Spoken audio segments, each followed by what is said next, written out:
the arena. Here's something to get you started. To survive here, you'll have to put your money where your mouth is. Contest your strength. Becoming a champion takes all your might, agility, and vigor. So ask yourself, before you risk it all, what drives you to step into the arena? Fame? Fortune? Vengeance. And gold? After all, raising an army isn't cheap.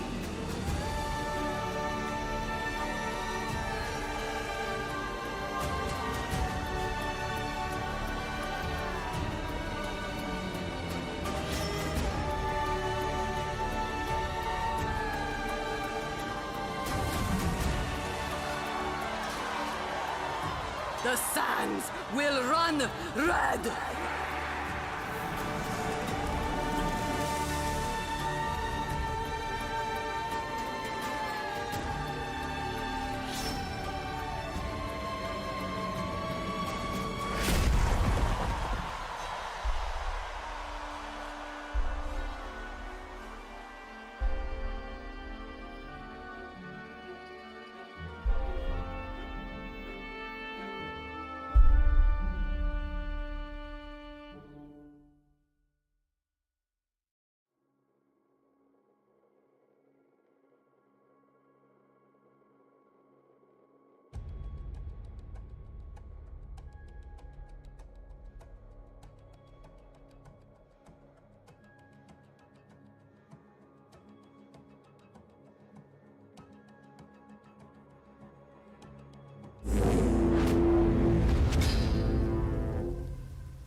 Hello and welcome back to Calling Liverpool Day 2 trip. We're back for another exciting day of action in the Heavy Hitters Deathmatch Arena. Yeah, we are literally in the arena. We have changed our backdrop for Day 2 of Calling Liverpool here in the United Kingdom. We are going to have a fantastic day of draft flesh and blood. We've got 3 drafts for you today. But only 8 of those players are going to end up in that third one where they're going to be playing to be crowned the champion of Calling Liverpool. The champion of the Deathmatch Arena. That's right. So, first up today, the players are currently drafting in the first round, in the first pod. Once that finishes, they'll have time to build a deck, and we may have some awesome run-throughs of someone drafting for that first round. We look forward to seeing that later. They're going to do 3 rounds of Swiss draft matches, and then they're going to redraft for another 3 rounds of Swiss round draft, and then we're going to see who has made it to that top 8 and the top prize spots for the Calling Liverpool. That's right, and if you joined us yesterday, you had 8 fantastic games of Heavy Hitters Sealed. Personally, I'm a big fan of the format. It was we had some really varied and tight games. Like, these games can go pretty long. Some interesting stuff going on, some interesting tactics to play. What you might expect to be sort of this heavy-hitting arena fight, there's some tricksy stuff going on, and I think we can only see that dialed up to 11 when players are able to craft their decks through the draft process, being able to refine their lists. But of course, they're fighting for those cards. You know, you only can pick once per turn. There might be a couple of options available to them in the draft format. And I think it's going to be interesting to see which heroes people gravitate to. Will we see a repeat of yesterday with KO being the most popular hero being played by players here in the hall? Well, why don't we take a look at the meta numbers from yesterday? As you say, we had 120k, by far the most popular hero, and Kasai just following up with just over 100. Do you think that is going to be the same picture today? Do you think people are going to be forcing KO throughout the draft? I don't think they will be forcing KO. I do think that KO is a bit more open than some of the other heroes. If the pod allows for it. Because you have access to these 6-power blues, pseudo 6-power blues, I should say, because of KO's hero ability, it does mean some of that draft, you might consider sort of draft chaff, is available to you. And some of those blue 5s that, potential Reinars won't really want to be picking up. I expect to see a lot of KO, and I expect to see a fair amount of Kasai. I think Kasai is a really strong hero. I think the access to the reactions, as we saw yesterday, it has the ability to close out games, which we saw in a couple of games yesterday, winning games. But it also has the ability to work around overpower. So you've got heroes such as Betsy, who have this strong ability to give a waged attack overpower to close out a game. And we saw Betsy sort of attempt to do that against Kasai and was shut down because the Kasai players can use their reaction cards not just to kill an opponent, but also to defend themselves in that situation. And for that reason, Simon, I think Olympia might also see a little bit of play here today as well. So we only saw 4 Rhinar yesterday. However, one did convert to the top 64 and get through to day 2.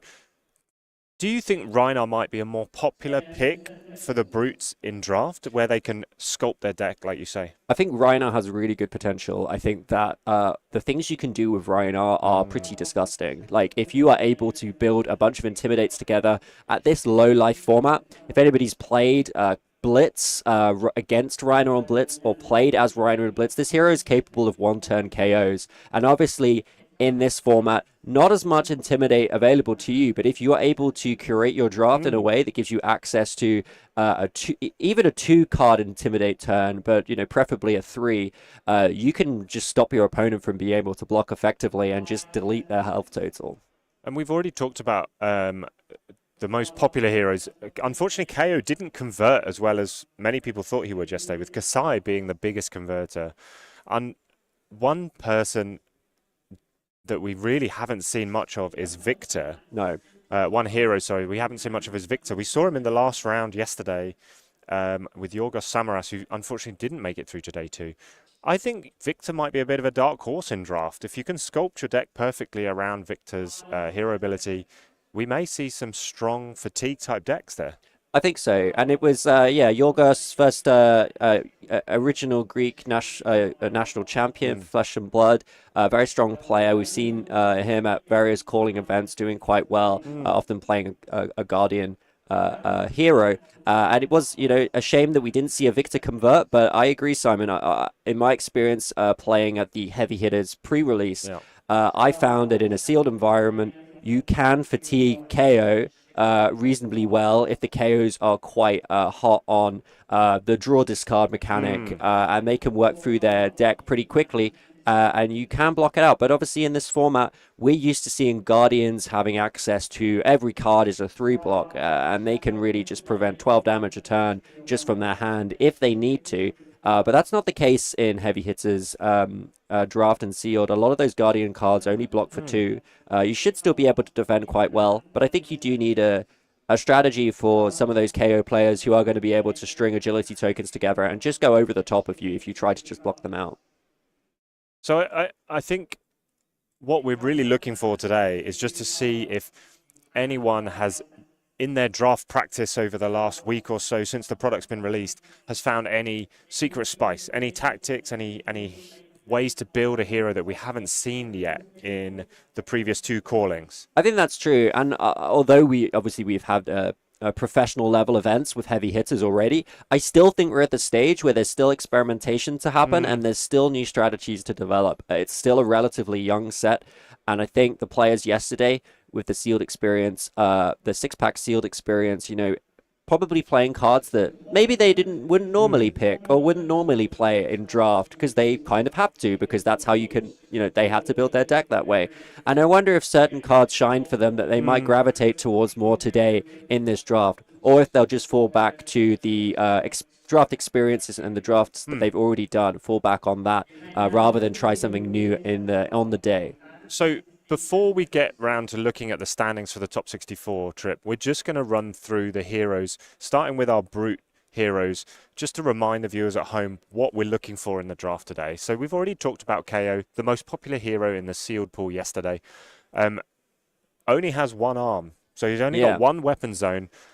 However, if you have an attack action card in any zone other than the combat chain, that automatically gets +1, which we've said gives the draft chaff that we've talked about before, the blue 5 powers, the abilities, to discard it as a 6 power and get that might token. Absolutely, Simon, and the important thing is that you get good value for that discard. You know, you think to yourself, well, why would I even want to discard a card?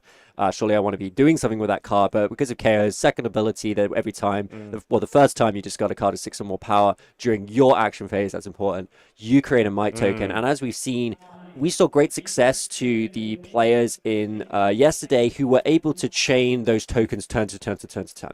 So if you're playing KO and you're able to get on the front foot and then go make a might token, get the initiative, force your opponent to block out, and then continue to generate that token every day, you get this incredibly strong hero ability. And as we've also seen, some of the equipment and there's other interactions with having a might token that are beneficial to you. And you're banking that damage for the breakpoints in the attack's next turn, which is really going to hopefully help you push damage, push those breakpoints and on-hit effects.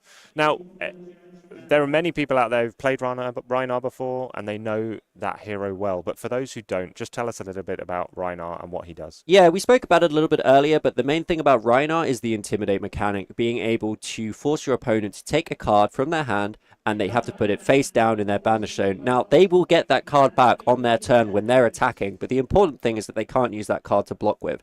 And as we saw yesterday in an absolutely fascinating match with David Dyson on stream, there's some really interesting situations that can develop because of this, especially if you're the card that gets put down in the banish zone is, say, a card that you actually wanted to block with, or perhaps you're left in hand with the only cards you can block with are your blue pitches that you need to make your turn happen. And we saw that happen in the game where Dyson's opponent essentially had to skip 3 turns of the game. It was actually 3 turns in a row. He could not do anything just because of, well, it is lucky, but it's, the lucky Intimidate, you roll to decide. It's a random card, so it can be absolutely devastating if it works well. But the one thing about Rhinar is that if you're not getting value out of that Intimidate, you've essentially got a blank hero. Because if your opponent doesn't care, or your opponent wasn't going to block, or your opponent... It's not making any difference. Doesn't get the card that they left in hand was the card they were going to block with anyway. It effectively does nothing, and that's when Rhinar can really suffer, when they're not getting value out of that Intimidate. So moving on to a class that does like to block, we've got our Guardian friends up and a new hero in Betsy. We've seen Betsy perform yesterday. The overpower ability can be really strong, especially in the late game, especially in decks where they've pitched to set up a second cycle of cards. What do you expect from Betsy today? I'm expecting what we saw in game 1 of yesterday, which was Pablo Pintor blocking well and hitting his opponent for 7, turn after turn after turn after turn, and then finishing either with a overpowered wages attack or just forcing the opponent out of the game because of that pressure of that continual powerful attack. There's a lot of cards in the game that come in for 7, they cost 3, you keep a blue, you swing at your opponent for 7, you use your other cards to defend effectively. I can see that being a game plan for Guardians. Now, that to me is a very fair way of playing. I think you do have to slice in a little bit of spiciness, try and get an overpowered hit on, try and get a little bit of token generation going. I think it will really help you out if you're able to generate some good tokens. Maybe quite an underrated token that I don't think we see too often, but actually has been enabling some incredibly powerful turns, is the Vigor token, the token that gives you +1 Banking resource. those resources. It is so strong because there are so many buffs that cost 1, and suddenly those buffs are free. So and so many Guardian attacks that cost 4. Yes, absolutely, Simon. So you pitch the blue, you got a big attack. Now, this wager mechanic is new for heavy hitters, and it can be used to either incentivize the opponent to block in some cases, or with the overpower ability of Betsy, can be used to get some fantastic tokens for the next turn. So it'd be interesting to see how people use that. Yeah, absolutely. And let's talk a little bit about Victor. We were hopefully expecting to see a few more Victor today. A little bit more success. Now, the trouble with Victor, it's harder to close out the game. Betsy has access to this overpowered attack that they can use, that your opponent is limited in what they can block with and can close out a game. We've seen Warrior has access, we'll talk about Warrior in a second, but the Warrior has access to these attack reactions. They can close out the game. Rhinar, Intimidate, stop person for blocking. It's almost like pseudo-dominate. And KO just has that incredible value and that go-wide potential. Victor struggles a little bit with closing these games out. I think they can try to fatigue the opponent, but I'm worried about how successful that's going to be against these really strong players who have access to quite tuned decks, whether that fatigue strategy is going to work for Victor. They want to try and rely on good value, but it remains to be seen how effectively they can do that. And again, we're looking at this new mechanic called Clash, which can be really exciting, actually. We've seen a lot of games swing on the results of these Clash events, and the tokens can go either way. Yes, and I think that's the trouble with Victor as well, not to be hating on Victor too much. I'm actually a big Victor fan. But you think to yourself, well, I'm going to win every single clash, right? And then you come up against a KO and suddenly with some really big attacks. Their chaff blue is beating my actual relevant card, and you lose that clash. And you don't want to be doing that. Of course, with Victor, you do get the potential to re-roll if you've got a gold token, but in my experience, it can actually be quite tricky to beat those clashes in this game. I think we might see, as you say, I think we might see some more Victor today, and I think we might see some really well-practiced Guardian players making the most of him today. Let's move on to our Warriors, and someone many of our fans out there know and love is Kasai. Yeah, it's fantastic to see this hero be brought back into the spotlight with such prominence. Obviously, we are looking at a completely different hero ability to what we originally saw coming out of Crucible of War back in the old days. Now the focus is on these gold tokens rather than these copper tokens, but it's a similar kind of flavor, getting the ability to do something special with your swords. The mercenary type flavor, I love it. And I think the thing I really like seeing with Kasai is this trying to get the gold generation going, so you're continually able to draw a card at the start of your turn, swing those sabers for free. And the other thing that seems really key, Simon, is that agility token. If you've got an agility down, even with a single card, you can pitch, swing those sabers twice. And if you've got a sneaky card in the arsenal, and you've got that one resource floating from pitching a blue, your opponent has to think, what's going to happen here? But the age-old question with Warriors is, are we going to see attack reaction-based builds and sabers, or are we going to see a mix of weapon and attack actions? I think you've got to do both. I think you do. I think you can go heavy on the reactions, and I think that is a good thing. I think we saw yesterday how effective having access to those essentially cards that can block overpower is for the warrior class. But I love to see someone throw down a 7-power warrior card. Or a 7-power universal card that becomes warrior when it's on the field, and then suddenly your opponent's thinking, well, I'm on 10 health, this guy's coming in for 7. What if they have a reaction, which they can play? Because that's the thing, back in the old days, these warrior reactions, they only really worked on weapons, but now they work on warrior attacks as well. You could lose 10 damage in one turn, and we saw that yesterday with the Yorgos game. Just turn 1, opponent buffed a card with +5, and Yorgos started the game with 15 health. It's a classic warrior thing. Playing against warriors. Turn 0. Yeah. And with Olympia, a bit of a surprise pick yesterday. We saw some interesting combinations of weapon and shield and weapon and different weapon. Kasai generally comes out with Saber. Olympia has Hot Streak, has a Parry Blade, has a shield. What are we expecting from the draft decks just to finish off our hero roundup? Yeah, I think Olympia is a really interesting one. I think if you do get access to a little bit of wage, it can be really nice. I think it just has the good warrior staples as well. I think you can play Olympia a little bit taller than Kasai. I think the thing is, a lot of the wager cards, you can still play them on your weapon attacks. So it's not like you're losing access to the benefit of wager if you're just going for weapon attacks. But it's an interesting hero, and gold is absolutely fantastic. Gold generation in this game, really, really strong. So let's have a look at our standings from 64 upwards. And we've got some interesting names there in that top 64, like Scott Mines, who was on stream yesterday. George Jones, who's topped at major tournaments. We saw Felipe Camacho on the stream yesterday. And Lila Green, of course. And Lila Green, of course. And Zach Murray, too, a player from the London scene. So that's a pretty stacked pod, even this high up at the top end of the table. Players like Alan Bainbridge, Richard Carr, who are UK players that you probably see all around the country at different RTNs and ProQuests. Moving on up to our next page. Again, Daniel White from Canterbury, seeing on stream yesterday. We've got Mark Henderson up there as well, alongside Tom Hall, who we did see on stream yesterday as well. One of the London players. We've got lots of European friends joining us in this bracket from 25 to 48. We've got some community leaders like Marcus Archer from the south coast of the UK. And Jacob Clements gave us a deck tech on Kasai on Push the Point. Yeah, and I'm really interested to see how these players what they end up playing today, whether they stick with the same hero, or they just play the seat that they get in the draft and they end up on something completely different, or if they've got a plan to try and like gear themselves towards a particular hero. Yeah, let's see what's coming on up in the absolute top of the tables. So we've got 10 of our top players on 7-1 or higher.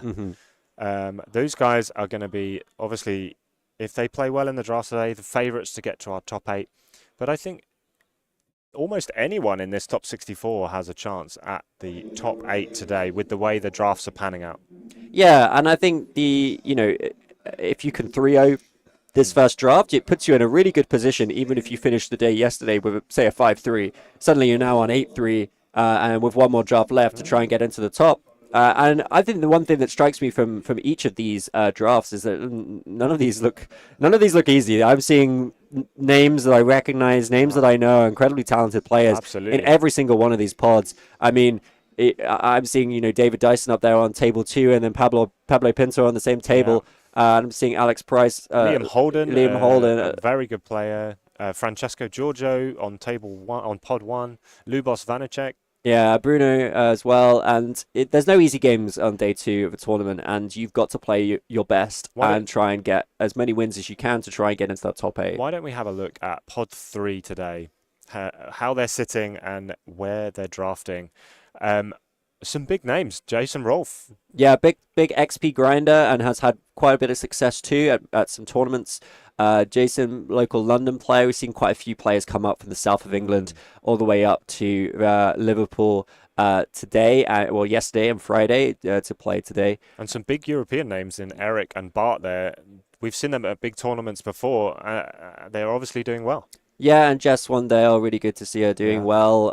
Local Canterbury player. Again, these are all names. And Lubos as well. These are all names that we know. This is the beautiful thing of being able to cast a tournament in your home country, is just seeing the success of players that you've gone to local armories with, played games with, sat down next to. Let's see who we recognise in pod 2. Yeah, it's fantastic. Okay, yeah. So Pablo Pinto is probably the most well known of pod 2. He may have won a big tournament or something before. I think he may have won a little thing. The hero killer, Pablo Pinto, the Sunflower Samurai. Won his first game though, so well done, Pablo. Still managed to make day 2, even though you won your first game. Didn't have the submarine at this time. But of course, David Dyson, we talked about him a lot. But I want to flag out Alex Price, strong Guardian player. Actually, I think he took down I can't remember if it was a Pro Tour, sorry, not Pro Tour, a Pro Quest or an RTN in the past. One of the nicest people in Fab, but clearly a very talented player, getting up here on the top tables again. I'm really happy to see Liam Holden be so high up the standings on day 2. Of the calling. I know how much work he puts in to his game, and he's just such a nice guy. It's really nice to see him doing well. Yeah, there's some strong names here. We're seeing a little bit of, people that have done incredibly well at the highest levels of tournaments. We'll recognise the UK names. I'm sure some of you at home recognise some of these names from people that we don't recognise from your local metas, your local tournament heroes, your local champions. And it's fantastic to see so many of those strong players from throughout the world, from Europe, from America, from anywhere, coming over to the UK and trying to show what they can do in this meta as well. What we're really interested in, though, Trip, is pod 1, the top dogs at the beginning of day 2. And we see some big names from Team Poland, from the UK, and Bruno and Francesco. Yeah, absolutely. From France and Robin. Yeah, absolutely. It's great to see such a diverse diverse meta in terms of nationality and also in terms of the heroes being played. It really shows, we always say it, right? Play Fab, see the world, right? This is what is open to you, and I'm really excited about all these players coming to the UK, and I'm really excited about hopefully being able to go over to Warsaw at some point in the future, go and see, we're just moving everybody around the world, getting to play this crazy game we know and love called Flesh and Blood TCG. So I hope you've enjoyed a bit of a run through. We've got look at a prizing that's available for these players today. Top prize of $5,000, a gold foil, and the PTI. It's just incredible prize structure for the Calling Liverpool, and I'm wishing everyone still in the competition, the best of luck today. And I mean that gold foil extended art balance of Oh. justice. I don't know if you've seen the card in rainbow foil, in cold foil, you know how beautiful a card that is. You have to think there's not going to be a huge number of those on offer. LSS are sort of changing it up, and it's great to see that this is going to be a rare card. This is going to be a card that you want to treasure forever as a memory of winning this tournament. Or you could always sell it if you want a little bit more money in the bank. So we are going to cut to a very short promo break, and then coming up we have the beginning of an interview with the director of Global Premier Play, Trevor Baker. We'll see you soon. See you soon.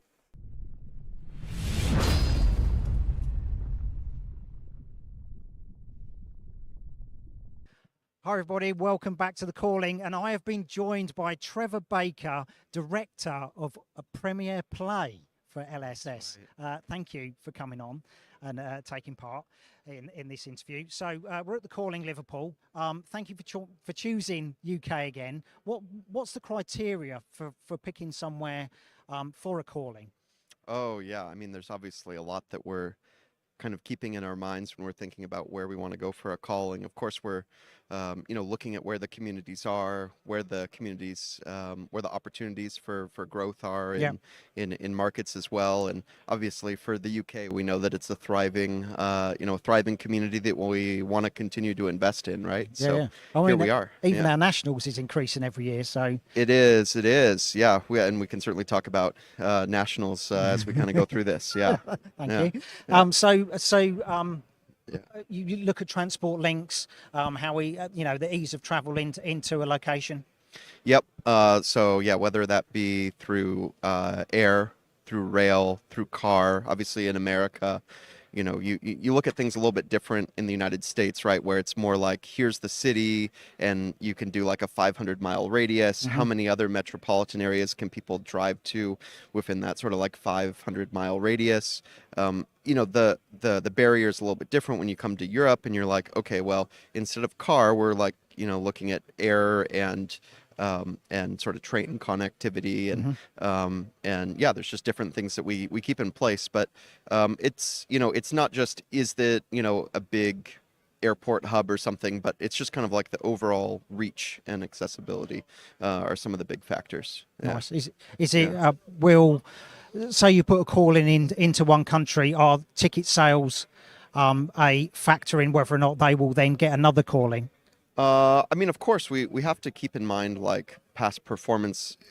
I wouldn't say that is the only factor, right? Like a particular destination could have an underperformance, but then we need to look at it as like, okay, why did that happen? Was there a holiday that was before this? Was there, timing relative to the product release? Was there another event that was going on? Was there a convention somewhere else? Like what are the factors that led to that?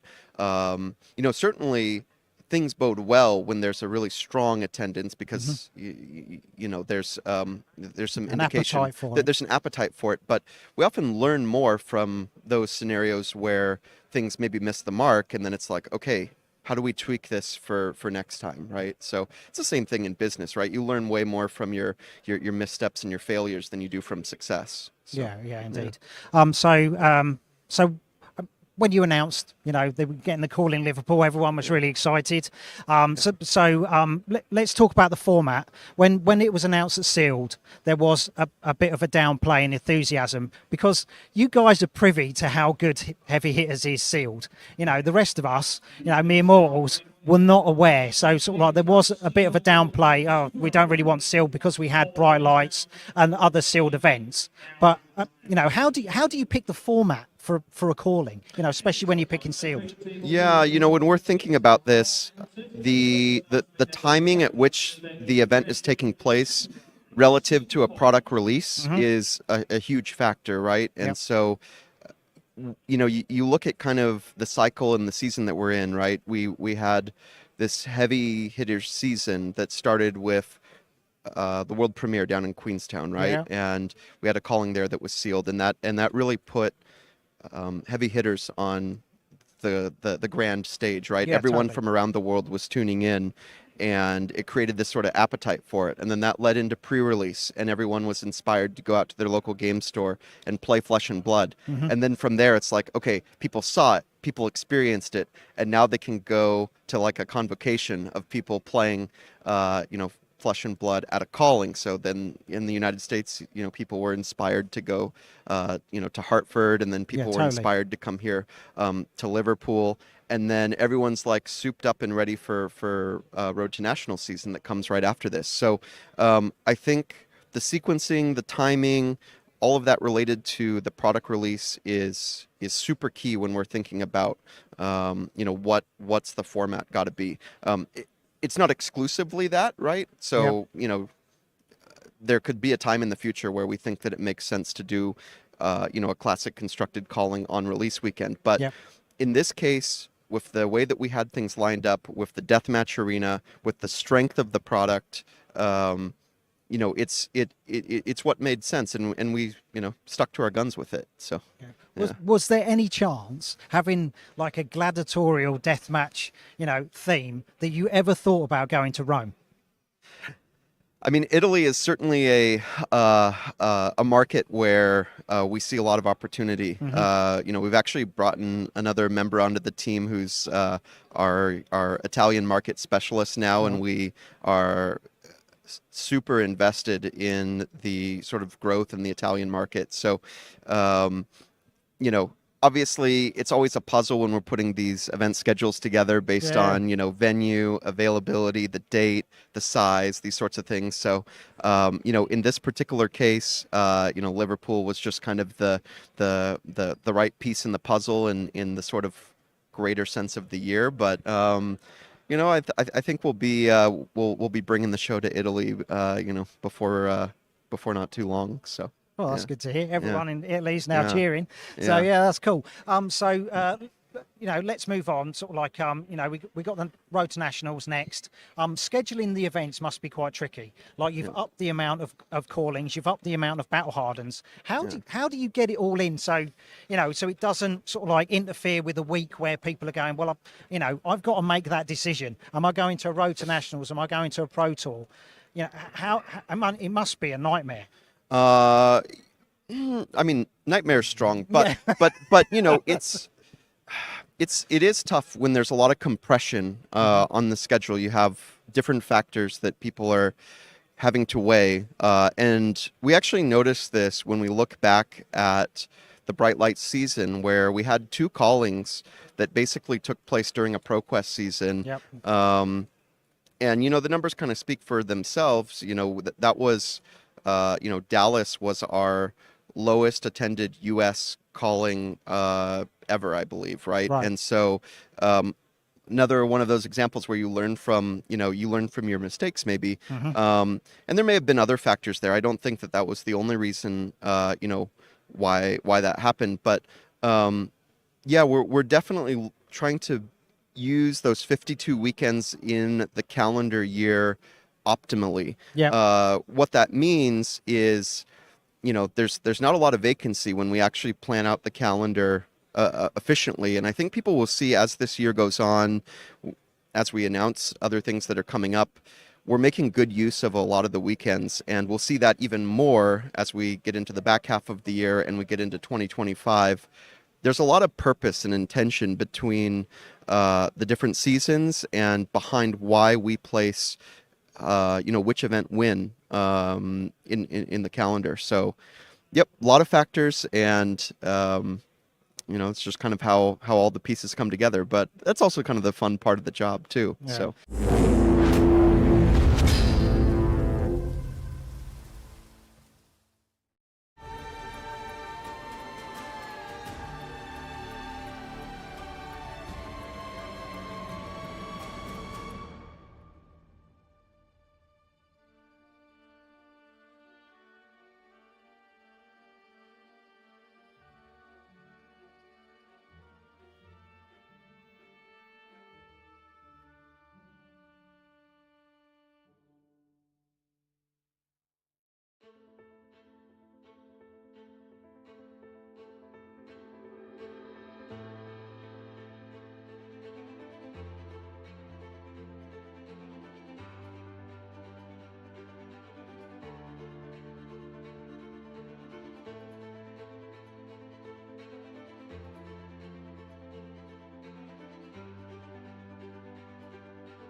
Slö. Fucking hell. I told Erika you. Forslöv. Slö.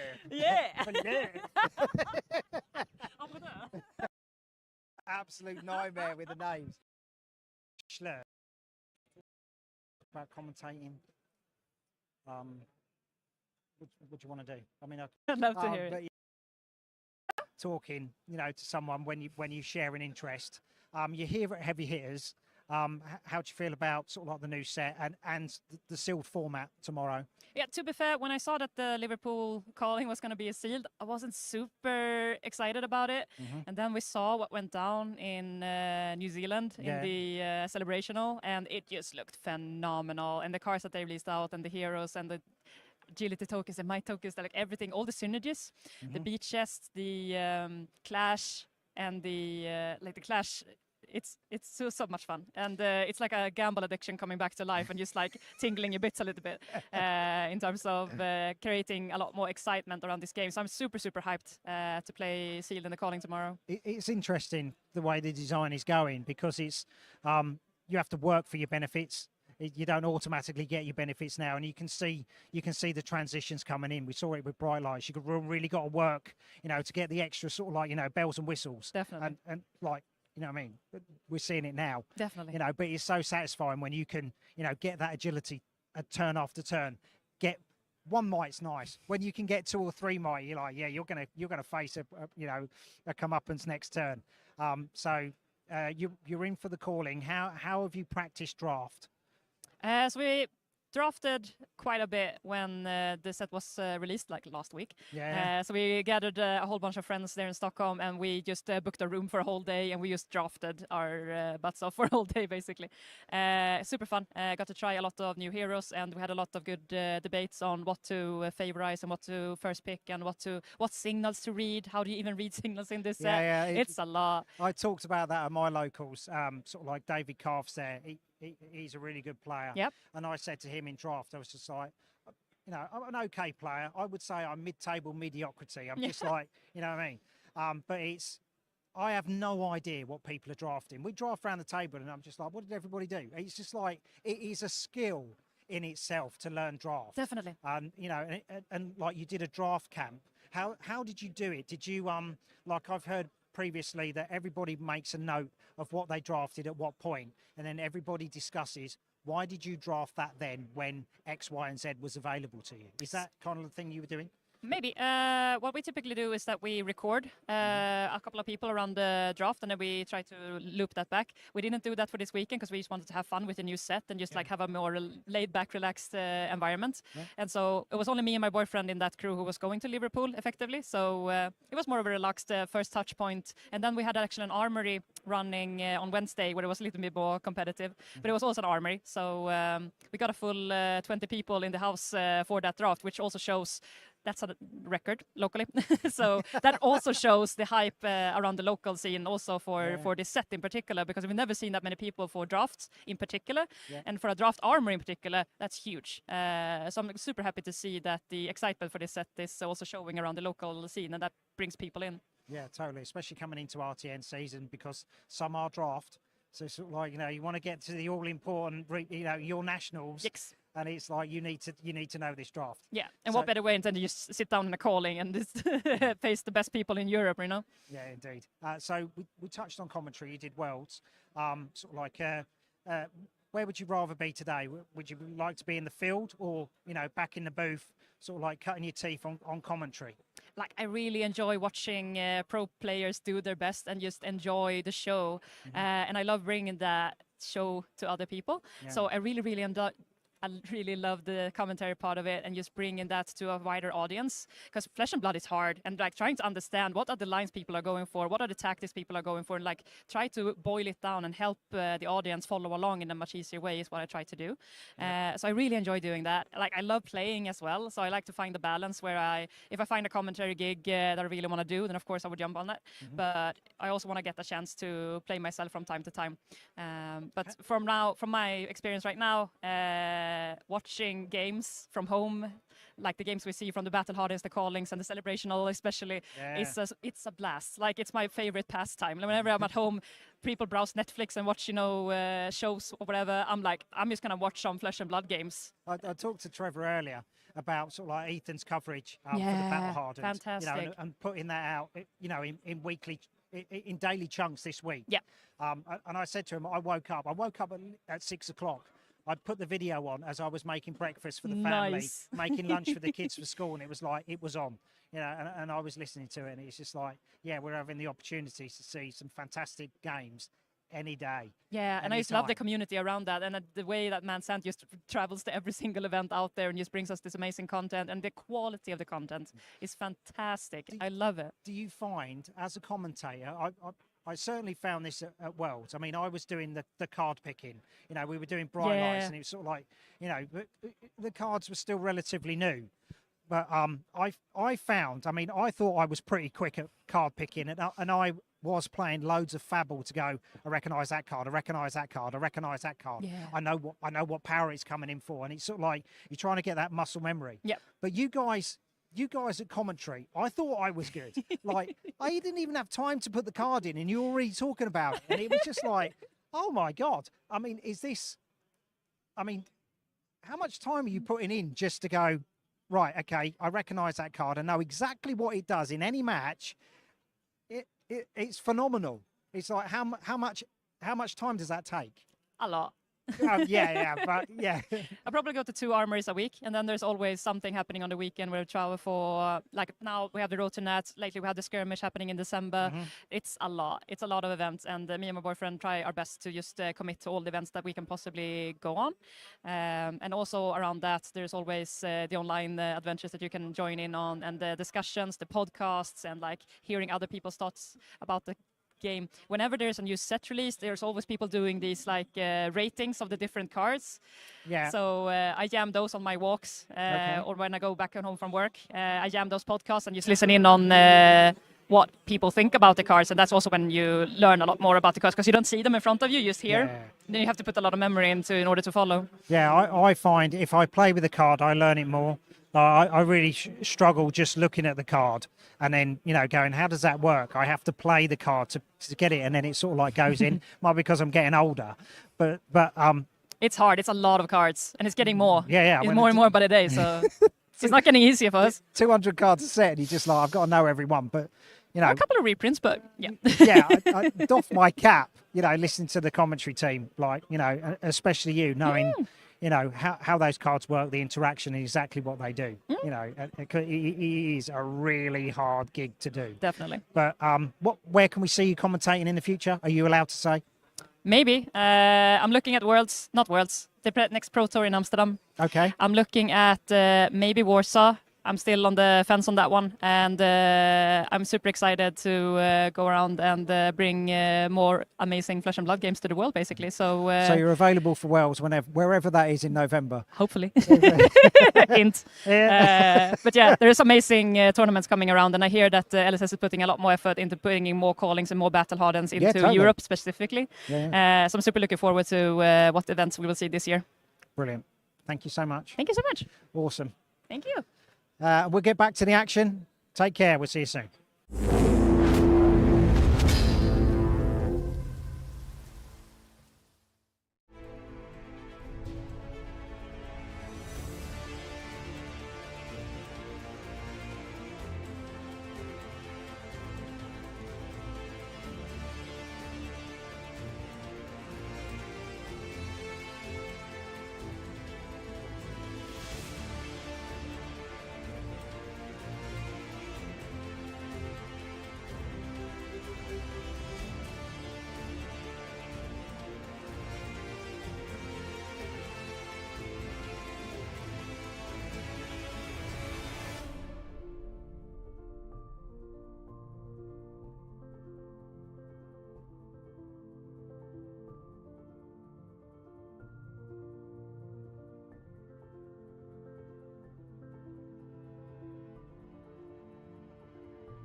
Hi, welcome back to the Calling in Liverpool, and I've been joined by Francesco Giorgio. Hello. You finished third yesterday, day one. You're in pod one for the draft, and Francesco, very kindly, you allowed us to record over your shoulder for your picks. What are you playing? So I'm playing Kaio. I got into it pretty quickly because I first picked the red bear fangs, and there wasn't much else. I usually try to pick the dual class cards at the start, but there wasn't anything particularly appealing. There was a Victor specialization head. Yeah, that went round quite a bit. I noticed. I didn't really want to get into that.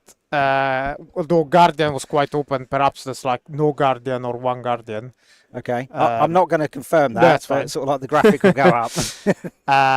So yeah, nobody really wanted it. Yeah. So in the end, seemed to be a lot of brute, but I still have like quite a good deck, relatively speaking. Oh, like fine deck. Mm-hmm. Did you kind of get the cards that you were hoping to get to build this KO? I mean, obviously you've got to plan what you want for KO, but you know, are those pieces overall there? I got a few Bafangs, I got a few Wild Rides, I got lots of sixes. I don't have much agility, which is needed, but I have a lot of 7, so 7 power cards. So even if I'm left with without an agility, I can still come in for a lot. So nice. It came together, even though it was definitely drafted a lot. So yeah, I mean, you could tell, you know, by the amount, sort of like of brute cards that basically we're missing by the end of it. Let's touch on sealed. How did it go? You kind of missed your, like Bruno, your play testing partner, is in 4th. I mean, it's great. Yeah. But like the Gem Gods were very fortunate for you both. You never faced each other. Yeah, we went the entire tournament sit next to each other. Basically, we were 6-0. Then we lost round 7. Together. And then we won. Yes, and then we won round 8. But then we dodged each other the entire time. So I played Betsy, and that was the first time I played Betsy in the format. Okay. And I thought my deck wasn't very good because. So the one thing that's good in Guardian is that you have all the 3 blocks, and I didn't have any. So I'm like, oh, this is going to be a problem. But then I had a lot of wage power, vigor, and in red, and basically I just never blocked, and that seemed to have worked because you can always use all your cards, your 2 blocks. You can keep them in hand to use Betsy ability. Yeah, and that seemed to have worked out. So. Well, yeah, exactly. You're in pod 1, day 2. It's fantastic. But you're no stranger to playing Guardian, and you're no stranger to playing Brute. So, like Battle Hardened at UK Nationals, you were the only Brute player in a field of chain, top 8, and you were playing Reinhardt, weren't you? No. But the UK Nationals. Oh, Reinhardt, yes, in Blitz.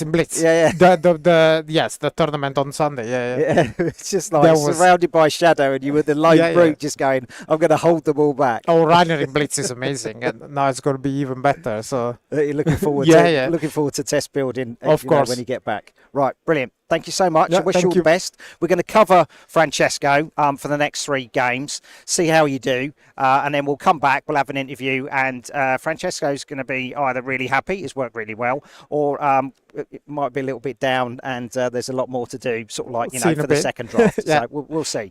So stay tuned for that. It is coming up very soon. All right, we'll see you soon.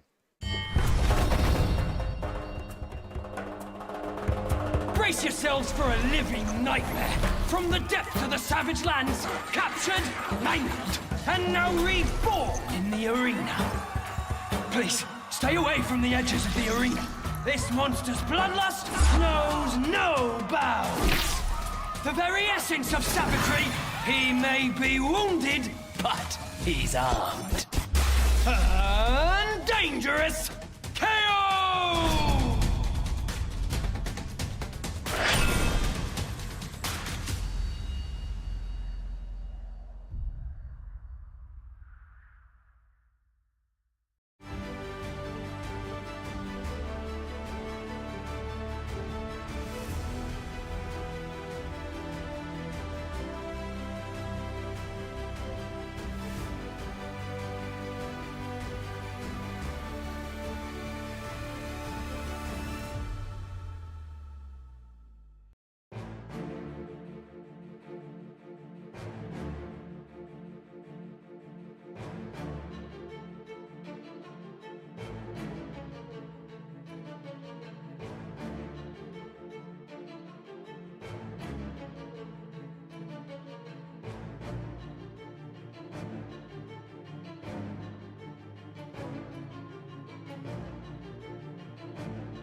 Hello everyone and welcome back to Calling Liverpool. We have got game number 1 coming up for you very, very soon, and it's looking to be a pretty interesting one. We have got the top pod here for you today. And who are we going to be seeing, Simon? We are seeing Francesco Giorgio, who obviously we've followed his draft. We've just had an interview with him on how he feels that draft went. And we are seeing him come up against Philip from Team Poland. Yeah, I think it's going to be a really good first game of the day. This is obviously, when you've made it to the top pod, you want to come out of this pod with a 3-0, preferably, or 2-1 if you can't quite get that. But this could be, one person from this top 8, from these top 8 from yesterday players, is going to come out of this pod with no wins, and that's going to really, ruin their day, so to speak. Let's see how the pod panned out and see who went with who. Now, we have Francesco on KO versus Philip on Olympia. Yeah, notable, only one Guardian in this pod, so interesting to see, and a Victor as well. As we were saying, we were hoping to see more Victor today, but no Betsy at all. So that Guardian player probably hoovered up quite a lot of quality cards. Yeah, also seeing 3 of those KOs in a quite a tight space there. Then all 5 almost next to each other. 1 Kasai, 2 Olympia. That does. Yeah, and the Olympia players, me. This is the seating, so it's sat next to each other as well. So one of those Olympias maybe deprived of some quality cards, and there's a Kasai quite close as well, but not too bad over on the other side of the table. So, but we've got 4K, which is a fair number, but it's pushing. No Rhinar, but no Rhinar, 4 brutes at the table is probably tight. It's tight, but it's not a disaster. I think it's okay. I think it's okay. But I do think that it would be really interesting to see how this Victor plays into. I feel that Victor can play quite well into KO if you have the right strategy, but I'm really interested to see if these KOs take up a more kind of tall strategy to, rather than trying to go wide with the draw discards, but try to go tall instead, and see how that does for them in this format. So it'd be interesting to see how, as you say, how KO or Francesco on KO is going to play into the Olympia of Philip. I think my one to watch for this whole pod might actually be Piotr on Victor. It'd be really interested to see how he's playing, and hopefully we'll get to see him in the next couple of rounds. Absolutely. We're going to try and show you Francesco's route through, but we'll see how he does. Because we'll try and follow him through, but let's start with this match, round 9 of the Calling Liverpool. First match of day 2, Francesco Giorgio on KO versus Philip on Olympia. And I apologise to our Polish friends, I am not going to try and butcher that surname and do no justice to it whatsoever. We did cast an event in Poland, and we were very kindly given a Polish pronunciation guide by FabLab, but I'm afraid the learnings of that experience have faded from my memory. But again, it's really fantastic to see some of these heavy hitters from the Polish meta and the UK meta coming head-to-head on this first match of day 2 of the Calling Liverpool. Starting off here, having a quick look at the table, just seeing what we've got down on the available to play. Looks like pretty standard, kind of just looking for any kind of unique equipment pieces. But it looks pretty standard, doesn't it? Both have got flat trackers. KO has the Gauntlet of Might, which is exactly where he wants to be. Frontline Helm for both. And Flat Trackers is such a great card in KO, and imagine in Olympia as well. Those agility tokens, we just saw how powerful they were in the previous games we were looking at yesterday. Being able to give things go again on the next turn, and just agility seeming so important to the saber strategy, and the sort of big attack strategy that KO wants to be doing as well. Just seeing a naked claw there, turn 0. To get a card in Arsenal. But Olympia comes in now with a lead with speed blue. Need for Speed, Tokyo Drift coming down on the table very early in the game. +1 and creating that agility token, which is so important. And another big card that I big fan of, especially in Olympia, which is Money Where Your Mouth Is. So this is going to be a wagered, and we talked about this earlier when we were going over the heroes, the fact that these wager buffs You can use them on your sabers as well, so you can still do a saber strategy with Olympia. But still get those wages, and of course, if this hits, going to be making some gold tokens from hero ability, and also from the actual card money where your mouth is as well. And not to be trifled with those sabers, the breakpoint changes if you block with an attack action card. So Francesco wisely choosing to block with 2 non-attack actions there. Yeah, very nice, getting himself a gold token in the process. Wild Ride coming down early, so we will see the draw discard here. And Wild Ride's such an enabling card for KO at the moment.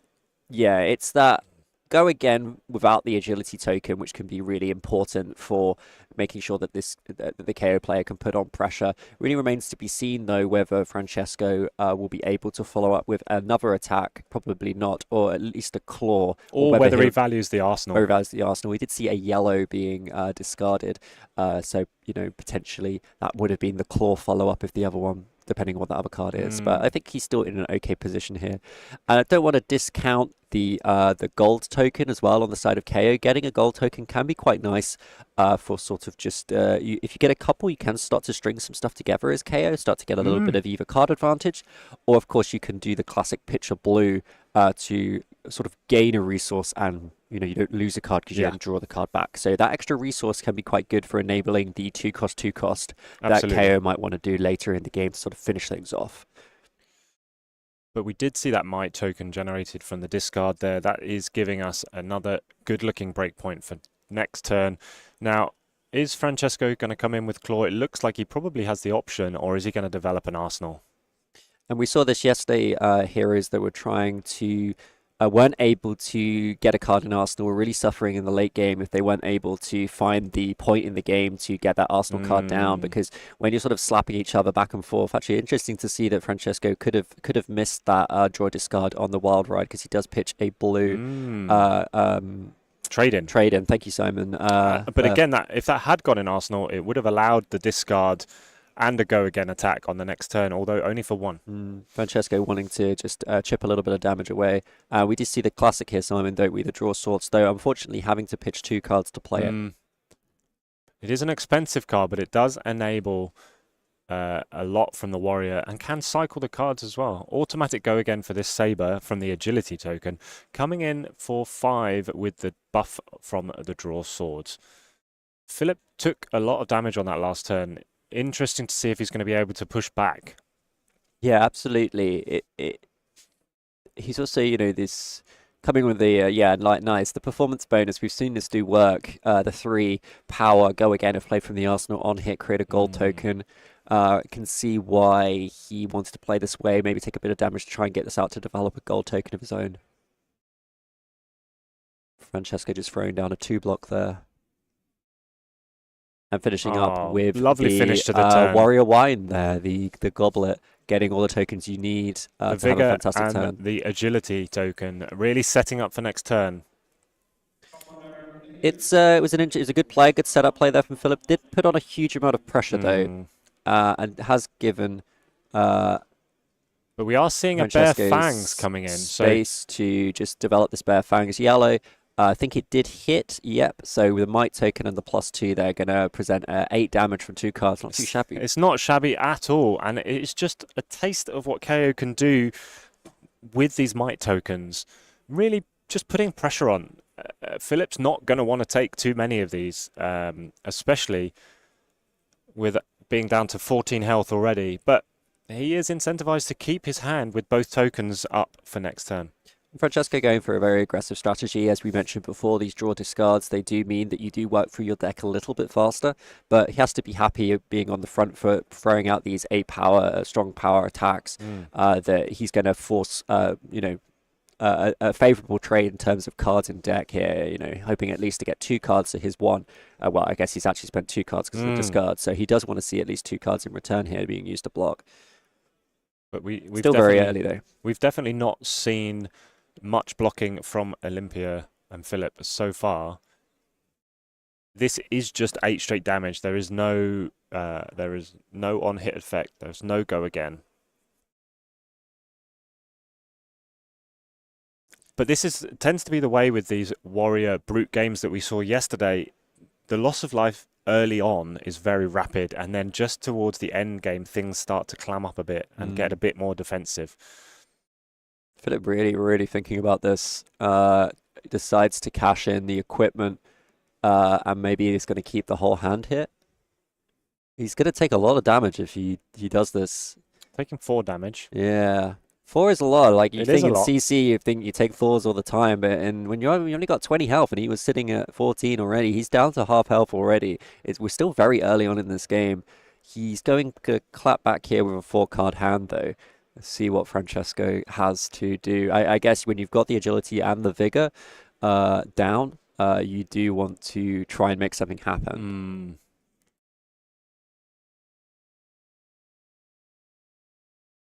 So this is going to trigger, I think. Let's just do a little count, shall we? Yep, he's got less health, he's got less equipment. He's going to come in with the overpower, and Francesco's going to cash in his equipment in exchange. So again, Philip, we saw this yesterday with Philip on stream, using his equipment to block wisely before throwing out that attack.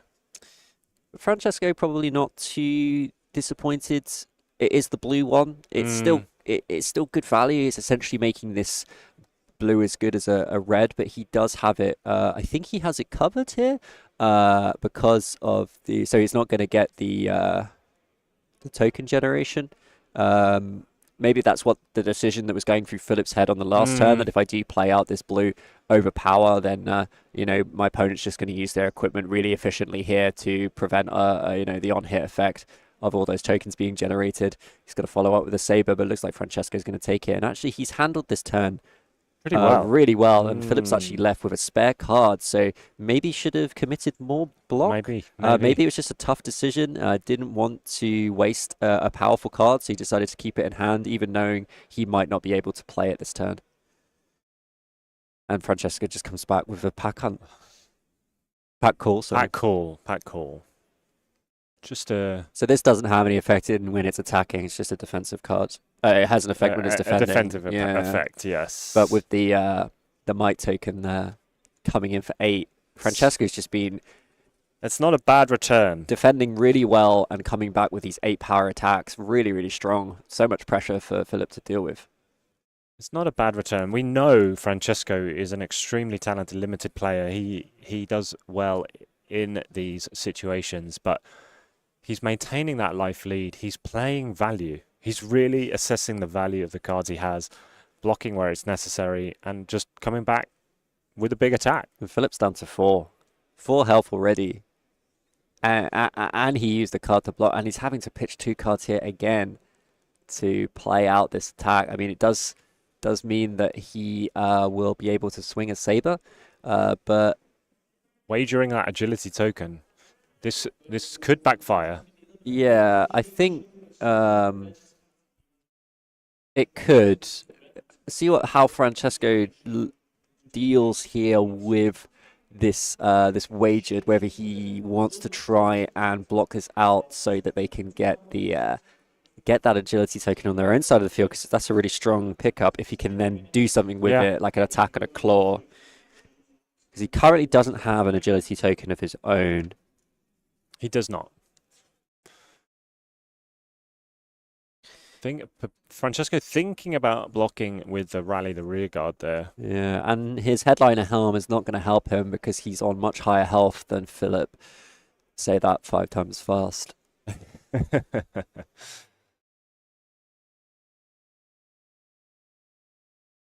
Not going for the full block. And I think he's just playing around the buff. You know, playing the rally rear guard out, but hasn't done the discard yet. Leaves his options open to him. The vigorous engagement comes down. So just to be clear, it is defended by an attack action card. Yeah. So he does get the token. Just to be clear, you can't later discard. You have to discard for rally on defense.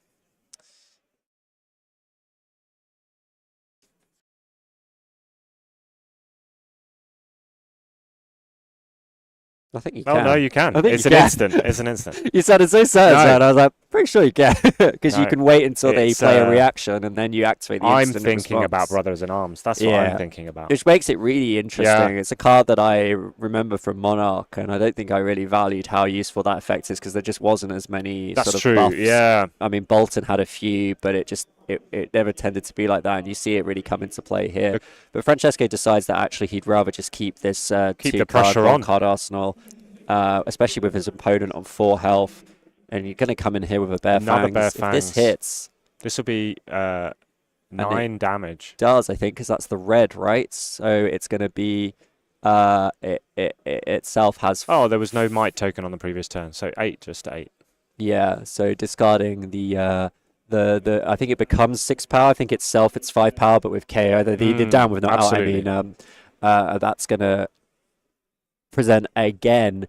Francesco, I think, has swung for 8 with 2 cards 3 turns in a row. That's even better than what we were seeing from the Guardian players yesterday with their 7/7/7s. Francesco's changed it up with 8/8/8, and it's just so much pressure for Philip to deal with. He's blocking this out. He's still leaking damage, and he's only left with 2 cards really to do anything with. Of course, the Vigor token here allowing him to at least swing that first sword for free, essentially. Just to see where Francesco's priorities lie.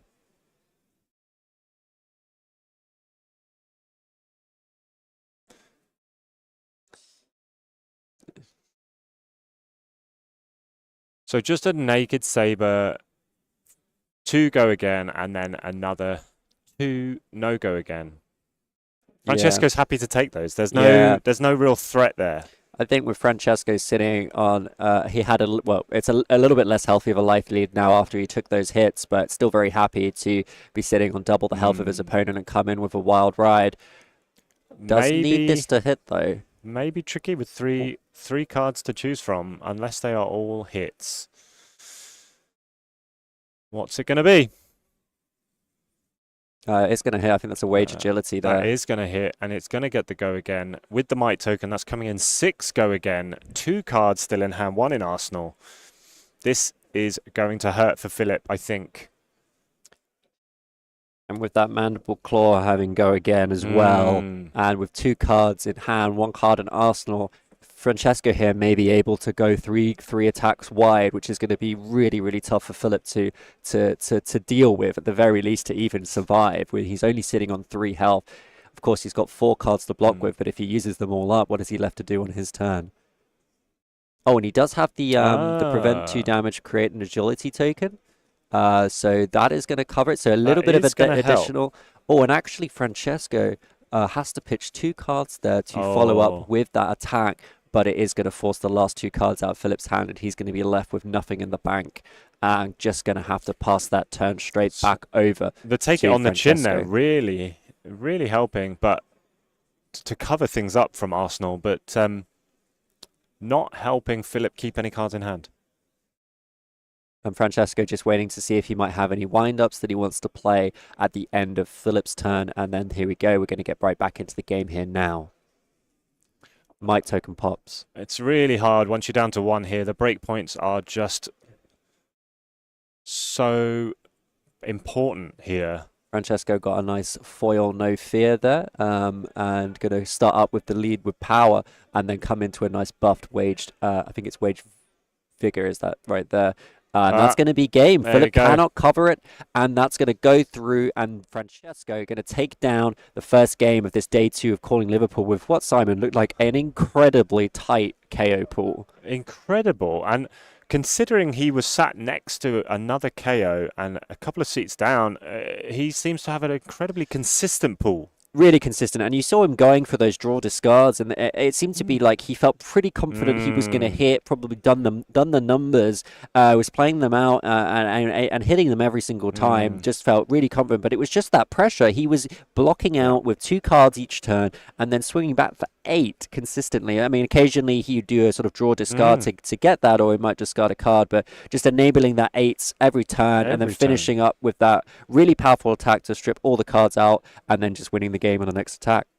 As you said, presenting 8 damage off 2 cards for 3 turns in a row, just keeping that pressure on, and Philip felt like he had to take the damage to be able to push back. and Francesco always had an answer. Yeah, like really, really well played by both of them. Really great game for the first game of the day. Really seeing the power of KO, even in a pool where there were 4 KOs. There's only 4 brutes in there, and I do think even with 4, you can still clearly you can still put together a very competitive deck. Be interested to see what some of the other KO decks look like if we do have them up on stream. But Francesco taking it down, going into day 2 with that 1 win, getting him ever closer to potentially getting into that top 8 final draft today. So as I said before, we're hoping to follow Francesco through this draft, seeing as we've seen his draft and had him talk about his pool. I wonder who his next opponent will be, whether it will be a KO Mirror or one of our other heroes. I'm really interested to see, because just looking at the quality of Francesco's deck, you think to yourself, well, there can't be that many other fantastic KO decks out there in the pool, so maybe those other KO decks are going to suffer if Francesco's hoovered up all the good stuff. But the strength of KO is there, and it remains to be seen as well how that Victor player will be doing. The only Guardian in the pool. It'd be interesting to see how Francesco comes up against that when he was doing a lot of draw discarding, and if the Victor plays into a more of a controlling strategy, whether Francesco might need to switch it up if he does get paired up against that Victor. So I'm hearing that there were no KO mirrors in round 1 of that draft pod. So all 4 KOs could end up in 1-0 positions moving forwards. We will see how the results pan out. We've still got a little bit of time left on that draft. It's just really exciting to see this draft format making its way into the consciousness of the players and how they're going to approach this. Yeah, I still feel like we're discovering new things with this set. I've said it quite a few times already, but I do feel like Heavy Hitters, it's sort of deceptive. It comes at you with these heavy hits, these big damage numbers, these exciting numbers where there's some tricky stuff going on. And if you think you're just going to go in and just swing big numbers and win, well, maybe you will. But there's some free stuff going on. There's some cheeky stuff going on as well behind the scenes. So I love it. I think it's a really exciting format. I hope you guys at home are enjoying it too. Do stick around, and we'll have lots more games coming up for you as we go along. We are going to take a short break, and then we're going to get Francesco on to talk about his experience in that game. See you guys later. See you soon. Gather round as we unveil a true colossus of the arena. Born a beggar on these streets, he built this arena into his home. Wielding a blade seasoned by hundreds of battles, he's the undisputed deathmatch champion. Littering the ground with those foolish enough to challenge his title. Prepare yourself for a spectacle of excellence. Olympia, the prized fighter.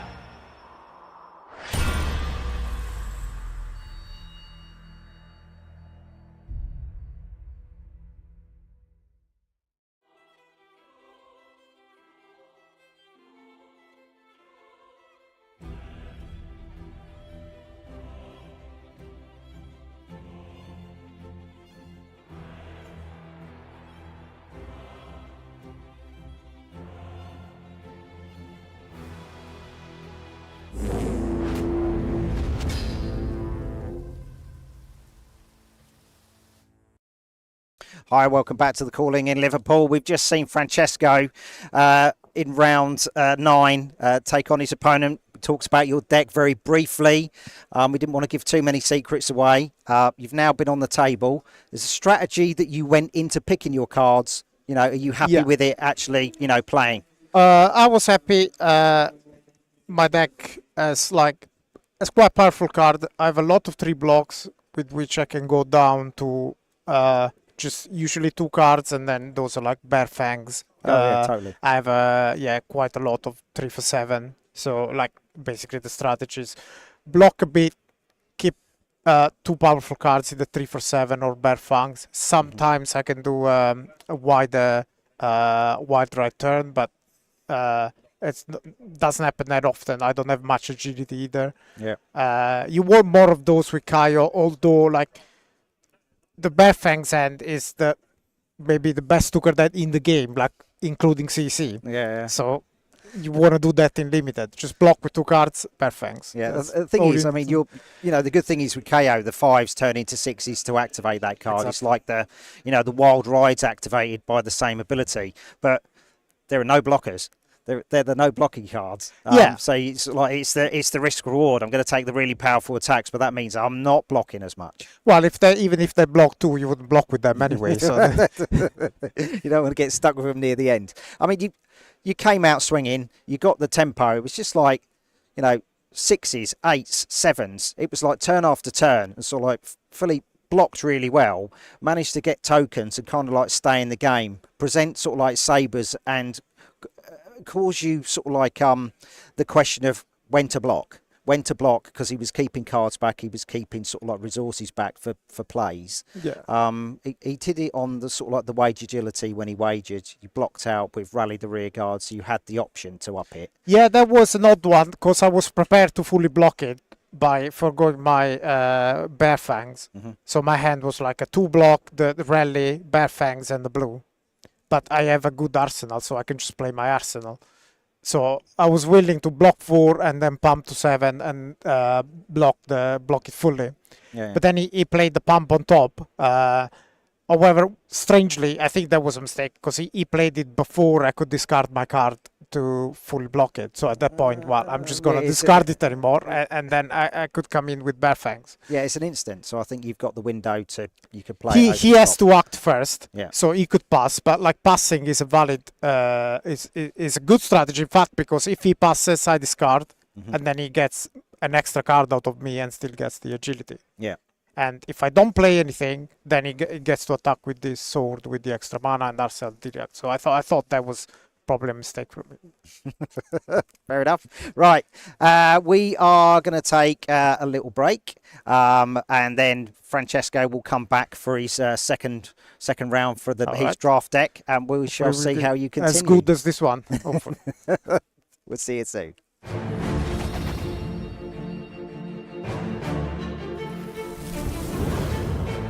Witness, a guardian of grand virtue, draped in the blinding light of Solana, with fistfuls of wealth and an ego even bigger than his pockets. We are so lucky he has chosen to grace us with his presence. Will his virtues illuminate his path to victory? Behold, the golden sun! Victor Goldman!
Hi everybody, welcome back to the Calling in Liverpool, and I have been joined by Jodie.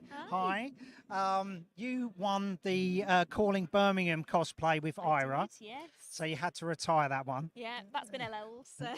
Yeah, you just need to raise it up a little bit. Sorry. Yeah, that's been LL. Everybody does it.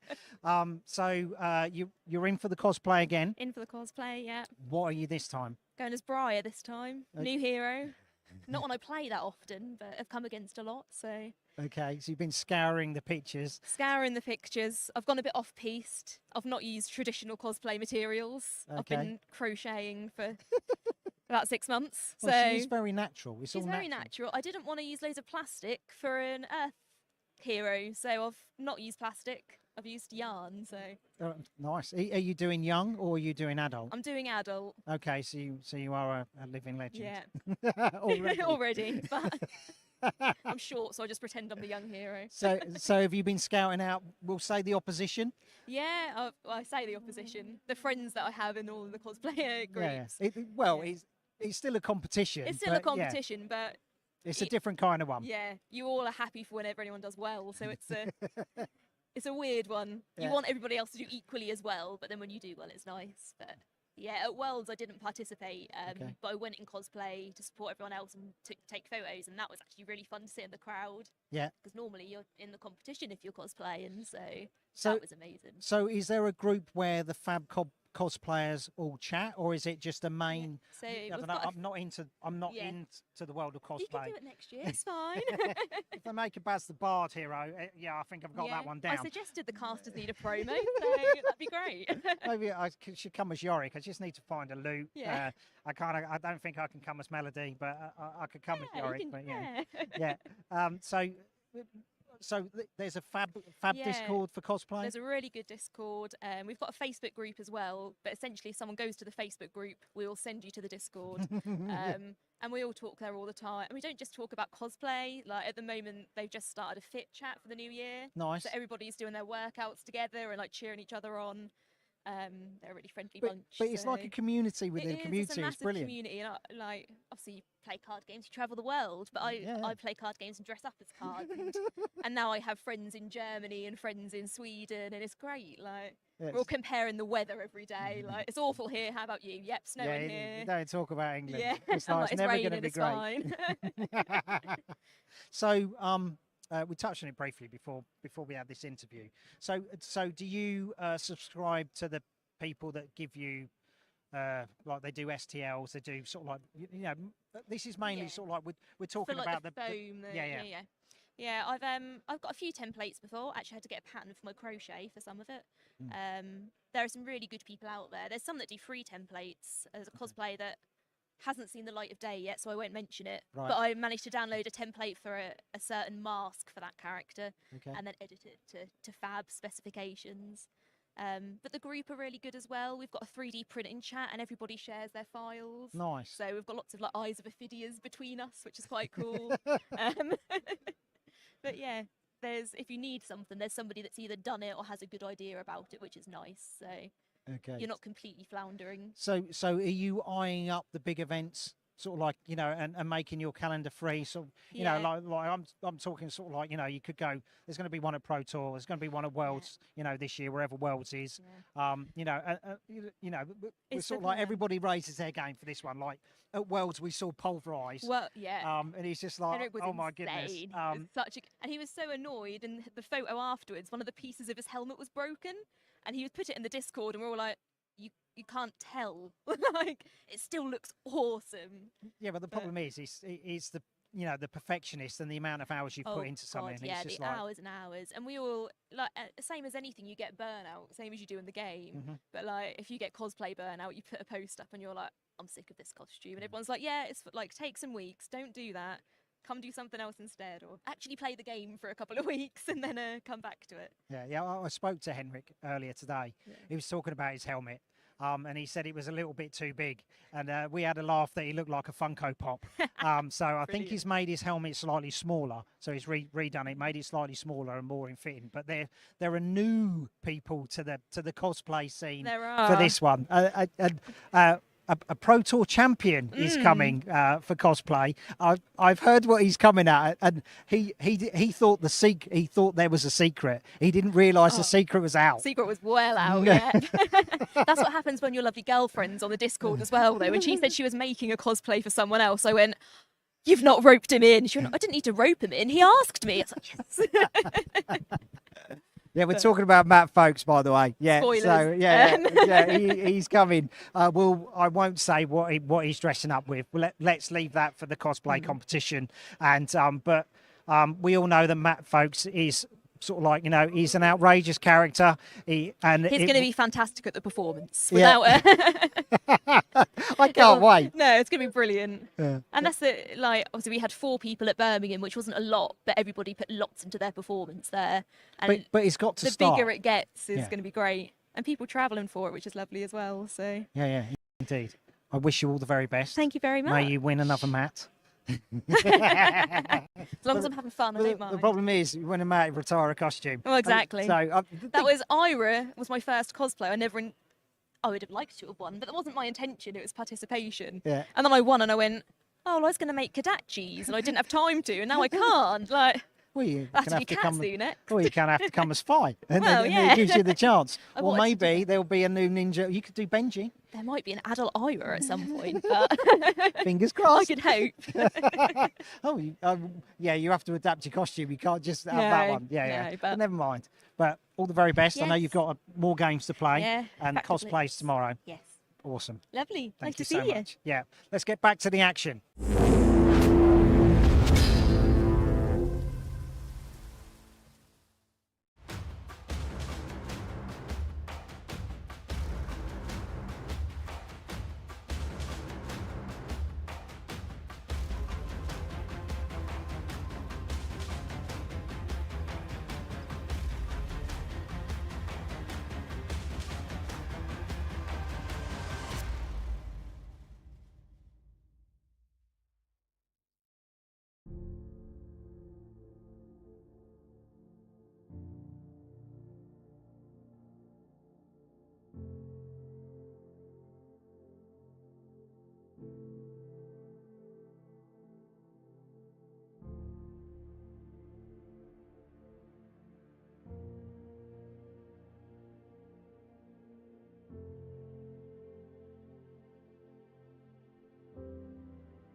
Hello, everyone, and welcome back just before round 10 of Calling Liverpool.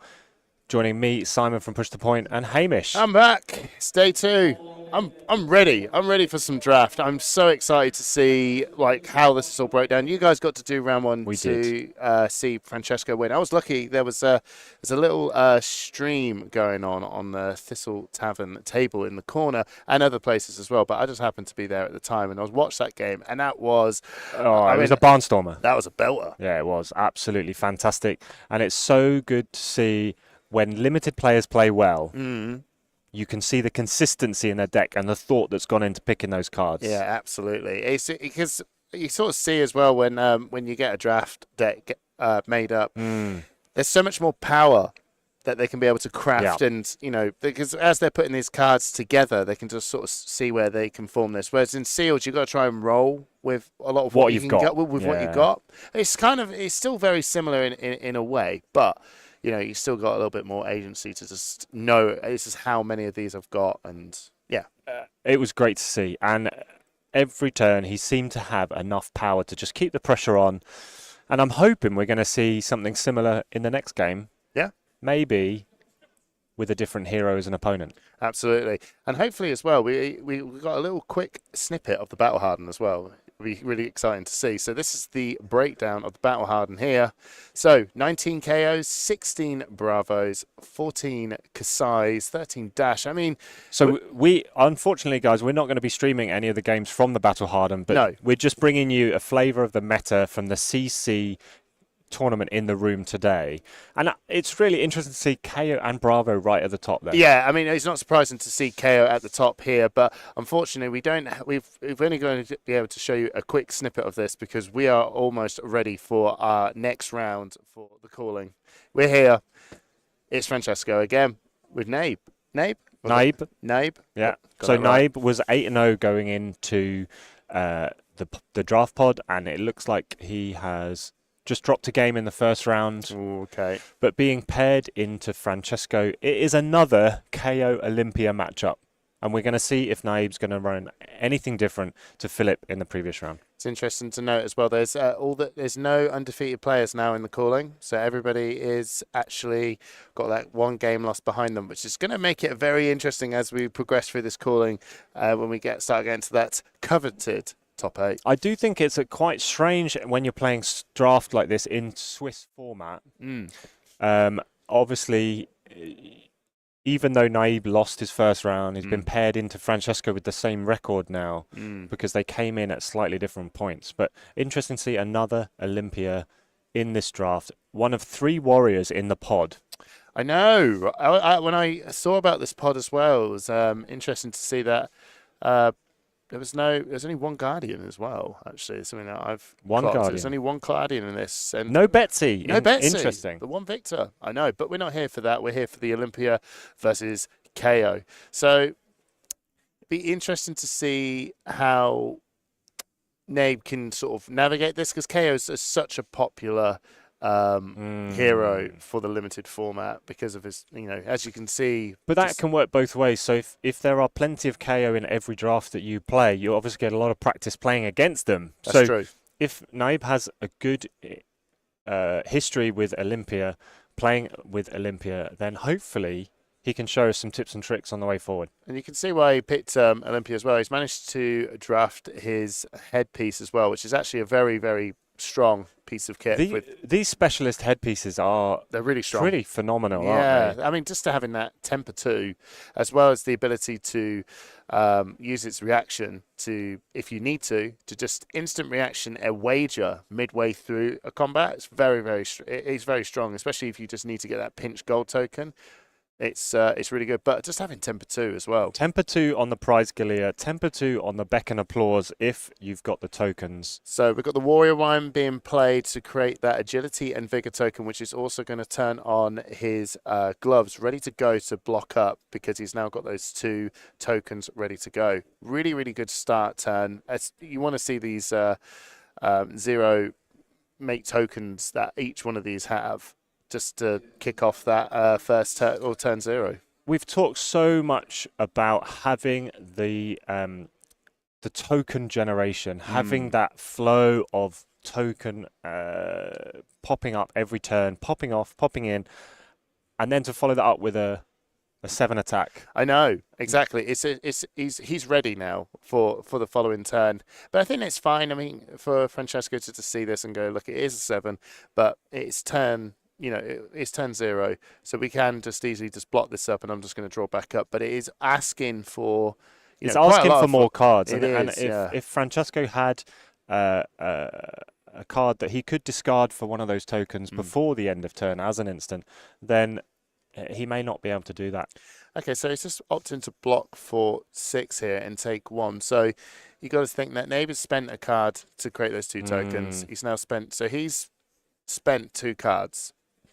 And I think Francesco goes, well, I don't really want to maybe just give you 3 cards for you spending 2 cards. Just looking at value. Yeah, just looking at value. I'm happy to take the 1 damage, which as well would potentially just be able to set up for, he can spend some of his equipment for the down and not out because I've got less health. You've got more tokens. I can spend some equipment now. So to really push that 8, just to really push that down but not out text. Full effect. Full effect. Yeah, and that's it. Do we think that Naib might be using his beck and applause to block this turn, considering he has both tokens up and he doesn't want to miss that opportunity? Now's the time. Now, if there is a time, now is the time. I don't know how many opportunities you're going to get to be able to create both of them at the same time. Yeah. Oh, here we go. So we're coming in with the clause, and we are we are using the instant ability of Agile Wind-Up to get that agility token, get that might token ready to go. It is an instant, and because it's an instant, and we're discarding a 6, technically, it gives the clause go again. This is because just of KO's on-hero effect. That's it. Very, very cool trick. It's really weird to see Brute have trickery. Instant trickery. Instant trickery. Yeah. It's normally, everything's usually a bit more face up. But yeah, clause for 3, easily blocked, and then coming in for a rising power for 6. And no card's been drawn, so not getting that just the +1. 6, not the +1. No. So, yeah, real great value. Actually. Still coming in for 9 this turn. And we do see that beck and applause being used to block, making the most value. And then clash. A test of vigor. Yes, and a clash coming in, and that is just worked out. That is a clash-tastrophe. That is it. Oh, now you want it. Now you want it. Yeah, and I have had some people come up to me in the calling saying, clash-tastrophe, it does work. It does work. Chat, you can tell me. Does clash catastrophe work or not? We don't know. But, yeah, like you said, the armor getting used and effectively with the block as well. Good clean block. Good clean block. But it's worked out for Francesco. Now he's got all 3 of the heavy hitter tokens, apart from the gold, obviously, ready to go for next turn. This is just a nice, good back and forth. If only he had some of the push the point tokens. If only he was I know. I heard the might token is not. It's not It's not welcome here. Yeah, I know. I'll blame Sean. So we are seeing Naib come in with a saber for 2. With the agility token has go again. Yeah. And that's been paid for by the vigor resource from previous turns. So good effect. That's just that's some of the best bits about the vigor token. It's this lovely seismic surge that's just flexible all round. And then choosing to come in with a big attack for 6. Yeah. Nice and easy. And we're just asking for cards at this point. Vigorous wind-up. Ooh. Vigorous wind-up. That's what Hamish does to me, everyone. Gives me a vigorous wind-up. Tries to get me reacting. Oh, Simon, you know me so well. Francesco thinking about the block here. We've seen down but not out being used to block there. It wouldn't be effective on the next turn. He does have more tokens. Yeah, we might not have mentioned as well that the equipment being used to block the saber, because obviously one of the tokens was able to let it be able to be used. He's got less health, so that's why he was able to get the 1 block from his helmet as well. Absolutely. So he's really using up his armor early, and maybe that is again. It's probably because he knows he's got 1 or 2 copies of down but not out, which is just great value because now less tokens, less armor, less health. And it's not too much less health. That's the big bit. So Bear Fang's coming in with a might token, and it has go again because agility is popped. We're popping the other red Bear Fangs. There we go. And that gives us +2 coming for Nine with the might again. token. 9 go again. I think as well for maybe losing. You haven't got much control. You know, you are bound by the random variance that comes with a random draw discard with the brute decks. I don't know how happy Francesco would be losing one of his red Bare Fangs for later on. He probably would have loved to have got that card arsenaled. But here we go. It's fine. We're coming in for 9. That is a big hit. That is big. Flat Tracker's being spent now, so he's getting for agility token ready for next turn. Coming in with the Mandible Claws now for 3. Has go again, no follow-up, that's fine. And I think he probably would have liked to have kept that red. Getting good use of those adversity boots there, blocking for 2, because that agility token had been popped. Yeah, I know. You got to just find the moments, and that's what I love about those pieces of equipment. That they're opportunity. They're very situational. They are, but the thing is that with the amount of tokens everyone is making, they will be used. It's just knowing. But if you miss that spot, you don't know when it's going to come back round. You don't know when it's going to come back round. You know you can use it. It's not a complete waste because it is likely that it's going to be used. But yeah, like you said, when and where. The Hold'em being used to pump this first Saber for 5. Wagering the Vigor. Are we going to wage the Vigor? We are. Okay. So Wager coming in for 5 against a Brute that has 0 blocks and quite a few attack actions, which is just. And the Warrior's punishing. One resource floating and 1 card in hand. I mean, this is Warrior, man. It's that feeling, again, which we've been saying all day yesterday. Damned if you do, damned if you don't. So, no, I think Francesco's working out. Do you have a go again? It doesn't appear that he does. So he's looking at his hand going, I've got the might and agility token going. And this is probably what you see a lot of KOs I've noticed from watching the games. KOs do is that they're just taking hits because they got such a big, powerful turn next turn. And then if the Warrior players, specifically the Warrior players, are able to just block things up quite well and just coming in chipping all the time. But this is the reverse of what we saw last game where the Olympia player last game was taking the damage to try and come back. But here we're seeing Naib blocking extremely well and managing to generate some of those tokens. The gold token generated from Olympia's hero ability there. But Francesco comes in with a wild ride. Already has the go again from the agility token, but draws and discards that 6 power attack. Yeah, which gets is good. The might token for next turn. Coming in for 7, it's a good big break point. Absolutely. Absolutely. I think doesn't matter that he's already going to probably trigger the go again from Wild Ride, and he knows he's already got it. And he's discarded the one of the red cards there on the random discard. Yes. But still able to pay. Luckily didn't discard the blue and is still able to pay for that Assault and Battery. Coming in for 7. So 7 and 7. That's a 2. 14 off of 4 cards. That's not bad. That's not bad. And he's set up ready for that might token as well. This is just.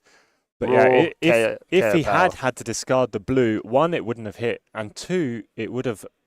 Well, he would have still got his go again because of the agility token from Wild Ride. No, he would have had the go again, but he wouldn't have been able to pay for anything. That's true.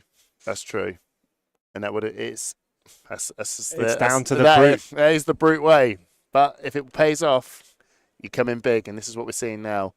And then opt in for just a block 3 as well on that Assault and Battery. We see Francesco really assessing the value of not blocking the previous turn and coming back for more than Naib could block for. And doing a bit of damage, taking cards out of his hand, and just leaving him with the 1 Saber from the Vigor. I mean, that's not bad from a no-card hand. I mean, how often can someone just go, I full block at 2 for nothing? You know, it's not very often you can do that. It's not a powerful turn. But for 13 to 12, you know, if Francesco chooses, which he doesn't, he just chooses to block for 2, which is fine. That chip damage can really add up after it does, over time, absolutely. So, might tokens popping from Francesco. He's just double-checking. What does he do? Maybe wondering if he wants to wager or not. Yeah, well, the first time each of your attacks wins a wager. So, he won't be winning a gold if he wins. He has to win his own wagers. it looked like Francesco was just checking whether that's the case or not. I can't help but look at this. We did have one of a known player from the UK community known as Matthew Folks. He cosplays as the young Olympia. He did.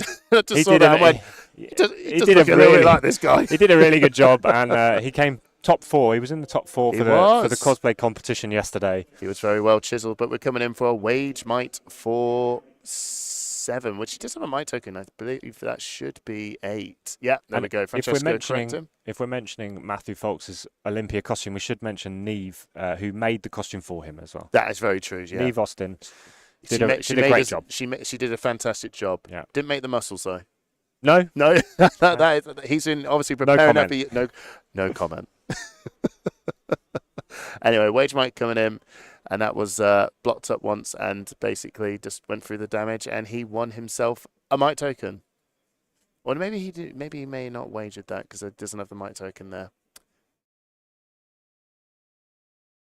All right, so Naib taking that damage. Oh, okay. Spending the gold, draw a card. Right, we are. There is no trying to cycle his hand here. Maybe this isn't Kasai, so no effect of the draw a card. No. Just the ability to cycle that blue, maybe looking for another blue. Or just looking for something a little, maybe a red reaction. Yeah, maybe looking for something spicy. Okay, coming in for a wage figure.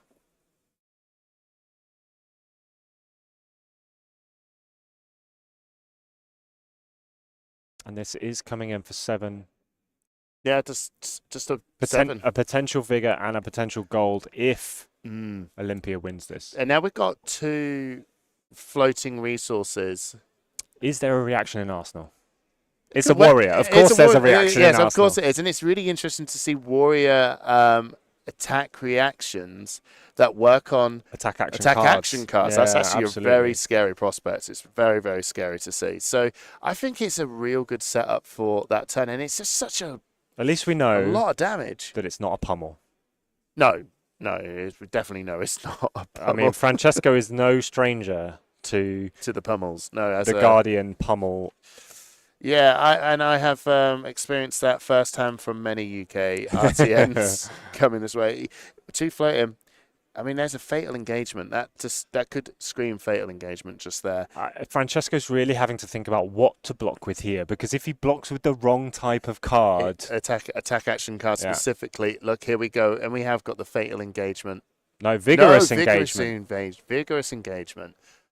Sorry, I was talking about fatal engagement. You were. And Barry was putting the card up, and then I thought, oh, is that the card's been played? No. Vigorous engagement.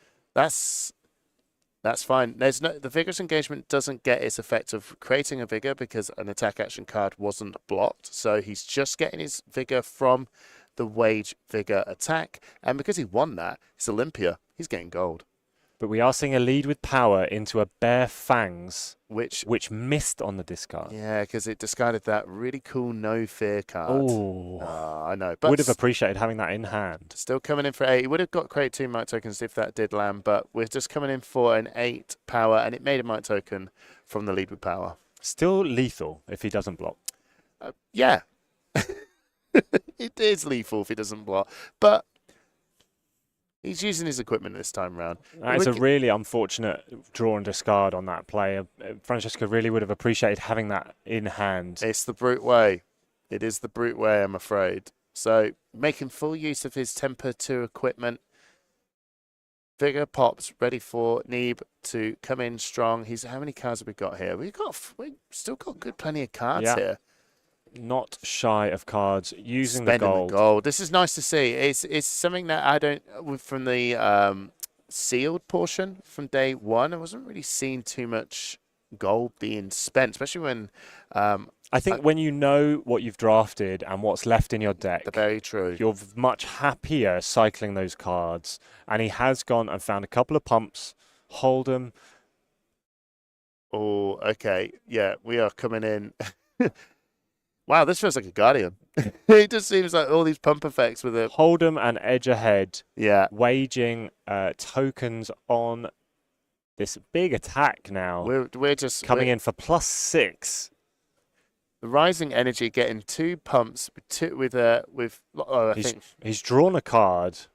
It's only cost him 1 to play. Okay. So we are coming in for 11. For 11, and I think Francesco's just full blocking this out. No, taken 1 damage down to 1. Okay. Oh, ooh. Ooh. Ooh. Ooh. And because it's hit, Naib's got a gold from wagering, but also the agility and the vigor from the pump cards, and a full grip. Wow. Wow. Okay. That was an extremely scary turn. We are seeing so much pressure from this Olympia deck, and these two Olympias were next to each other at the draft table. It looks like Naib had first pick of all the best cards on 2 of those 3 packs. Goodness me. He's spending another gold, just drawing it. He's really, really maxing out Olympia's ability to just win these wages, gain that gold, and just filtering through to just those big hits. Every break point is a problem now for Francesco. Vigorous wind-up being played now, coming in for 7, and we're on 1 health as well. This is just where everything is starting to get very scary. Oh, that's and it. we see Naib take it down with a commanding performance. Oh, very strong. That is, he literally just, well, it was just that massive big turn that he did. Yeah. That was absolutely impressive. It just seems like for a moment there that Francesco just looked like he was in control. He was just coming in with all these big hits, and he was on the defensive, and it just took that 1 big gold spend, coming with such a huge attack. And what allowed that turn to come through was the miss on the Bare Fangs, which would have taken it up to 10 and produced another 2 might tokens. It's the brute way. It is the brute way. These things can happen, and with amazing control and performance by Neeb, took it down. That was really impressive. I love seeing those. Just seeing the gold being spent and just going, cycling those cards, filtering and getting those pumps. Yes. For the big attacks and for the sabers, really nice to see. It was an absolutely fantastic game as well. So hopefully we're going to be able to see Barry be able to get an interview with Neeb as well, just to have a chat through all the stuff. And yeah, we'll be back soon. See.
Hi, welcome back to the Calling in Liverpool, and I have been joined by Naib. Fantastic win.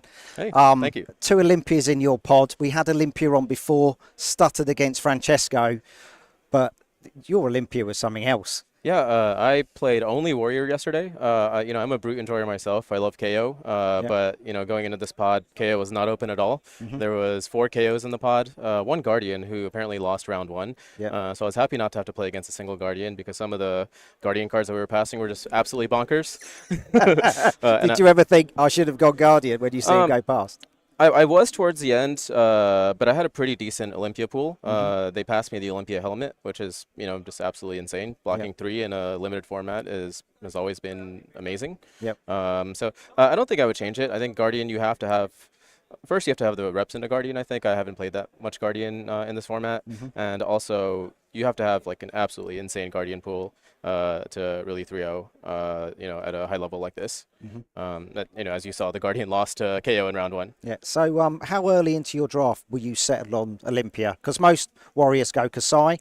Obviously, you've chose what would be termed the harder. Yeah, I wouldn't say it's one is harder or the other. I think you can go Olympia or Kasai. I think it's more choosing which class you want to go. I would say I probably opted into Warrior by maybe pick 3 or 4, and then in pick 2, I got past the Olympia helmet, and at that point, I just started crafting my deck around Olympia. So, grabbing more blues to be able to, keep playing with the gold, grabbing more wager cards, what have you. Olympia was chosen towards the middle, Warrior was chosen in the start. Right, nice. So is the plan with your deck to sort of like stack the wagers? We saw that stack of the wager, sort of like the Hold'em, the edge ahead.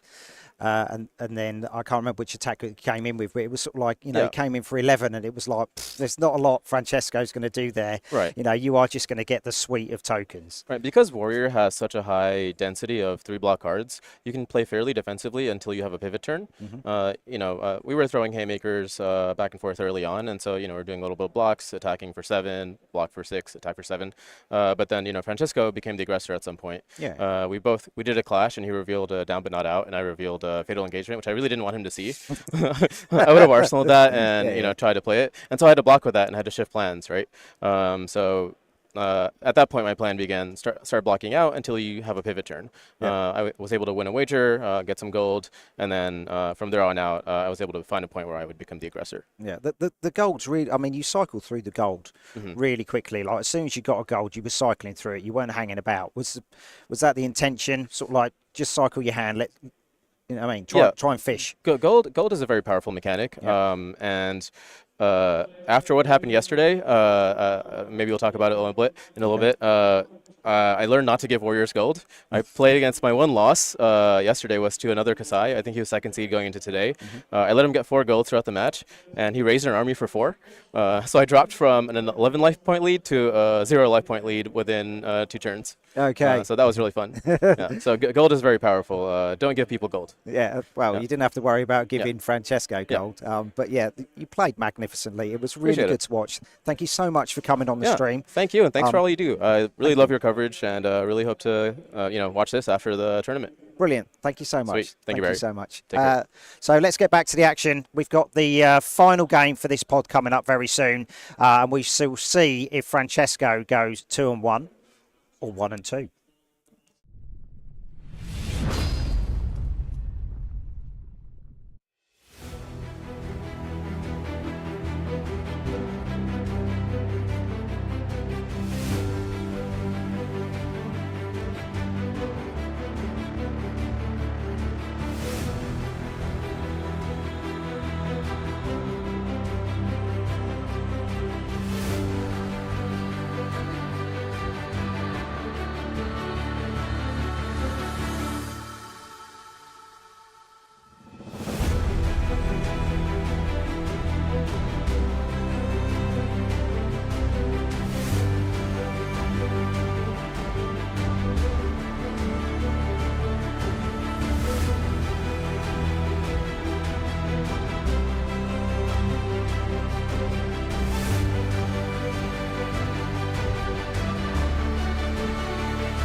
Hello and welcome back to Calling Liverpool. I'm here with none other than Hamish Chisholm Brown. How's it going, Hamish? I'm very good. It's good to be casting with you again. It's always a pleasure. It's always a pleasure. Never a chore.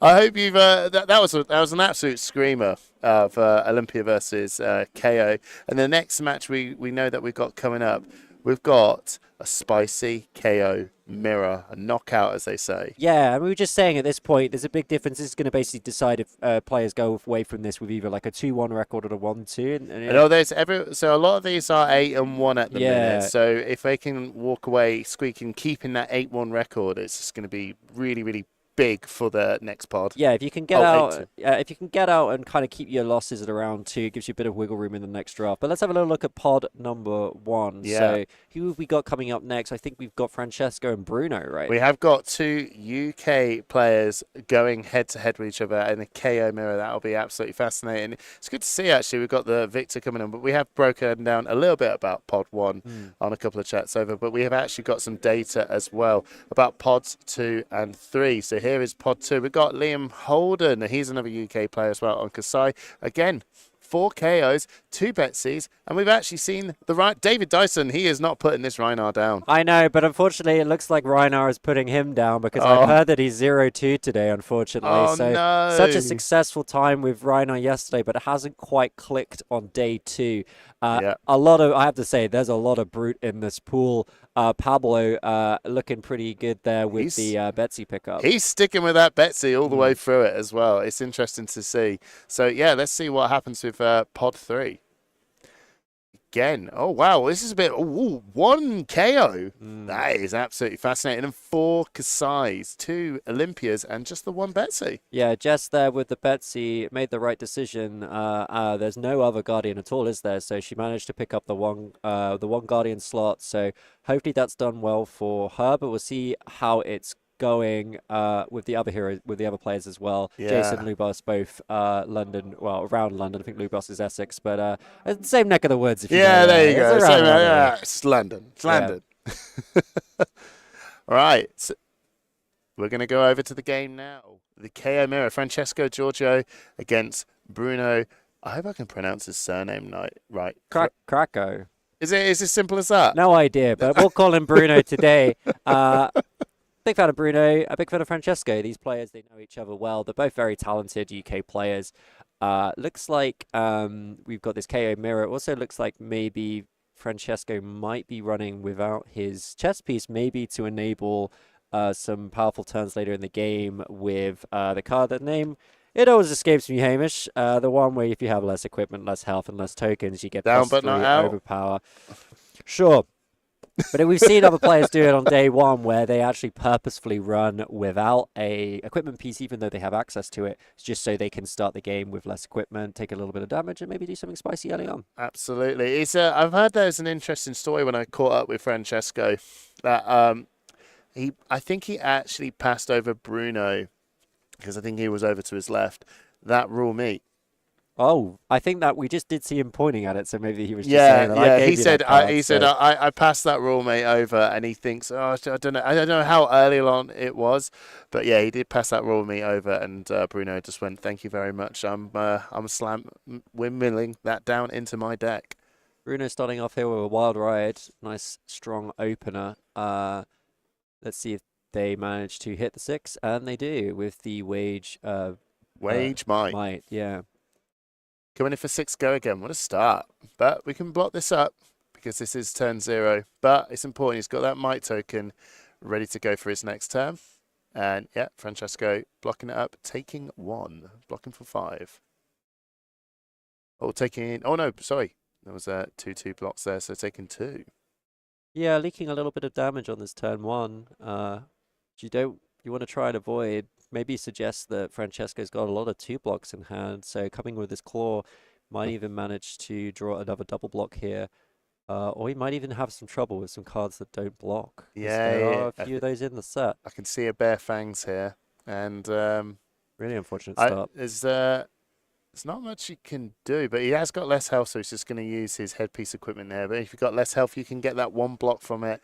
And I think he didn't want to block this up because he wants to get ready to have that agility token ready for his turn. So he's going to pop his Agile Wind-Up to get a Agile token ready. Yeah, really say improve things a little bit there with that Agile Wind-Up at the end, but not an ideal start for Francesco. Doesn't really want to be starting the game with 16 health, unless he can make something happen with a down with not out. But where if you got the set, you need to have the tokens, so it doesn't really help, does it? No, you've got the same equal amount of tokens, but the Agile will be popped. So then you will have less tokens when this starts its turn in the Agile agility or the agility. Well, let's see what he popped. manages to put down. But you've got to be worried, haven't you, Hamish, if you're starting with just at a four life disadvantage to your opponent. It is rough. Bruno's developed an Arsenal, done 4 damage, and drawn himself back up. Well, it was, it's still early days. Well, I wonder if we'll see an early pop of the boots here from Francesco as well, just to set up a agility token for the next turn, or we might have the means with which to make it here. Yeah, Bruno just reminding him that the agility token will not go in the bin. Yeah. Well, if there's any discard from Grave, I'm not sure. I can see we're not that playing Levia here. So. I can see that Francesco. He's got a yellow and 3 reds. That is not the most ideal, especially if you want to push the agility token to the max.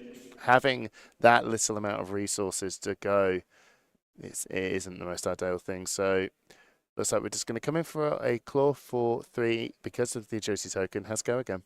And then Francesco's got a decision whether he wants to do a double red pitch, throw out an attack, or whether he wants to, but that is obviously going to deny him any Arsenal, which is a bit of a shame. But he definitely wants to try and put some pressure back on, try and chip a bit more life away from Bruno. And Bruno does take this, maybe thinking if Francesco throws down a wager card, I want to make sure that I've got that covered. Yeah. And we do see the boots popped here as well to set up the next turn. Yeah. But then maybe he wants to Arsenal. Oh, he does have the blue. Oh, he did have a blue. Yeah. Okay. So that's good. So that's good because now he's got the agility set up for the next turn. He can get the card down in Arsenal, and that sets him up very nicely for the following turn. And this is actually quite a nice attack here. Yeah, Wage Might, and then being able to have that if it does land, agility and might, the perfect combination for any brute deck. Yeah, really nice. He's turning around. That blue coming in clutch. Yeah. We were worried that maybe he didn't have the resources to play for it. Kind of hard to see sometimes, but it is what it is. So Bruno having a think here. He's not going to take this all on the chin. The attacks are just far too heavy. So Bruno's still got quite a lot of equipment. Obviously doesn't want to use his raw meat if he can avoid it at the moment. No cards drawn, so the headpiece is not live. I don't think a might token would destroy this turn either, so his arms is not laid either. So yeah, it's not. The equipment is now not the time, so we're going to have to give up some cards here. How many cards will you give up? We shall see. So we're going to see a 1-card block, maybe 2 cards. Probably isn't going to cover the 7, so maybe pack hunt and reinforce the line. I think I did see that. Quite enough to cover the damage, but it is going to prevent a lot of it. So 1 damage will get through. A might token is gained by Francesco, and like you said, Hamish set up very nicely for the following turn. But Bruno making good use of that reinforce the line. They're not quite as good as it could have been if it had covered it completely. And we're going to see a lead with power. I love this card. Yeah, very, very, very strong. Getting +3 for the next attack and creating a might token as well. So that is a clause for 7 because we've got that might token pop from last turn. Oh, that's a strong claw. Yeah, no go again, but still able to present 7 damage this turn with just 2 cards with the help of that claw. So we've seen that quite a lot in this tournament, being able to push 7 with 2 cards, being really strong, just pushing on that pressure and getting that chip damage through. And actually, Francesco takes a fair chunk of it, and he finishes with the agile wind-up. Oh, pretty nice. That is a good setup. I tell you what, I have to say, these agile wind-ups are very, very, very strong. I just want to point out as well, we just got a message coming in from Alan that pod 2 and 3 were the wrong data. The update, we'll update this later on, but we'll get back over to the game. Bare Fangs coming in. We are going to see the random draw discard from Bare Fangs. Rolls a 1. It hits. It does hit. So we have got Bare Fangs coming in for 9. Go again. Oh, that's what you want to see. That is a strong KO start. Both of these players throwing out very strong attacks. Francesco obviously had a little bit of a life disadvantage due to the taking 4 damage turn 1 that he really didn't want to have to take. But Bruno's still going to have to deal with this really strong turn coming in from Francesco. 9 go again, and there's still plenty back in the tank that Francesco can throw at him afterwards. It's yeah, absolutely. It's knowing what are we going to follow up with X. We still got we could still come in with a claw because we've got that one floating resource as well. Hopefully, again, maybe another 2-cost attack for, and that would be exactly what you would expect from KO from a CC. Yeah, we might see Bruno use the arms to block with here because a might token has been popped. Yeah. You have to think, Hamish, though, like, it's quite a scary number, 9, but when you It see is. Francesco's got cards in hand, you have to worry if he's going to follow up with a wage card afterwards, which that's the card you really want to block if you can. Yeah. But you can't just let yourself get hit for 9, can you? No, that's the trick. Except you can, because that's exactly what Bruno has just done. Taking 9 damage, going down very low to 7. But yeah, maybe he just wants to play around that wage. Oh, this is a really strong turn here coming in. Does have to pitch 2 reds to do it. Comes in with the lead with power, creates the might token, and then follows up with an attack for 6. Bruno in a bit of trouble here, maybe thinking exactly like we were saying, want to be covered the instantly waged damage, but hopefully he can cover this and try and prevent any more damage this turn. We're hitting heavy, and it's now a good time to use the headpiece because that might take us. You can't get the full use of that raw meat, but better than nothing, and we know the time is ticking. So it's now time to get real use out of those equipment. But both players as well, making a lot of might tokens. So the face adversity coming down because of the draw discard effect of Bare Fangs. Yeah. So is available to be used. Also gets the raw meat down, but I think that's going to be, it's going to be blocking for 2. Could also no, it throw is a the 2 block. arms There as is a well. might and So the actually, agility. So it he's is a gonna good cover time. this perfectly with his equipment. So cashes in equipment really nicely there to cover that 6 damage. So leaving himself with the potential to block with that raw meat one more time if they can. That might token was just hidden to me for some reason, but coming in strong now. Oh. Yeah, and you can see now why he wanted to take that damage so he can get that adrenaline rush out with a +3 buff coming in for 7 plus whatever the might tokens are. I think there was actually 2 of them, right? So it's going to be 9 with go again. Yeah. Exactly what Francesco just did him. Yeah, he says, you got a 9 go again? Back. I've got a 9 go again. And this is presenting lethal. It is. This is heavy hitters. We are hitting. You can see Francesco there just having a flying. All right, okay. That is coming in pretty big, but he has got 2 might tokens coming next. So, he's going to be coming back really heavy himself. So he's going to be down 2 cards on the block. Blocking for 5. Oh, here we go. Coming in. No, this is not a wage. It's just a clash card, but coming in with nice big strong attacks as well.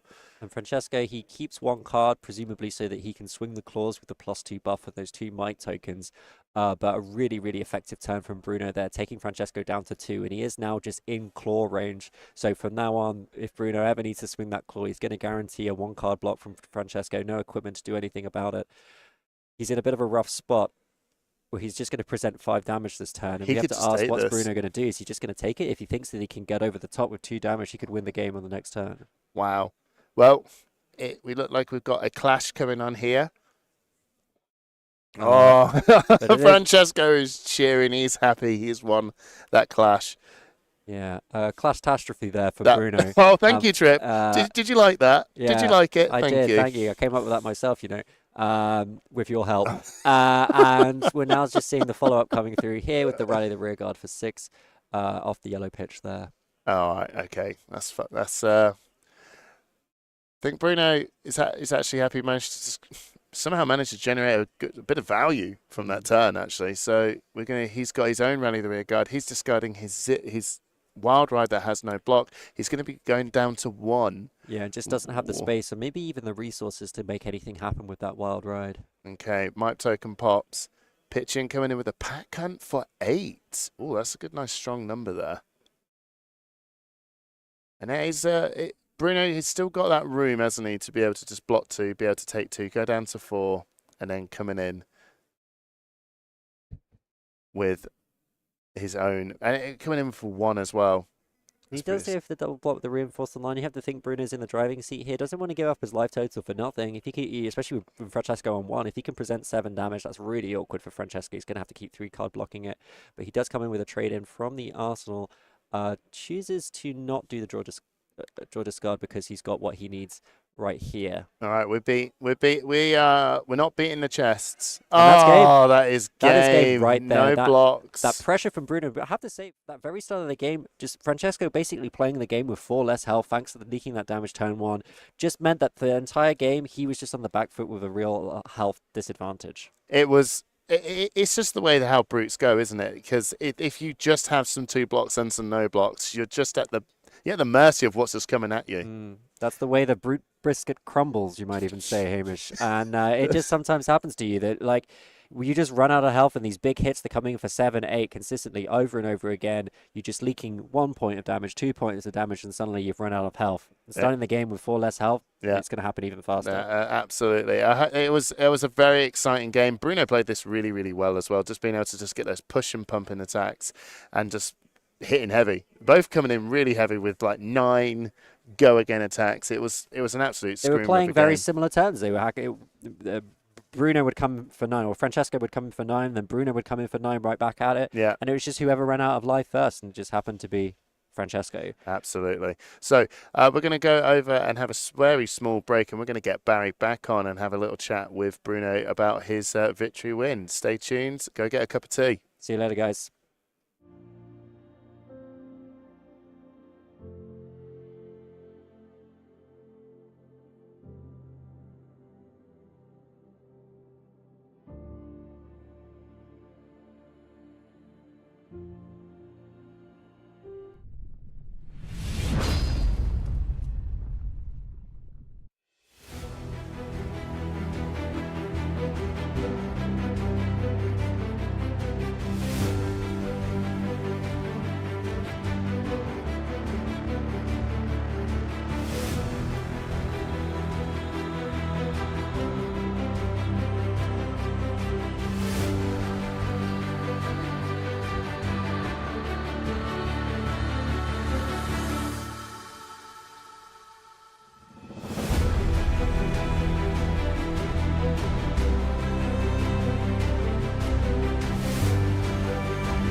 Hi, welcome back to the Calling in Liverpool, and I have been joined by Bruno. It's not Hamish Chisholm Brown and Dan Tripp on your screen. It's Baz the Bard and Bruno.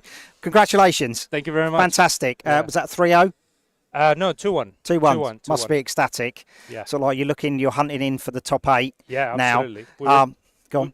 So we were just saying yesterday, we need 2 2-1s to make top 8. Mm-hmm. So we don't have to force anything. We just have to play conservative, play your seed, draft well, and hopefully 2 2-1s get you in. So one more. Yeah, 4 KOs on that in your pod. It was rough. It was rough. But somehow my run one, I actually won against the only Guardian in the pot. Okay. So obviously that Guardian deck was crazy good. But then I was winning all the clashes. So like his best card, like Trounce. Yeah. So we clashed twice. I won both. He just gave me all of these tokens. Like, I'll take it. This is the risk, clashing against KO. It's just like, okay, I got some big cards with Guardian, but sort of like your +1 pump matters in, does sort of like pay off in the end. It's just like, no, I'll try and save that away from the KOs. It must be bittersweet. you and Francesco are playtesting, friends, partners, sort of like as well as Sean Olden, Jack Raven. You've got a fantastic crowd down there in Southampton. Shout out to Board in the City. Board in the City. Well, actually, just to clarify, I'm not from Southampton myself, but they are my placing group. Right, I actually live in Bournemouth, which is like 40 minutes away. So you're like Marcus Archer territory. Yes, right. Okay. That's it. That's where I play. That's where I do my armories. But I do most of my testing online. I do it with them, like Jack, Joe, Teo, Sean, and Francesco. So are you and Emling? Are you staying with them? Is that where you're staying in a big group? Yeah. Well, I'm actually staying with people from Bournemouth. Right. But, okay. but yeah. So I was going to ask you if you were, chatting last night, sort of like up to the wee hours, going, how about draft? So, quite happy with the draft experience, even though there was 4 KOs in your pod. Yeah, I mean it was a bit rough, but I thought, okay, I have no wobbles, like my deck is playable, and I have good equipment, good equipment blocks, so maybe I can scrap a 2-1. I don't think it's impossible. Yeah, I think maybe I was one of the best KOs. Okay. Well, I mean, you beat Victor. I mean, there was a lot of players in your pod were happy when you beat that guy. Yeah, so, Francesca's just said to me, you have to take him down. I'm like, I'll try. And I got it. Yeah. Nice. At the beginning of that game, your turn 0, sort of like Francesco had sort of like 3-2 blocks and a no block. I mean, that must have been you must have had a smile inside just to go, right, okay, we've got him on the ropes already. Well, to be honest, like the only reason I played the Wild Ride, and I didn't even have the guarantee because I had 2 non-6s in hand. So I play it and there's a 50% chance he doesn't even get go again. But the point was to just make a might. I just want to play it to make a might, and then that's one value that I can get from turn 0 that they can't take away from me, kind of thing. It just turned out that I came in for 6 and he took, and I was like smelling blood. It's like, oh, he's got no blocks. Glow for 3. Yeah. Try it. I mean, you made him crack the armor early. Yeah. And sort of like when you're talking about generating power, there were times when you were generating 2 power, but then Francesco was also generating 2 power. There was no holding back. You were hitting for 9, he was hitting for 9. It was just like an absolute slugfest. Absolutely. I don't think our decks are good at blocking. We just go. Well, there was 22 minutes left on the clock. He's just like, there was no holding back. Absolutely, yeah. No, it was great. I also, my equipment was better, and I managed to get like value of. I did a clean 6 block with just equipment, like because he drew a card of the Bear Fang, so that's 2 there. He cracked a might, that's another 2. I made sure that I get my Agile wind up to discard on my turn to make both might and agility, so then that nets me another 2 block on the chest. That is key. So pretty good. We'll see what it's like for the next draft. Fingers I wish crossed. you all the very best. Thank you very much. Nice one. Cheers, Appreciate Bruno. We're going to get Francesco in here, so we're going to talk about his draft, what he thinks he could have sort of like drafted better. We'll have the discussion about the raw meat because he did pass it up. So we'll see you soon. All right.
Hi everybody, welcome back to the Calling Liverpool, joined by Francesco, who very kindly let us record your draft, your thoughts going into it, and we've seen him for the last three rounds. We will be showing you Francesco's draft while the next pod, the next round is drafting. I think we're recording that as well. So, thoughts on your draft overall. Now we've got to the result of it. You were semi-confident. You always downplay things. I can never tell if you're just like, yeah, I'm ready to go.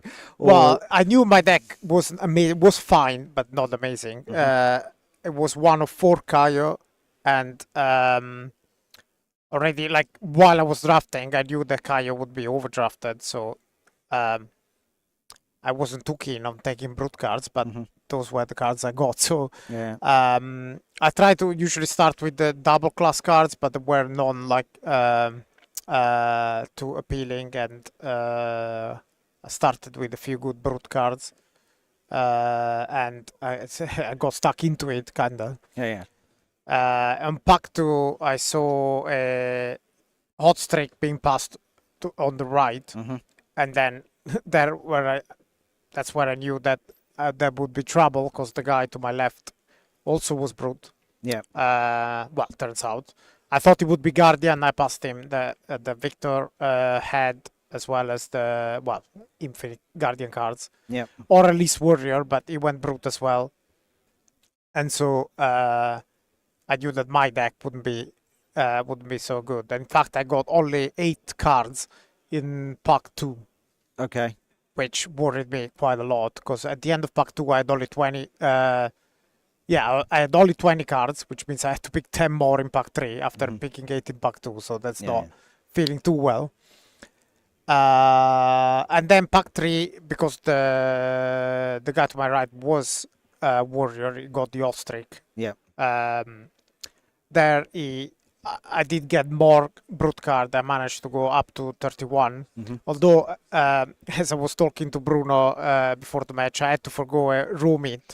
Because I was afraid I wouldn't end up with enough cards, and so I had to pass the roomit to pick a brute card. And then I ended up with 31. So then perhaps if I pick the roomit, I end up with 30. Although there's no way for me to know, because again, pack 2 only 8 cards. There's probably 4 brutes at the table, which there were. So I wasn't too sure. Okay, but I mean, we saw you fly. I mean, the amount of damage you could do with that deck was still impressive, even though you're saying, you didn't have like the brute numbers you wanted. I mean, most of the time you're attacking for 8s, 9s. I mean, it is hard to deal with in this format when you've got lots of 2 blocks. You must be quite happy at the table when someone's chucking in their hand and going, right, okay, we're going again. Yeah, well, the format really punishes any deck building problem that you have. So if you have too many 2 blocks, then you're gonna pay for it in the games. That's what happened in my last game with Bruno, because on turn 1 my hand blocked 6, and Bruno did well to attack into it. You discarded a blue agile wind up on that turn 1? Was it turn 1 to get the agility? So instead of blocking, that's debatable whether I should block for 2 or make an agility. But the problem is that if then so then I'm left with 1 that was yellow Bear Fangs, which is the card I'm gonna play probably. But then if I draw all attacks, which is most my deck, then I wouldn't have a way to use all my cards. So I thought that the agility would give me overall more value. Now, this also didn't happen, because then I drew into my only card that would help me in that situation, which was Lead with Power. Lead with Power red. So that meant that even without the agility, I would have been able to go 10 damage, because I would have gone Lead with Power, Bear Fangs. And that's actually 11 value. So... but I didn't have the Lead with Power, and there's only 1 in my deck, so... you can't see what's on top of your deck. This is the thing. You could just play with your gut feeling sometimes, know your percentages of hitting certain cards, and it's just like, it's right at the beginning of the turn. You've no idea what's coming out. But thank you so much for letting us record over your shoulder. We will show Francesco's draft. and then you guys can sort of like, you know, either agree with what Francesco was able to pick, or you know, everyone's going to go, I might have made a different decision, you know, sitting in that seat. We do miss the very first pick because there was a problem with the recording equipment. That was Bear Fangs. Yeah, right? Red Bear Fangs. Yeah. So so stay tuned. Thank you, Darren Hazelden, for your kind words. Thank you very much. It's massively appreciated. Thank you. So we'll be back soon. So stay tuned.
So let's talk about the fun part. Yeah.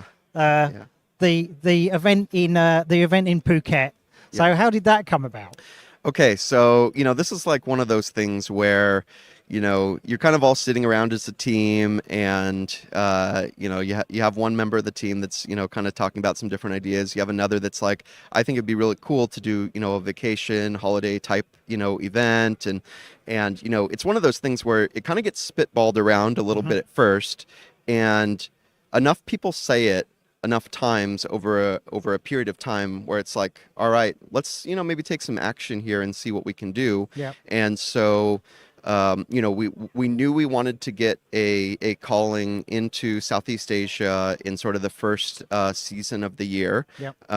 And based on where we were already hitting things, it was like, okay, well, maybe this can be the event that kind of satisfies this geo region. And so it's like, okay, here's an opportunity. We reached out to multiple venues in Thailand, and you know, we carried on some kind of long negotiations. It's actually why in December we kind of preemptively told people to save the date, but we didn't actually announce the city and the venue because you know, we couldn't. Until the contract was, you know, signed and in our hands, you know, we weren't able to share all that information, but we had a high degree of confidence that everything was going to go through. So we told people, hey, save this date in April.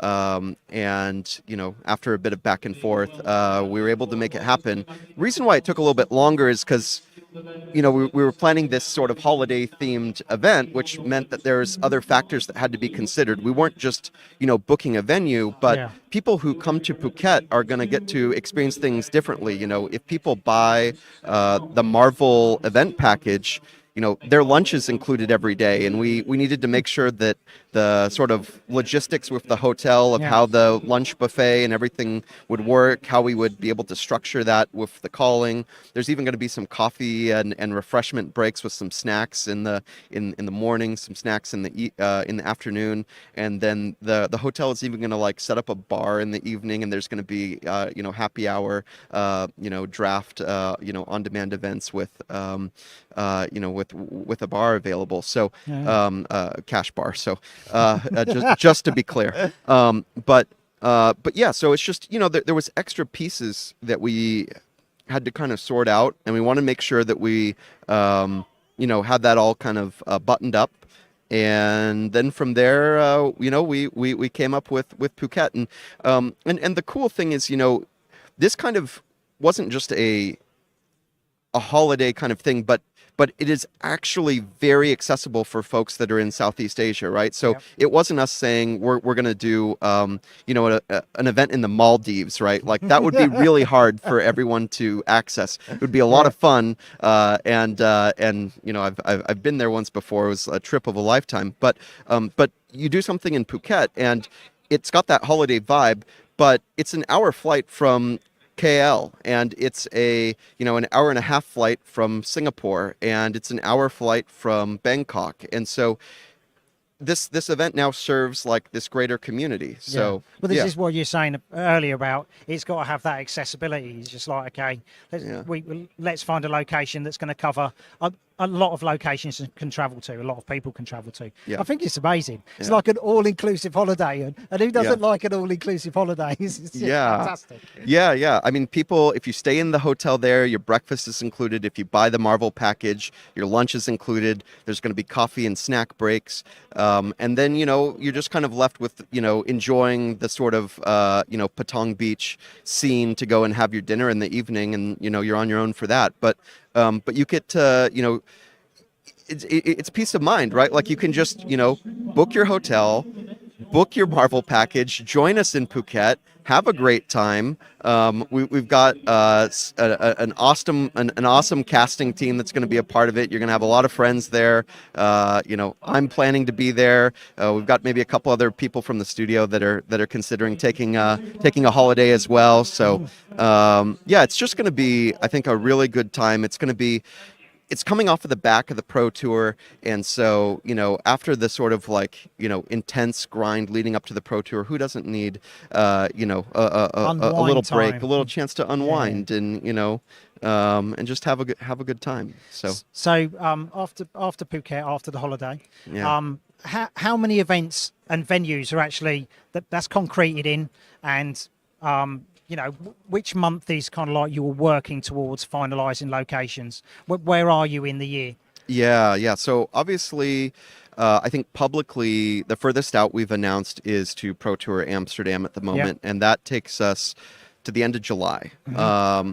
There are a couple holes that we still have yet to fill in. There's an event that's going to be coming up in May that hasn't been announced yet. Mm-hmm. So is that to tie in with the Japanese release, the Japanese language release of cards?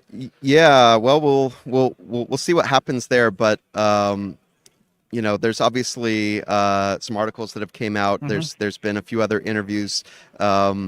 That where some information has been shared about the upcoming localization of Flesh and Blood in Japan. So, stay tuned on that. But we do have, for those of you keeping score at home, we do have another calling to announce that'll be in May this year. So that information is coming very soon.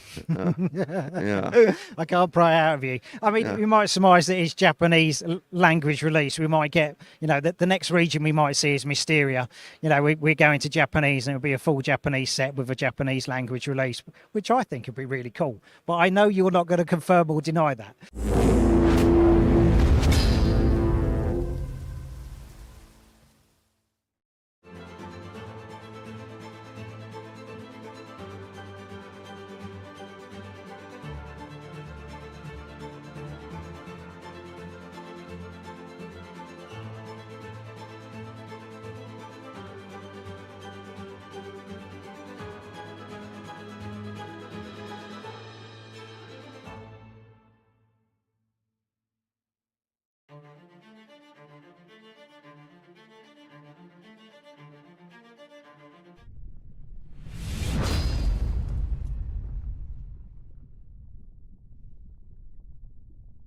Hi, welcome back to The Calling, and I've been joined by two familiar faces. Last week, you were at Hartford. This week, you're at Liverpool. It's just like you guys travel the world, play fab, but let's discuss kind of like how that affects you, because you guys have fantastic results in the States, but traveling overseas, and worlds might not be in the States. How do you cope? How do you cope with that? Well, the jet lag is definitely a little bit difficult every time. Like right now, I think he and I are both pretty tired out. Especially Michael didn't get to sleep on the plane. We had like a 7-8 hour flight over here, and I slept for most of the international flight. I don't think slept hardly at all, so he's powering through. But like, we try to get here at least a little bit early, especially like for big tournaments like Worlds. When we came for Barcelona, we all got here a week early to try to adjust to the jet lag. And even then, it's still like, it's obviously less comfortable than being at home in the States, because you're so many hours off, and like even if you've started to adjust, maybe you still just like wake up early. Like when we went to, like oftentimes when we go to Asia or like even maybe New Zealand or something, I'll just like wake up at 6 or 7 a.m. sharp every day and can't sleep past that. So it's a little weird, but I think you just try to get there early and try to do things to like force yourself onto the right schedule. Like right now we're trying to stay up all day until bedtime. So that way we're just like difficult. We can crash and yeah, it's hard though. Yeah, 24 hours without sleeping, playing Bravo right now in CC. Those things don't mix. But I mean, for brevity, honestly, like before I came here, I was sleeping well, knowing that this weekend would be a little bit more like hell. Yeah. And now I'm just planning on getting some good sleep after the CC event today and like really trying to catch up and rejuvenate. I think because we are going to be jet lagged, we're probably going to wake up at like 2, 3, 4 a.m. or something tomorrow morning. And that's just how it's going to be. Like, it's really hard to like super adjust because this is like a weird time zone. And I guess it's just Europe for me. I just can't figure it out. It's like I don't do very well. So really hoping to break that streak. But yeah, a lot of it probably is like sleep and like jet lag. So it's a good question. But it's also the learning experience of a different meta. Like, you know what I mean? In the States, you kind of like know what you're going to expect. Over here, like especially when I do my report for just the UK, the top of the UK is completely different to the south, and we ain't that big. You know, and you know, you must get it in the States, but obviously now you're traveling continents, it's like it is completely different. And deck builds, like there's slight nuances. How do you cope with that? Just repetition, know your deck, and try and figure out what somebody's doing as fast as possible. Sometimes we just don't cope. Like when we went to Calling Singapore, we played like Oldham into Lexi, and they played a different Lexi style. We just lost.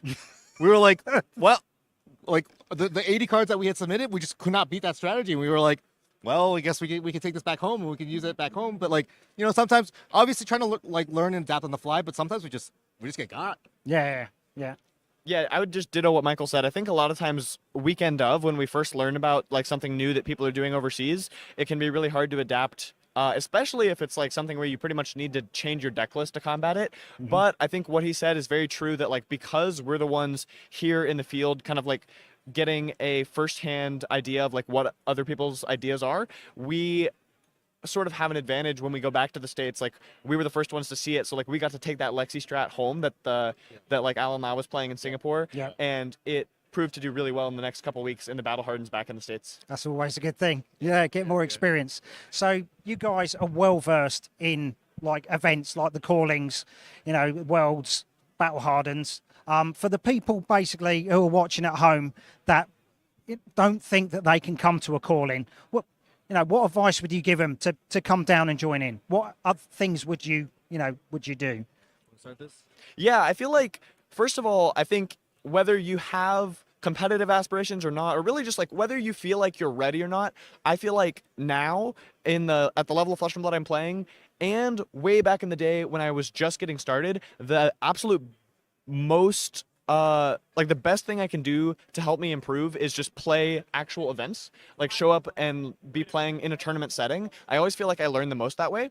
And so I feel like even if you don't have that much practice and you're unlikely to make day 2, you know, you're just like still learning your deck, I think it can still be very beneficial just to get that hands-on experience of like playing at a higher like rules enforcement level and against like opponents from different areas, playing different decks, just kind of outside of your local scene. Just get that practice playing at a high level, even if you have never done, like, even if you've never played a Battle Harden. I think it can't hurt to just show up, and at the very least, you're going to have a great time. I feel like everyone in the Flesh and Blood community is so friendly. Your opponents are going to be nice, even if you're not winning all your games. You're hopefully learning something every time, and just like having a great time interacting with people. At the very least, you're going to enjoy your weekend. I feel like when I play Flesh and Blood, I want to like ideally win, learn, and have a good time. And I feel like if you're doing at least 2 out of those 3 things, it's a successful weekend. Yeah, I mean, I think like these type of events, very daunting, of course. I could totally understand there being some type of anxiety in going, and that makes sense. Like, but the thing is, you're not the only one. Absolutely. I bet about half. I had a lot of anxiety coming here. Like, you know, flying to a different country, flying across the pond. Like, there's a lot of things that give me anxiety. And honestly, once I get here, you feel a lot of that anxiety just gets lifted. Yeah. Like on just being with people, playing games, even getting cracking a joke with like an opponent, like round 1, round 2, and them kind of like, cracking back with you and kind of, keeping the banter. Like those things just like make you feel better. And it's just like human to human interaction that it's just one of those things. Like I'm an introvert. So like even going to dinner with friends, like 2 hours before, I'm like, I don't really know if I want to go. But like once you're there, right? Like it always feels different. Like unless you like actually detest these guys, why are they your friends? But like, if you got some chaps and you guys are all, friends, like once you get there, it's just like if you can cross that hurdle, things get a lot better. No one's forcing you to play rounds. You can always drop. You can play another event. You can play a scheduled event. You can play the side events, which are like even more casual.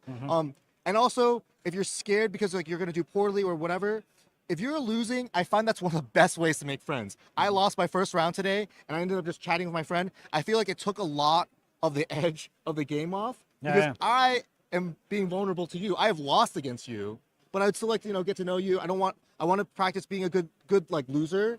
And I think that's like one of these things that you can work on, and that's like a character growth thing. That's like totally. Outside of Flesh and Blood. It's just like becoming a better person, and I think that's like one of the things you can like kind of aspire to do coming to these conventions. A lot of it is Flesh and Blood, but there's a lot of cool things that you can learn outside of it as well. Yeah, I think you touched on the introvert.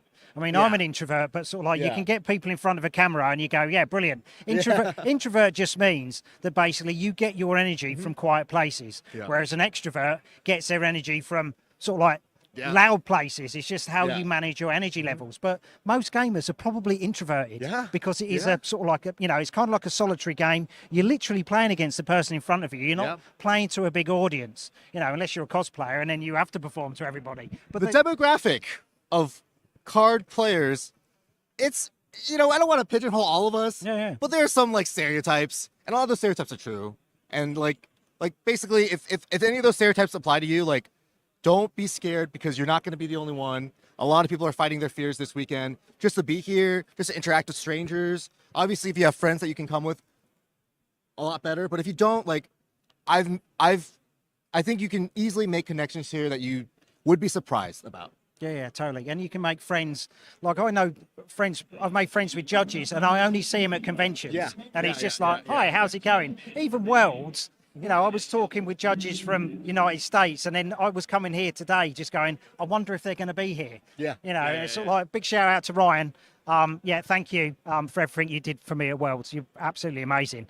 But I wish you guys all the very best for the coming tournament, battling your jet lag. But at least tomorrow is kind of like sealed. So sort of like it's no real surprises. Everybody's getting their 6-packs, and it's what you pull.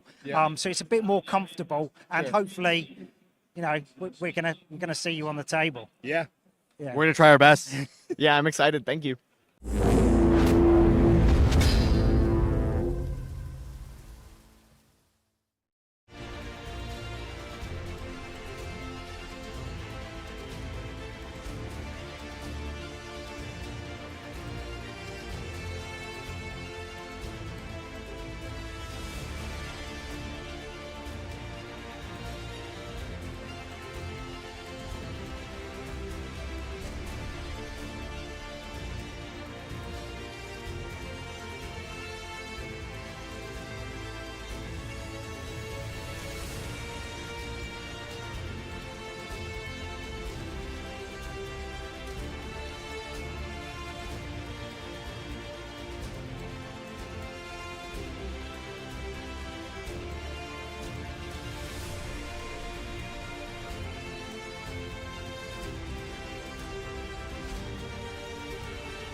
Hello, everyone, and welcome back to Calling Liverpool Day 2. Whoa.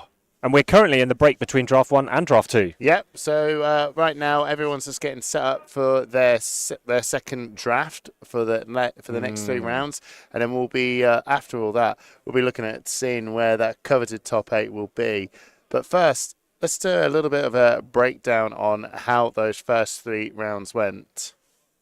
So we should be able to give you the meta breakdown for the first draft. And again, we see KO and Kasai. We're going to be looking up in the heavens, everyone. Yeah, KO and Kasai really, again, standing out at the top. Clearly the most popular heroes. Oh, yeah. I mean, they're just, as we've been saying, it seems to translate even through to draft up their performance through sealed. They're just extremely consistent, strong heroes, Kasai and KO.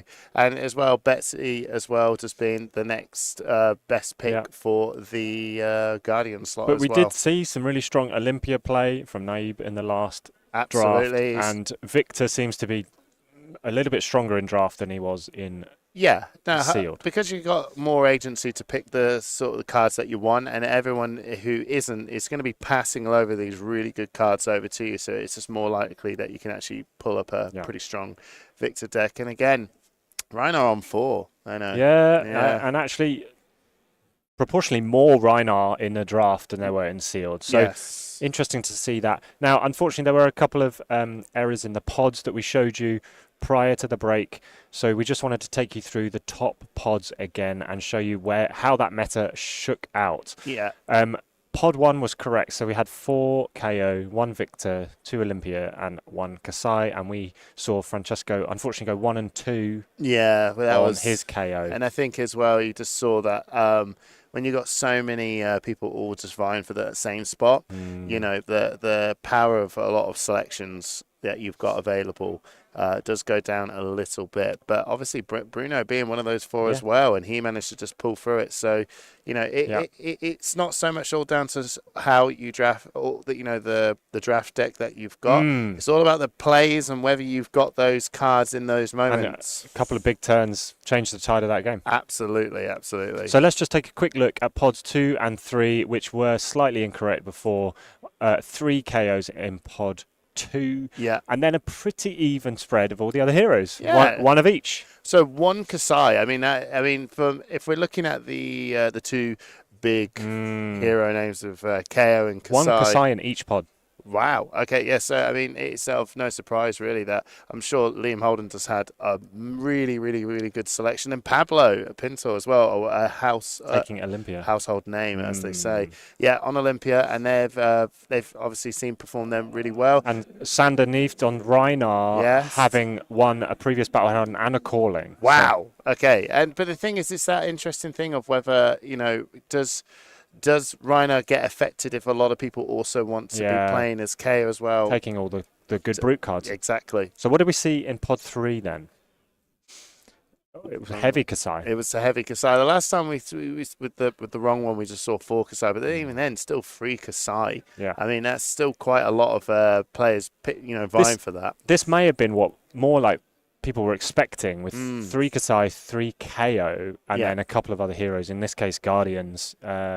I think that's probably more what people were expecting to see. Yeah, this seems like a nice sort of spread here. The 2 Guardians vying for the control of their cards, and I imagine really that they've been able to just get some really good quality cards, especially the only Betsy there, looking for those big pumps. And a Victor as well. It's really good to see. So what have we got coming up next, Hamish? Well, we've got another 3 rounds of draft coming up, and that's going to be really exciting. Obviously, the positions of everyone is now flipped. I've just seen now that I've just had a quick look at the table 1, and we can see the standings here. Yeah, we can see the standings here. Why don't we work our way up from the bottom? The lowest place, a couple of players dropped in between the drafts. We've got players on 5 wins. We saw Daniel White on stream yesterday. Yeah. We know Lila Green on 6 wins, who who had a plan for the draft. It obviously didn't quite pay off. She did tell us as well, because you got to keep remembering. I keep thinking that this set's been out for ages. It's been right? It's a only couple been of out weeks, a week, right? And I know that Lila Greenis has said that it's been her first time actually drafting. So being able to come to an event and perform as well as she did, I mean, that's amazing. And David Dyson, we can just unfortunately went 0-3 in his draft. Didn't quite get the results that he wanted. But these players still in with a chance of making top 32 with some cash, depending on how the next draft goes. Let's look at the next board of players. Moving up to the 7-win bracket. Definitely in the running for some cash prizes here. These are, like you said, they're playing for that top 32 spot here. Howling Mines. He is another UK household name. Did a lot of amazing casting on the Savage Feats for the Battle Hardened at Calling Hartford. He's sitting there on 39th. He's going to be wanting to be playing for these 3 wins for that top for the top 32 cash Oliver prize. M is one of my locals in Nottingham who plays very strongly on Guardian usually and is playing Betsy today. We see Matthew Light Barnett, who is also a Midlands player. He's returned. Been away from the game for a little while. Seems to be back for this set. Of course, this is the set that has been from us. I've seen locally as well. We've been getting a lot of people coming back in and playing this. He preps a lot with Tom Hall, who's in 46th place there. Oh wow! I mean, that's what a what a good show team. from those two. Absolutely. And then moving up towards the top of the players, Martin Heckberger from Germany, there, who we may know from our online play days. Absolutely. Moving on up to the top 32, then these are current money places. Okay, this is it, isn't it? These are the top 3 pods going into the top 8. Right, let's have a look over at. Here we go. We've got the heroes on here now. So let's have a look at pod 3. So these are, to be clear, these are not the heroes that the players have drafted for the next pod. No, these are the previous pods. This was draft 1. Okay, so we can see a lot. Oh wow, a lot of Rhino and KO players from the last pod. Doing their job. A lot of brutes doing their job, and they're getting, and it's been serving them well. And you can see here James Adams. He is actually a local lad from the Northamptonshire. And Lubos, they've managed to just keep securing it. And I know that from my end, from the story of James Adams, his story of limited is limited. limited. But he's performing really well. It's brilliant to see. And we're seeing some Team Poland members scattered around the top 24 here. Bartosz Ziemba, we know him from our cast of the Polish Nationals a couple of years ago. Yeah, absolutely. Did very well. Yeah, and we've done some amazing chats with him on Twitter when we were talking about Flesh and Blood and talking about the meta of what's going up in Europe. It's good to see him up there. And over at the second table, we have got some more English names. We've got Jacob Clements, another Push the Point fan. He's Mark Henderson, good friend of Mark Henderson. We know him. Friend of ours. We know him very Jason well. Roll for London. player. Yeah. More Team Poland players. Piotr Czempek. It's so cool. We've got a nice, good mix of lots of different European teams coming down here, and they're just sitting there at the top. And then on. Let's talk about Table 1. Table 1, the Pod 1, where it's all going to be happening. Yeah. Where we're going to be streaming their games. We're going to be following along a lot of the players there as well. So, Naib from our last pod has gone 2-1 from 8-0 up to 10-1. Yeah, and he is outright leader at the moment. He's going to be the person that we are following for the next 3 rounds. So we're going to be obviously we're recording his draft picks as well, which will be reviewed after we've done all the games. Ready for the top 8, just like we've just done with Francesco. And we're going to be following him for this. So a very multinational top 8 there.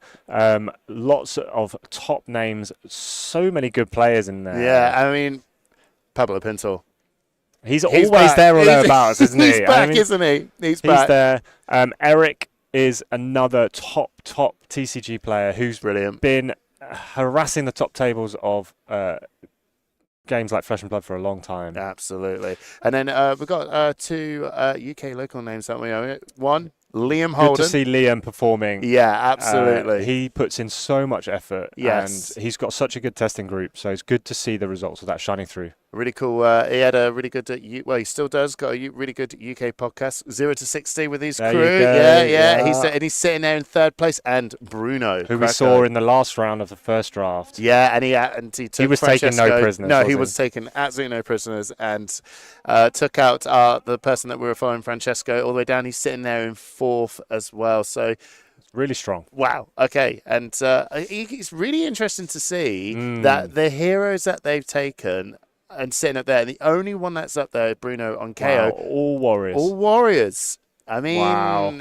They're doing work. Everyone is pitching their tent up with KO, and it's the warriors that are actually pushing through. And even in the second pod, a lot of the players were playing Guardian. So actually, is KO converting to the top tables just at the moment? Numbers, isn't it? If you make it, numbers will push through. That if there's going to be a lot of brute players coming in there, you are going to see they're that feeding off each other. Yeah, aren't they? you will see KO and Rhinar start getting up near to the top later on. But it's really, if you see here that the Warriors and the Guardians just they're taking no prisoners. They're still going to push at those big results. It's all about the quality of your draft. It is. And now we've got something special for you because we followed Francesco through his first draft. Yeah. And we have a recording of that, which we're going to try and talk through as we go. Yeah. Now, unfortunately, there was a bit of an error with the film for the first pick, which was a red bear fangs, but we're going to pick it up. Okay. Hopefully from pick 2. Yeah. If and when that is ready to roll. We'll get when it. Now we've referenced video's still in work, so when that's ready. We've referenced his draft a couple of times, and we managed to follow his games through all 3 games through the draft. Yeah. We saw a really strong first game against the first Olympia. So we've missed a pick of a red bear fangs. Let's see what he goes with pick 2. Yeah. But the first game he seemed to have a lot of consistency. Yeah. Second and third games he really struggled. So with the red bear fangs being such a powerful first pick card, obviously now I've been told that actually trying to force pick a hero quite early on, I've been told is you can get really punished quite hard. This is an amazing follow-up, Matt, where actually staying quite open and being able to sort of navigate where these where the signals are. When a player passes you a card, you're looking for all the cards and you're looking for that signal of that person to the right if they're passing it over to you in that stage. What are they picking? Should I be leaning into that as well? So being able to be open is a real big thing. And we've got some big red attacks coming in that first sort of couple of picks. So you can see that he's actually sitting again. Assault and Battery Red's a very, very strong card. It's got Beat Chest. If you do a Beat Chest, you get that really coveted double agility token. Yeah, and the double token because if you're playing this as well. So you can see that's why I've got a red bear fangs. A red Assault and Battery would be a really, really good pick to go with it. But you obviously got to keep an eye on the blues as well. Francesco's just seeing the signals as well. You've got to see what cards are missing, what might be missing, should I say? What's still available? Yeah, absolutely. And he was sat next to, so he did take that big red attack. I think he knew he was going to pick that up from the first go, but then it's just trying to work out actually, just reading those signals. How many blues and how many yellows are there? What's the card quality coming up here? So here we go again. We're going to pick up our third card here. So there's another red brute card sitting on the top as well. A lot of yellow, a lot of blue, not much red. So take it while you can. Yeah, the strong and considering the strong and stout, the brute beer. It's a Warrior good wine, card. Brute beer. Warrior wine, brute beer. I mean, it is a very strong card. I mean, if you had that on an opening hand, just to start up and go, okay, cool. Here's an. That's the smashback Aehorn, isn't it? Not the strong and stout. That'd be the Guardian strong and stout. I'll just call it the brute beer. Brute beer. Brute beer. Yeah. Beast mode. Warrior wine, brute beer, Guardian. What? He's definitely decided brute early, hasn't he? He's taken that bear fangs and he has gone. Yeah, absolutely. I think this is probably where we're going down that road of. Well, we'll see. I mean, the result was a 1-2, but we're locking in to a hero, seemingly locking into a hero quite early. Quite early. But it's not necessarily, are we going KO? still could get easily just So pick again, up we've Rhino. got another mighty wind-up here. Yeah. Or potentially a blue 5 power, Pound Town. Yeah, it's that Pound Town is actually a great card to have because it is a block 3. You've got to think of the block 3s. You've got to think of the synergy that you can get with that when it comes with, you know, this could easily be a good Kara card, and he's obviously locked into that one. And you he's can gone tell for the blue. Going KO. Yeah. Or pretty early on.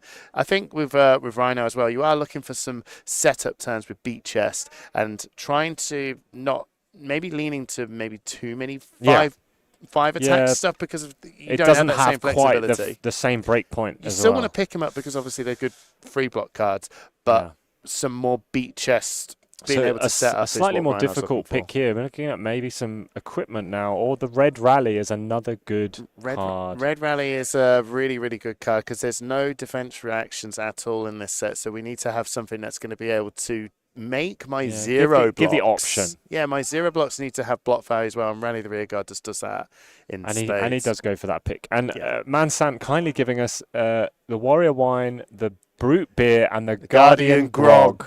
There we go. Thank you. We got it. Let's spread the word, everyone. spread the gospel of the Guardian Grog. The Guardian Grog. I like that. I was trying to. I thought there's a G word. There's a G word for beer. Now we've got a couple of good brute cards in here. The Pack Hunt is an interesting one. But Intimidate though. Yeah, it's also a strength 5. So he's leaning into this KO plan. That's actually good. And a yellow Rally the Rearguard. Yeah, I think he's going to pick this up because it's more than anything. It's block 3. Block 3. Block 3. 5 power. Yellow's fine. That's fine. No. It's not the power, but maybe that was the best. That was the best of the bunch in that pack. Getting a good look at Francesco's facial hair up close here. Just giving us a window into his soul. Yeah. Okay. Automatically lead with power. That's a really strong card, and a real good close up to the back of Francesco's mind. But another good brute card taken. Yeah, absolutely. Lead with power. Very strong card. Very strong card. It's just doing all the work you need it to do. +3. Make a might token. Make a might token. Make a might. I mean, what more could you ask for? Okay. I mean, it's just straight away. Wild Ride Blue. Not ideal. Not ideal. And that Victor Guardian helmet just a weird specialist helmet going around there, and we did see a Victor in this pod, so maybe it came back round. I think that's just telling Francesco as well. I mean, if you're looking at this, you're going, well, okay, is anyone actually gonna? That just tells me no one really wants to take Victor at this point. I wonder, is Francesco starting to feel that there are too many brutes in this pod at the moment, or is he?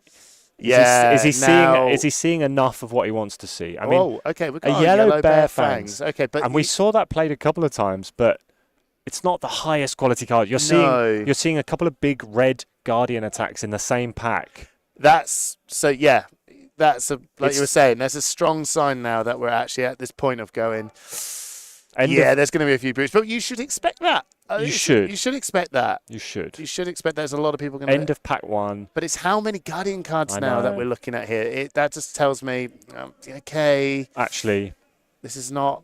This could be a struggle. Yeah. And there's hardly any warrior cards as well. These signals that there's actually quite a few warrior cards missing as well. So... Yeah, if you were seeing this, would you think about pivoting at this point? You know what? There is a big lean into some very just brute cards. Yeah. There isn't many brute Guardian cards that have been picked up at the minute either. So I think that maybe having that opportunity to... this is my sort of take. This reminds me a little bit of Tales of Aria. When you want to pick, in a way, you want to pick up the elements, right? Because these are the sort of lean-ins that I can go into, and then I can keep the options open. Yeah, and then I can sort of pick up the flex cards. Red Bear Fangs at the beginning of that pack. Right. Pack 2. No, sorry, we've missed it. I thought we'd open another pack. This is just a review, so we did see the Bear Fangs. This is the review here, right? Okay, so we have got. You can see there's. I'm so excited. I'm jumping ahead. I know. No, you're good. But there's.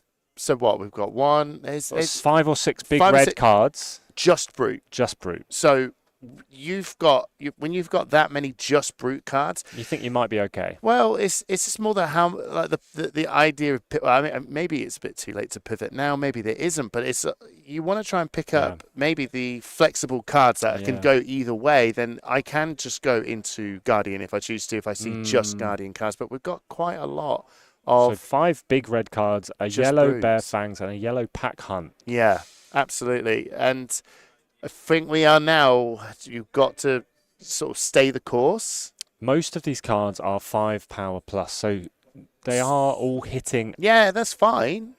That's good. We've got a good KO deck at the minute, but now we've got to see what pack 2. Are we going to be able to make it exceptional? Yeah, we've got to sort of be able to just dig up on how many powerful cards can we get on there, and where am I sitting? Am I sitting at the am I sitting on the top of the table, passing down these brute cards to everyone down here, or is the opponent, my opponent to my right, also on brute as well? Am I a second seat on picking up all these brute cards? So I think the first pack, Francesco had a non-brute and then a brute and then a non-brute and then a brute passing to him. So there were brute cards coming his way. I think he might struggle a bit more on the second pack. Right, and that's fine, I think, actually. If you're sitting on the top table and you have got to if you're going to have 2 packs and I'm sitting on the top and I'm going to pass 2 packs over, I'd rather be the top seat of my brute selection,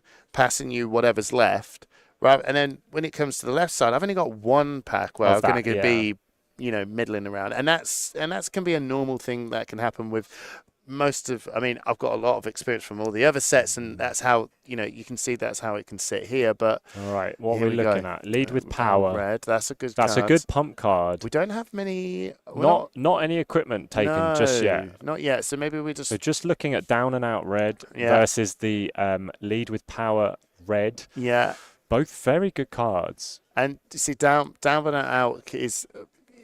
We're not in this. I still don't. We're definitely not in the stage of moving off our seat off brute at all, and then KO. So down but not out is flexible. Yeah, and it's a strong card anyway. It's a high upside card. Yeah, absolutely. So down but not out pick there, shuffling up and then passing it over. Yeah, and I think that's a good pack 2 pick 1. Actually, I think so. I think it was that maybe that toss up between the lead with power as well could potentially, but down but not out, it can be that closer if you need it to be. All right, having a look at second packs shortly. Here we go. Right, okay. Oh, interesting hot streak. But this is we didn't see that played. No. All right, okay, there we go. As a brute player, you are looking for flat trackers, just being able to set up that agility token as and when you need it, when you're looking at your hands. Yeah, it's as a first piece of equipment, that's something that you probably do. Well, you definitely do. He's having a think about it, but I think the flat trackers are a necessity. You can't rely on those to wheel back around. No, because they're. I mean, if you know that at this point, you know that it's going to get snapped up straight away. But again, just sort of looking through the cards as well, what sort of key cards do you think it's been taken up there? And just getting that reading on what are my opponents where's to the what's left coming? Going. What's coming? Coming? How are they going? And Absolutely. we did see the flat trackers taken. Yeah. Getting down. Getting your next 5 packs. So far so good actually. It's been managed, and this is what it's the early stages of the picks. Yeah. Usually you can get some. This is your only opportunity really, if you know there's going to be a lot of people on the same hero as you, to just try and grab those really gas cards. Well, as a common piece of equipment. Yeah, but they'll be snapped up in an instant again here. Well, look, we're the headliner helm, a good generic piece in there. The Pound Town, Pound Town red, the Wage agility, both big attacks, both useful in KO. One's a block 3 though, and maybe the Pound Town potentially feeling a little bit more how I want it, and maybe thinking that actually the headliner helm might be the way forward. Because.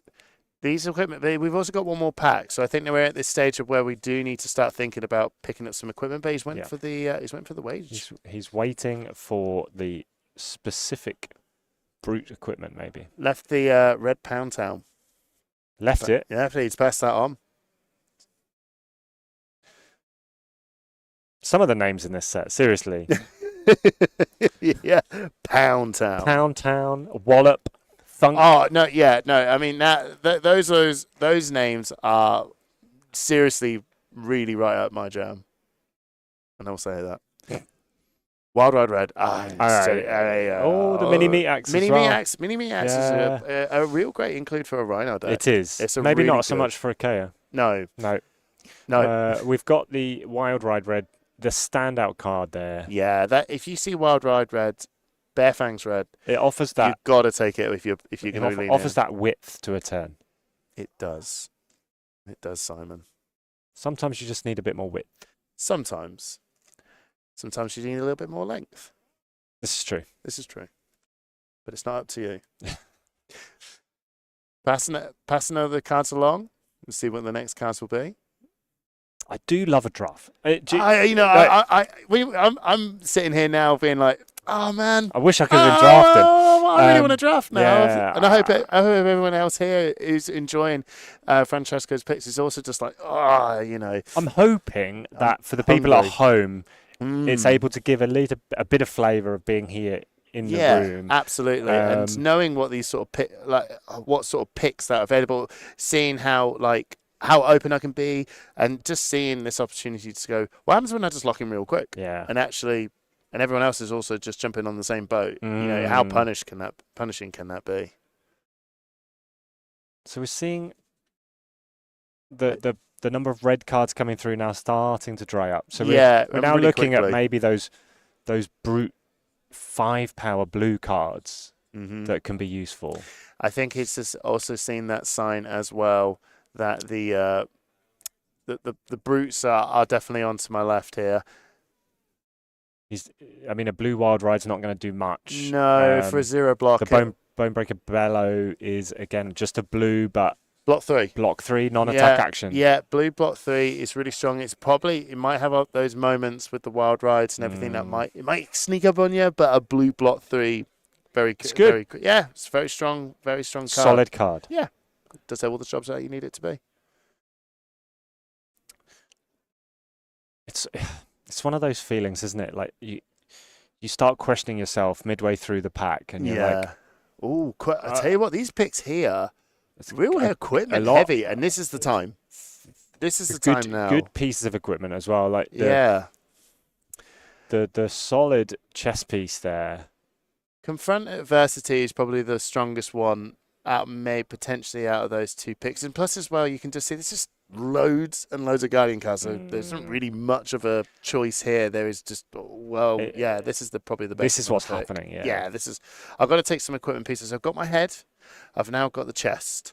If I can manage to sort of grab myself an arms and a headpiece somewhere along the way. No, he's got the legs and he's got the chest. That's what I did. Okay, I thought you said he's got the head. Did I say the head? It's okay. Oh. I may be wrong. I mean, sometimes I walk on my head.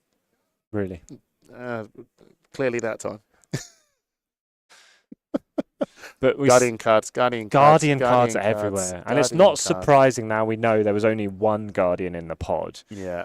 But there must be part of Francesco saying, should I have gone Guardian?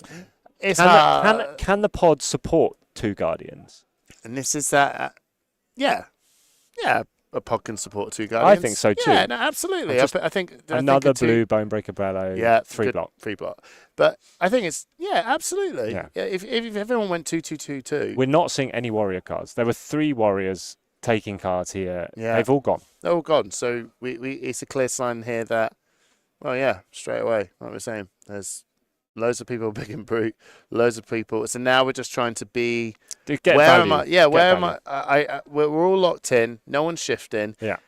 Can I be able to? Where am I sitting on this in this seat with some interesting cards there? Rising Speed Yellow is an option. I mean, lead with speed. Lead with heart. That's probably not necessary. No, and it's. Going with the rising power. He's gone with the shifty swap there. Just a last minute pick it. Okay, so it's head. There's the helm. There's nothing else really worth taking in there. No, we're starting to get to the dregs, the last picks, those potentially. And if you're not the Guardian, And this is where, if you were the Guardian in this seat, you'll be sitting there going, beautiful. Everything here just feels like as good as a mid-pick. I can take what I need. Yes, exactly. Now, right now, we're just... Mini-meat axe keeps going round. Yeah, that's a sign that really no one's going to be... A Rhino. No. Rhino really does like that and card. Then a shield, which is no good for KO. No, I mean... But you can stop one of the Guardians picking it up. Yeah. Or one of the Warriors picking it up. That's the old sword and board. And then we're left with a Guardian card. So, classic, if you're picking the popular hero of the draft, it's very common to see that actually the last couple of cards are just... Well, they're just not quite there. They're just no cards, aren't they? They're just straight up cannot play cards.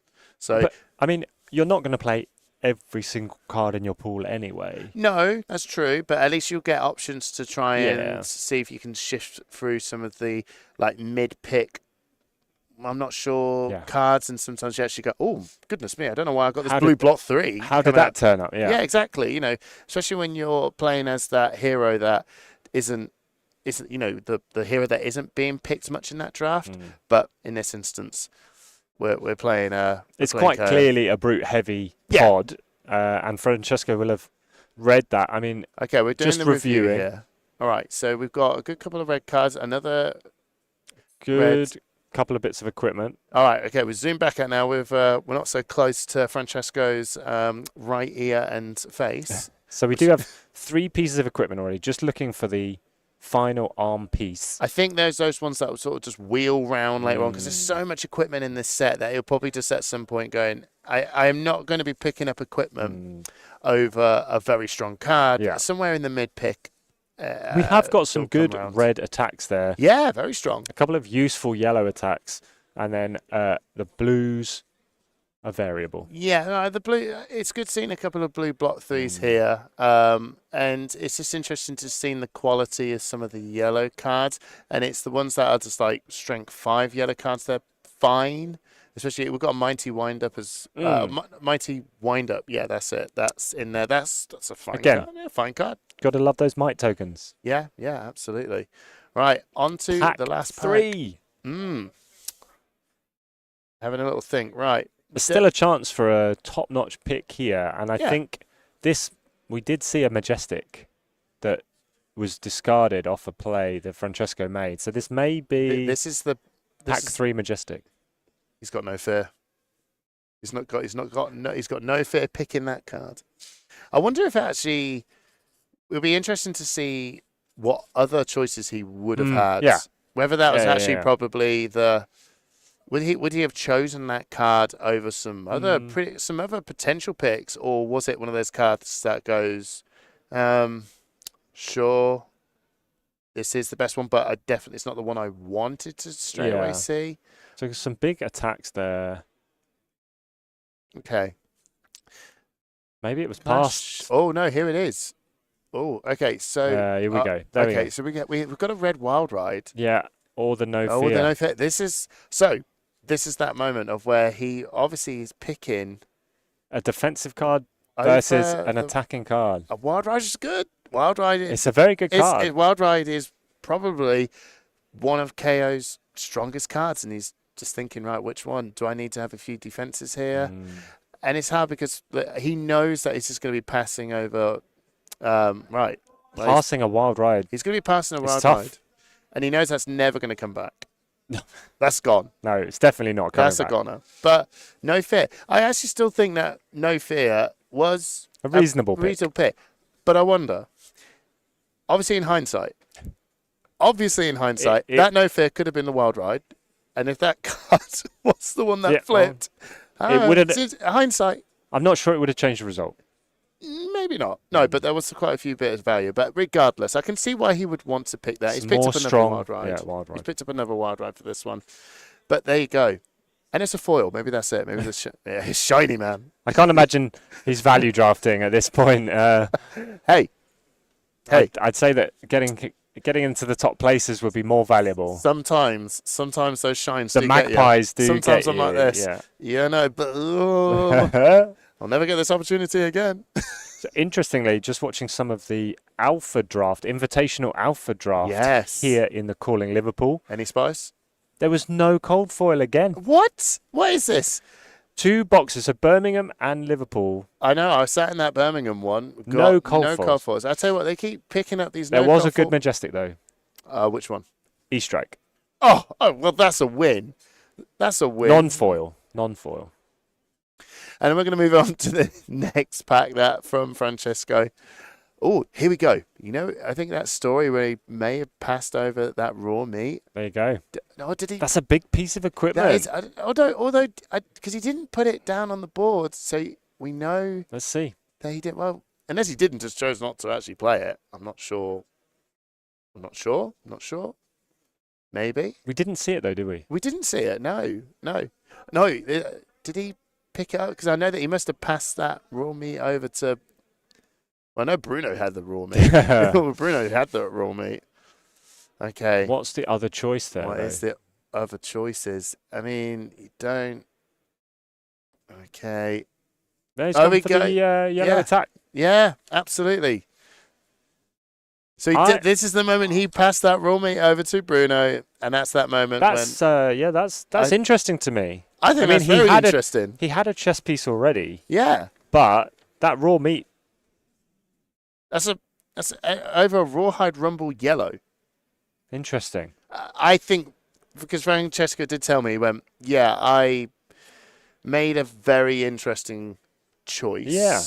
I had the chess piece and I just passed it up. And he told me that. I don't know whether I should have done that. Okay. He did say, I don't in hindsight. This looks to be a choice between the Bonebreaker Bellow or the Pack Call Red. Okay, so the Pack Call Red being a strength 7, 3 for 7. And I think he just needs to up his red attack quality now at this point. So, and it looks like we're going to see that. Yeah, I think that's a. He's a probably choice. slightly aware that he hasn't got the density of red attacks that he wants. Yeah, and those. Yeah, he definitely just needs to have upping up that quality now. And again, look, he's just seen another red 7 attack. And the Bonebreaker Bellow again. Bonebreaker Bellow, yeah. I see. I find that those Bonebreaker Bellows with those right sort of setups, they're great Rhino cards. I'm not saying they wouldn't be Good turn for 0 KO. card. Good turn 0 Good card. turn for 1 sure. card. Yeah. So if you can just intimidate their hand and go blop, you know, that'll be massive. But Wage Might, another red for 7 coming in, and if it hits, it's solid. Yeah. It is a solid pick, and it's just again adding to that red. You know, the red strength density he needs for his KO. But it's also just got to review a little bit as well. How many blues have I got? Because I don't want to be... You need to be able to pay for this. Yeah, I don't want to be janked up with too many reds and yellows here. I've got to get the good count on blues. It's a fine balance. It is a fine balance. Draft is all about the fine balance. Now, trade in as a card that doesn't look like it fits with a brute deck, but actually out of Arsenal, if you manage to get it in Arsenal, and you can discard a card. Great card for. I mean, I've seen there was some CC Rhino decks back in the day that would throw a trade in just because it would you play it, you discard a card and draw a card, intimidate, Off we go go again. Yeah, good synergy. Wild Ride Yellow, we're going wild. We are going wild. Simon, calm down. I just can't contain myself sometimes. You are full of energy. What can I say? I do love a draft. I do love a draft as well. The lead with power there sticks Another out to red. me, but it's only a yellow. Oh, is it only a yellow? I think it could actually even be a blue. It's yeah, we're down to the pack hunt. The pack hunt. That's a blue block 3. Blue block 3. Easy. Blue block 3. I don't know if it's easy. It's only a 4 power, isn't it? Yeah, but what the choices of would you pick a block 2 true. or would you pick a block 3?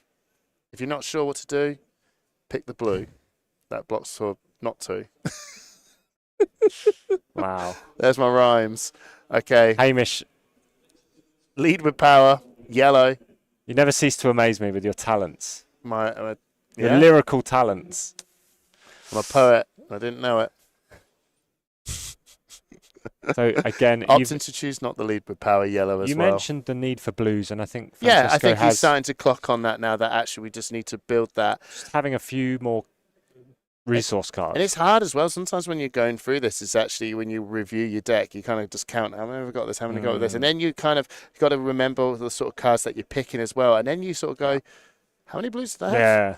Am I in the right spot? Am I? Yeah. How many blues have I got? Have I got the right amount of blues here? I mean, sometimes, this is what I do. Sometimes think I'm over-egging on how many blues, and then sometimes you sit there and go, I think I've got enough blues here, and then you get first hand all red. Yeah. Oh. Yeah. There you go. So it's been a pleasure to sit with Francesco and go through this draft. 5 picks left. I hope everybody's enjoying this. This has been Rising Power taken at the. Yeah, I think we're getting to that point where we're actually just left with lots of Guardian cards and a couple of cards that just can't play in my deck. But no, this has been very, very fun. It's been the first time being able to do a live sit-down drafting experience of just talking through the draft picks. Oh, yes, there we go. That is actually a not bad pick with the Barraging. I was going to say Rawhide. Yeah. I've got my Welcome to Life brain on here. Barraging Beatdown. I was just straight away going, I know. My head just went Barraging Beatdown. It was Bonebreaker Bellow. Bonebreaker Bellow. I keep, it's the There's lots of alliteration in Brute. That's how it works. I go from Barraging Beatdown to the Bonebreaker Bellow. You're Scatman. And the scat. Sometimes. Sometimes. But yeah, no, that was a nice quick pick. Easy. Yeah, if you're going to see that come around, make the most of it. We're on our last picks now. There you go. Didn't even see it. Didn't even see it. They didn't even need to see. We didn't even need to see that card. It was just going to, we haven't got a choice out here. It's done. got to go in. I hope you've enjoyed joining us for Francesco's draft. I hope we've done it justice. I can see why, when he won the first game and he came over to talk to Barry, I can see why he wasn't super positive about it. No, he said he said it was okay. Yeah, he said, I know that I think my deck is pretty good in a brute heavy pool. And I think it was a real good, fair enough deck when you've got 4 brutes in your pod. 4 KOs. Yeah, 4 KOs. I think it was fair enough. But then at the same time, it is one of those reflections and reviews as you go through and just goes, geez, if there was a Guardian, if there was a Betsy player just like really honing in here, that would could have really steal. done some damage. Absolutely. I hope you all really enjoyed that. We're going to go for a quick break now, and then we'll be back for some more rounds 5, 6, and 7. Is that it? Is that right? Well, I don't know where you got those numbers from. No. 3 more rounds of draft. There you go. See you later.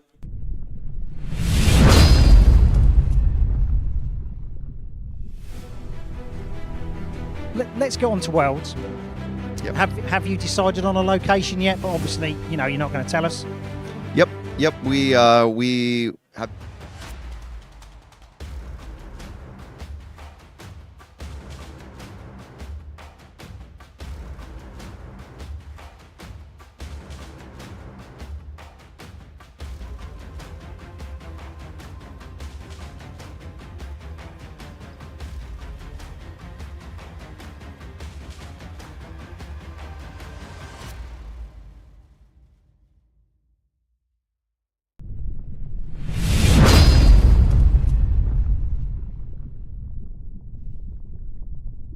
Let's go on to Worlds. Yep. Have you decided on a location yet? But obviously, you're not going to tell us. Yep. We have just kind of finished up that sort of surveying stage of where we want to be for World Championship this year. It takes a while, right? Where you're kind of going through this process of thinking about, geographically what area do you want to serve, and then from there you kind of start sending out what's kind of called an RFP, which is a request for proposal. So, so you kind of like zone in on the possible areas that you want to be at, and then you start sending that out to the various venues and convention and visitor bureaus to get them to kind of bid on the project. And then from there, you just kind of, dive down a bit deeper into where you want to be. And, especially when we're picking somewhere for World Championship, it's got to really tick all the boxes, right? So, we talked about about accessibility. So being able to reach it, especially for World Championships where you need really good international air connectivity, right? So good access for airports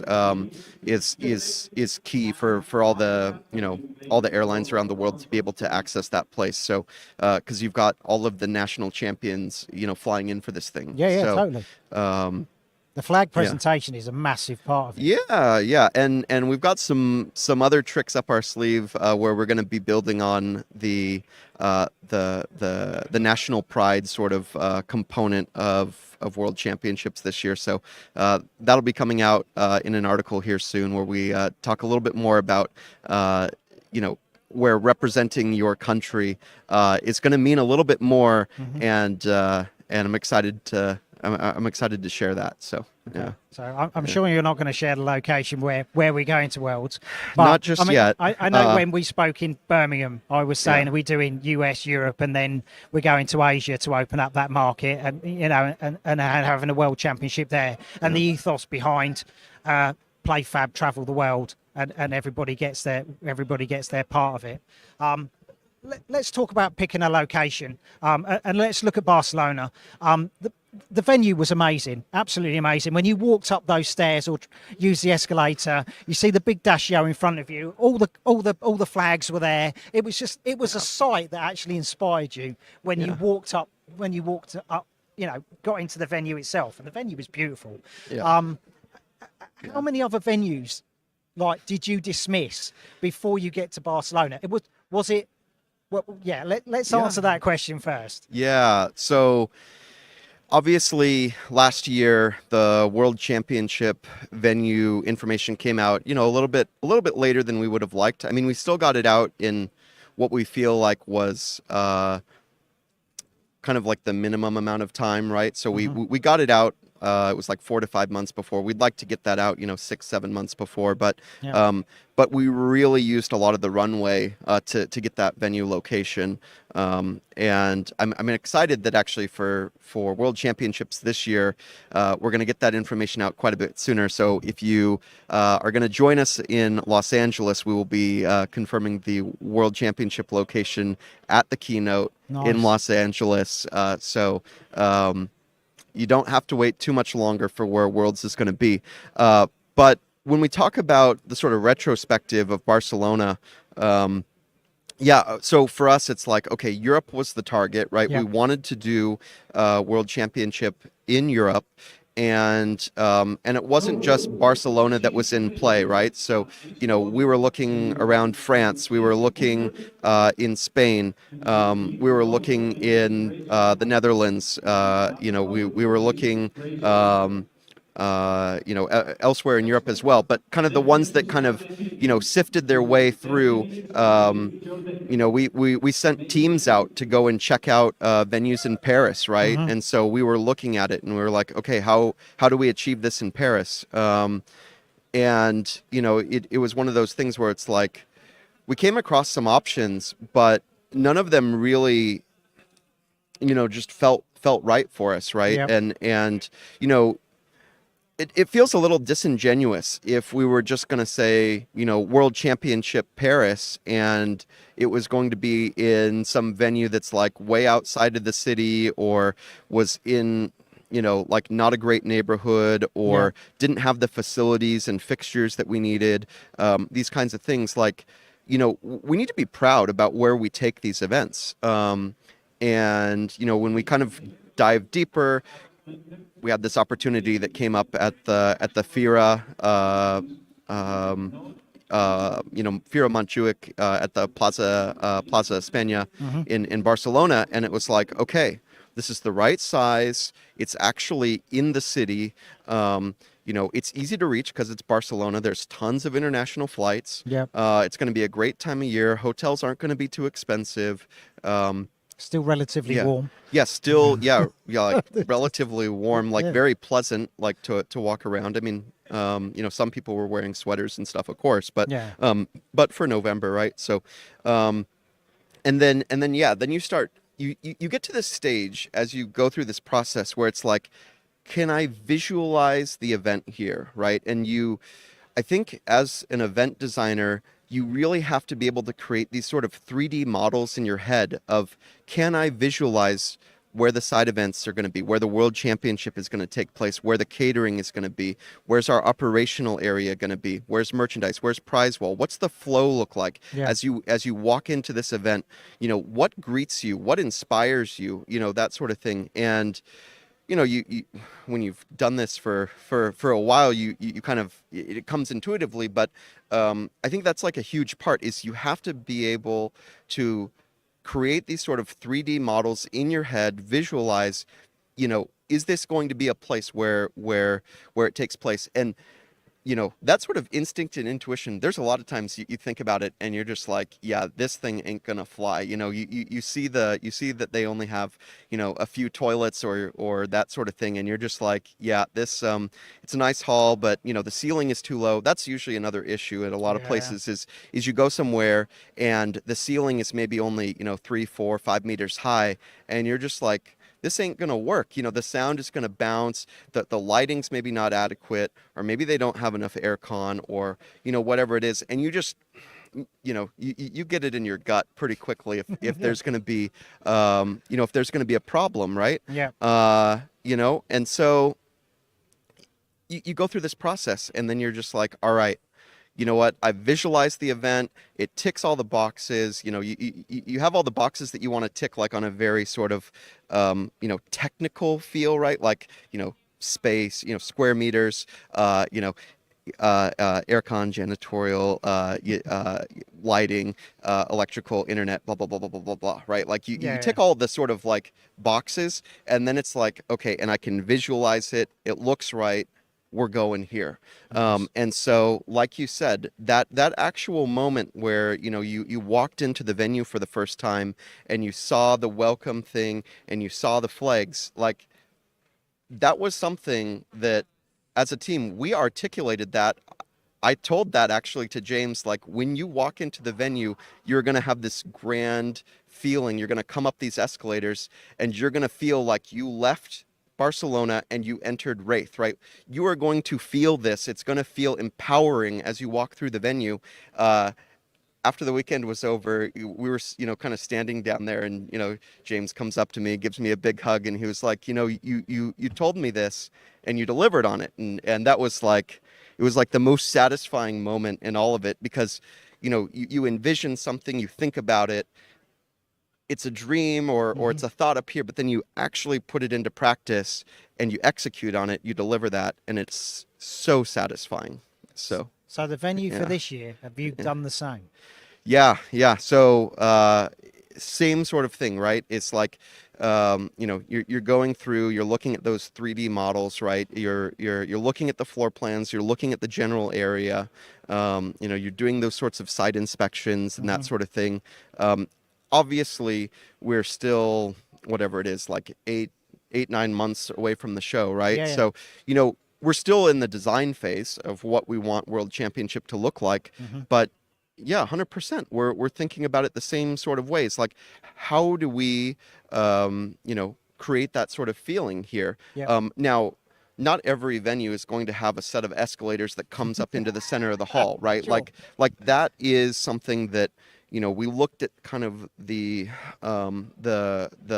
sort of constraints is the wrong word, but we looked at kind of the structure of what the venue was, and it's like, okay, how can we leverage this to our advantage?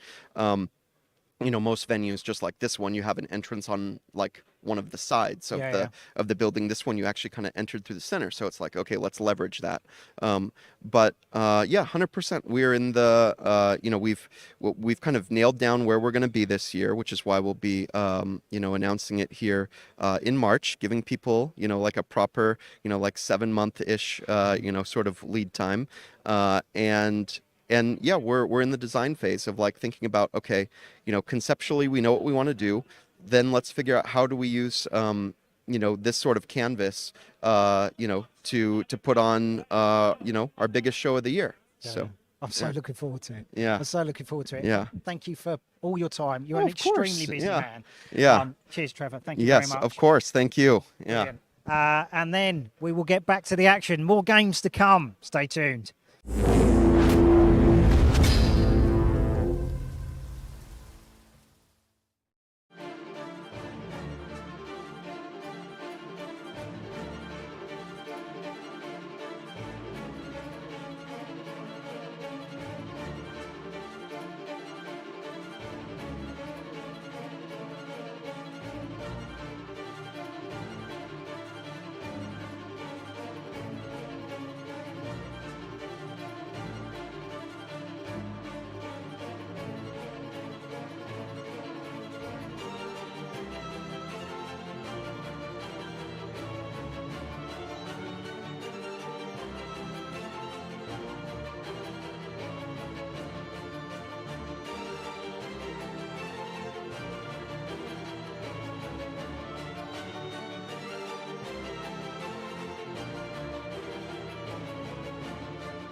Hi, welcome back to the Calling in Liverpool, and I've been joined by Nai Mombasa. Yep. I hope I got your surname right. Good to be back, yep. I was trying to practice it in my head. Close enough. You're top of the pile. You are the man in the hot seat. Yeah, I didn't think I'd get here. Hasn't been that way in a long while, so happy to be top of the pod. Hope we can keep staying towards the top. Yeah, indeed. So we're going into the last draft phase. You very kindly agreed for us to put the camera over your shoulder and, record your draft. What's your overall feel of your deck and how that pod was?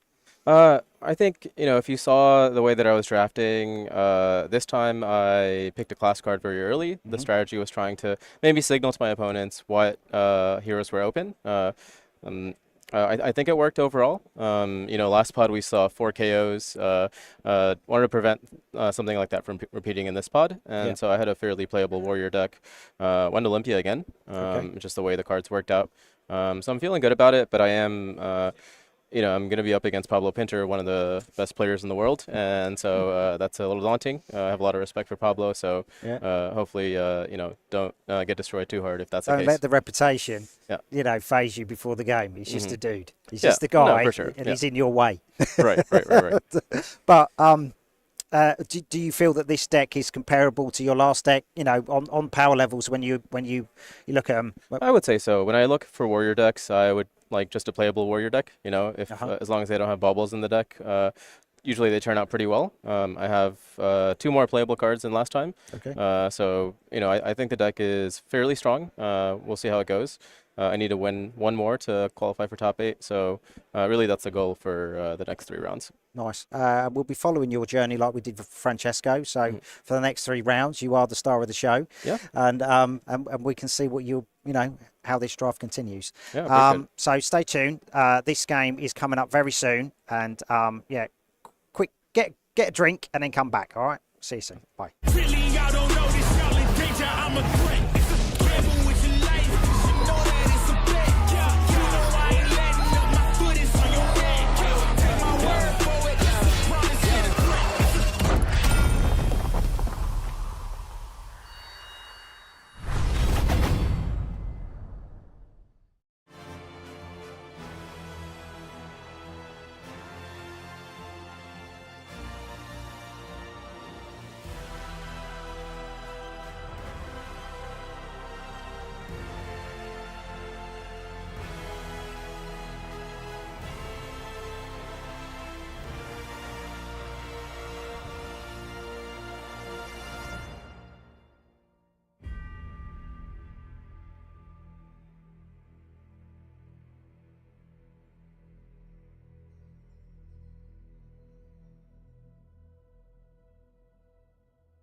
Hi, and welcome back to the Calling in Liverpool. And I've been joined by Alex Watkins, Conventions. I forgot already. What is it? Conventions Program Manager. Right, awesome. So, what exactly does that mean? So I've got the, well, you might say unenviable, might say enviable task of rolling out LSS's convention program. As you're aware, we kind of new to the scene. We haven't been to all the big shows around the world, and so I've come on board to do that. Bring flesh and blood to as many new players as possible. Indeed. And you've got a pedigree in doing this. I know you from a previous game. I saw you at all the conventions. It's like the right man for the right job. And, Wow. and they've certainly found that in you. So are you able to tell us, what the plans are short term? Where we're going first, and potentially some sneaky beaky bits. Where we could be going in the future. Yeah, absolutely. Well, thank you for the kind words. So I've been in the industry for 12 plus years or so, and I started off in conventions, so kind of done some other things, come back into conventions, which is great. And to your point, you've probably seen me pop up all over the place. I saw you back in Barcelona, and it was like, oh my god, awesome. That was fun because I was just finalizing coming over, and it was kind of just I was invited over, a chance to meet everybody, see people, see so many players from games I've worked on in the past, which is great. And that was really exciting. So yeah, we're going big. Like, if you think of a famous convention, expect us to be there. I don't want to talk too much about our plans because we've got lots of really interesting ideas and ways to introduce new players and start them on that journey from their first experience with an IRA deck all the way through to a calling or beyond, right? So we want to make sure we're laying out a nice clear pathway, make it as accessible and easy as possible, because walking into a game shop as a new player, I mean, if you've played a TCG before, great, you go to your game shop, you've done that before. If you haven't, that's quite a scary experience, and we want to make sure it's as smooth and easy as possible. But yeah, expect to see us when we're here in the UK. So UK Games Expo, we will be there. We will be with the Living Realms guys. We've got a pretty sizable booth coming. We'll be announcing our organized play plans with that as that comes up. But we'll be running a lot of demos. We're going pretty big at UK Games Expo. But if we're at Expo, you can expect to see us at the other major shows. But it's not just that. I mean, James has some pretty ambitious plans for what we want to do at conventions, and he's not held back. That's one of the reasons I was attracted to the role and loved it. Yeah, absolutely. So the numbers is going to be quite high, but it'll be everything from working with a local store to help them at their local smaller convention and recruit local players, working with convention runners at larger events. So those in the US would have seen our small demo presence at Star City Games Cons and things in the past. So we're going to ramp that up, bring new booths, make them more impressive, target those crossover events where you've got video games, computer games crossover. There's always huge audiences there. So expect to see us pop up at those sort of shows. And everything in between. Like, it's going to be as many different things as we can. It's exciting. I mean, you've got a heck of a job to do. You mentioned sort of like UK Games Expo. They sort of like have these little nameplates everywhere, depending on sort of like industry leaders or sort of like popular YouTube people. Sort of like what's Flesh and Blood got? Well, we'll have our own avenues. So we're one of the streets. So they name all the streets and avenues across the show. And there will be Flesh and Blood Avenue, which is pretty cool. So I'm pretty sure I'm not breaking any rules by telling people that. But you'll be able to see it on the floor. It'll be guided up to our booth, and that's kind of neat. Like we're not just going to turn up for the sake of turning up to these shows. Like UK Games Expo, we're going to sponsor a floor. We're going to bring it's a big LED backlit booth. You're going to spot us, right? We're not going to be subtle about it. It's actually one of the reasons we're not at some of the conventions early this year is I didn't want, we didn't have the booth ready. We didn't have the materials ready. We weren't set up. And I was like, look, if we're not first in class, we're not going to go. And, so we'll push some of our launch dates back for our conventions presence and start off a bit smaller and ramp up. So you'll see us kind of March, April onwards starting to appear at these shows. I'm so glad that you're there. The community's been shouting the praises of Flesh and Blood for now, sort of like for 5 years. And I'm so glad that you're now there to champion it and get us in the right places and really show the rest of the world what a great game we have. It's going to be great. I mean, we'll kick off the new booth and what we're designing, and the kind of visual experience will start in Medina Play in Italy. So we're going to be going into Italy with a big show booth, which will be great. Then I'm making more than one, so we can be in multiple places. Like the logistics of shipping these things around the world, like this is a global plan. Like it's not like we're just going to do it in the UK. Like we're going to be in Europe, we're going to be in the US, we're going to be in APAC, Asia Pacific areas. We're going to be basically everywhere we can be. And that's part of, and we want to work with the community, right, and the stores. It's all about linking with them, and one of the great things about working with Living Realms and UK Games Expo is we had this discussion about, look, we want to take people on this journey from experiencing the game to finding their local store and their community. And Ryan and the guys are great because they were like, no, we obviously want to grow our community, but we care more about the Fab community. So if people come to the booth we're helping you run and they're a different local store, we're not going to say, no, come to ours. Right? No, go to that store. Here's how you find it. Here's how you take the next step and help them on that journey. The thing is, Living Realms has been a destination in the Flesh and Blood community, UK community for ages. So yeah, it's great that, they've been chosen to, to help you sort of like at Games Expo. Yeah. It's a long time coming. I'm so glad you're here. Thank you so much. No, it's a pleasure. I can't wait. And hopefully see people at events. I mean, I'll pop up. I mean, it's great coming to something like this because I have literally zero responsibility. I'm just here to check people out, talk to people, have meetings. Like I said, I'm hiding in the corner on my laptop for the most part. But yeah, it's going to be an exciting year. Brilliant. Okay, right, let's get back to the action.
Welcome back, everybody.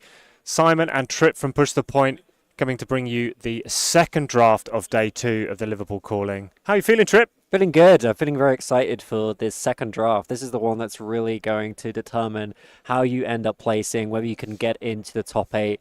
And as always with a draft, one of these players is going to go away with 3 wins, 0 losses, and one with 0 wins, 3 losses. And that could prove to be the end of their tournament.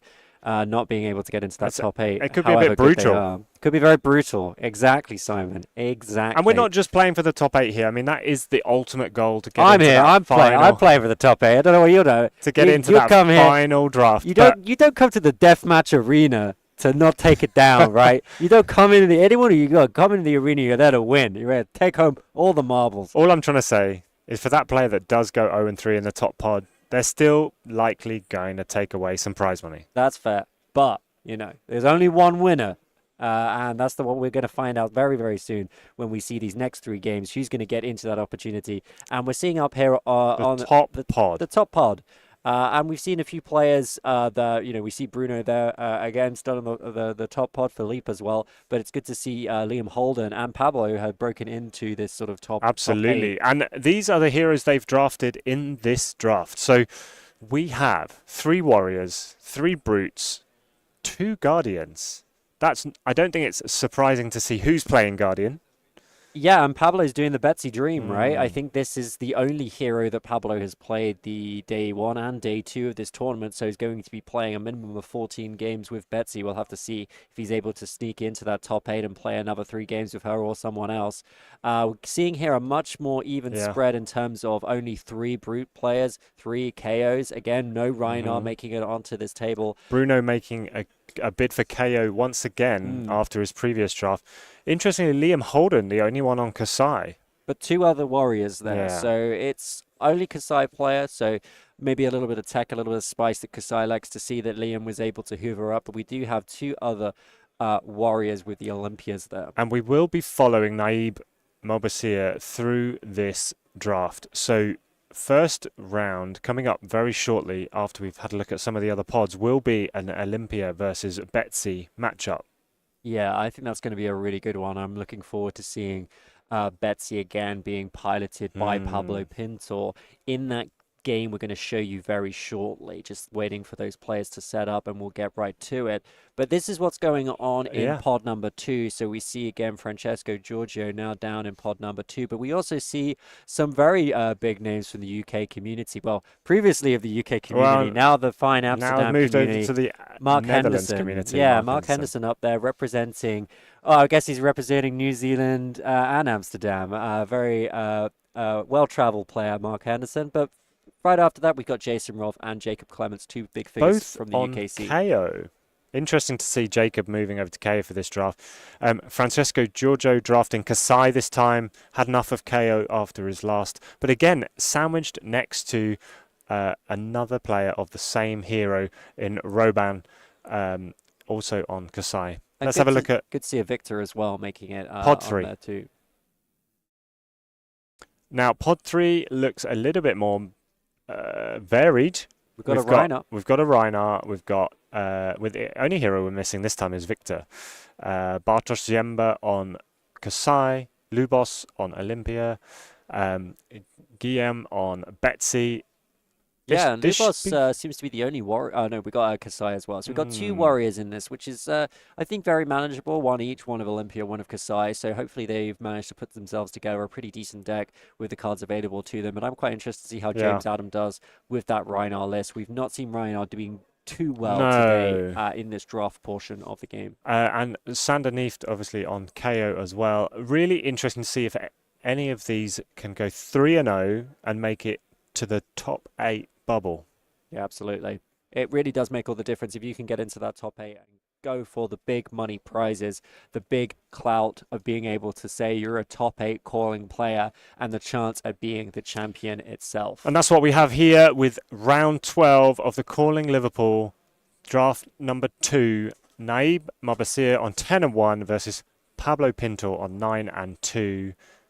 Olympia versus Betsy. Winner takes all in the deathmatch arena. Absolutely. Naib maybe trying to get that win, trying to get up at that 11-1, putting them in a, you'd have to think, a very strong position for getting into the top 8. Pablo wanting to pick up a win here, make sure that he doesn't drop too many losses that might prevent him from being able to break into the top 8. Both of these players want to win, want to get to the top 8, want to win this whole tournament. Now, what we saw from Pablo on day 1 with Betsy was a very controlled game of block up, hit back for value, block up, hit back for value. Do you think we're going to see a similar approach this time? I think so. I think we want to see. I think with Betsy, you want to get quite into your cycle of being able to do some good blocking, some good attacking, get into the kind of back and forth of the game. You don't want things to go too crazy. Don't want to see too many turns from Olympia that are difficult to handle. You can just get a good grip on things. You should be okay. Interesting to see the parry blade on the side. I don't think we've seen that yet this weekend. So potentially some access to a little bit of additional blocking, which can be quite nice. And the parry blade reads it gets +2 defense while defending a weapon attack, but it has blade break. Yeah, and Betsy does swing the hammer occasionally, but you normally think that Betsy, you kind of want to use your equipment to work around overpower, and it remains to be seen if, Pablo's probably going to be giving his wagered attacks overpower.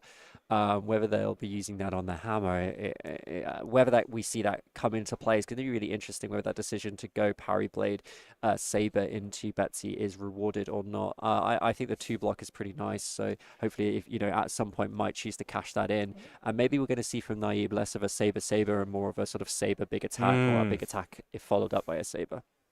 It does seem that may be a good way forward. It's definitely what we saw in the last draft. Just both players setting up, making sure they know what pieces of equipment each other have and how they're going to proceed.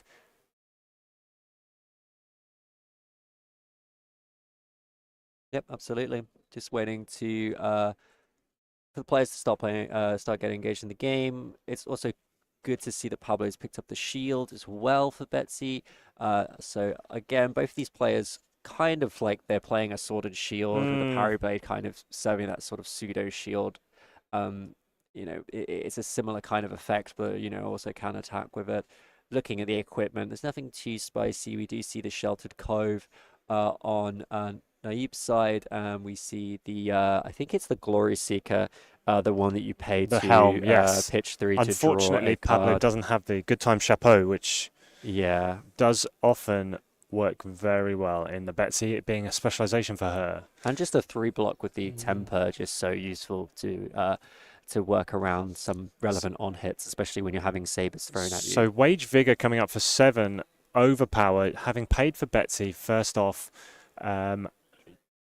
asking Naib whether he wants to block it out fully or use some equipment to stop this Vigor going to Pablo. Yeah, unfortunately, Naib doesn't seem to have it. We've talked about this a couple of times in the tournament so far about how Warrior has access to reaction cards that they can use to block against overpowered attacks. However, it doesn't look like Naib's had that option, though did able to cash in their headpiece to prevent a little bit of additional damage on top of the blocking card that they've laid down. But I don't think that's going to get up to 7 in terms of blocking, so that should go through for Pablo. Going to start the game in a nice 2 position damage. with 2 damage And a gonna Vigor get that token. Vigor token as well. Absolutely. So what can Naib do on his first real turn? He's going to draw back up to 4 cards. And away we go. Yeah, it's always nice to start by chipping a little bit of damage onto your opponent, especially if you're also able to arsenal a card as well. See the Warrior Wine. Warrior go down. Wine, straight away. Yeah, good start, good card you want to see nice and early. Setting up that next turn. These won't be in play for this particular turn, but on Naib's next turn, going to have something exciting coming, I'm sure. Clash of Agility coming in. So just a nice powerful attack here. Solid attack for 6. 1 resource floating, going to get a clash, and that is going to be won by Pablo with the lay down the law against the lunging press on Naib's side. So up to 2 Vigor tokens, it looks like now. Yeah. 2, yeah. Yeah. And developing an arsenal for Naib there, setting up for Vigor and Agility tokens next turn. Solid turn 1.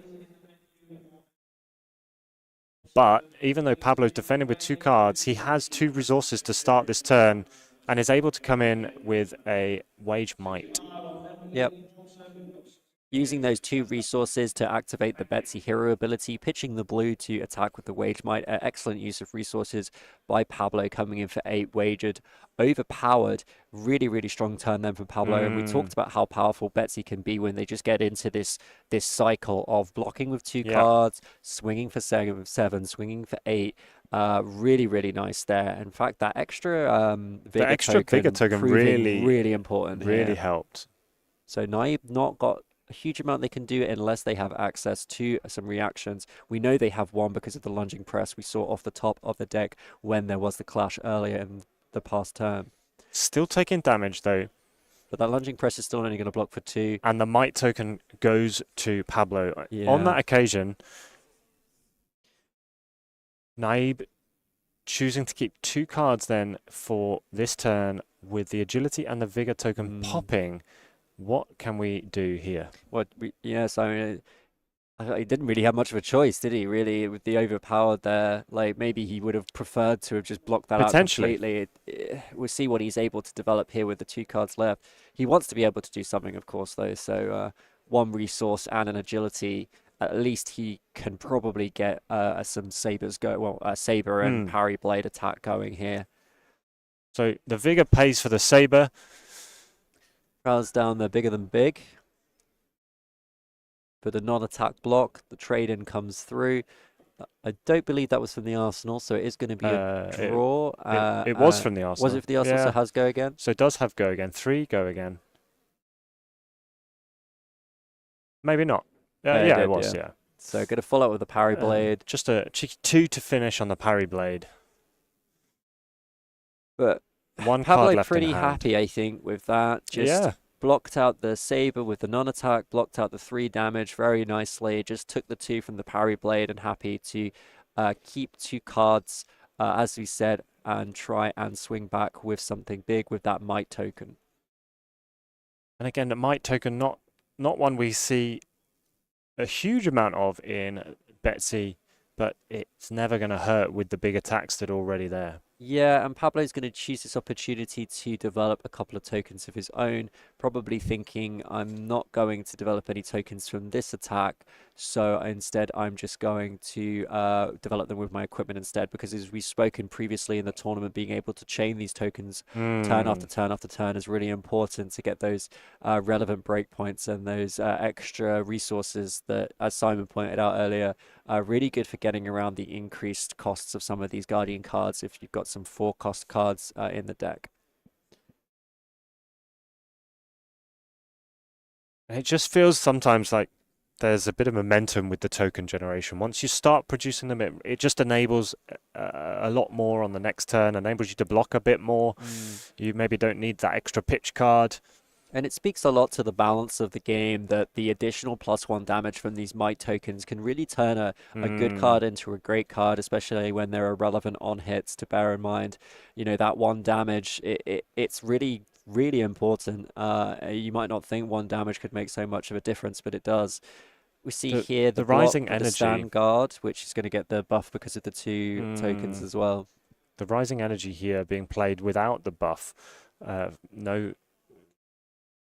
But we do have an agile engagement being played from Arsenal, adding +3 to that warrior attack. Yep, that's the important thing to remember is that these warrior attack actions, they don't just work on your swords, as you might have had experience with playing against Dorinthia in the past, but it is always a pleasure to see Slap Happy on the screen. Indeed. Incredible artwork, I have to say, but it is going to prevent that 2 damage and create that Vigor token. However, because we've seen block with an attack action card, the agile engagement does develop an agile token. Agility token, apologies. But that, you know, Pablo got resources to play with, 1 resource there, so that's going to pay for that lead with power, which is going to be really nice, getting that out for free. Lead with power, really nice when you can play it with that 1 resource, and then he's going to follow up with a nice wallop. big hit, +3 on that wallop. The might token unconditionally made from the lead with power. I'm just going to say to Naib, here's 11 damage, what do you want to do about it? It's a bit rude, really. It's his life total, +1, so he's got to do something. So again, the 2 Vigor tokens from the turn previous, paying for the +3 on the lead with power and allowing the wallop to be played off just a blue. And Pablo is just making such excellent use out of these Vigor resources. They've been used to perfection in terms of making sure he gets maximum value out of them with these 1-cost buffs and using the Betsy hero ability off earlier in the game. So much pressure, and Pablo doesn't even really seem that phased at the moment, sitting very pretty on 16 health. Naib already down to half health and being presented with 11 damage. No overpower, no on hits. But presenting lethal damage. Presenting lethal, and you have to respect it. Seeing an equipment block from I think that's the one that you embrace can only play if the relevant token has popped. So I think that's going to be a 2 block. Might token has has been destroyed this turn, indeed. Yeah, 1 might token +3 from the lead with power. And the base attack of Wallet being 7. So those Embrace Adversities, really nice 2 blocks, but they are conditional. And we see another blocking card come down. It's still only going to be a block for 5, and Naib's going to halve his health now. Wow. Oh, sorry, a block for, block for... block for 4, taking 7. Down to taking 7. Thanks, Simon, yeah. And just going to have to follow up with a Saber. And again, Pablo having the perfect answers with the starting stake, which is going to be a non-attack to block that Saber. But again, we see the adrenaline rush coming from Naib because he's on lower health, coming in for 7. It's good that he's on lower health, but I bet he's wishing he wasn't on this lower health. There is a bit of a gap. But it can all shift. And we do see the Glory Seeker popped, the card draw. And Pablo's actually going to throw down 2 cards here, going to really respect this 7, just leaking 1 damage. That's only going to leave him with 1 card. We'll have to see whether he chooses to swing that hammer, knowing full well that the parry blade is going to get value if he swings his weapon this game. And he is going to swing the hammer. It is presenting lethal. +1 from the might token to make it a hammer for 4. But of course, with the parry blade, Naib maybe wants to get value out of it, but then does deny himself the ability to do a sort of saber type play. It's a tough decision. There will come a point when it is useful to block. Now may be as good a time as any on 3 health. But we have seen how these games can swing one way to the other. Got to be careful as well with Betsy's ability to overpower. Don't want to go down to sort of 1 or even 2 health, even with the access to the blocking reaction cards. It's a risky business. You don't know if you're going to draw the cards you need, if Pablo's going to come in with one of those overpowered hits. Some real decision making to be done here for Naib, and I don't envy the position he's in on less than a quarter or fifth of the health that Pablo is on right now. It's a really rough position. Pablo has played this excellently, has had the right sort of cards to use with the vigor tokens that he's had available. He's used his might tokens really well and just has had very, very strong attacks hitting at Naib, not giving him any room to maneuver.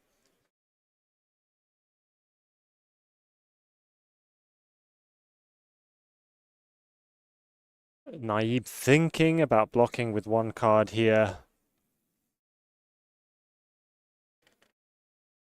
And he does that. Block with a blue, down but not out. Goes, takes 1, goes down to 2. Leaving himself with a 3-card hand and 1 in the arsenal. And we're going to see the edge ahead, giving the +1 and the wager with the saber for 3. With 2 cards, so, you know, potential for a attack reaction on top. 1 resource floating here, 1 card in arsenal, 1 card in hand. But I think Pablo has such a life lead that he may just take this. Maybe he's not gonna throw the shield down, yeah. Do the clash. I think that was a win for Pablo. I can't quite make out. Maybe not. Maybe a draw. Happened very quick. A vigorous engagement. And we do see here, but so the wager will be 1. That will activate Olympia's ability, so we are going to see some gold on the field. But you have to think Pablo, hopefully pretty still happy with 3 cards in hand. His opponent on 2 health and him on 13, even though he's given, even though Naib has managed to get himself an agility and a gold token. I think you're absolutely right, Trip. I think having the 3 cards in hand here is a real boon, and he's overpowering this wage might yellow. Here we go. Does Naib have the reactions to shut this down? Coming in for 7.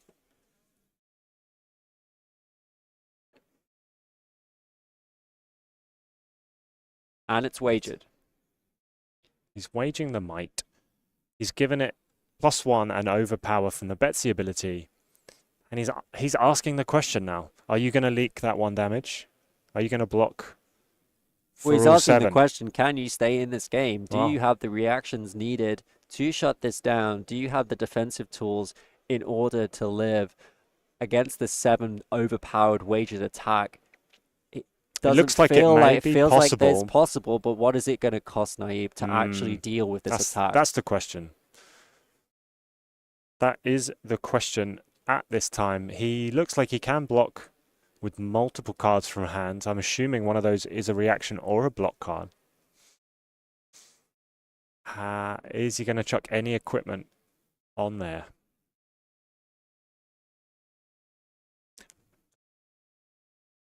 It's really tense right now. Getting towards the very end game. Naib fighting to stay in this. Doesn't want to lose in this draft pod if possible, but it's not looking positive for him right now. Yeah, and has to give up those equipment, including the Line Breaker, which is a really nice enabling card for Olympia and well, just Warrior in general. Does manage to shut it all down, so we'll get that Might token that was wagered. He's paid for the gold, drawn a card, and will now be looking at lead with speed, +3, make another agility token. Yeah, going to try and Tokyo Drift his way out of this, but it's looking difficult. +3 is a great buff, and the agility token is setting him up for the next turn. But it's just going to be is he going to have Saber for 5 as it stands? And you understand the reason why you would keep the parry blade around. You want to be able to do this double saber, especially when you're on the back foot. Absolutely. And that's all you can really do is just try and make an agility token and just try and saber twice. But this, Centauri saber, normally you get the bonus of getting this +1 if your opponent has an attack that blocks for 2 and you get that 1 over the top. You don't get that with parry blade. But we have seen at least Naib managing to bring Pablo's life total down to 7. Yep, Pablo needing to keep 3 cards, 2 pitch cards in order to get this thunk off with the 5 cost. It comes in for 8. It's a good beefy hit. It's going to ask some questions of Naib, but he did have to take a fair chunk to take it. It's going to be at least a 3-card block, I think. And with the agility token in play, Naib will have access to the Saber parry blade. So a 3-card block here is not the worst. He's still able to present chip damage, isn't he? Still Absolutely, able to and that needs to be his strategy now, right, Simon? pop he the needs pressure to on. Keep chipping Pablo down to the point where he can start to threaten lethal with a cheeky reaction. And that's exactly the Warriors' game plan. Finish the game with a reaction over the top. See a clash. Make them think about how to block correctly.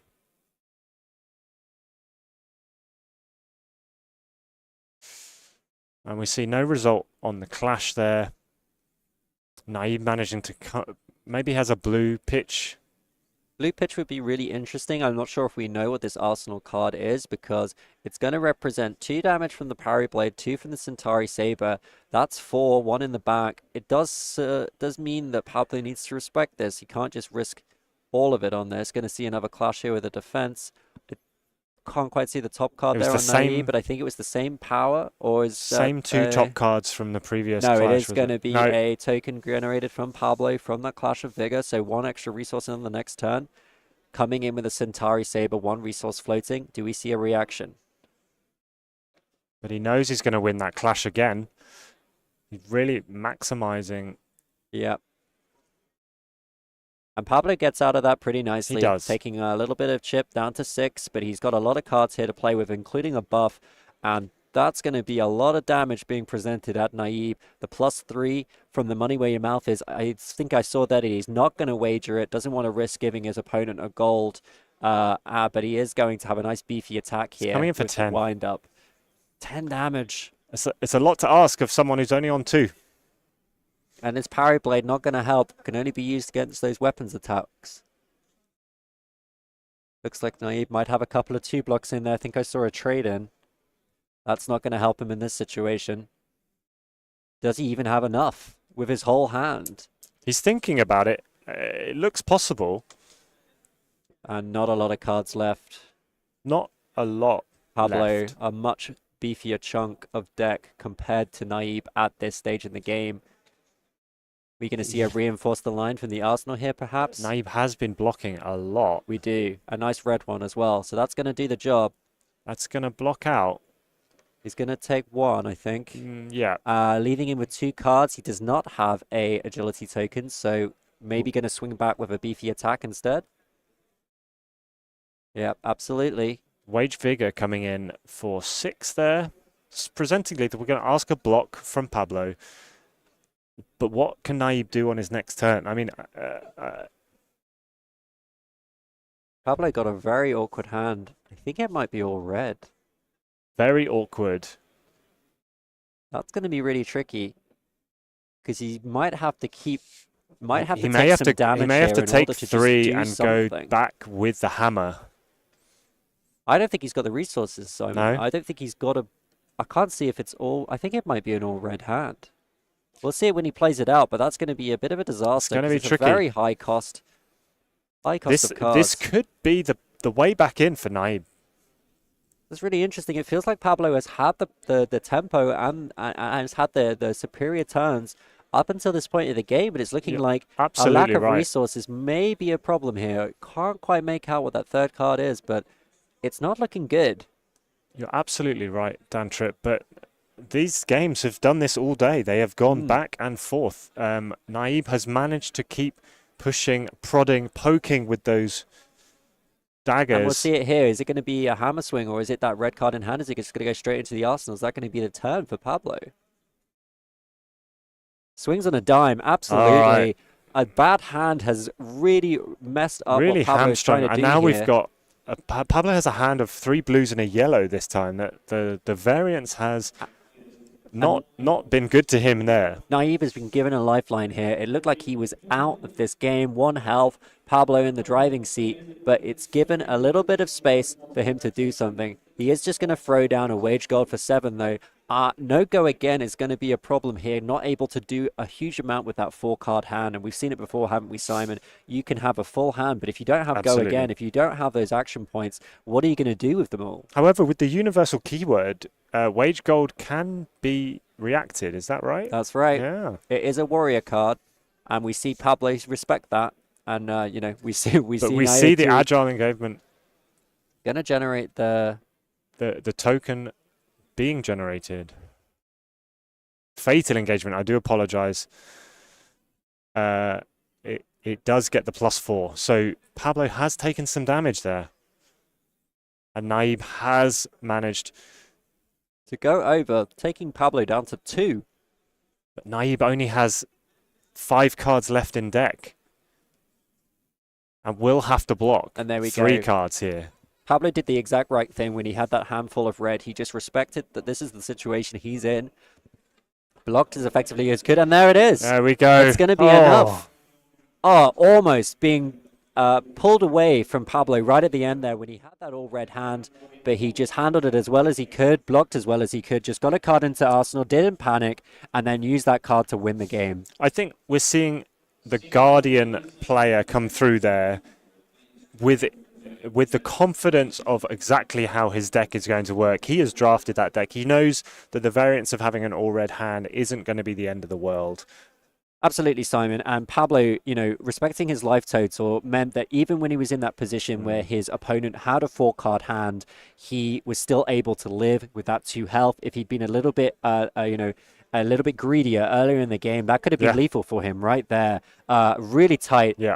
Just goes to show, you know, it'll happen to all of us in your flesh and blood playing career where you draw that hand of all reds and you think to yourself, that's it, that's game. I'm never coming back from this because I just can't do anything with this hand. Just block an Arsenal, man. That's the way to do it. Block Move it out. on. Respect the attack. Respect the situation you're in and deal with it. And that's exactly what Pablo did. It was a very measured game throughout. It turned up being a lot closer than we thought it may be, and we've said that for many of the games this weekend. Now, unfortunately, we don't have time for an interview with the winner there, but we are going to take a short break and move on to Game 2 of the afternoon draft. So stick around, get yourself another drink, and we'll see you very shortly. See you.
the arena. Here's something to get you started.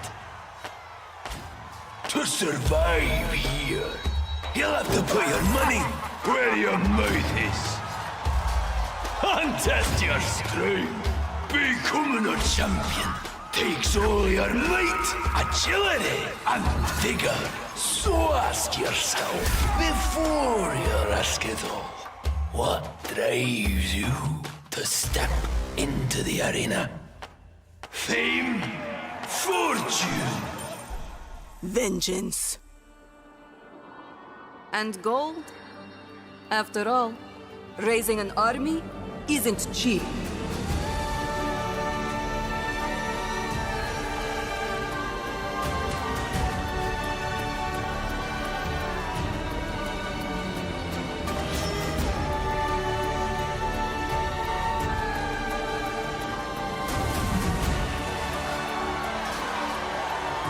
The sands will run red!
Oh, you said I could start. Hey, we are back at Calling Liverpool. We are on to our next round on Draft 2. How exciting! This guy, look at This this guy, guy. this Look guy. at this guy. I tell you what, it's just weird because He tells me I can start, and then he just you. Well, look, it got to that part of the day. Well, it's like full blown row time. It's full blown. It's like... migraine coming out of the eye. Welcome to the migraine cast. Oh yes. Now we're here to cast 2 more games of the Swiss for you, and then we're getting into the top 8. So we're really reaching the point now where it's kind of make or break. You feel like if you've made it this far, you're like 1 win away. You've only got 2 games to do it. It's heartbreaking. This is a point where it doesn't quite happen and you finish in 9th or anything. I mean, at least you get to take home a little bit of money. Yeah. But wow. Yeah. So we got 1 more game coming up again with Naib. We're currently on 10-2. Wasn't able to take it down against Pablo. Coming up against Philippe. Going to be an interesting one. Both of these players, especially Philip, probably not wanting to take another loss here, right? No, this is going to basically the make or break for Philip at this point, and as well for Naib. We're at this juicy crunch time at the minute where there's going to be, like you're saying, tears will maybe shed at this point if we don't get over the line. Olympia Mirror. I mean, yeah, that's the first. And Philippe with the double sabers again. Naib taking the parry blade again. I do feel like he's really going to get value out of this parry blade in the mirror. Yeah, absolutely. Because it's also times I've noticed as well that there's not a lot of opportunity times to be able to get double swords all the time. So just being able to actually just go, you know what, I've got a two block piece of armor here. That can get some swings in. There's a lot of value there. Especially in the late game, you can see yourself cashing in a parry blade just to survive and come back with a winning attack. We see both players are running 3 pieces of equipment. It's pretty standard stuff. Nothing too crazy to look at. Do you see the ticket, the beck and applause? Sorry, on the on Philip's side. That's actually a pretty nice little piece of equipment if he is able to get the first the temper 2 block and then the 1 block afterwards. That's going to make quite a big difference in this matchup, I think. Absolutely. So we're getting that block in and we are discarding. Oh, they're both good. You got an agile wind up? Me too. They're both winding it up. You might even say they're both winding each other up, Hamish.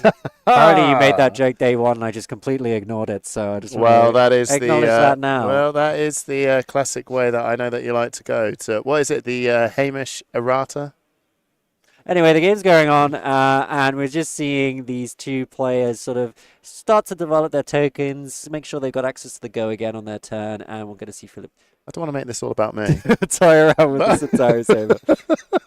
Yeah, no, we're over to Philip now. Interesting enough, they both got their agility tokens popped, but Philip is going to get his agility token use right now. Obviously working out which way we're going to pump this sword, and we have got a 2-sword swing. Such an interesting card, the wind ups. When I first looked at them, I was trying, I thought it was a bit odd because you're thinking, they're 2 blocks and this strange instant ability, but they have proved so valuable in not just the 6-pack sealed yesterday, but also in the draft. And even just outside of that, I think they extend just extremely powerful stuff from even both the constructed formats. Go Again is just such a powerful, an additional action point, just so powerful, especially there's not a huge amount of sort of like cards that give Go Again, like that you might have access to in Kasai in constructed, things like the hit and rounds and the sports for war. We are seeing a lot of stuff coming out here. Including I think it's Need for Speed, is that right, Hamish? Need for Speed, Tokyo Drift. Yeah, so the first saber coming in, Neve saying no blocks, and then the second one he goes, okay, well, let me show you a more powerful sword coming in. You've tried saber for 2. Could I interest you in saber for 6? Tasty. Yeah. At this time, we might see a little bit of blocker from Naib. Yeah, and because they're both warriors, actually, it's actually going to be potentially quite tricky to get these, if you blocked with an attack action, sort of triggers that warriors love to try and fish out from people. But now they're both going, I mean, we're mostly non-attacks and attacks. We do have some attack actions laced in there, but not often. Yeah, Naib here forced to just hit back with a blue Adrenaline Rush for 5. Does have a go again from the agility 1 resource floating, so can follow up with a saber. probably would have hoped for a slightly stronger attack than that, but 5 is still Yeah, that's doing not well. bad. I mean, coming in for a 5 strength blue with Go Again.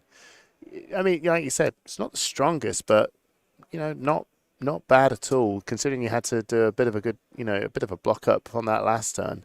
Good swing. And true, you're right actually, Hamish. Like when you're able to get good value out of your blues, it really improves like what your deck is capable of doing. So a blue coming in for 5. I mean, that's a tall ask. in this economy, that's incredible. So coming in, blocking for 3, taking 2.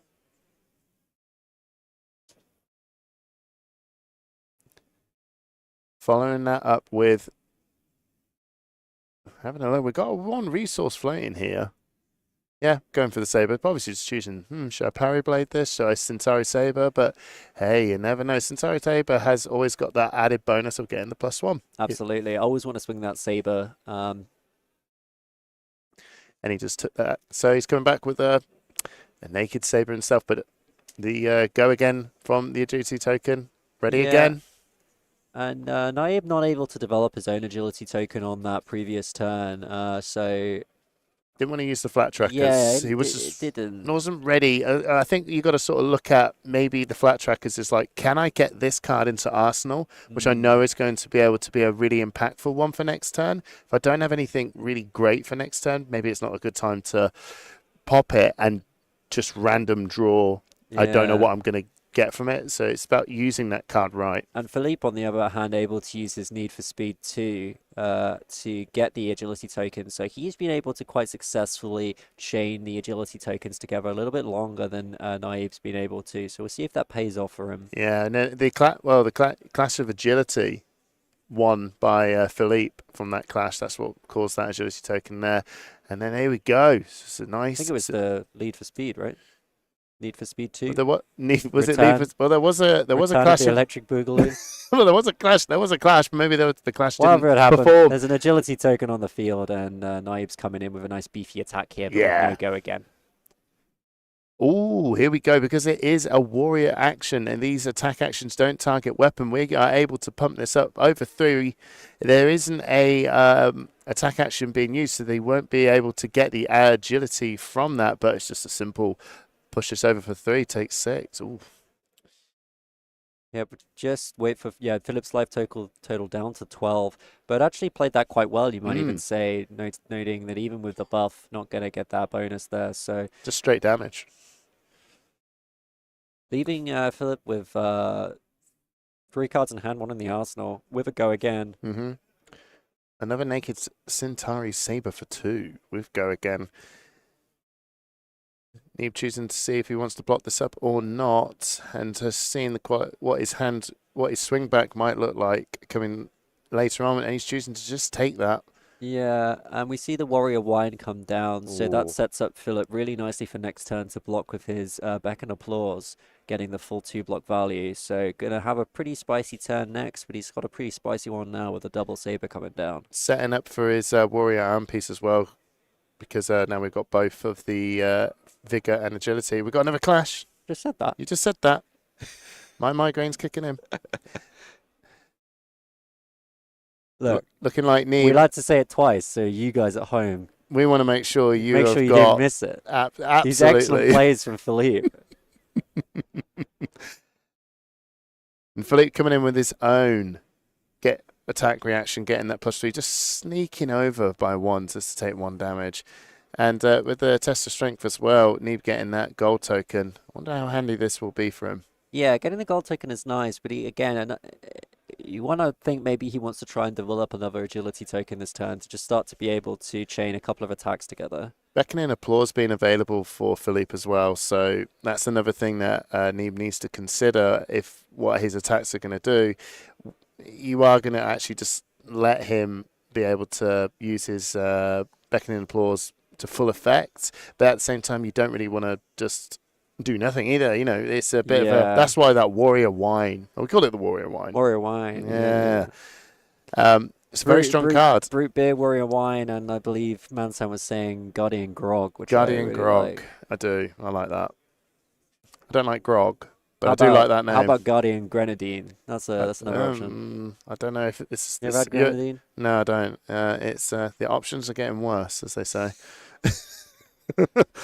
Triggering that gold token to draw a card, filtering through, popping the flat trackers. Yeah, like we suspected, wanting to get that agility token. Too many turns without an agility token for Naive, so he really wants to get that into play, so at least his next turn's going to be a bit stronger. He's looking at, obviously that card he's just drew up is just made him go, yeah, you know what? It's a good time to get this. I can get this into Arsenal and ready for next turn. Coming in with Rising Energy. Blocking for 5, getting full use from the equipment. Yeah. I think Naive's just going to Arsenal here, though. Doesn't have anything to play over the top. That's a lot of cards in hand as well, actually. That's Don't a good point. think he had go again, so he's going No. to sort of have a bit of an awkward one here where he's going to be left with 3 cards, going to have to choose one of them to stick in the Arsenal there. Oh, I can see that there's an adrenaline rush just being considered. I'm not sure what colour I can see that. I can do that. We're doing the whole head bend Yeah, on a TV. You're probably thinking Philip's about to have a big turn. I'm probably going to drop to a lower life total than 9. Going to get good value out of that adrenaline rush off the agility token. Try and at least chain that into a Centauri Saber off a blue, if I do have to block with a lot of my cards. See what Philip is doing here. Already shiny rainbow foil Wage Vigor. It's got the go again as well, I think, from the agility It does, token. yeah. So it's not being displayed on the field, but I'm pretty sure that is the case. Yep, that's right. So sort of face up with the Wage makes me think he's going to follow up with another attack. I would have rather than going Saber into the attack. Yeah, that's really well covered, isn't it? Yeah, nice clean block there. And he has got to go again, so how are we following this up? There's going to be a Saber. Nice. Yeah. He's Oh, actually, no Saber. Saber or no Saber? Oh, I can see that he's actually got some...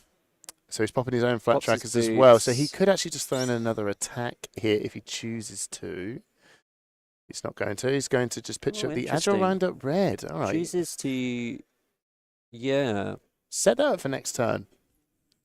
Like he had a couple of choices there, whether he wanted to use the Agile Wind-Up and keep his boots, decided to use his boots and pitch the Agile Wind-Up. So that's probably what he was thinking there.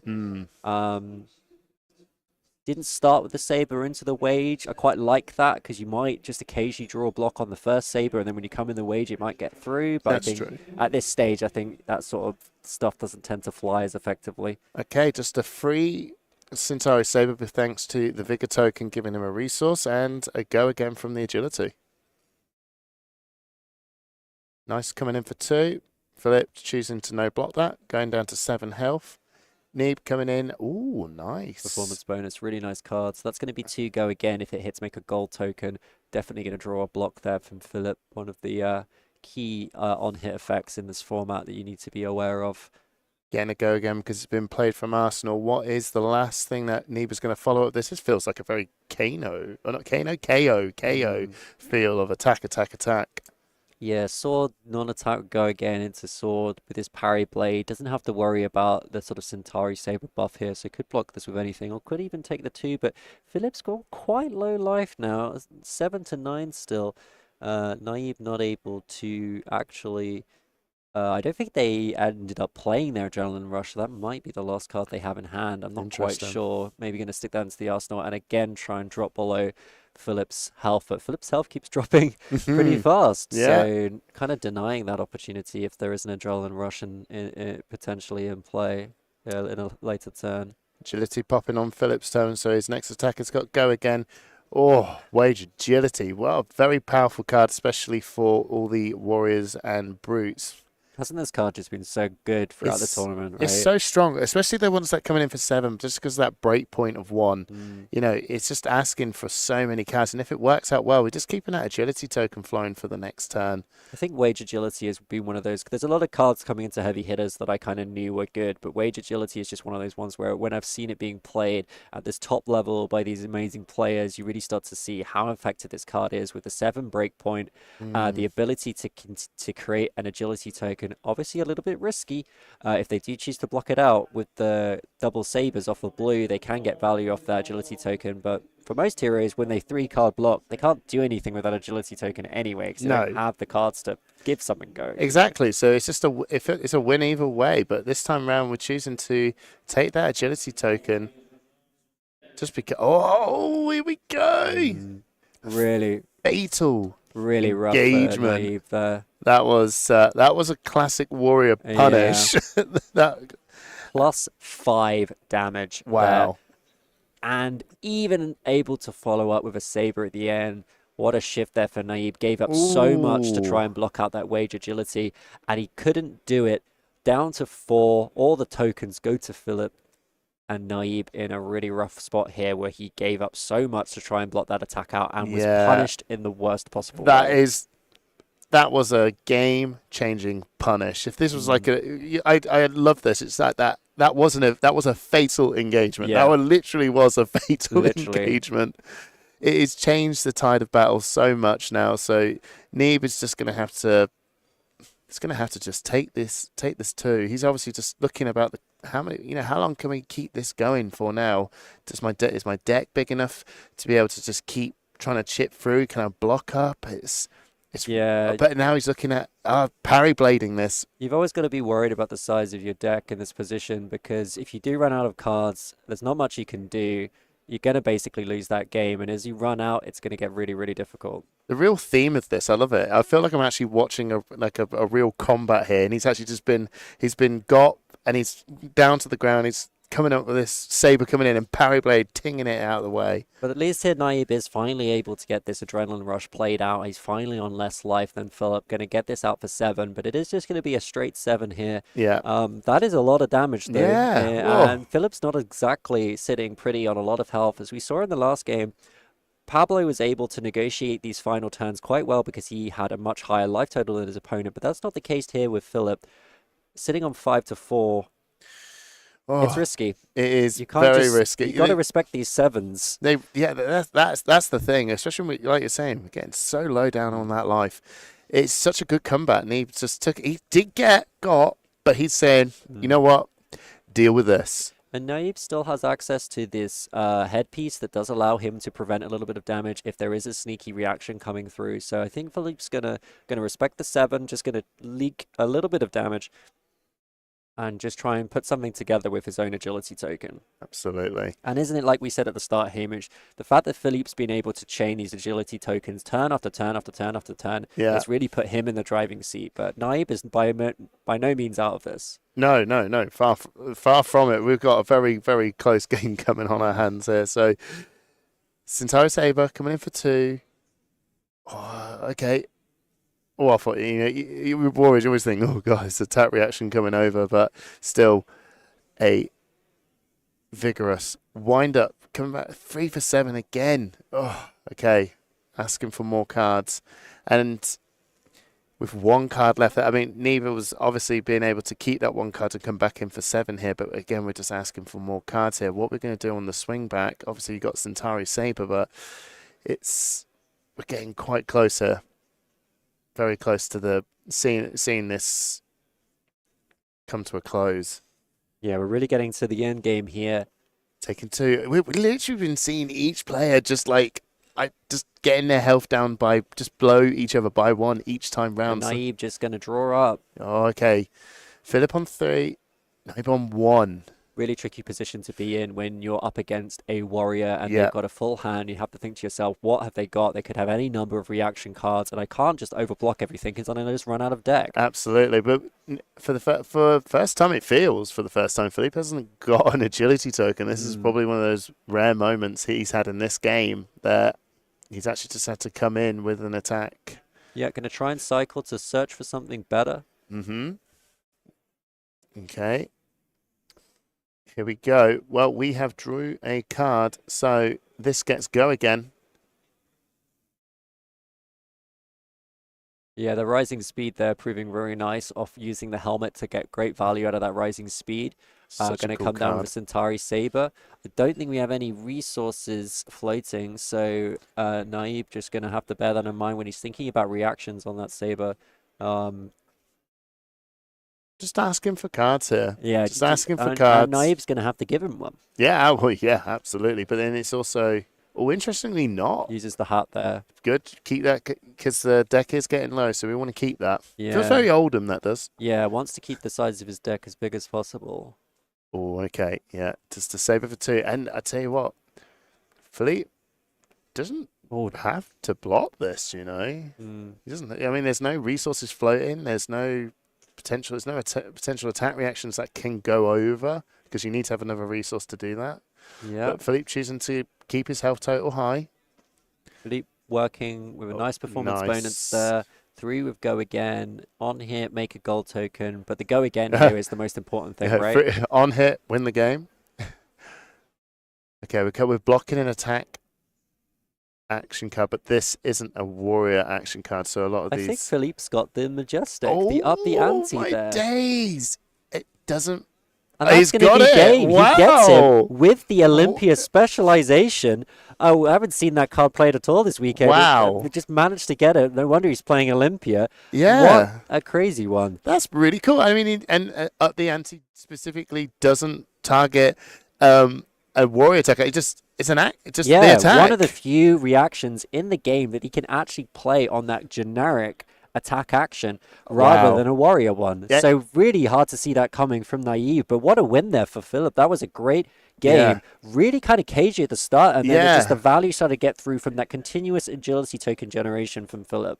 It was fantastic seeing up the ante as a closer for you're playing as Olympia and you're using his specialization just to close out an arena fight match between 2 warriors. That is just so cool to see, and it was both players just played this amazingly well. I felt like it could have just kind of went either way the whole way through. Both players just going, I'm going to be 1 life below you because we get so much benefit being below life as well. But in the end, Philippe just doing Team Poland proud and just taking it down. Yeah, not afraid to take too much damage. They played around it. They were taking the occasional hit. Things got a bit slower off, but then they tried to try and get the damage through. But that really strong reaction, wasn't it, Hamish, where he got that +5 reaction through? That fatal engagement. Exactly, just completely changed the game. Yeah, that I think that was the big blow at time. But then even then, Neebs was able to just keep that pressure back with the adrenaline rush. It was just like, wow, okay, well, that's a really cool swing back. But yeah, I think that fatal engagement really wasn't it really was a fatal engagement. It truly was. It truly was fatal. Right, we're going to go for a quick break. We're going to obviously get Barry to come and get an interview with the winner. Go get the kettle on. We'll see you soon.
Hi, welcome back to the Calling in Liverpool, and we've just seen Filip Mikolajczyk win with Olympia. Third time on the stream, third time's a charm. That up the ante card. Oh my God, what a card! What a card! At what point did you pull that card to decide to go Olympia? So I knew pretty much from pack 1 that I will be going into Warrior because of my first 4 picks were Brute Warrior cards. Okay. So like Agile Wind-Up, Wage Agility, Agile Wind-Up again, the yellow one. So I thought I will be going into Warrior. Then I've changed my mind and started thinking about Brute because I saw like the best card on pack 5 was Brute card. Yep. So I just picked it. But then on pack 6, like pick 6, pack 1, there were no Brute cards. So I swapped back to Warrior. Yeah. Well, it's a good job you only missed it for 1 pick. Yeah. And up the ante came at pack 3, pick 2. Pick 2. So you knew the person to your would be going right, you'll pass to the left. So the person on your right would not be having any Warrior cards whatsoever. Yeah, that's why Naip deck maybe is not weak, but probably is weaker than mine. Because I've every card from pack 1 and pack 3. For Warrior, I just took it like the best cards. So nice. How did you feel your deck this draft was compared to the previous draft? Which one did you prefer? So I would say they are pretty similar in the way that there is a bunch of attacks and stuff and a lot of blues. Maybe not a lot of blues, but like a good number of blues. The biggest thing is I don't have equipment right now, but I think not everyone have it. Okay. Like there were no equipment at all, I think, in the packs. Like Naip has 3 equipments. My previous opponent had 3 equip, and in pack 3 I didn't see any chest. Okay. And I had head that draws a card. The flat trackers came in pack 3, and I had arms from pack 2, but no equipment in pack 1. Yeah, there was definitely equipment. It was just it's the randomness of it. Yeah. It denied you from getting the full suite. Yeah, absolutely. So one more win and top 8 probably. Yeah. Okay, so well, fingers crossed for that. Let's talk about Team Poland. Everybody recognises you. You're all wearing sort of like this really cool sort of like top.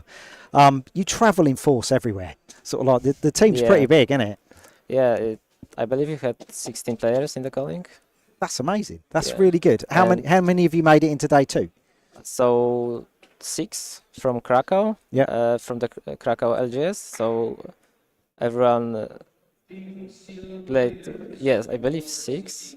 I hope I'm not making a mistake. Are you all staying together? Maybe 5. Yeah, or 5, maybe 5. I think 5. Yeah, we are all staying together.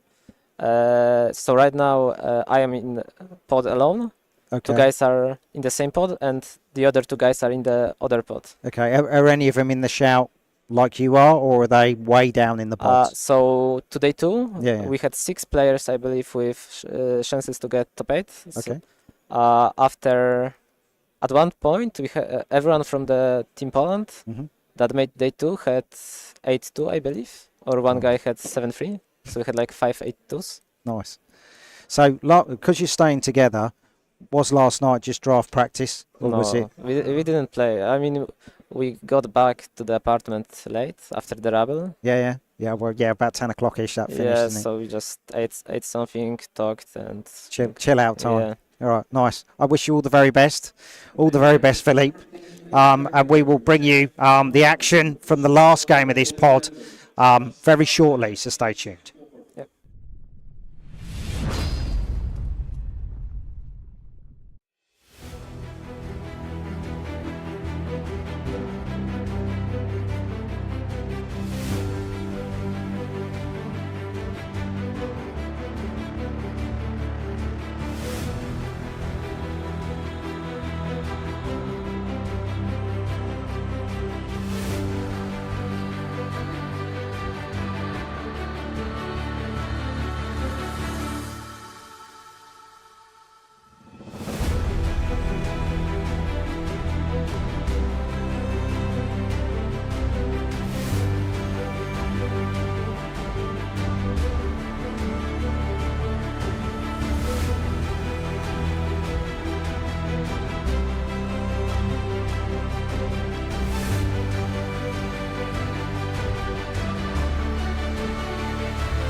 unstoppable juggernaut of the ring, and our head-smashing spectacle!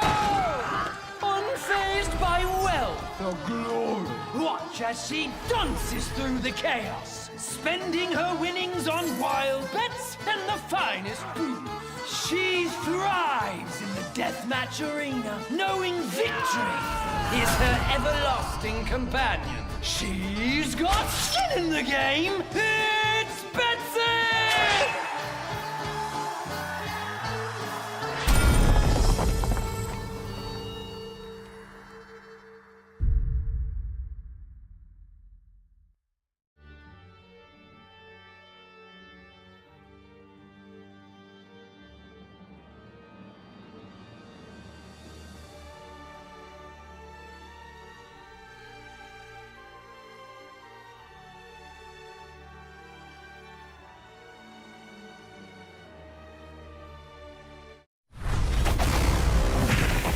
Welcome to the arena.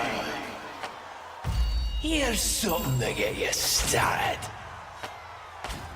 To survive here, you'll have to put your money where your mouth is. Contest your strength.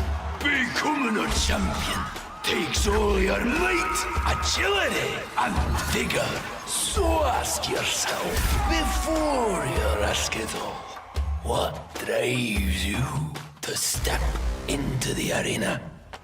Fame? Fortune? Vengeance. And gold? After all, raising an army isn't cheap.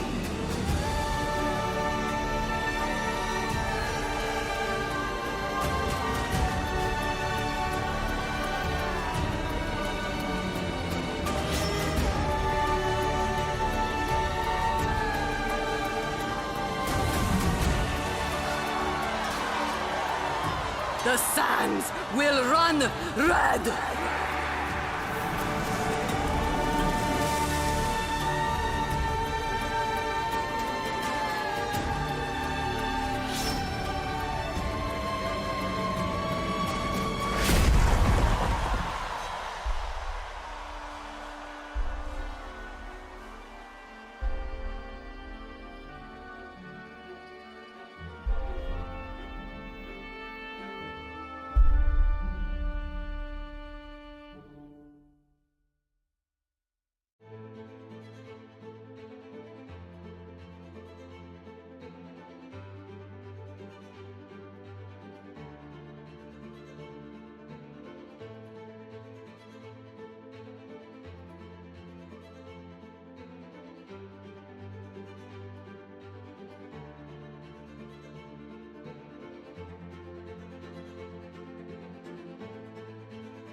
Welcome back, everyone.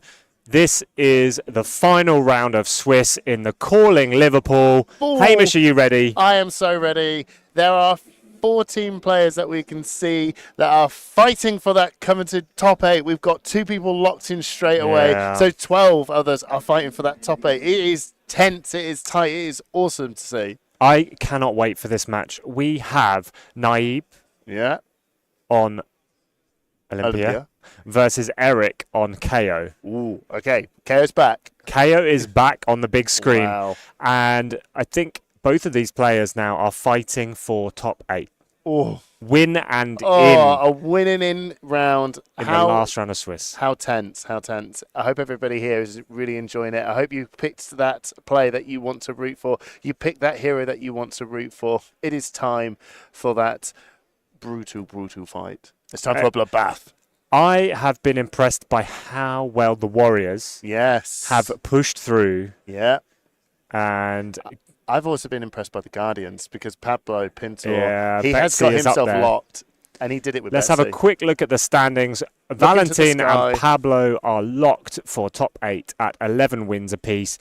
Naib, Liam, Bruno, Mark, Philip, Felix, Julian Felix, Yassine, Francesco, Piotr, Bartosz, Matthias, and Simon are all fighting for the remaining 6 places. And it's really cool to see a nice spread of heroes here from Olympia all the way over to Betsy, the ones that you would thought, okay, yeah, we're not seeing too much of them, but seeing KOs doing that work as well, not so, there's some, but not so many. And like you said, Warriors doing so much work. Yeah, it's interesting. It must be like down to what the players are feeling, when they're doing their draft, how that worked out for them. They obviously just felt like, Warriors are a really good But we pick. do still have some KOs at the top, and we are about to see Eric on KO take on Naib on Olympia. Now, we've said a lot about KO all weekend. We've seen a lot of Olympia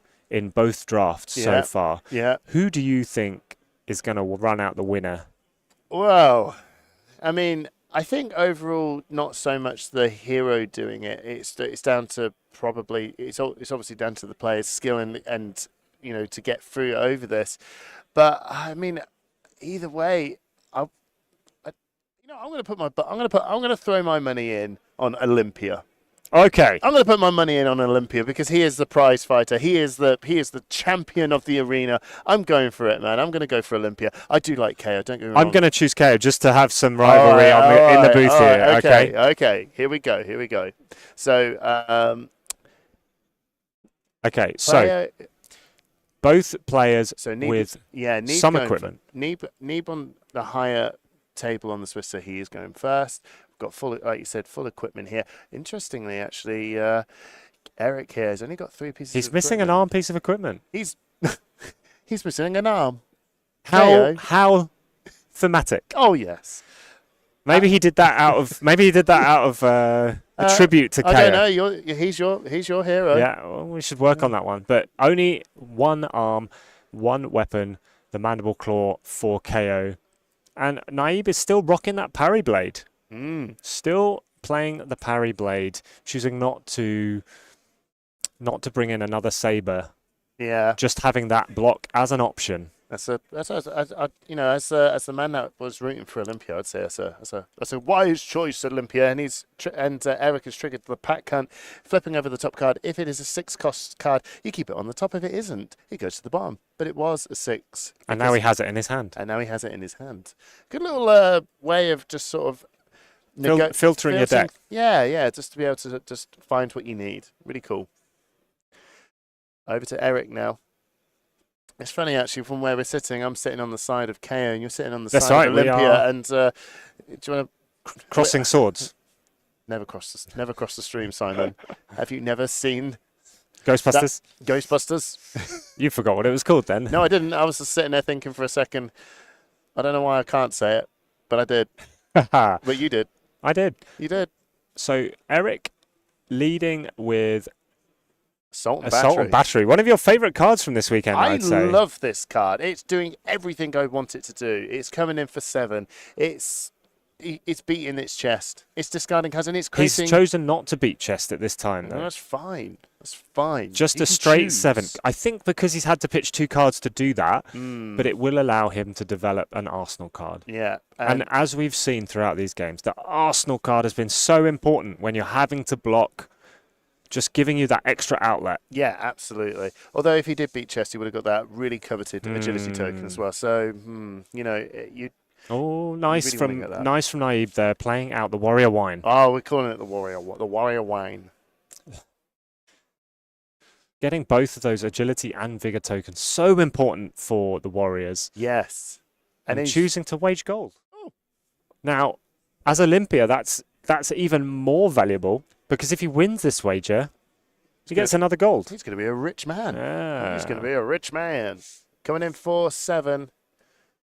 Is Eric going to let this tap him for 1? You know, block him for 6 or maybe block him for 5? We'll see. But is he going to let that damage happen and make the prize fighter the rich man he should be? Although I still can't help but look at that prize fighter's face and just think he does kind of look a little bit like our boy Matthew Foltz. You're quite enamoured, aren't you? He did a good job. Yeah. He did a good job on that cosplay, I have to say. Coming in for Now, 7. Eric thinking hard about the block here. Both players still on 20 life. Early game is very tentative. We have an extremely close-up shot of a 7-up bottle on the prize fighter. But it's fine. So choosing to block with 2 cards from hand and a piece of equipment. Just taking the 1 damage there. Losing the wager, giving 2 gold to Olympia. Yeah. Well, he didn't lose the wager. He won that wager. Sorry, I Yeah. mean Eric lost the wager. Yes. The KO player lost the wager. Ah, right. But you're right, the Olympia did win the wager and has 2 gold for their... For those troubles. He's those a rich. troubles. He's a rich man now. If we're right in thinking here that down but not out is in Arsenal for Eric, that could be coming from Arsenal. Now's the time. With fewer pieces of armor, fewer tokens, fewer health. Now's the time. 8 overpower. Yeah. And if it hits, he gets a might, a vigor, and a gold. and an agility. Yeah. Oh, agility. Yeah, I knew that. I knew that. Agility, might, and vigor tokens. He's down, but he's not out.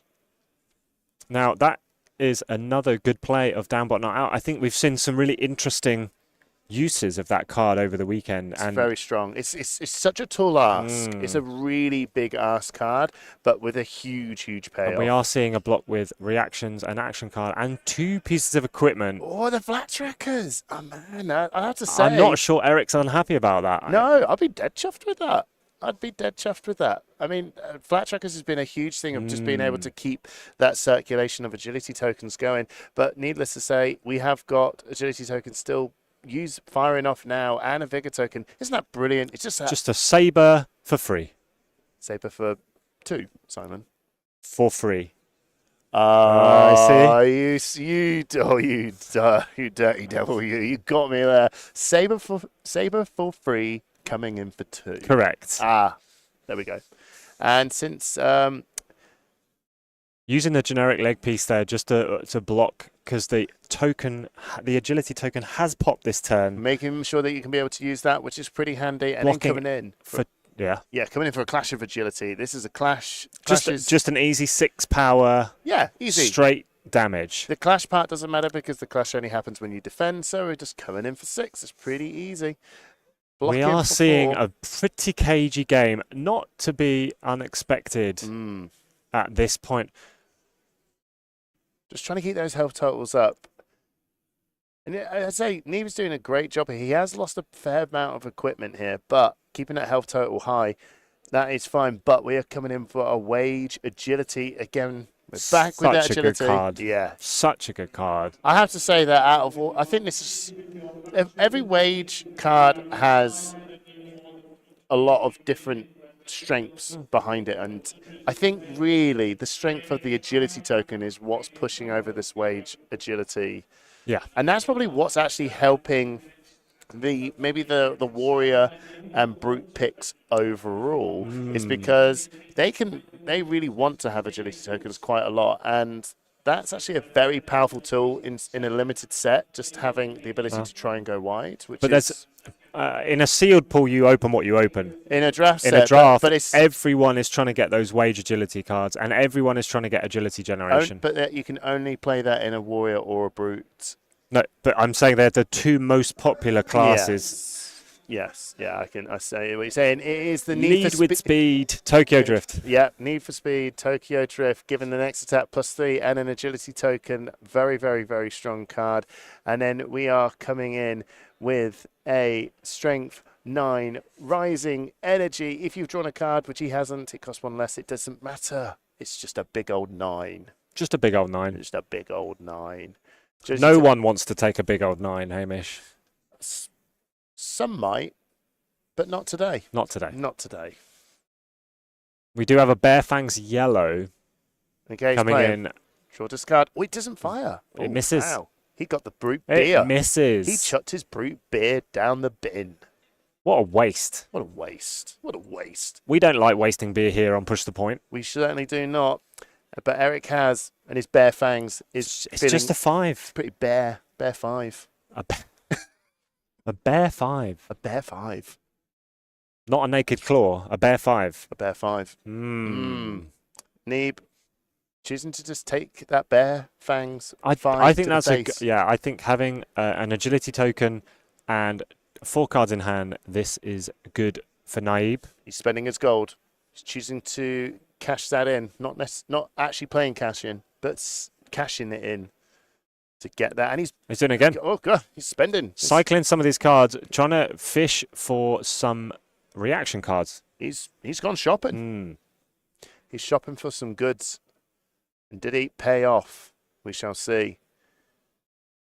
He's still got 2 floating resources as well and a 4-card hand. Good. Yeah.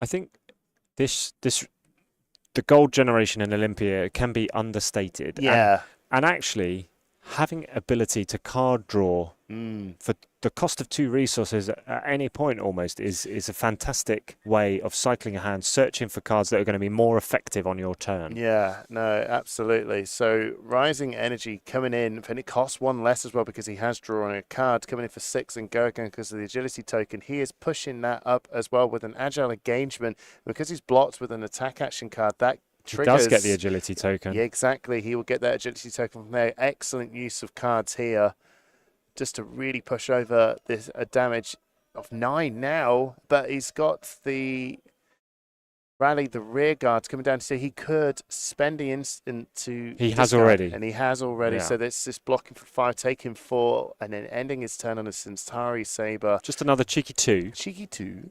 Ooh. Just pushing damage. And it's a really good turn. That was a really, fantastic really good turn. Yeah. He obviously drew the cards he needed off the gold tokens and has managed to force a couple of cards out of hand and push damage on Eric there. But we do see a red Bare Fangs now that does hit with an Assault and Battery. So we are seeing this come in for 8 and a Might token generated for next turn. Fantastic value. It's just the amount of value that you can get from these Bare Fangs and Wild Rides from KO because you're getting that additional effect that you want. The points of value you get from that is huge. So Bare Fangs has got, that's just like a 9-point So we swing. do see a clash. A Money Where Your Mouth Is plays another non-attack card. So say it. A catastrophe. It's not because it's just a draw though. That was pretty catastrophic. Oh dear. I'm trying. Now, the thing is, I'd say that was a catastrophe. Okay. Oh, it was. You want to see a win. No one won. Agility token pops, and we're coming in with a Parry Blade for 2. Go again. Simon, don't ignore me. Coming in for 2. But I really like Parry Blade. I love the concept of it. I love the idea that you can the amount you actually got. Imagine you got a piece of armor that was just attacking.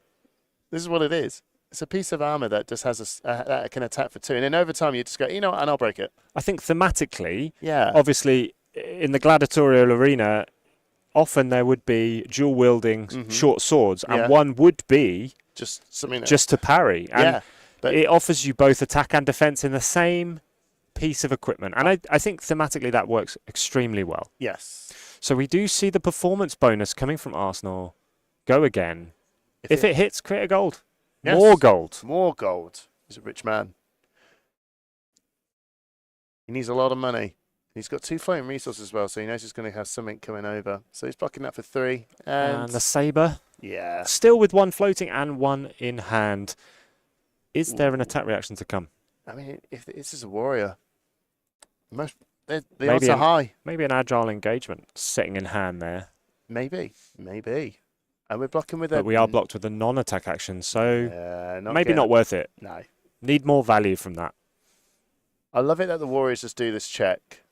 Like, you know how with Dorinthia it was reprise? Yeah. So it's like a weird, you know, am I doing, if you're blocking from hand, this is going to do this. But this time around, it's like, my checks are your literal attacks. You can keep your non-attacks, but give me your attack action cards and you'll get punished. Yeah. Absolutely. Might token is popped. Assault and Battery Blue coming in for 6. Yeah, his chest is not beaten. So he's coming in for 6. He's had to defend well on the previous turn and has done well to come back for just 6. It's still not to be taken lightly by Naib, and over half of his remaining life. Yeah, it's and it's also just looking at what your hand is for next turn. You know, have I got any? There's no point taking damage if I just can't push anything back even harder. I think one of the worst feelings in Flesh and Blood is actually not blocking correctly and having cards left over on your attacking turn that you could have blocked with. Arms equipment is being used because the might token has been popped, so that's good to see.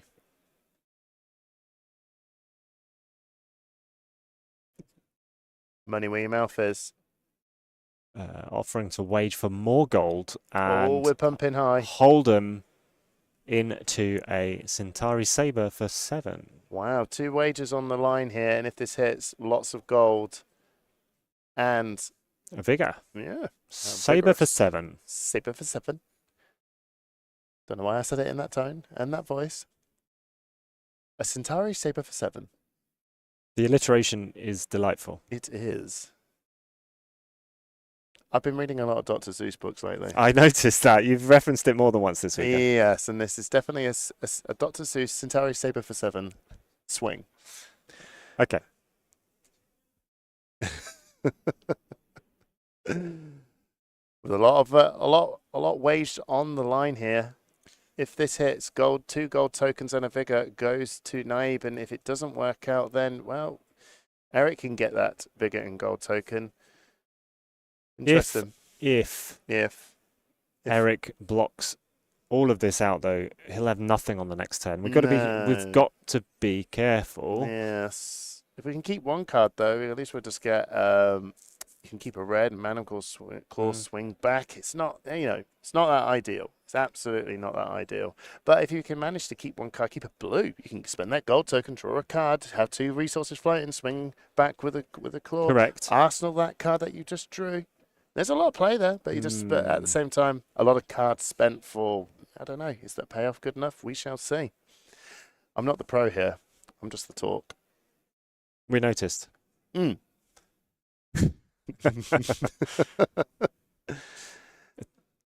right. So, Eric really in the tank here, having a good think about what he wants his next turn to look like and trying to plan out not a plan of attack, but a plan of defense. Yes, it's what we're going to come back on the next turn as well. How are we going to engage this?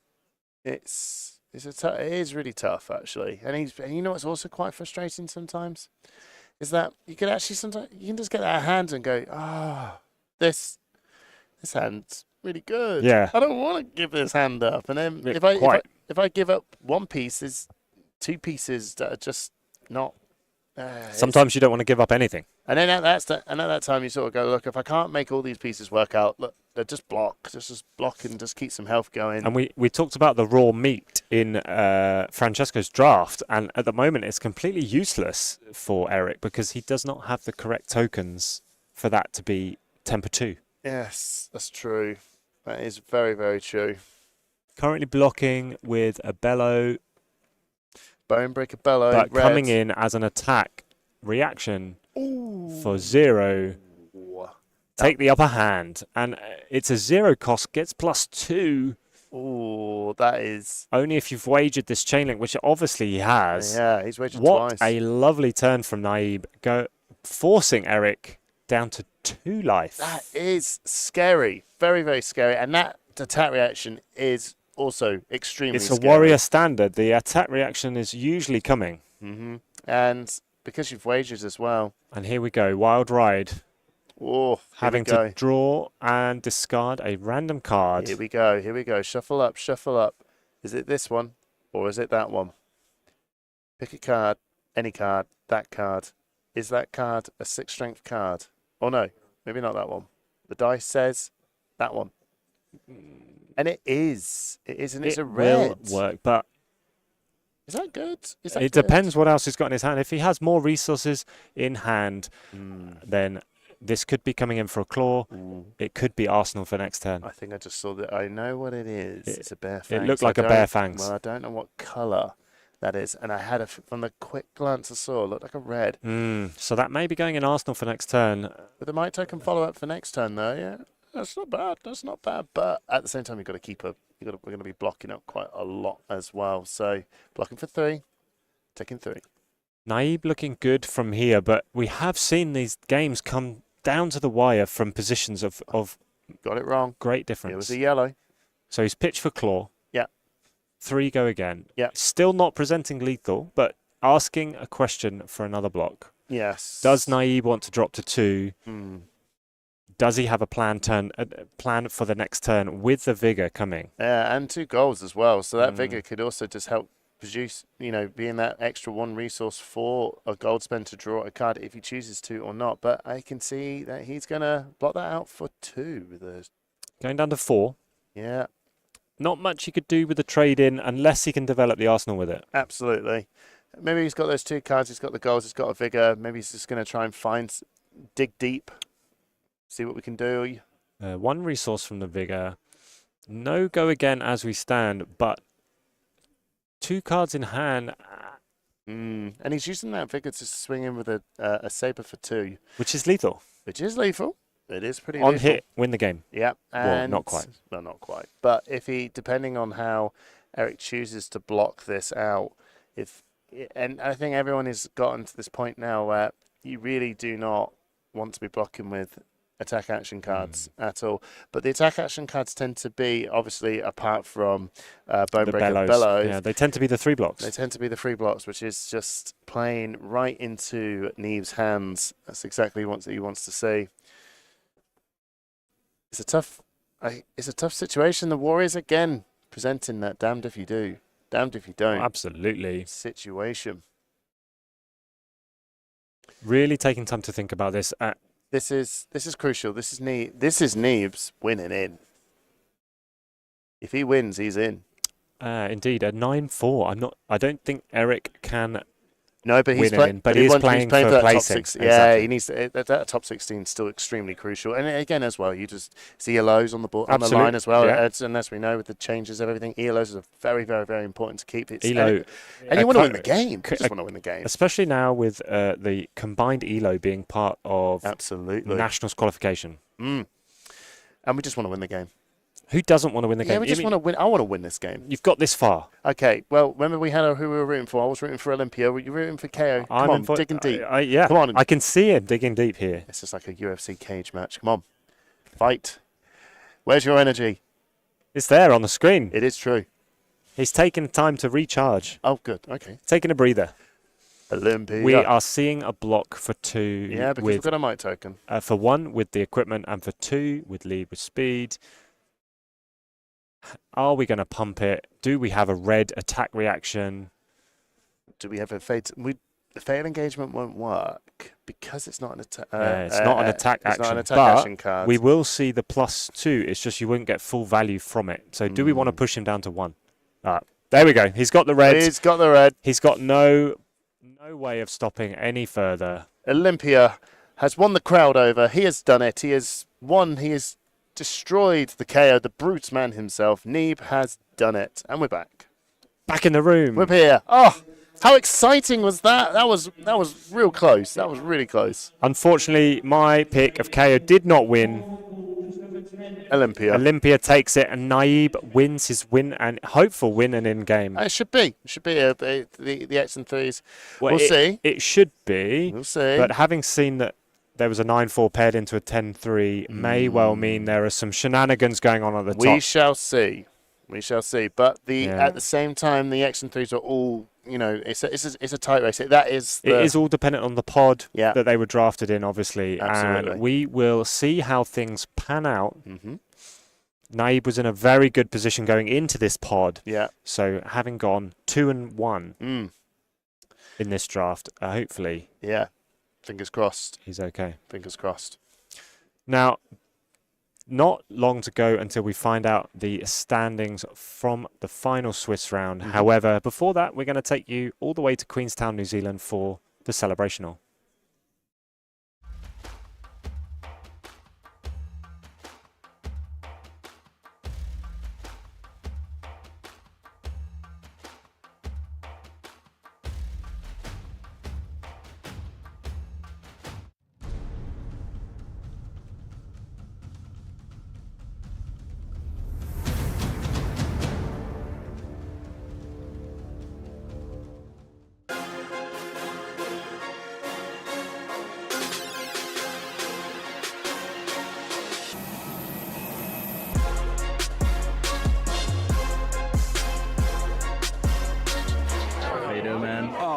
Just living the dream, clearly. Hanging out with cool people in a beautiful place. What's better than that? I could definitely get used to this.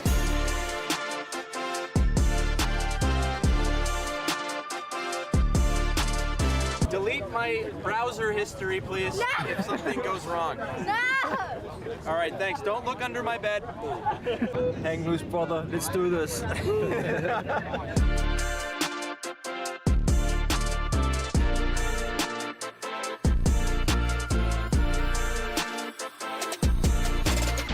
Thank you all. It is an absolute privilege and a pleasure to have you with us.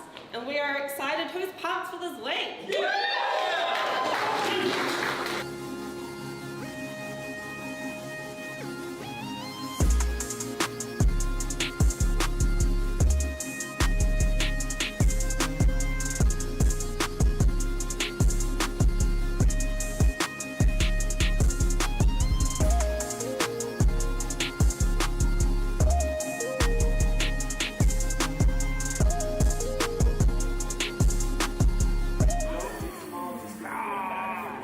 Without further ado, I officially announce the celebrational open.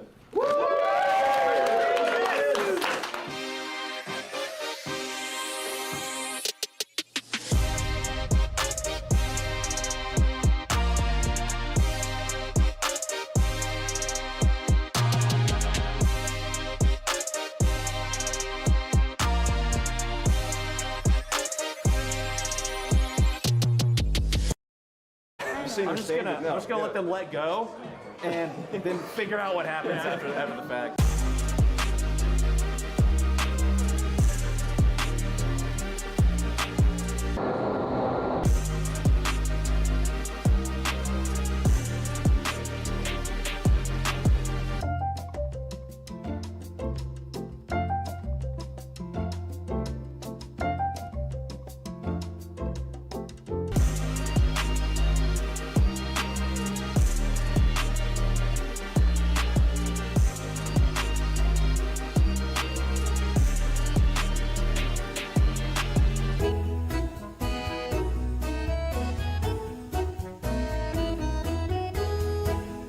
Let's go, bring it up.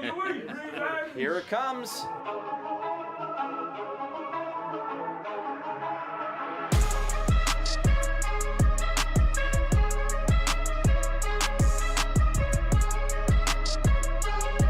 Congratulations, my friend. Now go get like 9 more XP on a draft or something, all right? Thanks, Blake. No worries, brother. All right, friends. Thank you, Trevor. Good morning, everyone. My name is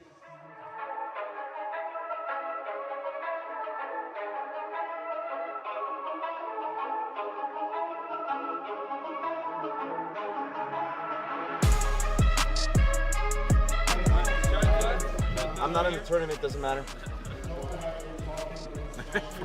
Show me. Big smiles, big boy. Yeah. That looks beautiful.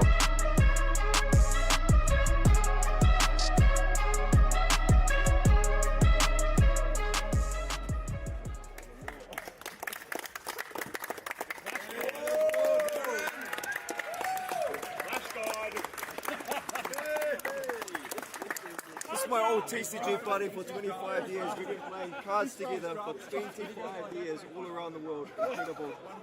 Incredible. Doing it for the old boys.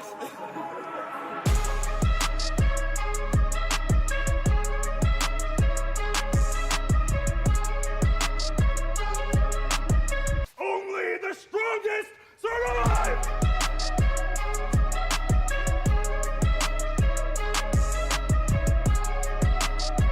Your biggest beaches!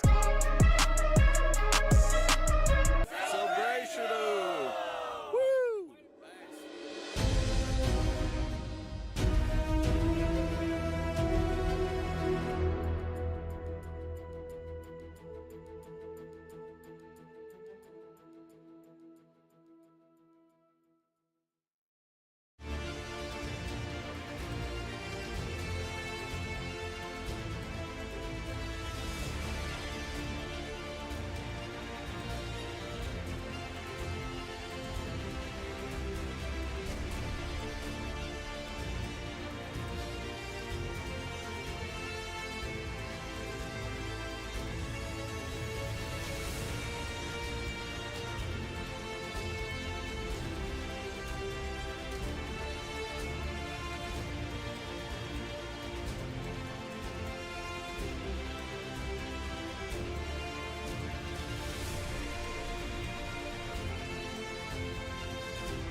Hi, welcome back to the Calling in Liverpool.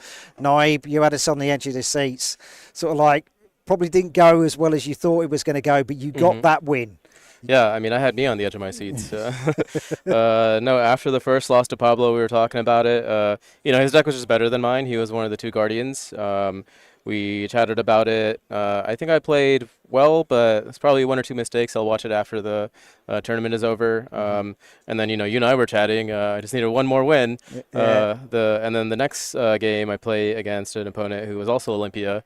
Had an up the ante. That was a great end to that first game. I mean, I expected some kind of reaction. I thought it was a fatal engagement, but I didn't expect to win that. And so the third game, I was just on the edge of my seat. I was third seed going into this last round. Yep. There's a chance I might have topped regardless, but it was very shaky. So I think I needed this win to solidify my top 8 run. Yeah, and we'll see later on how sort of like, the top tables are shaken up. You can have a chance to see who your opponent's going to be, in this top 8 draft. So sort of like Pablo, you knew that was going to be a bit rough when he presented 37 cards. Yeah. And you were... What you find is with this format, everybody's always checking their deck. Yep. How many cards are left? How many cards are left? Because at some point, sort of like the decks are going to get really low. I like to call it positive fatigue because it is more, making you block instead of, wearing you down. Yeah, exactly. So, yeah, like you said, you knew it was going to be rough. It was. Pablo's an absolutely fantastic opponent. For sure. But, yeah, the second game versus Philippe, yeah, that upped the ante. I mean, it's great for us. It was great for the viewers. Up the ante. We've never seen that before. And he got you with a fatal engagement as well. So yeah, that game was particularly rough. I mean, you kind of felt like you were hanging on, and it was like poke, poke, poke.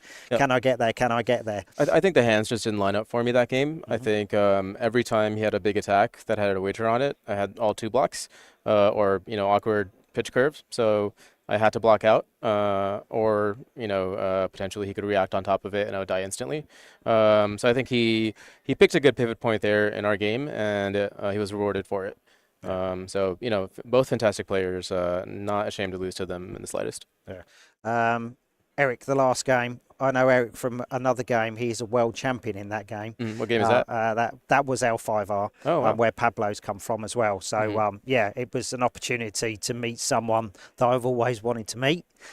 So yeah, I knew that he was going to be a good opponent. But that game was completely different to the other three. You seemed to, I would say take the upper hand. You did take the upper hand, but you seemed to gain tempo of that game and sort of really control what was going on. I think some of that was, I was a little tired going into the previous rounds. I hadn't eaten all day except for breakfast early on. Yeah. So I, used the Brody Spurlock method and got some sandwiches from the store there. And felt refreshed and just took a breather, reset, and that was actually a rematch. I had played him in one of the Swiss rounds. Okay. Fantastic opponent, just a great person to be around. So it seems like the L2R community has L5R, sorry. L5R. We're on 5 now. It's not around anymore. has some, just great personalities. So, I definitely didn't think he was an easy opponent. He was one of 3 brutes, and I don't think that's the place you want to be. Brutes are naturally unfavored, I believe, into warriors if the warrior has, a decent pool, and there's the same amount of warriors. It can go either way, He missed a discard on his Bear Fangs, yellow Bear Fangs, yeah. so he attacked for 5, and I think that was a little punishing for him. I did make a misplay there in that I saw the down but not out, and I totally forgot to play around it the next turn. But I had enough block that I was able to not get punished for that. The thing is, it's a good job it came out early, so you had enough time to turn it around if things had gone really bad. So in retrospect, looking at the draft, would there be, sort of missed opportunities? Do you think, you potentially could have picked up other cards to strengthen your deck, or overall you were quite happy, even though it was a bit of a nail biter, to get into the top 8? I was fairly happy with the draft. I think, if I were to redraft, I would probably, stay open a little bit more, try to draft to my seat.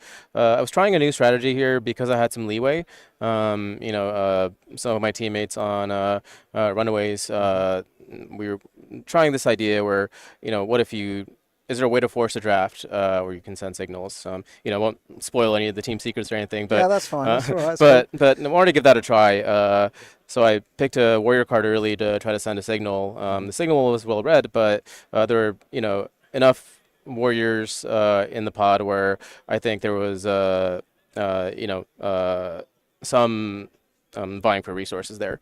And so I don't think the other warrior deck was necessarily way better than mine. I think he just had better pivot points than I did. Yeah, he got the fatal engagement and up the ante at the right times. And is there anybody you want to give a shout out to while you're here? You've earned that right as a top 8. For sure. I mean, there's just great people in the chat that have been cheering for me. Jason Watkins, Mansant, Terrence. I saw Nathaniel up there. Just Runaways, Koalas, all the boys back home. I'm from Tennessee, where we don't really see a lot of fab because it's a large state, but not much support because we're not one of the super central metro areas. But I get to travel around and really meet some cool people, and I think I know pretty much all the players from Tennessee at this point.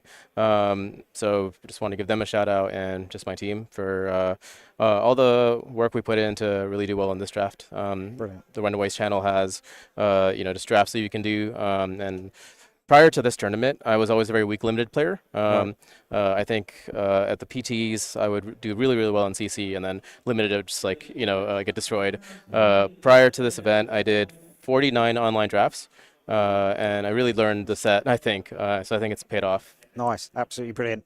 The next draft is going to be ready. Yep. I wish you all the very best. Absolutely. And get ready for the action after they finish the draft. We will see your draft. They will commentate on it while this draft's going ahead. Okay, Appreciate so it. stay tuned for that. See y'all.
Hi, everybody, and welcome back to the Calling Liverpool. I have been joined by the artist Thomas Jędrusek. That's right. Yeah, Very good. It's taken me a while. Yeah, You've yeah. been very patient with me, so I could get your surname right.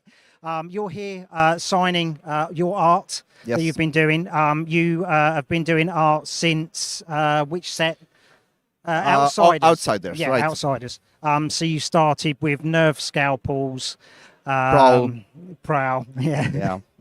And Arachne. Yes. Solitary Confinement. Right. Let's talk about that hero. Okay. And like the brief that you got for turning that hero from just an idea into the hero we have now live on a in picture form. Mm-hmm. It was quite difficult because they have like something like I don't know how to call it, a template or a shape of this figure. There was very particular about this, how is, because it's like a henchback, kind of bent figure, slender or very very thin person, yet big sort of big muscles, like upper torso is like developed over his upper side. But so they are very like particular. I remember we made like a dozen of sketches. Like now it's too bendy, or it's too straight, or it's too muscle, too thin. Yeah, that sort of thing was quite a struggle. But it's the other illustration. Sometimes it's like one sketch and they approve it, like, go ahead with that. Or sometimes it's like you have to do a couple sketches to start. Is it quite hard not to get disheartened if you're going through lots of iterations of what of a brief? You might go what, 10, 12, 15? Yeah, usually it's like 2, maybe 3. That's a standard, right? Okay. It's usually enough to pick one which is promising or good enough. But like I said, sometimes, especially when there's like iconic character in the game, you have to be very careful. I don't know.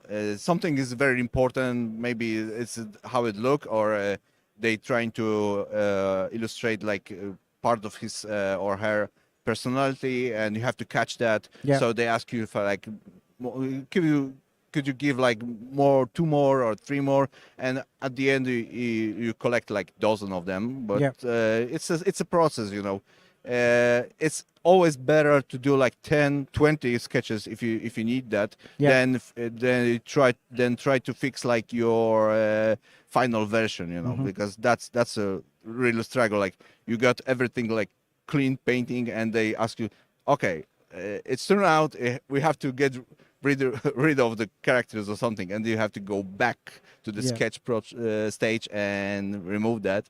So that would be difficult, but sketches are meant to be quick and easy, and so making 3 or 5 sketches is always like a couple minutes. So you're literally not putting any color in. It's literally sketch it out. I'm sketching in colors. Kind of give the impression of something. Yeah, when I started with Flesh and Blood, they sent me like how their process looks like, and usually people sending them like black and white sketches before color, and I asked them if I can already sketch in color, and I go down with these colors, like desaturate them for them if they want it black and white, and they said no, that's okay if you prefer that way, so you can sketch in colors already, because color for me is a part of composition too, so it's important. I want to see, of course, the black and white sketch have some advantages too, because you can clearly see the deep of field or perspective, or how the characters stand up from the background, for example, etc. So that's also. Very good. I forget to keep my orange close to my mouth. Sorry. So I'm not saying there's something wrong with the black and white sketches, but I personally, since I remember, I've been sketching in colors to see already how the colors works for entire composition too. Yeah, the thing is, for outsiders, it was very dark. You've got a dark theme. We're in the pits. You know, it's below ground. It's very shady. We've got assassins. You know, we've got plagues. Yeah, I was quite so- surprised how Flesh and Blood is different for pretty much everything I've been doing before, because I naturally have like very strong and dark line art, like very inky, very black. And the people always ask me, remember we are doing like box cover and it will be printed, the black will kill that, it will be very dark, we won't see any details, etc. So I have to like keep reminding, don't use the black. And here in Flesh and Blood, we want it black, we want it dark, we want it blood. And so, okay, right, that's perfect for me, right? Yeah, but the thing is, artists are known for particular styles.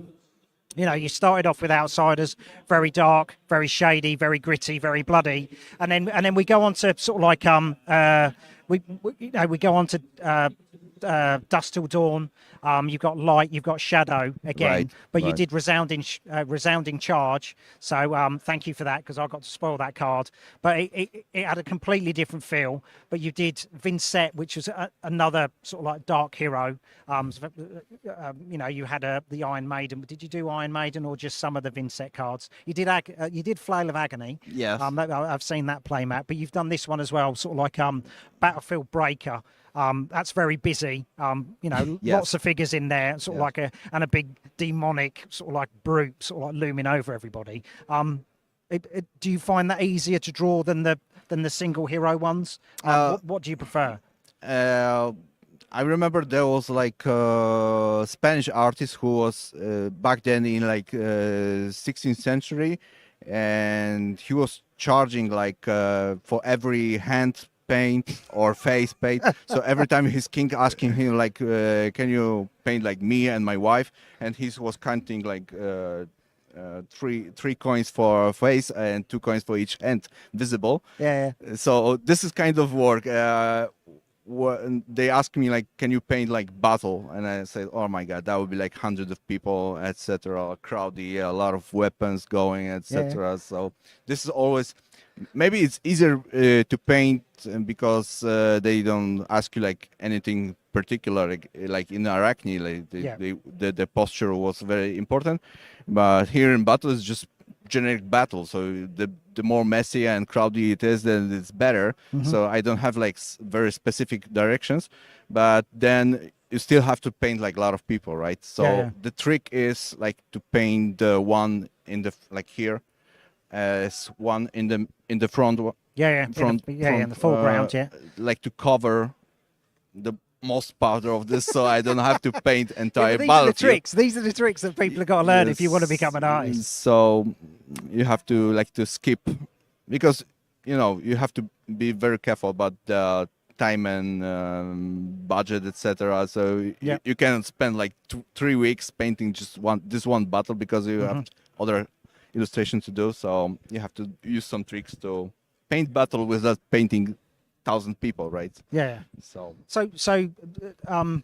what normally happens with the commission process? Do they normally go, right, you know, this set we're going to give you 5?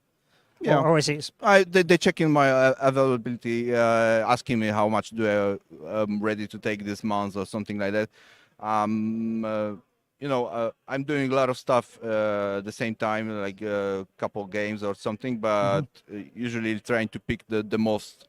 I mean, the coolest art, the better. So if I have to do like boring game, which is I know will be like struggle, and instead I can do like illustration for Flesh and Blood, then it's always picking that one, of course. Yeah. So I usually asking them, the more you get me, the better. Excuse me. So after that, they basically send me the briefs for that, which is like very short text note telling me basically what's going on the card, what's the card mechanics. Yep. And sometimes it's also attachment of style guide showing me what's the environment it is, or weapon it is, what's design for the costume or weaponry, etc. After that, I just starting sketches, and like we said before, sometimes it's easy, sometimes you need another iteration for the sketches. Yeah. And once they approve those sketches, I pretty much get green light to go to the final. Sometimes they asking like a few adjustments, few fixes, but basically usually they're okay with the final everything. If the sketch is all right, then the final should be pretty much accepted, right? Yeah, cool. So nice. So let's move on. Bright Lights, completely different set. Yes. You know, obviously, you know, we've gone from sort of like demonic figures, people in armor, you know, shadowy figures with outsiders and prowl, and you've gone into sort of like steampunky mechanical robots. Yeah. I mean, you're showing your flexibility. You know, you've gone from sort of like very organic to very structured. Did you find that easy to switch over? I mean, I can say it's quite easy for me now because I'm working like more than 20 years, so I have to switch that very often. Even it's like one day you're starting the day doing some sketches for Flesh and Blood, and later day you have to finish like a cover from last week, which is Fairy Tale or something like that, game for family game. Don't do and you have to Tale, like switch to another mood completely, like from bloody scenes like that, and to like fairy tales, like everybody is happy and friendly, right?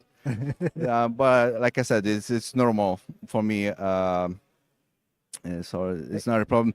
It's actually shame I cannot tell anything about upcoming set for Flesh and Blood. I don't want to get you in trouble. It will be, I mean, it's completely different from. It must be nice that you've kind of like got an inside track and going, okay, you know, we've gone from very dark, you know, now when you're drawing sort of like agility token, which is amazing, Yeah. that you just go, okay, we've still kind of like got a battlefield theme, but you've done sort of like double down, which is very sort of like gladiatorial. You've got the guys coming out with their swords out of sort of like a portcullis. Yeah. And you're like, that's really cool. And talk a big game, which is completely different again. It's just like, And, you know, a guy surrounded by opulence. And I remember when I started working to Flesh and Blood, I was asking guys because they like asked me what is my favorite subject to paint or something like that. It said, yeah, girls or pretty girls or something like that. And then recently we had like muscles, a lot of heavy gladiators, bare chest guys, hairy guys, and like, thanks guys, that's nice. Oh, I love it.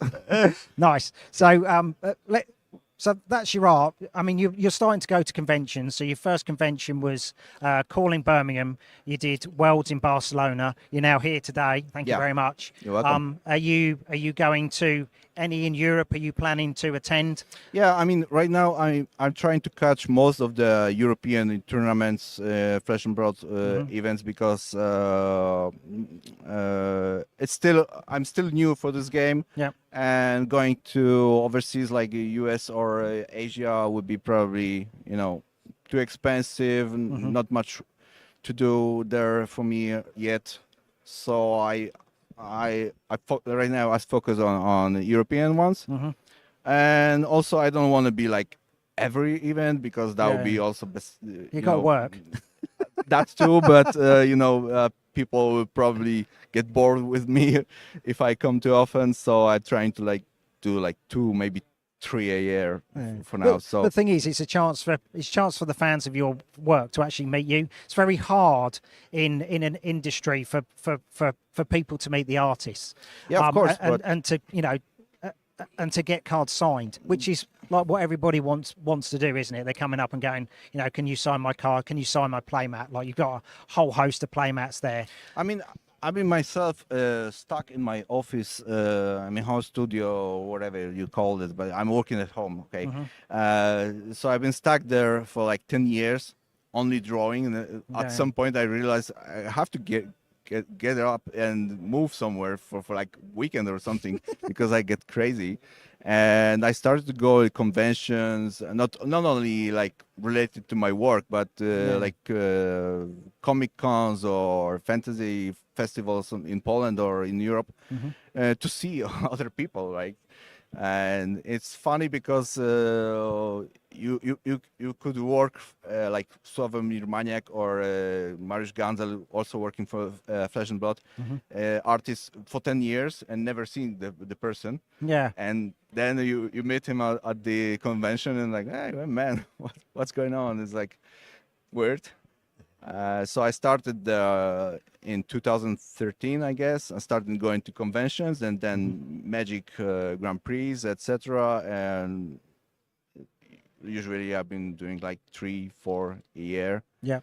So right now I'm also right now Liverpool. Maybe I'm planning to go maybe to Amsterdam too. In Warsaw I'll be obviously because of like my neighborhood. Yeah. I mean not neighborhood, but it's close enough to take a car and 2 hours drive and be there. Yeah. So I will be there probably too. And later this year, I don't know yet because there's no schedule for. Yeah, you'll have to talk to Trevor, see what other places they've got planned in Europe. Yeah. But yeah, it's. I think there will be something in Italy or Spain, because they are still like in November or December. They are still like warm places to go there. So I expecting something like that. It was great in Barcelona last year. We really enjoy it. Yeah. So we'll say thank you so much for your time. You're welcome. Thank you. But yeah, it's been brilliant having a chat with you. Absolutely fantastic. Thank you. Yeah, and I look forward to seeing more art, more sets. There are more coming. Don't worry. Brilliant. Okay, guys, we're going back to the action.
Hi, welcome back to the Calling in Liverpool, and I've been joined once again by Trevor Baker, Director of Premier Play for Legend Story Studios. So in our conversation, we touched on Pro Tour Los Angeles. You said that you've got a lot of things to announce. Let's talk about Los Angeles. What can you tell us about Los Angeles? What can we expect, when people get there? Yeah, so, Pro Tour Los Angeles obviously builds on a lot of the strength of the Pro Tour from last year. Very successful Pro Tour in Baltimore. Yep. That led into World Championship Barcelona, where we had the beautiful, Sagrada Familia, Sigil of Solace promo. People were after them so much. Like the queues for those cards were crazy. It's arguably one of the most beautiful cards we've ever put out there, and huge props to Asur Masoa for her beautiful, just beautiful artwork on that promo. But yeah, there is a lot to look forward to with Los Angeles. As a lot of people have seen, there's a promo card for Los Angeles as well. Oh my God! When that was shown, Energy Potion, it's just like, oh my God, that looks crazy. Yeah, beautiful cold foil extended art Energy Potion. So, I mean, you're gonna need another 3 of these, right? So. Join the side events, get the double tickets.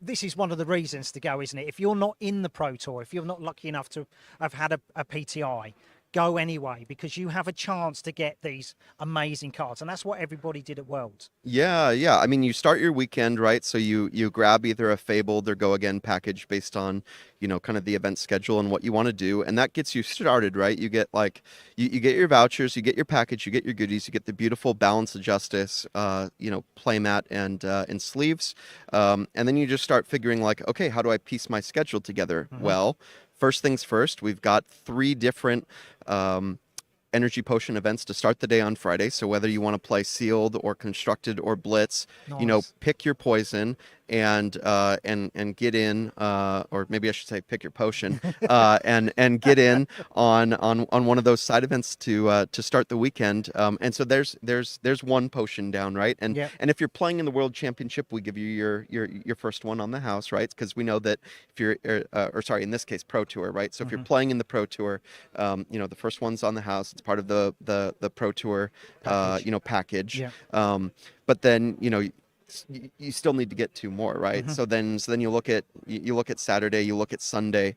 Sunday we're doing something really cool, which is the UPF draft, where if you play in the UPF draft, you're gonna get an Energy Potion. And to be honest, this is going to be the largest Ultimate Pit Fight tournament in Flesh and Blood history, and I can just confidently go on record saying that, because it will be hundreds of people, if not maybe 1,000 people, playing Ultimate Pit Fight on Sunday in Los Angeles. What a great thing for Ultimate Pit Fight and Flesh and Blood. Yeah. Mate, are you doing the you draft as a pod, two pods go off and fight each other separately. Winner of those pods will become the ultimate champion. Deathmatch arena champion. Yeah, sort of like that. Yeah, I mean, it's a pretty simple setup as far as doing Ultimate Pit Fight draft. You have 8 people around the table. The odd seats form one pod. The even seats form the other pods. That way,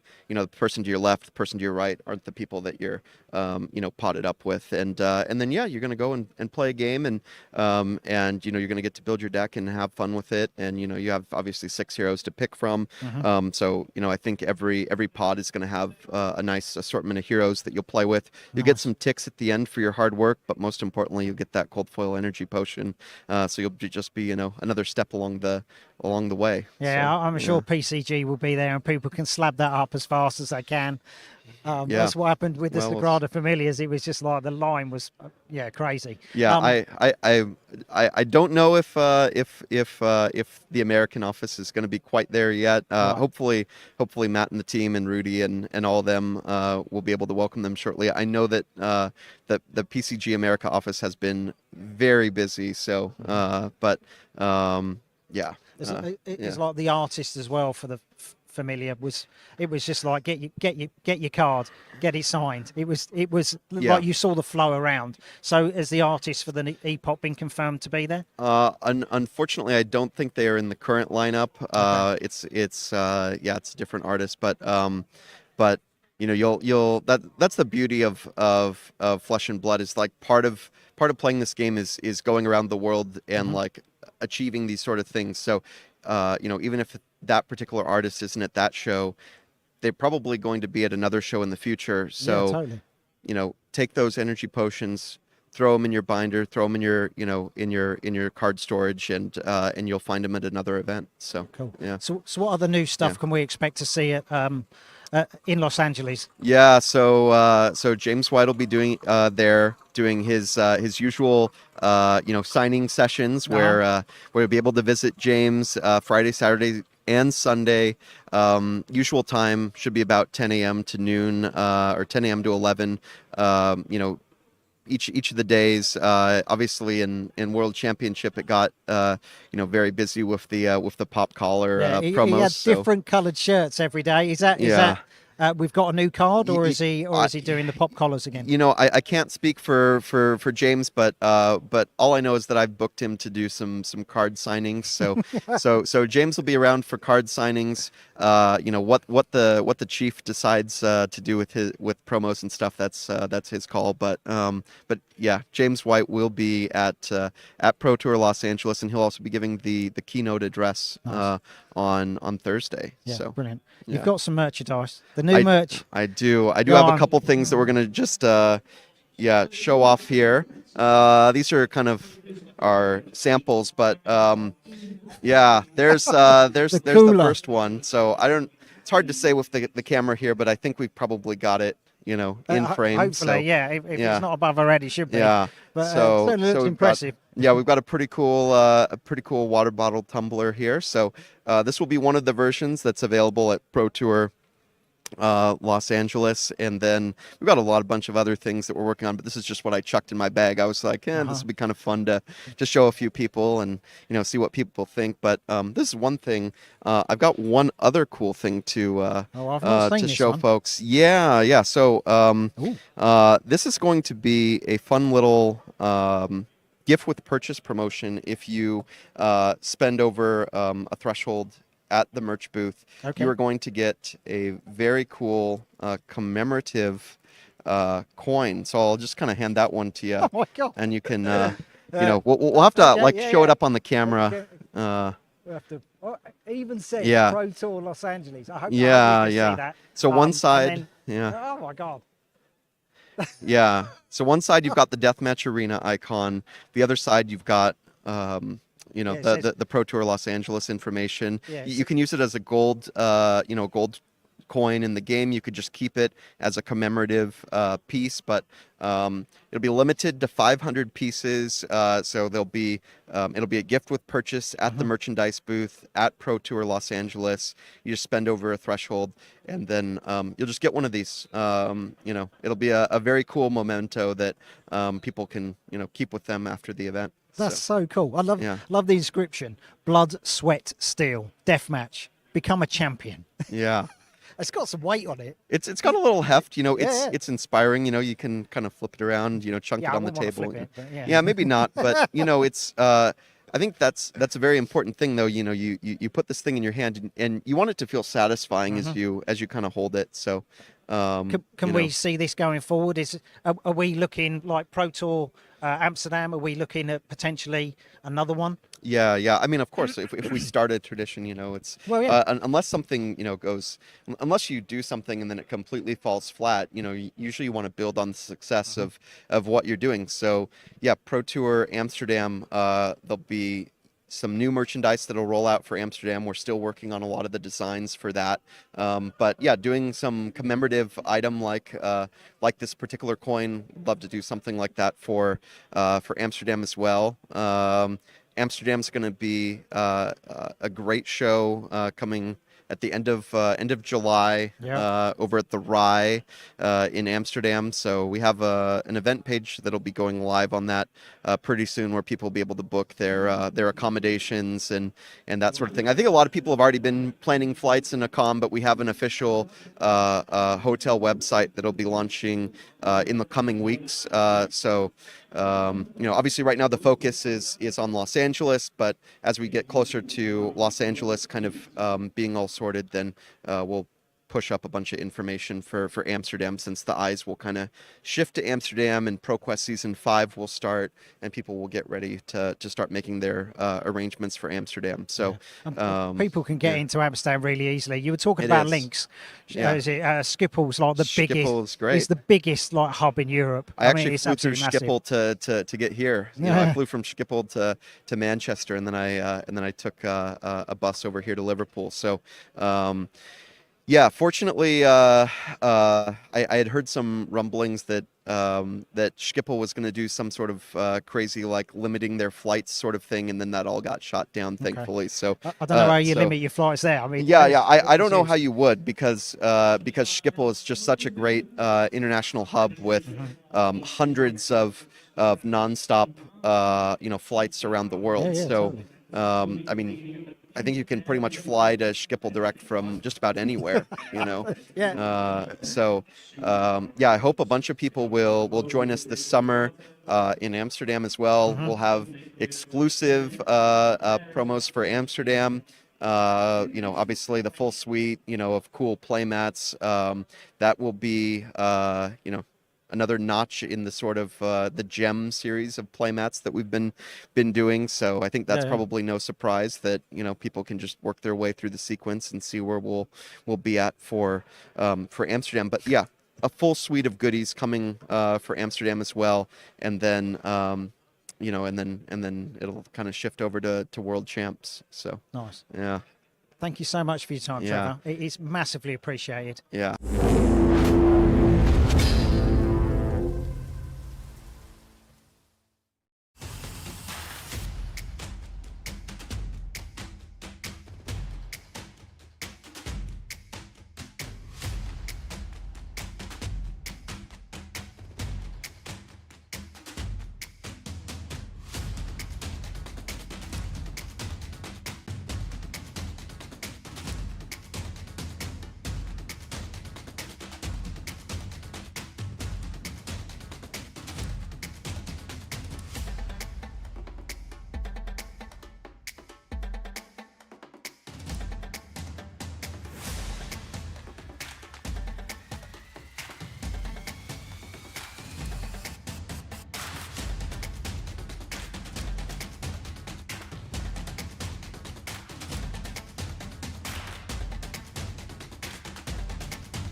Hello and welcome back to Calling Liverpool.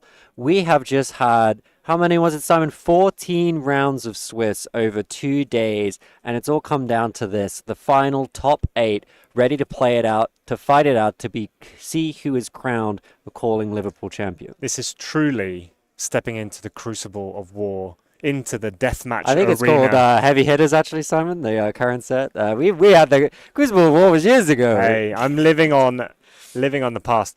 This is the deathmatch arena. We're sitting in the deathmatch arena, and the players in the top 8 pod are currently drafting for the future. That's right, Simon. They're sitting down right now. They're picking the cards that are going to form the deck that gives them that chance of taking home the championship, being able to call themselves a calling champion, and all the glory that comes with that.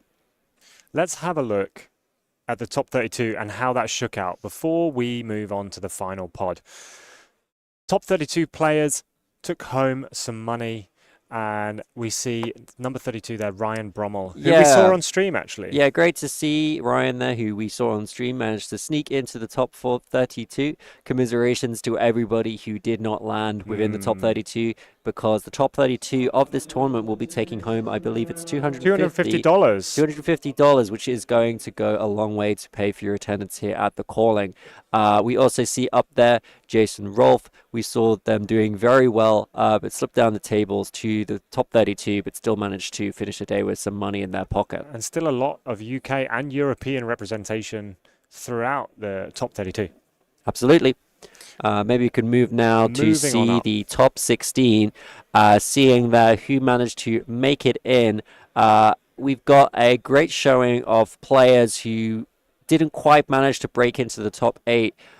Bruno, I think, is the one that's the biggest highlight to me. We saw Bruno doing very well, managed to finish the day with 10 wins, but it wasn't enough to break into that top 8. And really unfortunate, Team Poland, Bartosz Ziemba on 11 wins, the only 11-win player not to make it into the top 8. Such an unfortunate position to be in, but some amazing games, I'm sure, throughout the day. Absolutely. I think what we've seen from the stream so far is the quality of the heavy hitters format in sealed, but also the quality of these players here at the exhibition center in Liverpool.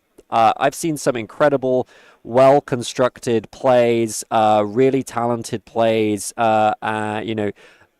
haven't had any huge drama, I would say. Don't speak too soon. Well, I won't speak too soon, but it's just really nice to see good fundamentals. Yeah. Great sportsmanship amongst the players here at Calling Liverpool. Really nice to see that. We've seen some really innovative uses of cards, mechanics, and the new equipment especially. It's been great to see how people use that. The main thing that really got me into the game of Flesh and Blood when we found out about it over here in the UK back in the Welcome to Wraith and Arcane Rising days was that equipment loadout, the idea of being able to choose, much like an RPG video game, being able to choose the kind of equipment you ran, and really appealed to me. And I feel like this heavy hitter set has leaned into that really nicely. We're seeing a huge arrangement, especially in draft, a huge arrangement of what kind of equipment people have decided to pick, because it's always a big decision to choose a piece of equipment over a playable card that you can actually put in your deck. Now, hopefully we can move on to the top 8 pod itself. And this pod has been randomized according to LSS policy, so not sitting in rank 1 to 8 order, but has been randomized. So the names we see there, number 1 and 2 in the standings, were Valentin Mackel and Pablo Pintor, who it looks like may be playing each other in the first round of the top 8. We will have to see the bracket when it comes up very shortly, but some really incredible players there, and I'm excited to see how this draft turns out. Yeah, great to see Naib up there. We followed them for the last 3 rounds of Swiss, waiting to see if they would break into the top 8, and they have. And also just a big shout out to Francesco Giorgio and Liam Holden, 2 UK players that me and Simon have played against many times in our Flesh and Blood career. And of course, Mark Henderson, previously of the UK, now a big part of the Amsterdam group of Flesh and Blood players, a group of incredibly talented players. You've probably seen a few Amsterdam players, Netherlands players taking down big tournaments in the past. Yeah, Francesco absolutely destroying his second draft, going 3-0 after that 1-2 middle draft, so doing incredibly well. So here we have the bracket for the top 8 round, and Liam Holden will be going up against Yassine, Mark Henderson playing against Julian Phoenix, Pablo playing against Valentin, like we said, and Naib playing against Francesco. Just some fantastic matchups here. Hopefully we can get the heroes they've drafted as soon as the draft is finished, but these players are obviously some of the best in the world, and they are going to be slugging it out for more prize money and the gold foil balance of justice. Absolutely, and it's great to see some of the consistency of these top Flesh and Blood players making the top 8s of these major tournaments time and time again. Obviously, Pablo is the classic example, but it's great to see that this talent, it really rises to the top in the game of Flesh and Blood. Even in a sealed format, we still see these players that we know are fantastic in classic constructed or any kind of constructed format come into the sealed and the draft game and still continue to show that there are fundamental skills in the game of Flesh and Blood that will take you far, and if you're willing to put the work in, have the talent to do so, you can come out of these tournaments with some prizes, some very fancy cards, and of course, the most important thing, the prestige of being a top 8 calling player and hopefully even a winner of a calling. Absolutely, and just imagine how that feels to be sat there drafting in the top 8 at the moment. The nerves, the adrenaline, the absolute rush of the next potentially 3 games. I like to think of it, Simon, as they're sitting in their waiting room ready to come out into the arena. They're looking at the equipment that is available to them. Do they want to take the sword or the old net and trident? And they're trying to make a decision, and sooner or later they're going to have to come out into the roaring crowd, into the hot heat of the deathmatch arena and try and take down their opponent and get to that final and take all the marbles. So just before we look at Naib's draft from the previous draft, I just wanted to throw in some information about the Battle Hardened, CC Battle Hardened that's going on at the moment. And we don't have the final standings for the top 8 just yet, but to let you know, at the top tables in the last round, round 8, we have a Prism, we have an undefeated Bolton, we have a Zuri, we have a Kano, a couple of Bravos, a couple of Dashes, a real smattering of different heroes in CC that maybe people weren't expecting. Yeah, I think it's really exciting to see the CC meta spicing it up a little bit at this Battle Hardened here at Calling Liverpool. A lot of players who maybe didn't quite make day 2 have gone straight into the Battle Hardened, including Brody, of course. Brody Spurlock up there, Michael Feng up there. as well. Great to see them tearing it up on the Battle Hardened scene as well with their classic constructed decks this time. But also very exciting to see, I think it's Callum who's taken the Bolton deck. Finley Shepherd. Oh, Finley Shepherd. Excuse me, thank you. But taking it to currently undefeated, though, I believe there is one final round being played right now. Going to see who can make it out. But of course, we can't just gloss over the fact seeing Rob Cadden take Prism all the way. Advent of Thrones, giving some Bravos and some other Guardians a really tough time out there in the Battle Hardened. Absolutely. Prism and the new Luminaris doing extremely well today. Good to see Azuri making a show again as well. Not just these... Azuri is one of those heroes that always just seems to sneak their way into a top. Well, I shouldn't say sneak their way in. They are an assassin, though. Maybe that is appropriate to say that. But I always like to see Azuri doing well. It's a very interesting deck that does some interesting things. And it is George Keys who actually went extremely far in the battle, in the calling in Birmingham as well. I believe was in the final with Pablo. Is that correct? It was such a long time ago. We were there, but these things. There's so much great games of Flesh and Blood taking place all across the world. You start to lose count of how many tournaments there are. I mean, we were seeing the promos earlier, just saying how many callings are taking place in 2024 with Flesh and Blood, and 18 callings. It's incredible. It is absolutely incredible. What a great game to be part of. Seeing all of this competitive. These competitive tournaments that you can go and enter, you can work your way up all the way from the Armory Skirmish, RTN levels, and just get out there to the callings and the Pro Tours. It's great to have all of these options available to you if you want to play Flesh and Blood professionally. Absolutely. And what we haven't seen today in the Battle Hardened is a conversion of those KOs and Kasais that turned out in force.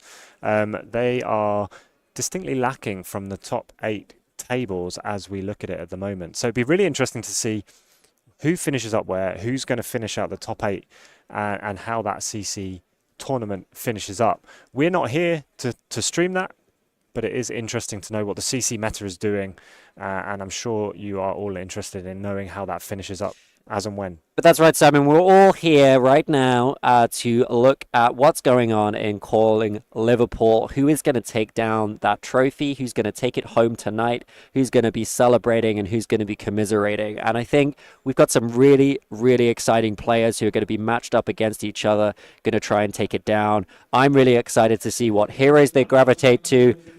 Who knows, we may even see a Rhino out there on the field. You never know. We'll find out very shortly once the draft is complete. I'm really looking forward to that. But let's just take a few moments to have a look through Naib's draft from earlier today. We saw him obviously go 1 and 2 with his Olympia deck. Let's see how he got that deck. And just to clarify, everybody, this is the draft that took place during the Swiss rounds before the top 8. So this is not Naib did, in fact, make it into the top 8. But what you're seeing now is the draft that took place before, I think it was rounds 14, 13, and 12. Correct. But we think it would just be nice to just take a little step back and see what Naib chose and what he was able to use to get into the top 8 here at Calling Liverpool. I just think it's always good to see into the mind of some of these players who consistently perform at the top level. And Naib did go 1 and 2 in this pod, but there was an incredible competition around him. And well, at this stage in the tournament, Simon, it's just there's no easy games. We always say this. There's no easy games. Even on day one, it can be difficult to get easy games. And you're up against the best players in this room, the best players in Flesh and Blood in Liverpool right now, some of the best players in the world. And you've got to draft a great deck, whatever is happening with you. And it's no mean feat to go 11 and 3 or 12 and 2 for these big events. Like, anyone who's tried to play in a Calling or a Pro Tour or a big event like this knows how mentally taxing this is over 2 days. So at this point, after 11 rounds going into this final draft, you are almost completely exhausted and trying to make decisions on the basis of practice and instinct. There's obviously a lot of adrenaline pumping at this point, even though you are engaged in the game, you're engaged in the tournament. You've just got to keep it going. You've got to keep yourself hydrated, keep yourself full of food, focus on the game itself, focus on what cards are presented to you and what cards you have available to you. Obviously, in this draft format, you can only pick the cards that are presented to you in that pack. And it's difficult. This first pick, this first decision you're going to make could set the tempo for the entire final deck that you end up constructing. So we are seeing these beautiful LSS black packs that the draft packs are presented in. Obviously, these are stamped cards at this competitive level, professional competitive level, sorry. I'm mixing up terminology. It's a rules enforcement level, isn't it? The professional rules enforcement level. These cards are stamped, and the players will receive those without expansion slots available to them. So they will only receive the cards that are available to draft. And what kind of cards have you noticed throughout this tournament, Simon, that have been, really standout cards that you think have make or break a deck?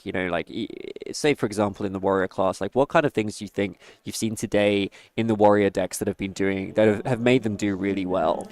It's easy to say, but any card that gives unconditional agility tokens is just absolutely fantastic. Any card that offers a wager for an agility token, they're just so powerful in the Warrior class and allow them to keep maintaining pressure turn after turn after turn. Absolutely, I completely agree. I think in this format, it's really interesting to have a plan and work out how you're going to get the most value out of your cards. We've seen situations in the game so far in this tournament where players have had 4 cards, but they actually haven't been able to utilize those cards very effectively because they don't have access to go again, they don't have reactions, or they're just not in a position where it's going to work for them. So Wage Agility seems to be my pick of the common cards for today. whenever we've seen it played, it has just asked so many questions and really, really pushed the point on the turn in question. Yeah, absolutely. I think the other thing, I think the wind up cards as well are particularly interesting. You know, especially with the new dynamic. Instant. Yeah. We've seen them being used quite effectively, especially in the early turns of the game. So at this point, you've got the most amount of time you're going to get to be able to choose your card. So you can see Naive here is taking a little bit of time, considering the options, and we'll see which they pick. I'm a big fan of that. I just saw it at the back there. I'm not sure it's a pack one, pick one, but we've seen performance bonus red really putting in work it has done this a huge entire amount, tournament. yeah. And it's really nice to see that being used. A nice generic and interesting on hit that's available to you, and performance bonuses hits. It does create a gold token. Gold token's really useful. I think that was a vigorous engagement, was it right? I know, obviously committing to Warrior very early.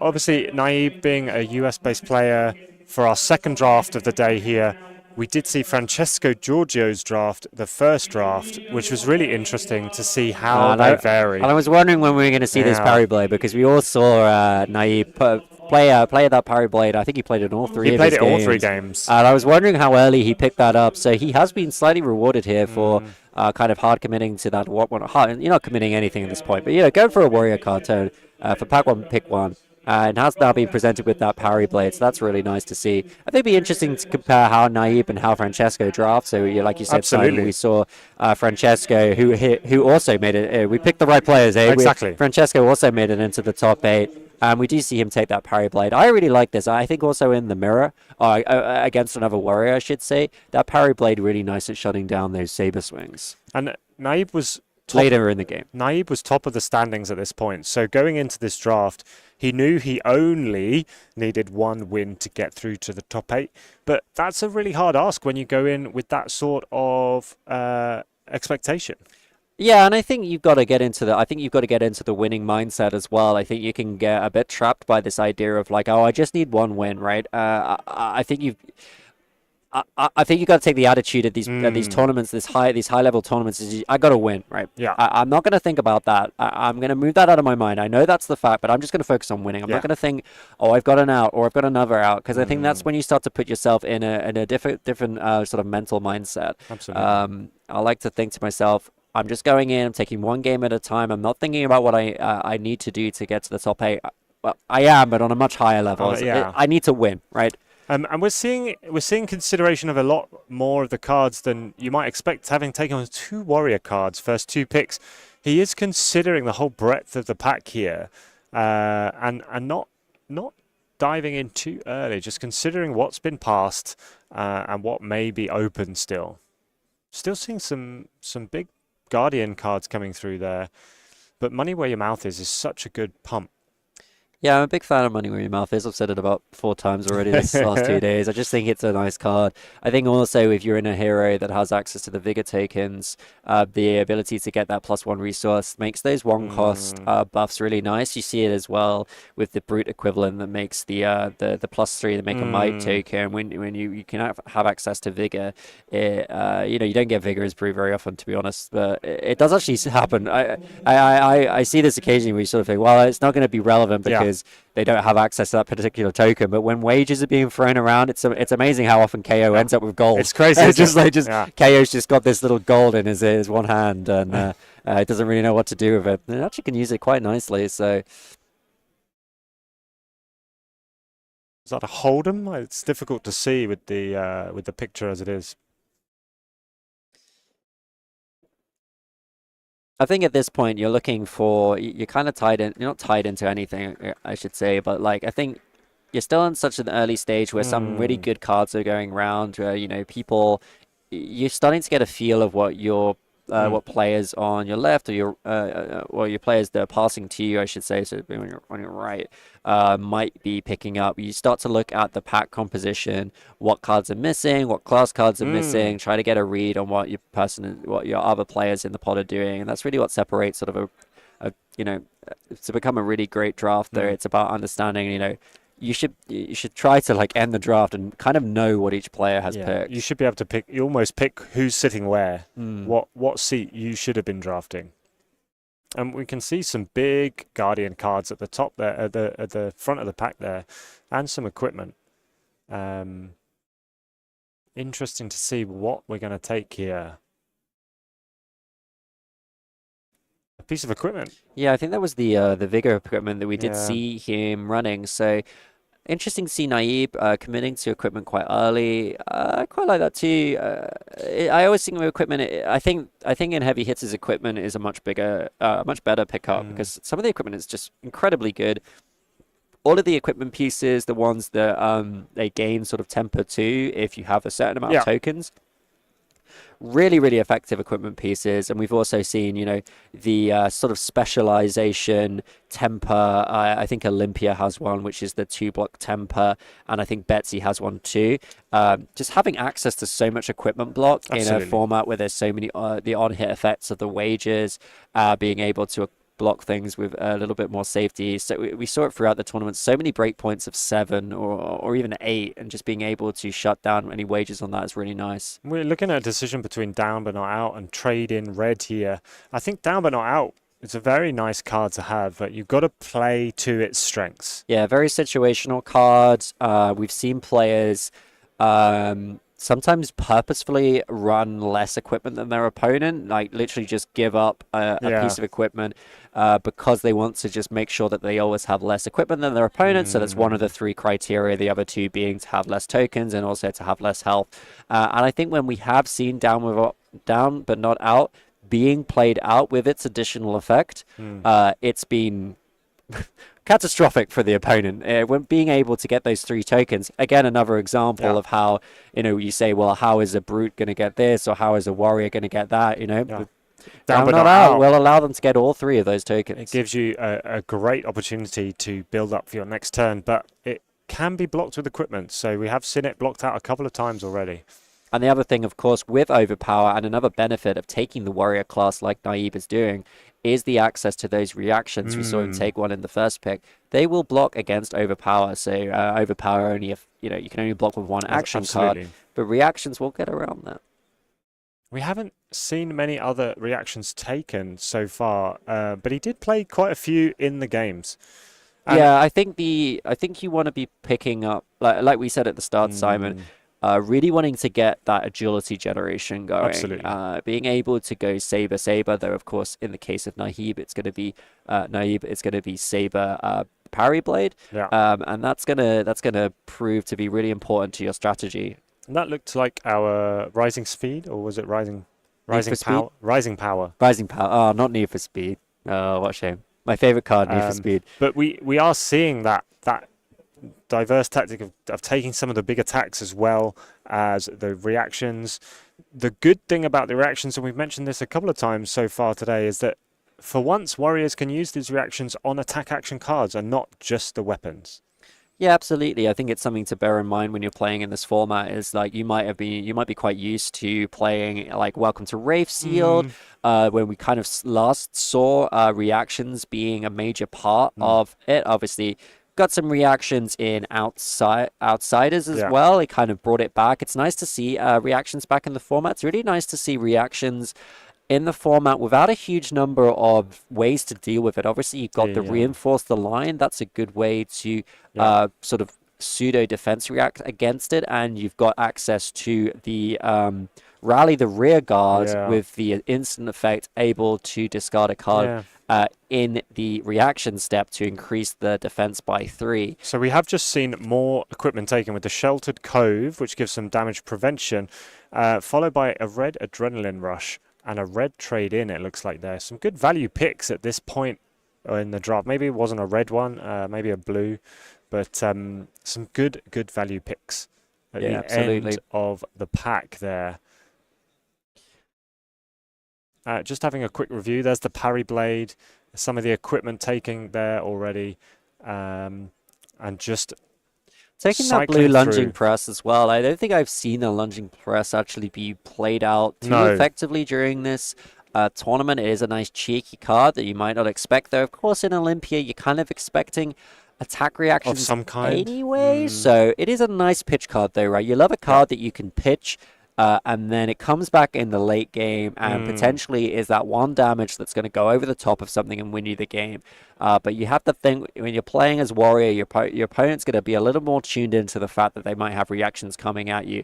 I really like lunging press in Betsy with the wager.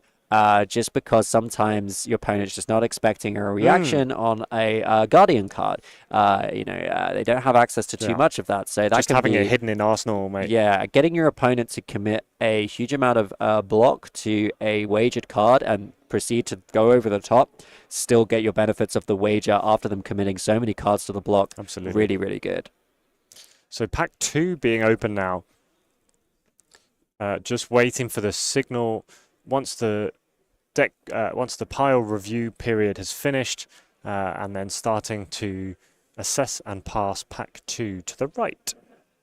Absolutely. I think it's going to be really interesting to see how this deck develops. I think that's a Draw Swords there, which is a nice little pickup. And the Beck and Applause, sorry, the Ticket Puncher. Beck and Applause. It is Beck and Applause, yeah. Which one's Ticket Puncher? I swear that's a card. It is a card. I keep getting those two confused, apologies. But I do like the Beck and Applause. I mean, I said it earlier, didn't I? I love these equipment pieces. They get the temper 2 from the tokens, because you want to be making those tokens. You want the Vigor and you want the Agility token. And if you can get 2 uses out of that equipment piece, you get the 2 block the first time, the 1 block the next time. Really, really useful in your game. Looks like another reaction card there, or is that a test card? Yeah, I quite like the. I think maybe the Draw Swords is quite nice, but it feels more of a Kusai card, doesn't it? Like you can definitely, don't get me wrong, you can definitely use it in Olympia too. But with Kasai, it's all about getting that draw so that your sabers are free. And Draw Swords, it just kind of does everything you want it to do, right? But we're not. It's almost like Naiba's committed to Olympia very early. We've seen the Parry Blade. We wouldn't expect to see that in Kasai, maybe.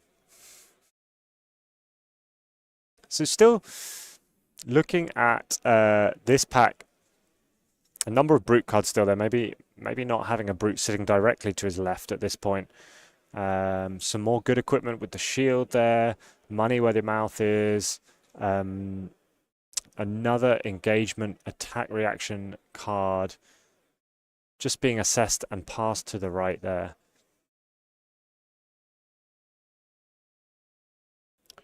Obviously, this is a called draft. There were specific time limits set for each pick, and each pick must be placed in a single pile in front of the player and kept there until the review period after each pack. Another attack reaction card there. Another really nice card we've seen being used really effectively. Quite a card you might not really expect, which is that the adrenaline rush, right? It's been used to very good effect today. It's been used really, really nicely. I think it's one of those cards that's a bit of a sleeper hit. The 2 cost for 7 damage, that breakpoint, really, really nice, but especially so in Warrior, because you follow up with your sword, you make really good use of this classic, make my numbers add up to 3, right? I always want to pitch a blue, and so what can I do to get the maximum value out of that blue pitch? So, 7 and 2, nice 9 damage off of a blue pitch, and it only costs you 2 cards if you've got that agility token. Is he going to pick the Agile Engagement, or is he going to pick the Wage Vigor? Looks like an Agile. Was that the Agile Engagement? That's what I want to say. Agile Engagement, really, really good. The Wage Vigors as well. I do like them. I do like these Wage cards. I think that even the Vigor one, I think the one resource. If you get it was a Wage Vigor, wasn't it? Yeah, because it's Wage Vigor, and I think it's Wage Agility in the Warrior class, right? Yeah, very powerful cards. Very powerful cards. Just offering that, especially in red with the 7 attack, just asks a lot of questions. Oh, I love to say. That's what I love to say. I love a card that asks a lot of questions. Headpiece there, that's the one that you can only block with if your opponent draws a card. Quite good against Kasai, obviously, because of them wanting to draw cards all the time, but also quite good against KO because of their draw discard effect. When they play Bare Fangs or something like that. If they do a draw discard, you can then block with that headpiece, get that 2 block value out of it. To the Hold'em and the edge ahead there, it looks like being at the top of the pile. Only trouble, of course, with taking the headpiece is obviously if he does come across a prize Galea at any point. He has already taken one headpiece as well. Ah, right. Oh, yeah, of course. Which was the Sheltered Cove. The Sheltered Cove, yeah. So don't want to double up too much on your equipment. Sheltered Cove is actually pretty nice too. The prevention, really good to work around certain things. A lot of reactions looking here. That looks like a vigorous engagement. No, not quite. The fatal engagement. Yellow. Yeah, these fatal engagements quite a big buff, right? What's you the can other only one giving you can only play it if you've had a attack action card defend this attack, but it gives you +4 for the yellow and +5 really for the good. red. Yeah, really good. I think we saw that being used in one of the earlier Swiss games, going over the top of an attack by +5 damage. it is cost 2 though. Really strong. Yeah, cost two. You know, it's when you're swinging your saber and it's costing you 1 off a blue, you got to be really careful how you handle that. You just throw an attack action card at a saber. Not only are you going to buff the saber, you also open yourself up to a fatal engagement. Saw the Warrior Wine being taken there. An absolutely great card. Each of the classes has its own version, but this one gives the warrior an agility and a vigor token, and has go again, and it's a blue pitch. What more do you want? It's really good. It's also a non-attack, so in a pinch you can use it to block a saber nice and effectively. It's pretty good. I think just these token we say this.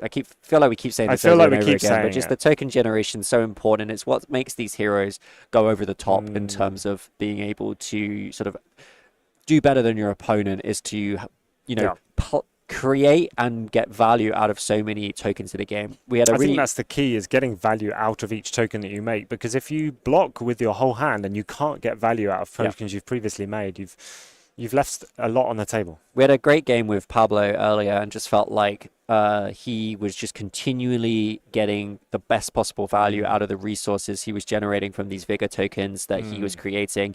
You know, one turn he had 2 and was able to activate Betsy for essentially for free. Yeah, that was just incredible to watch, wasn't it? Yeah, next turn able to use that one resource to play a buff card for free. It lined up perfectly, and it was really great to see that. Getting down to the nitty-gritty of this pack 2 and just having a think what might be a good pick. There is an adrenaline rush in there. We do see...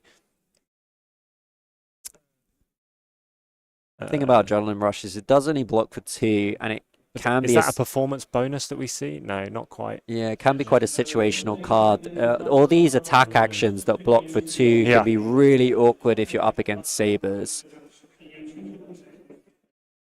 Especially a situational one that you might just want to block with something because adrenaline rush, because you're not on the life total where it's going to make sense, but then it's a bit of an annoying one to use because it doesn't block very well. And just taking the edge ahead there, again, that can be quite a useful card. It gives it a plus and allows you to wager an agility token. Obviously really good for Olympia. Very good. Olympia's hero ability, all about wagering, getting that bonus gold token. I think I heard you say it earlier in an earlier cast, Simon, with Hamish.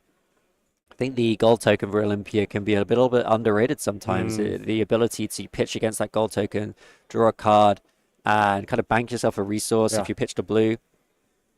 Really good, and we do see that red adrenaline rush picked up. Quite a nice little... quite a nice late pick. I was going to say that, yeah.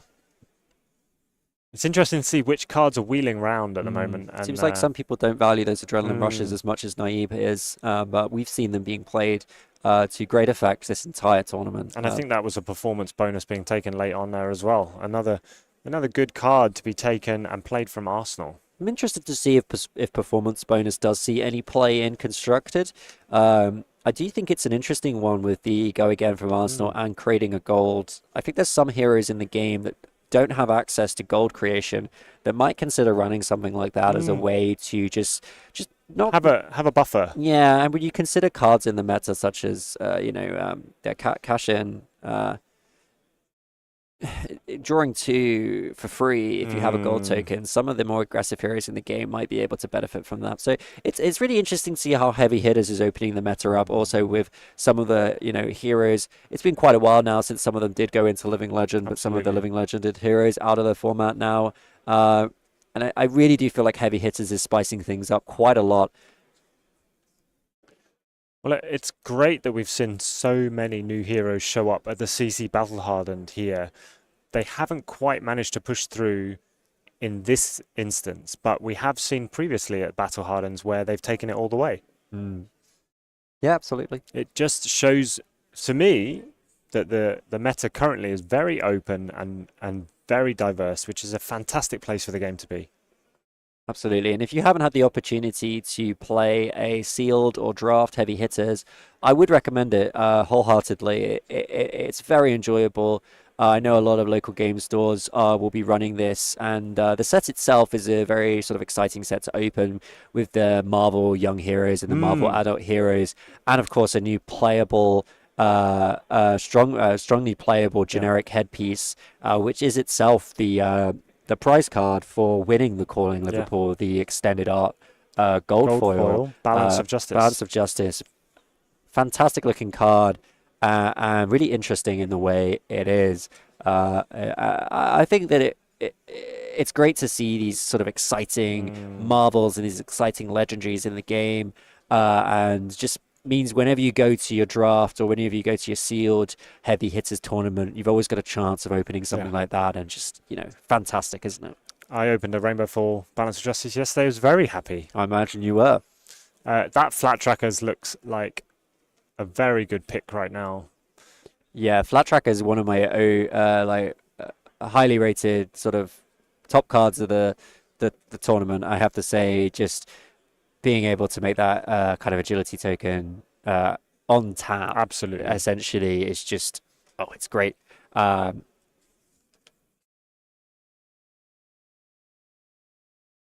have to feel quite nice to pick that up in the third pack, something you maybe would have picked earlier if you were given the opportunity. So getting it at this stage, pack 3, pick 1, very, very nice. Nice red reinforced line. I actually think we saw Naib use that to get around something pretty nasty. There's some big overpower attacks coming in, wasn't there? We'll pick that. Remains to be seen. Maybe I'm misremembering, but it's really interesting to see the draft after you've seen the games being played. Trying to remember what was where. I love reinforced line. I remember putting that in my Katsu deck in the aggressive Oldhim and Bravo meta we had in the UK for some time. Just such a cheeky card to get around Dominate.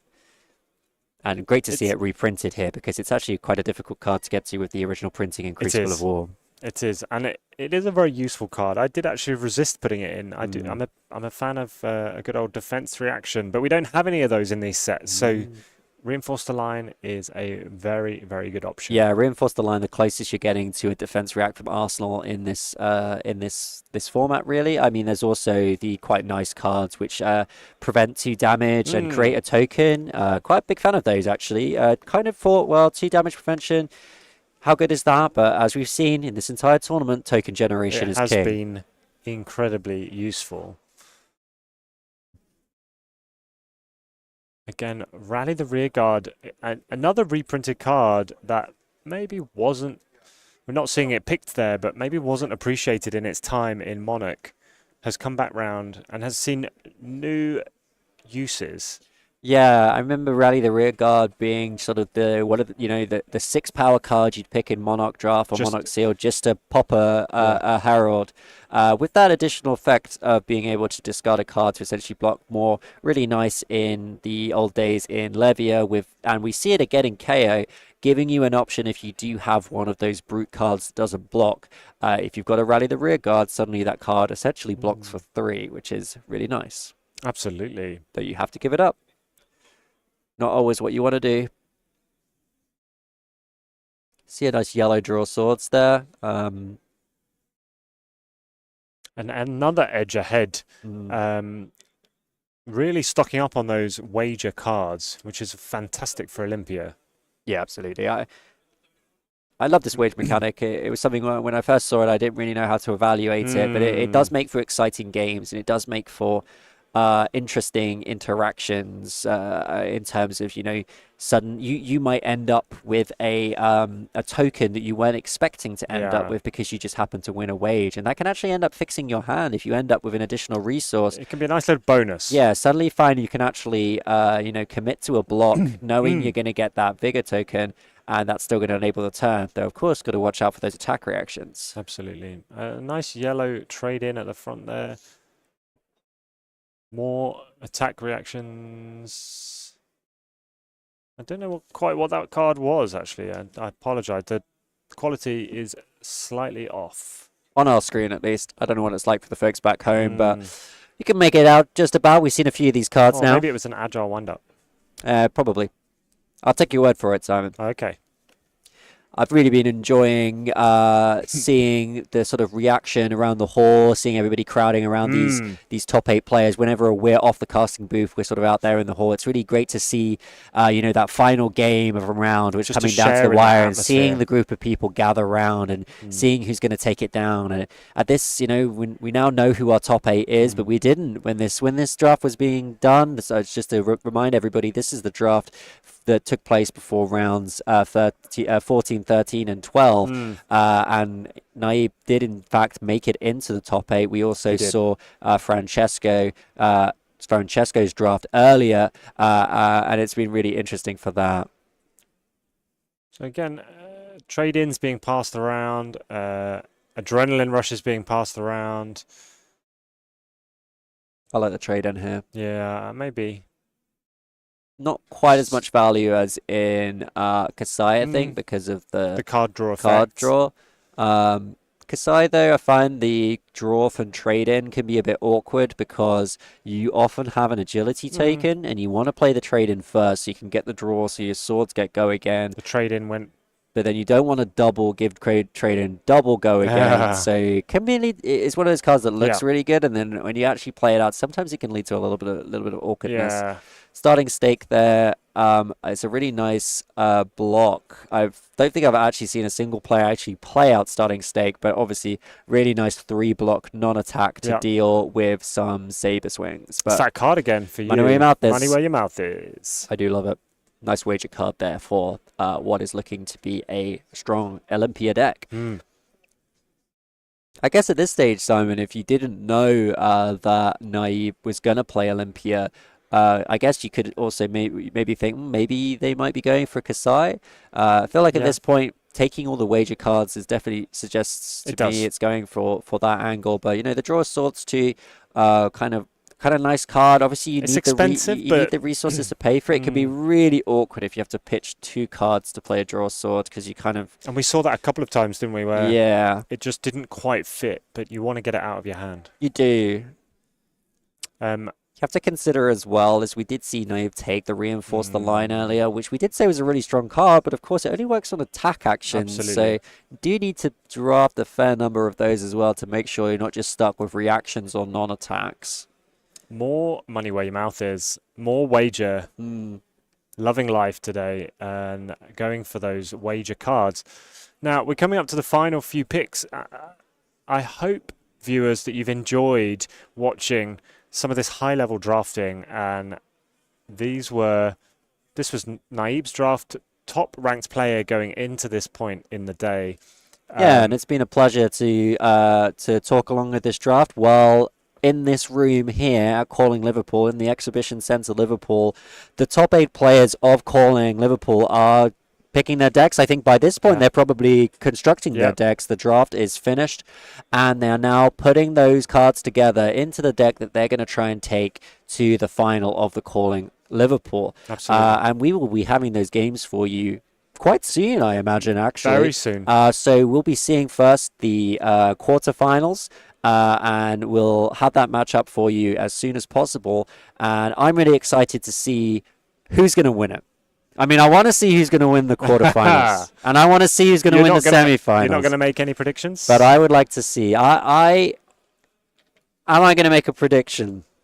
It's hard not to put your money on Pablo Pintor. He's a winner, right? And it's hard to not bet on a winner. I want Mark Henderson to win because I know Mark. I'm good friends with Mark. We were in the bar with him last night. He's a lovely chap. Wants to take it home for New Zealand. Wants to take it home for Amsterdam. And I still think we can say he wants to take it home for the UK. He's one of us as well. But what about you, Simon? Who's your money on and who's your heart on? That's what I asked you. Okay, who's my money on? Who are you going to bet big on? That's what I asked you. I'm going to bet big on Pablo. I think he is a ruthless player at this stage of the tournament, and he's someone you don't really want to come up against. My heart wants Liam Holden. Big fan of Liam too. He's such a great part of the UK community, but we will see over the next 3 rounds who is going to take this home. Right now, we're going to go for a quick break while the players get ready for that top 8 match. See you guys later.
Welcome back to the Calling Liverpool. We have got a quarterfinal coming up for you right now with the top players here today in Liverpool fighting it out for that Calling Championship trophy. What an absolute delight and privilege to be here casting for you the top 8 of the Calling Liverpool. Yep. Really looking forward to an incredible matchup.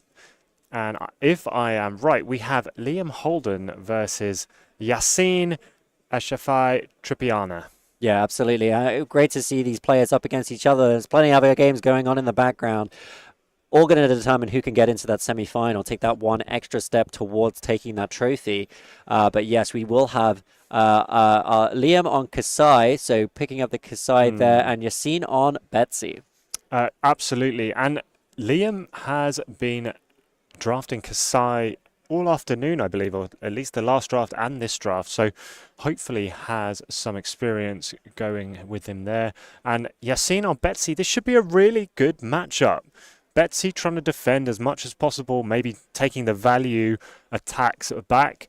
And Liam trying to go wide with Kasai. We do see, though, just 2 warriors in this pod. Well, I was going to say, we also see 3 Guardians, so we do have 2 Betsy's and 1 Victor, but we also see something quite exciting, which is 2 Rhinar and only 1 KO. Very interesting from the brute drafting in this pod, and who knows really what quite went on, but not what we've seen all weekend, having 2 Rhinars in a pod. No, it's rare enough seeing 1, so seeing 2 is very exciting to see how these 2 Rhinar are going to play it out in this top 8. I'm want to see how this match plays out, how this game between Liam and Yassine is going to go down. Kasai versus Betsy. Betsy trying to do these wagered, overpowered attacks, but Kasai having those reactions to try and get around them, trying to go wide, trying to make gold, trying to hit that Betsy with all the sabers that she has. Absolutely. Going to be great, going to be exciting. Why don't we take a look at what each of these players has been playing all weekend? So we have Liam, who has... Wow, look at this. He's played Kasai all weekend. Consistency. We're seeing Yassine on Betsy every single time, Liam on Kasai every single time. Isn't that such a great thing to see? Like that these two absolutely clearly super viable heroes. They've both taken these heroes to the quarterfinal here at the Calling, so that is absolutely great. But Liam clearly a big fan of Kasai, and Yassine clearly a big fan of Betsy. Let's just say though, big shout out to Mark Henderson, has played every different hero. Every session has played a different hero. Yeah, managed to dodge Victor and Kasai, but you know. And so is Julian Felix, actually. Mixing it up. Some people mixing it up. Some people keeping it consistent. Both doing very well to get here to the quarters. And also good to see that the two at the very minimum. Well, we'll have to see. There's a good chance that the Rhino, at least one Rhino getting into the quarterfinals if one of those Rhinos can take down their opponent. So coming up now, we've got the player profiles. First up, Liam Holden. From right here in the UK. Still his preferred hero is Olden, which makes sense when your last name is Olden. But does have the accolades of top 8 UK nationals, top 4 battle hardened leads, at top 4 team calling Madrid. Remember that was a stellar one. Yeah. And locals is Fanboy 3 in Manchester. He's always present on the UK scene and just such a nice guy to have a chat with. Absolutely. Moving on to Yassine's profile. Yassine is come all the way to the UK from Spain. He's playing out of his skin today. His favourite hero is Azalea, and has obviously top-8'd the Calling Liverpool. His local is Alicante. Very, very nice. Good to see as well.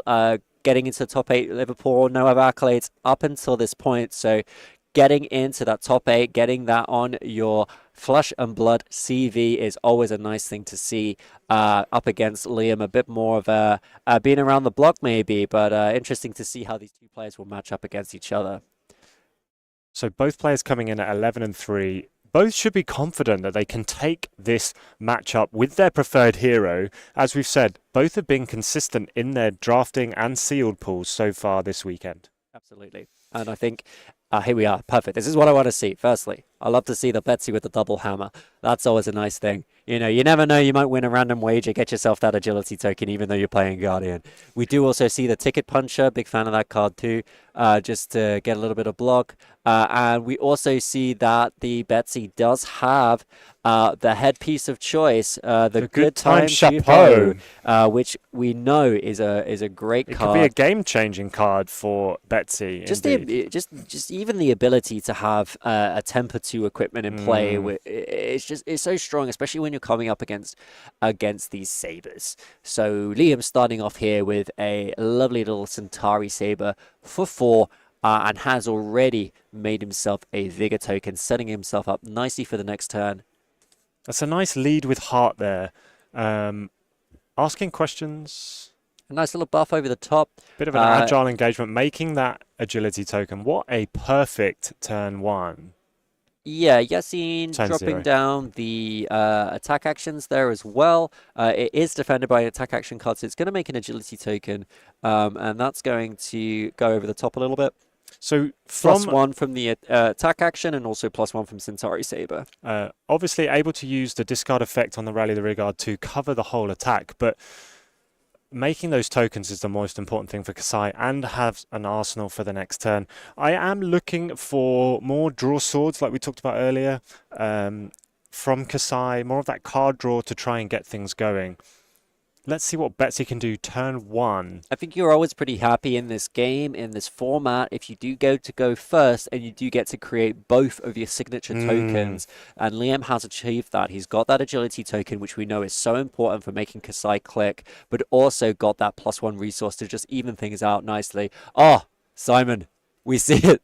It's the big bob. It's setting up a huge turn. So that is just play and pass from Yassine, but that's going to be +5 damage on his next attack on his next turn. Absolutely. And also the ability to wager, so potentially setting up a huge attack. But he just has to get through this turn from Liam without having to give up too many cards, so he can just get that great attack off. But really exciting to see Big Bob. Really good card to have going this early in the game. Absolutely. You can find very few opportunities to play it late game, but we shouldn't ignore what Liam is doing right here with the draw swords. We just said, didn't we, that Saber. we want the draw swords. We've seen the card draw. The Saber comes in for free. The Vigor token means we've got a resource floating.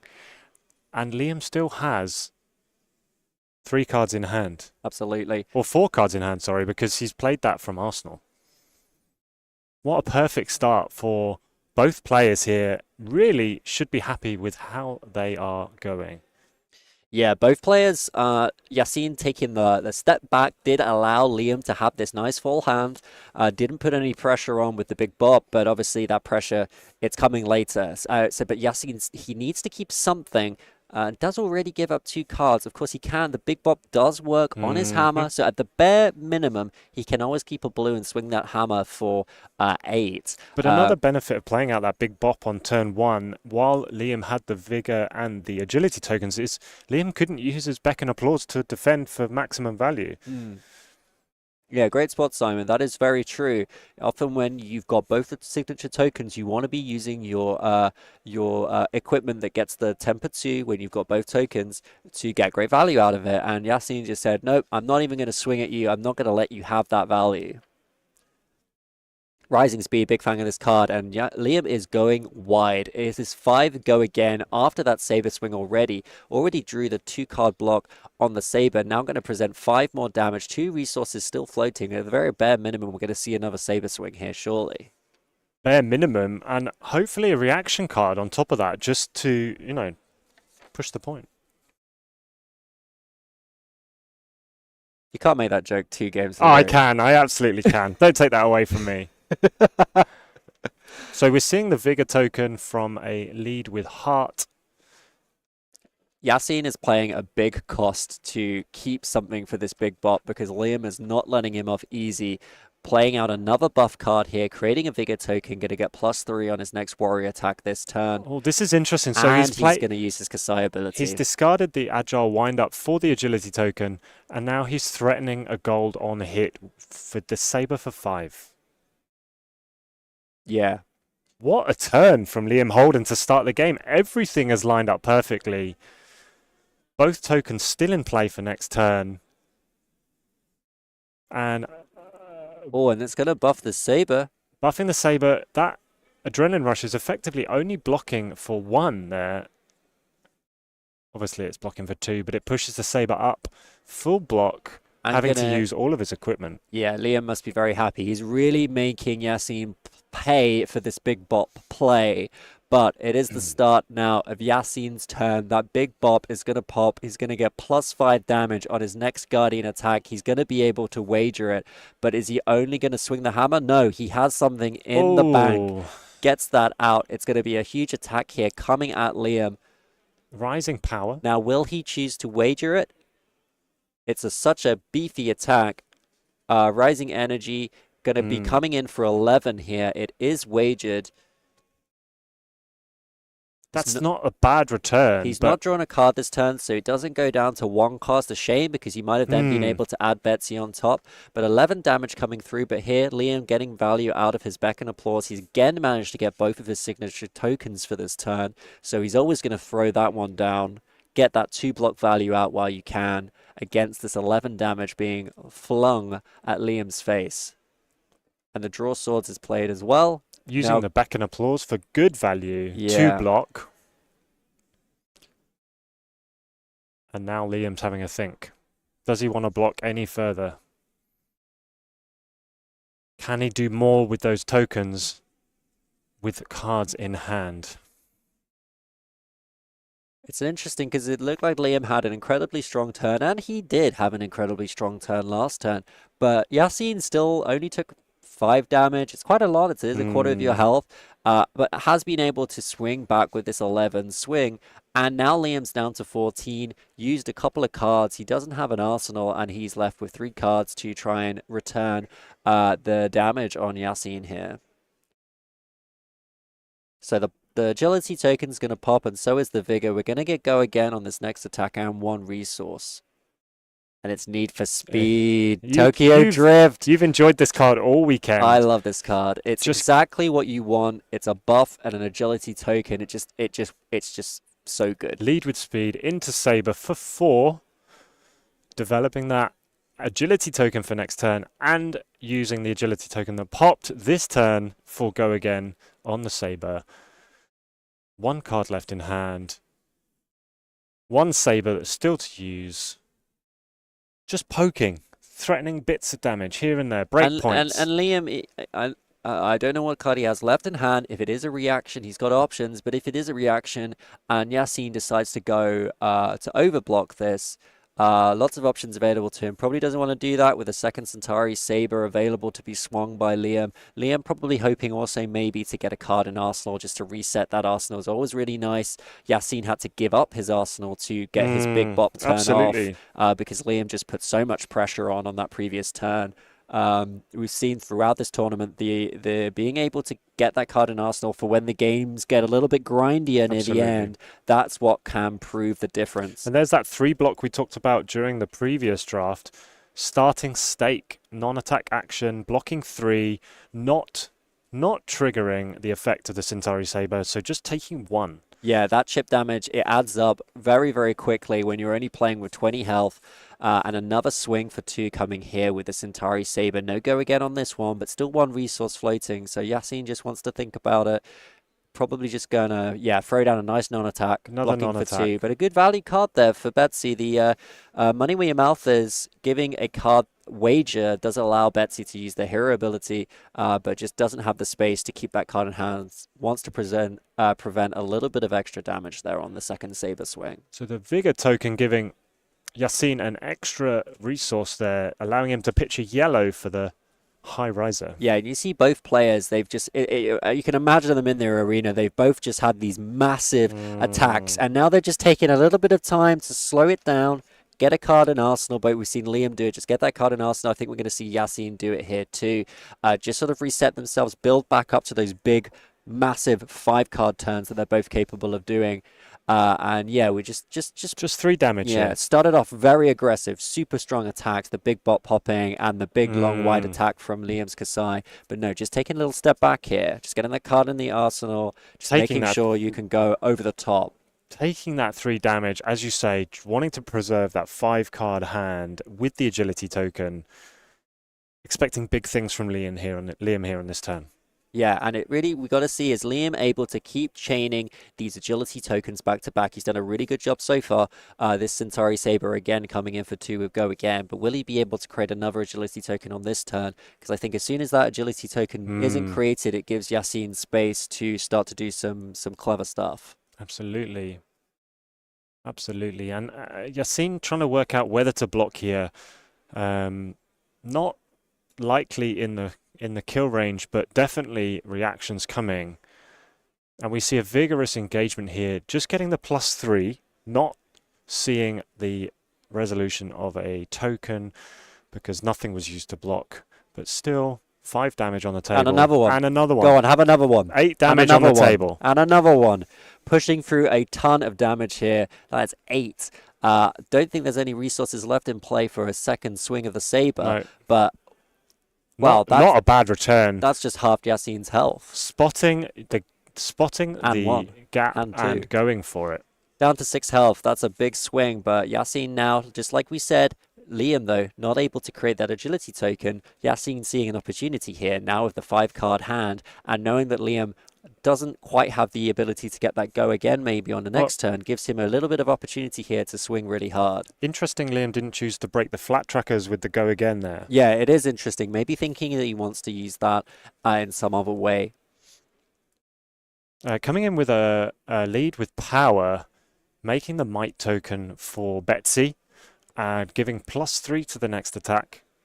What are we going to see here? 2 resources floating, 2 cards in hand.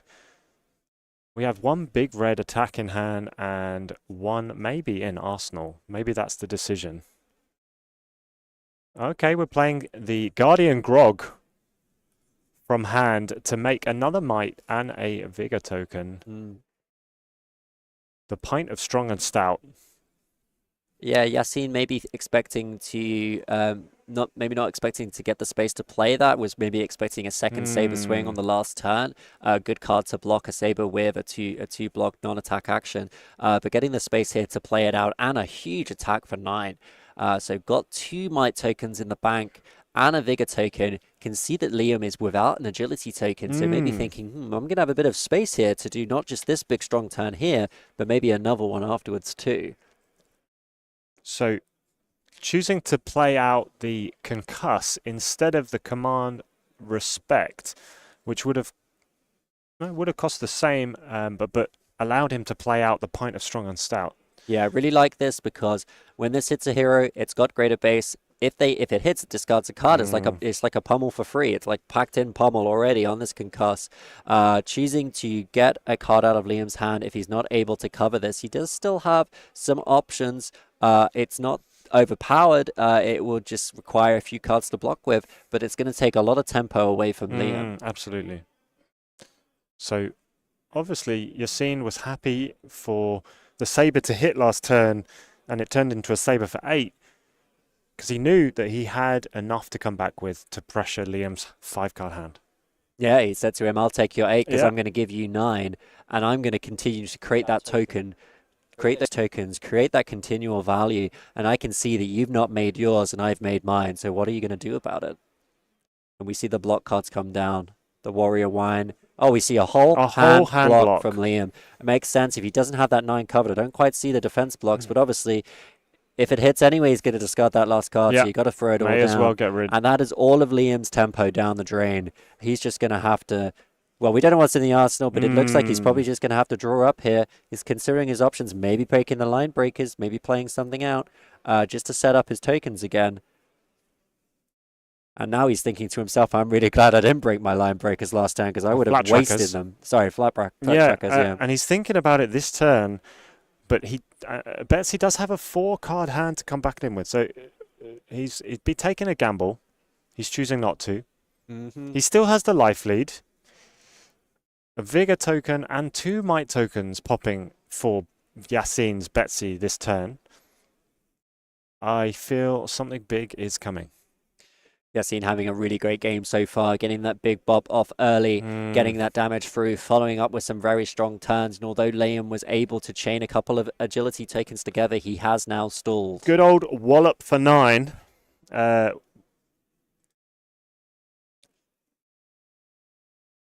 So yeah, Yassine here probably going to be left with a card in hand, not able to make full use out of this 4-card hand, but he is going to reset his arsenal, which is nice.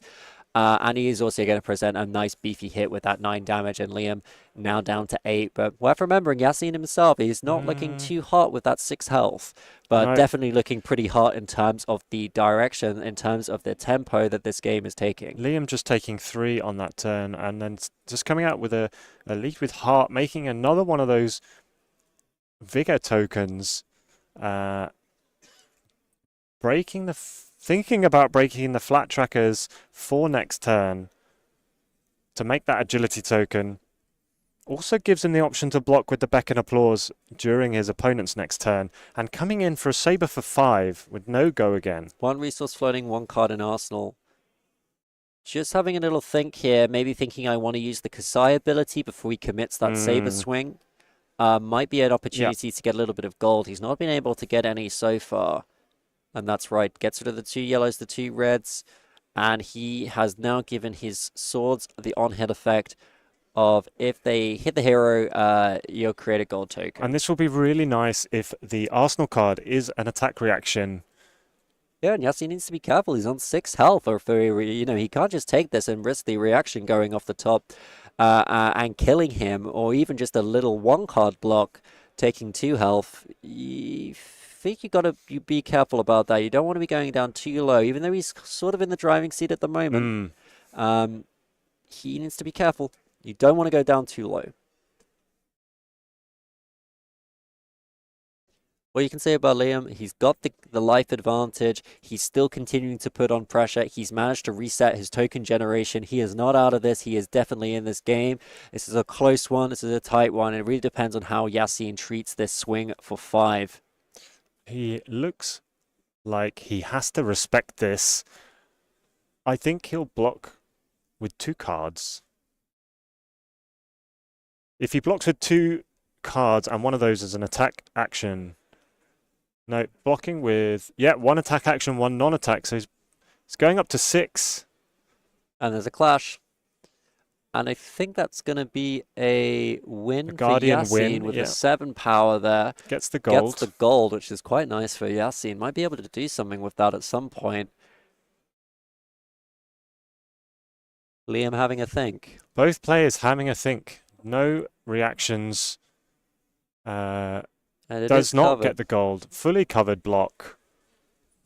And Yassine comes back with 2 cards in hand, 1 card in arsenal. Liam has the tokens that he wants.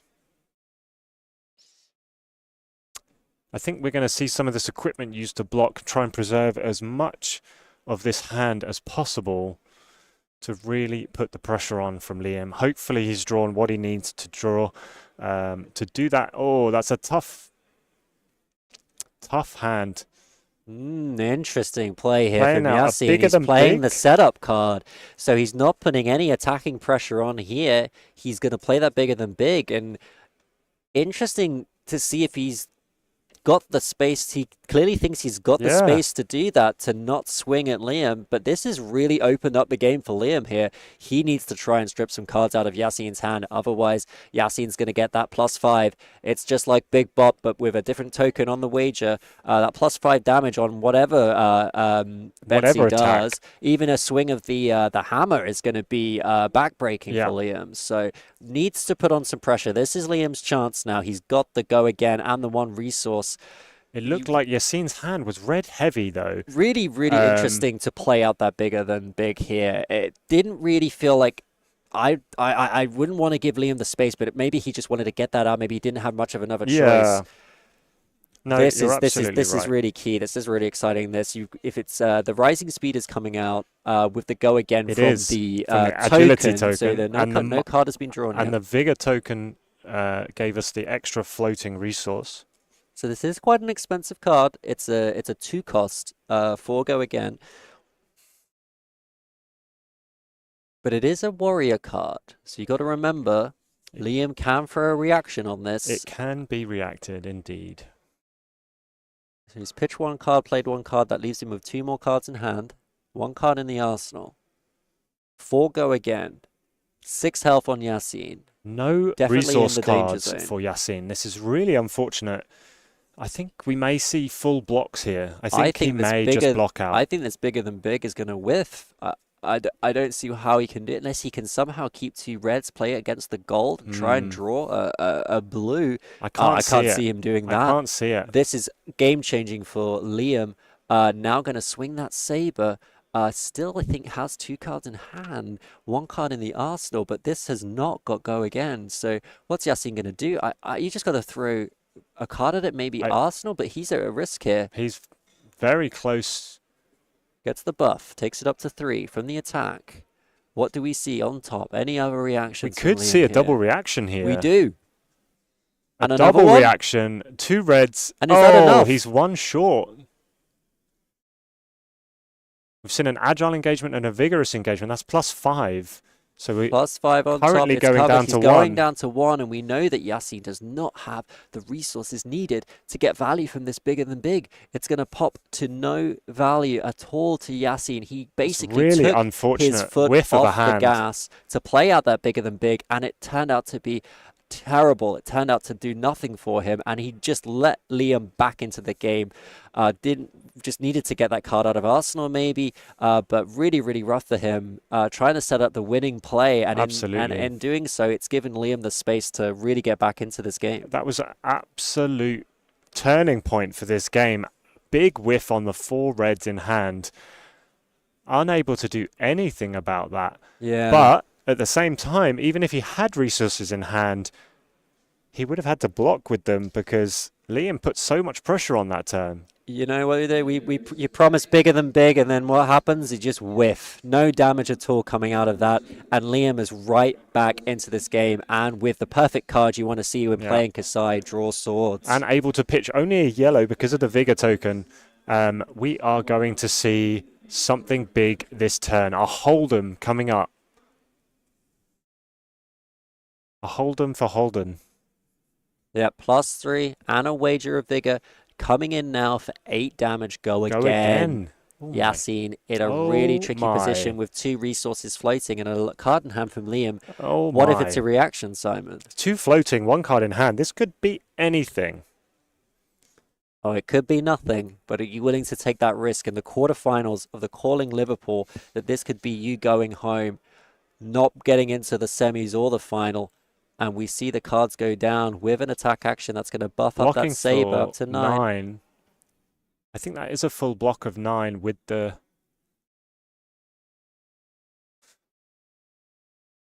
Thinking about dropping his hand here.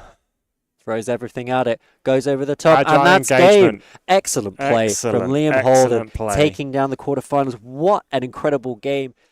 Yasin had so much success with that big bop in the early game. You could see why he wanted to develop the bigger than big. Thought that there was space to play that bigger than big, and it just completely shifted the tempo back in Liam's favor, and he took that down with aplomb. What a incredible quarterfinal game for you. Welcome back, everyone. What a great game. And we have seen what looks like a very strong Kasai deck there beat a very strong-looking Betsy deck that looked to set up those turns with Big Bop and Bigger Than Big, but unfortunately the pressure that Kasai could put on and the unfortunate whiff of an all-red hand really, really hamstrung Yasin on Betsy there. Absolutely. I think that it just was the disaster for Yasin when you've got that card down. All they needed was that blue to swing that hammer, bare minimum swing that hammer for 8, and even that wasn't available to them. And it just meant that Liam was gifted away back into that game when it looked like the pressure was all coming from Yasin, but Liam, he played it cool. He played very well, got really good value out of his reactions. Also looks like he's got some really high quality reactions in that deck that other players are going to need to worry about as he takes his place in the semi-finals of Calling Liverpool, wanting to try and get to that final. What an achievement for Liam to the semi-finals of the Calling Liverpool. We have still got some games going on in this top 8 as we speak.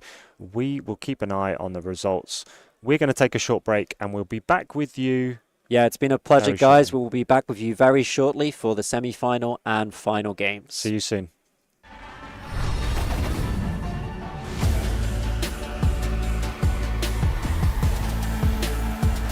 A crimson storm rises from the sands.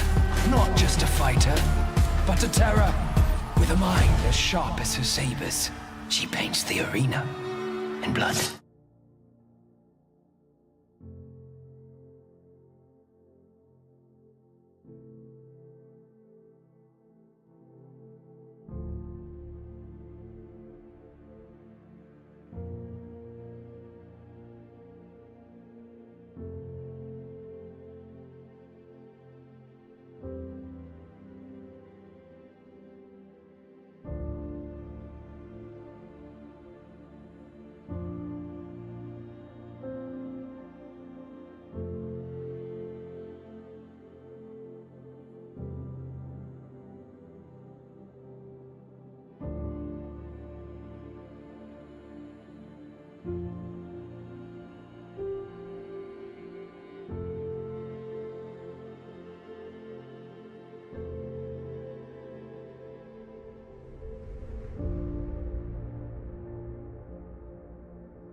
Hello everyone, Simon and Hamish from Push the Point with you for a semi-final matchup for the ages. Oh my days, Simon. Wow. Oh my days. What a day we've had so far. It has been electric, literally. We're watching and seeing some of these top 8 games going off. Just finally seeing that last game with Reinhardt, Mark Henderson against Victor. It was just wow. It was just crazy. But here we go.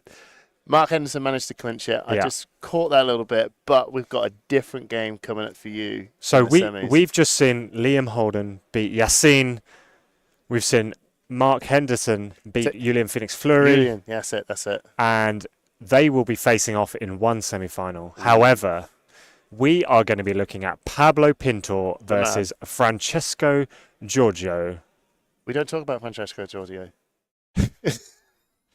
We have seen Francesco draft today. We followed him through 3 rounds of draft. Brilliant. Where he went 1 and 2. Yeah, I know. But he followed that up with an incredible draft where he went 3-0. Absolutely. It was one of those things, actually. We've been following both of the players, and they're both doing their drafting. And it's a tough gig on the stream. It is a tough gig on the stream, but they're here.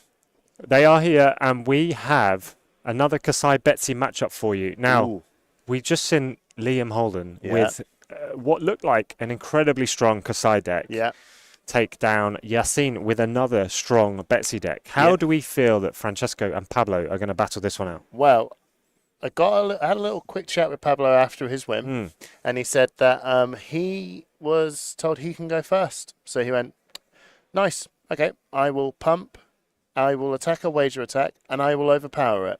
Okay. And take a lot of damage, turn 0. And that was just... We think that's going to happen. Well, if Pablo, if you give any Betsy player an opportunity to just go overpower big attack, you've only got one way. It is just going to go one way, and that is Pound Town. Even though that's not the right card, but it's going to go to Pain Town. Now, I saw quite a few draw swords, and we saw quite a few attack reactions in Liam Holden's Kasai deck. Okay, so we've got a real tricky classic warrior of just going, I'm just going to keep going over. And I did see a little snippet of, I'm going to just do a saber for 2 and then pump it and then pump it. That feels very Dorinthia. It looked very warrior-like, and I don't know how many extra draw swords and how many extra attack reactions were going to be available. Wow. So it will be interesting to see how Francesco has built this Kasai deck. Yeah. And we'll find out very soon. We also got, Mark Henderson on his Reinhardt deck as well. We have a Reinhardt in the semi-finals. He was like, I think Reinhardt was just sitting there just going through the sealed and draft portion, just like silently like, nah, now's not my time. And then all of a sudden, here we go. In the finals, in the semi-finals. Wow. We have a Reinhardt. It will be really interesting to hear how that matchup goes between one UK player and one ex-UK player. Well, you never know really where Mark Henderson truly lies. He's Kiwi. Is he UK? Is he Dutch? Is he? Who knows? This man is a man of many faces. He's a butterfly. He's a butterfly. That's what he say. He's a butterfly. But it was really cool to see some of the Reinhardt trickery that I got to catch some of his games where he's just going ball breaker. Coming in for 3. The opponent's down on 1 health. Opponent blocks with 3.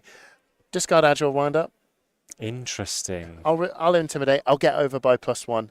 And then, he managed to block out with a reinforced line, which was but it was just all that little brute trickery going on. Yeah, you're not going to get an attack reaction, right?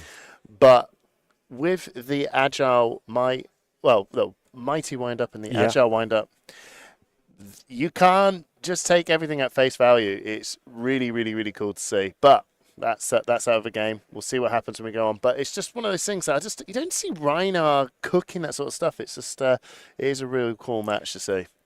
That will be a really interesting one. Our match is going to be an absolute barnstormer. Have you had any particular highlights from Betsy players today? Well, one of the things that I've noticed is that just being able to get the big bops and bigger than big as well. Just trying to get the reds in and just something to be able to just go. I can actually just play these long setup turns so that I can just play this big attack and I can just force that overpower as well. They're just coming in with quite a good number of threes, or as much threes as possible, and just grinding you down to the I'm just attacking your deck most of the time. I'm attacking the deck.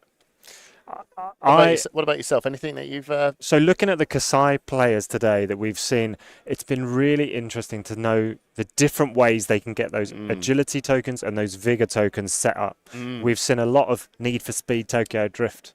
Oh yeah, Lead for Speed. We've seen a lot of lead with heart. We've seen Olympia players waging as well. So not so much on the Kasai side. They prefer the draw swords, get the value from the sabers, the free the saber weapons. attacks. Yeah, absolutely. But yeah, very much looking at that token generation and how they can maintain that throughout the game. And as we just said, Liam managed to do that on most turns last game. It's going to be really interesting to see. Yeah. So, Francesco, we know him. Here he is. We have seen him. The man's trying to smile. I love it. He was the top team in Calling Madrid. Yeah. He's been the top of battle-hardened leads, and he's won in Antwerp. His favourite hero is a Guardian. It is Oldham. And he went 11-3 today. His local is in Southampton, boards in the city. Really cool. We've seen him all around the UK. We've seen him at Worlds in San Jose and Worlds in Barcelona. We had the pleasure of staying with the gentleman at Worlds in San Jose as well. Lovely man. He's such a strong player, especially in Limited. However... Oh, look at this! He's up against Pablo Pintor, who's a Chain/Bravo main. Tell me a bit. Do we know Pablo Pintor? I think we may have met him once or twice. Yeah, okay. He is the face of the Sunflower Samurai. Yeah. And look at those accolades. Pro Tour 1 winner. Pro Tour 2 top 8. Calling Antwerp winner. Runner-up in the Calling Birmingham and Calling San Jose top 8 as well. This man is... This man's a machine. He is a machine. He did not submarine this weekend. He won his first match. Yeah. And he has just been in or around the top tables for the whole weekend. Yeah. We are going to witness an incredibly thoughtful match right now. I honestly, these two players are what in my sphere of who I've been managed to spend some time with in general. We're going to see an extremely good and just expert match. It's going to be well thought out. There's going to be no wasted opportunity here. Exactly. They're just going to really just take through their turns and just make sure this is just, it's just going to be a slammer. This is absolutely going to be a slammer. It's a slammer. It's a slammer. Francesco starting coming off. out with an edge ahead. Pumping this next attack up for 3. Into a rising... Is that a rising energy? Indeed it is. It is. Rising energy. Haven't drawn the card, so the cost side of things doesn't matter too much. But we're wagering this agility token. Just a casual 9. Just a casual 9. Casual 9 to start this off. We're hitting heavy. But it's turn 0. I think he's just playing on the... Look, give me a lot of your cards. Yeah. Because give me all of them. I don't want you to have any that you can discard. There's quite a lot of 2 blocks in this set. There is quite a lot. So just normally for most games, you'd just look at this and go, well, I'll come in for 9. Yeah, I've got a load of 3 blocks. That's no big deal. I'll just block 3. But with this, you're trying to go, are you going to give me more 4 cards for 2? I mean, that's just great value overall. There's no resources floating, but there's potential that this could be reacted to. Because it's wagered. Because it's wagered. And there's only one attack. Is there a 0 cost? There is a 0 cost, but that 0 cost can only be played if you are wagering. If he has it, of course. If he has it. If he has it. He does have 1 card in hand, and I think that's probably going to end up in Arsenal. That is... Interestingly, we're not doing... Not a big block. No. Pablo's chosen to take 6 damage on turn 0. I remember Pablo telling me at the start of his turn, he took. Turn 1. Turn 1. Oh, I do apologise. Okay. Oh, I see what's happened. We just skipped a. We skipped a whole turn. We skipped a whole turn. Pablo We just did because Pablo's Arsenal. Oh, you were giving me all the big stuff about how Pablo was going to come in. I'm really and he's going to do loads of damage. Look, right. That happened so fast. Pablo wanted to maintain his hand. Blinking, you miss it. Yeah, absolutely. And Barry, who's behind the scenes, he's giving us that kind reminder. We are seeing. Cheers, Barry. We are seeing an attack for 8 from Pablo here. A little bit of confusion there, guys. I do apologise about that. We are seeing an attack for 8 come in from Pablo here. And are we is Francesco activating the Hood of the Red Sand? No. Considering, don't know whether he's going to be using that for the block.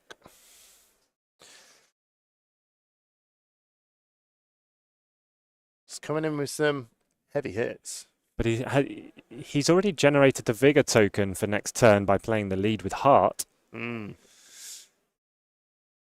Francesco has the Agility token set up for next turn. He might want to try and block some of this, but I doubt he's going to want to give up 3 cards to block all of it.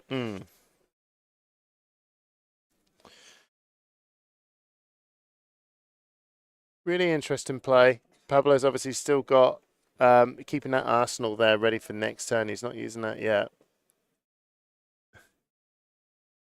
We are on draft.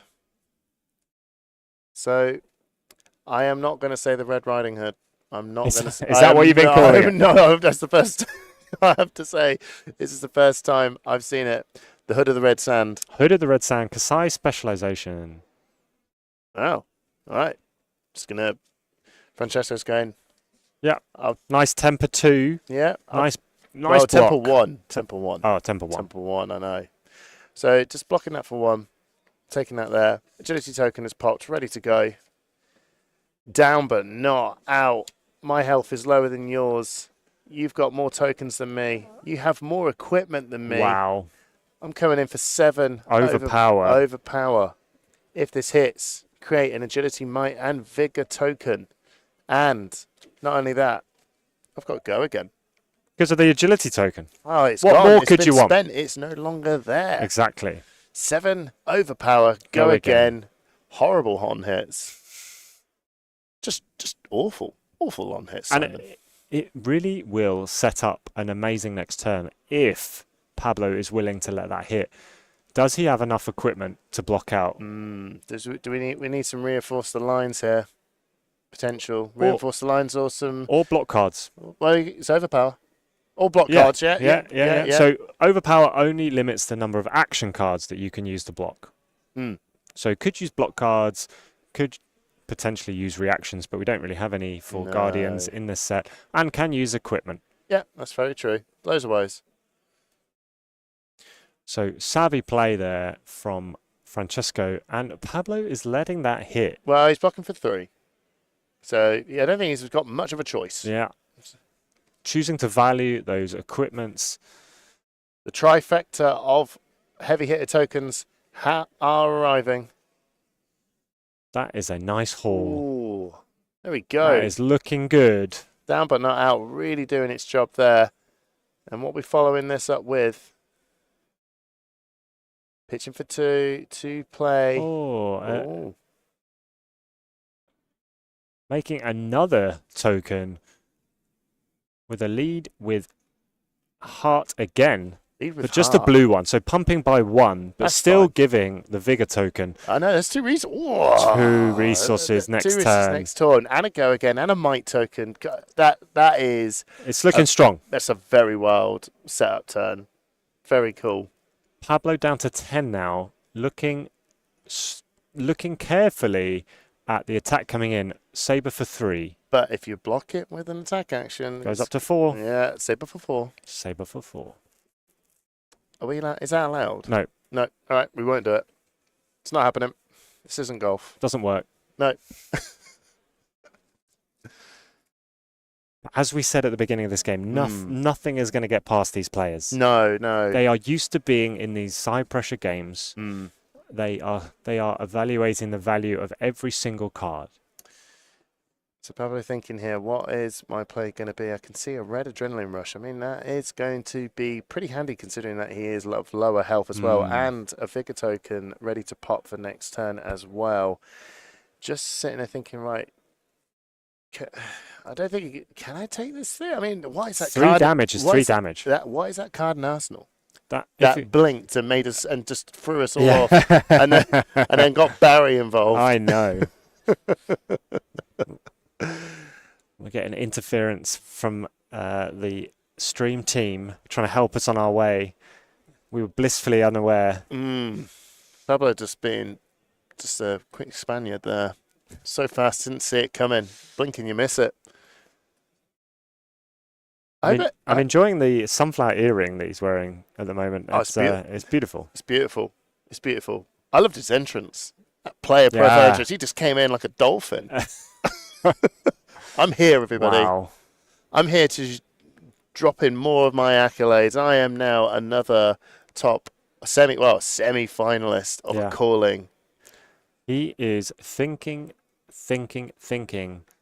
about what he wants to play. That look is supreme concentration. You can see the cogs turning. Right. Going with the block. Oh, just blocking with the buckler. Yeah. Going with the block. The bloody oval. The bloodied oval. Oh, be careful there, Simon. The bloodied oval. I don't have to say that again. Ooh. The bloodied oval. The bloody oval. But preserving a hand for this turn, and he has a Vigor resource floating, making a Might token. Popping equipment, getting that Might token ready for next turn, as well as probably also just setting up to have his equipment ready for more blocks as well. He's probably also thinking that, can I get a Vigor token ready to go as well? Maybe. He's just thinking so many turns ahead here. So cheekily just coming in with this adrenaline rush for 7. He's at lower health, so the +3 is ready to go. But still has a card in hand and a card in Arsenal. What is that card in Arsenal? We missed it. What's that card in Arsenal? Thank you, Simon. Francesco getting maximum value out of the beck and applause with so many tokens up. Yeah, why not, eh? It is ready to go.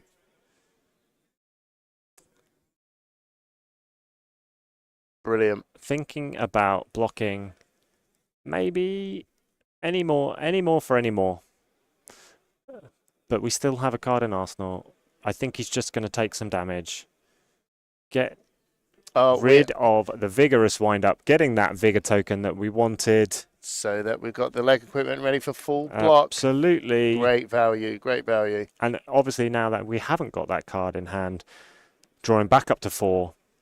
Those 3 tokens are going to pop. They are. 4 tokens, sorry, because we had 2 Vigor tokens.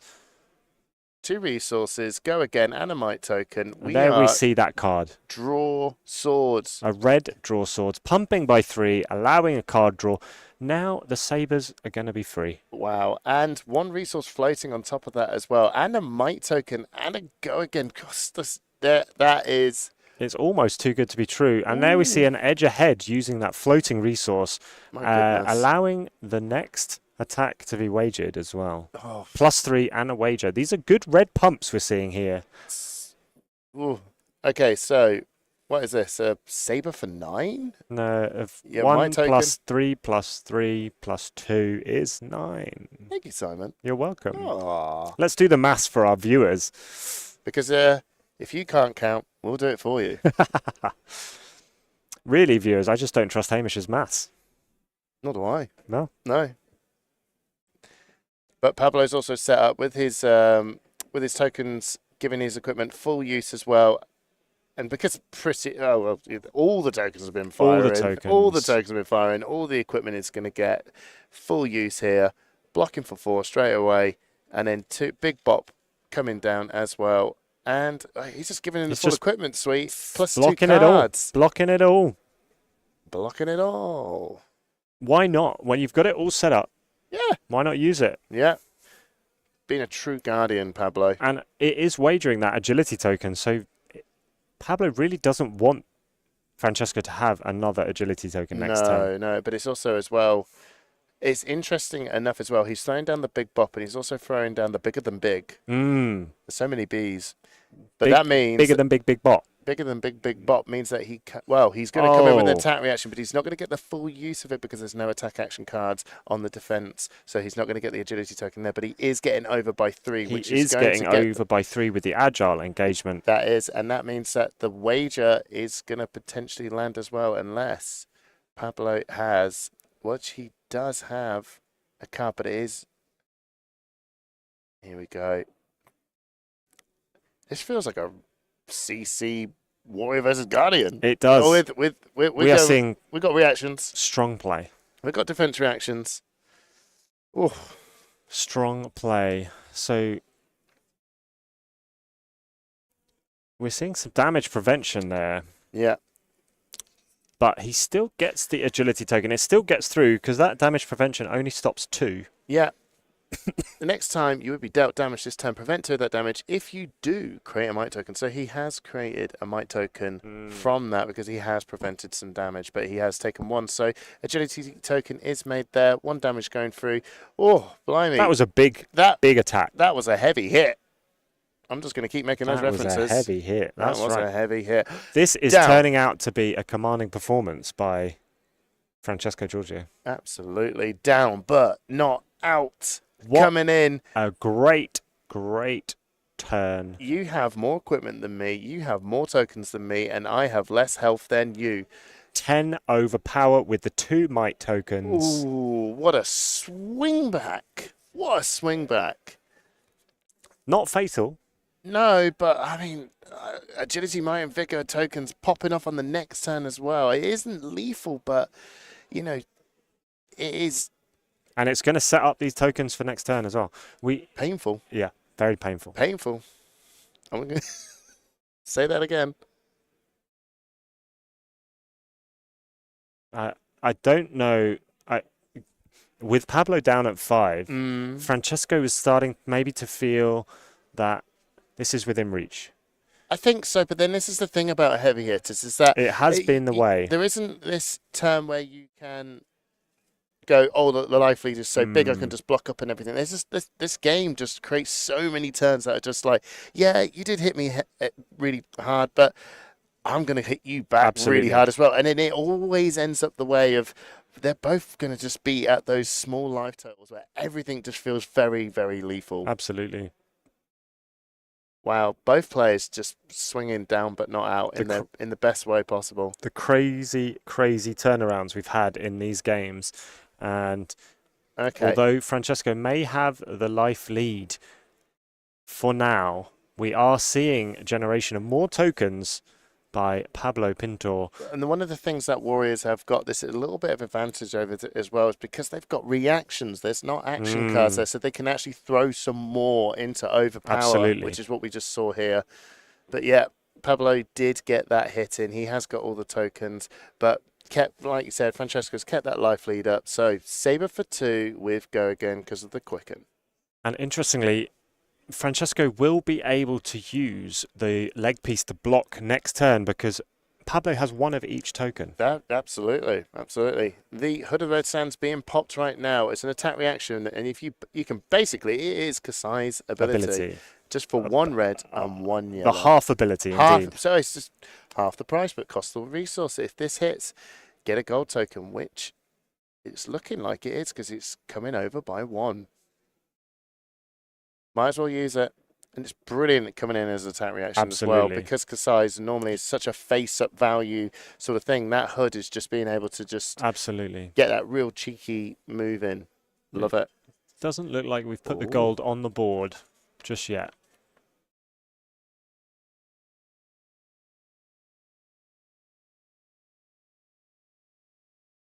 Coming in for a rising speed for 4. If you've drawn a card this turn, this gets Go Again. Unless, of course, maybe Pablo here Oh, sorry. It wasn't draw a gold. It's draw a card. Oh! From the red stand. So we have drawn a card. We have got Go Again on this attack. Sorry, everybody. First time I've actually seen that card being played. But It is, and then you read it, and then just on the quick fly, it's a mix of customizability and drawing a card. Absolutely, but it's using the draw card to its full effect because rising speed, such a powerful move. What such a great powerful move. What a great play. Wow. Okay. And then just 2 more. Pablo blocking up. Down to 3 now, but still 2 cards in hand. So potential with a Vigor token to play a big attack here. Yeah, absolutely. And a might. He's got all 3. We're going to potentially swing. Well, we could swing back really heavy. Heavy hitting. Interesting. Some they say. Oh, that was in Arsenal the whole time. That was in Arsenal. No, that was the hold the line. Oh. Playing that from hand at the moment. Because he's got the agility token anyway. There you go. Performance bonus. It may well just be a performance bonus into a high riser. Absolutely. And then the leg equipment, again, it's full use because when you've got every token available, absolutely, you're just going to use it. And just an Arsenal. Francesco happy to keep 3 cards in hand and come back. See if he can just force some more damage. Pablo now at a point where every saber can be lethal. Yeah, it's getting a bit dicey now. It's getting a little bit dicey. He can't afford to overblock, but we are seeing a bit of a pump there. Yeah.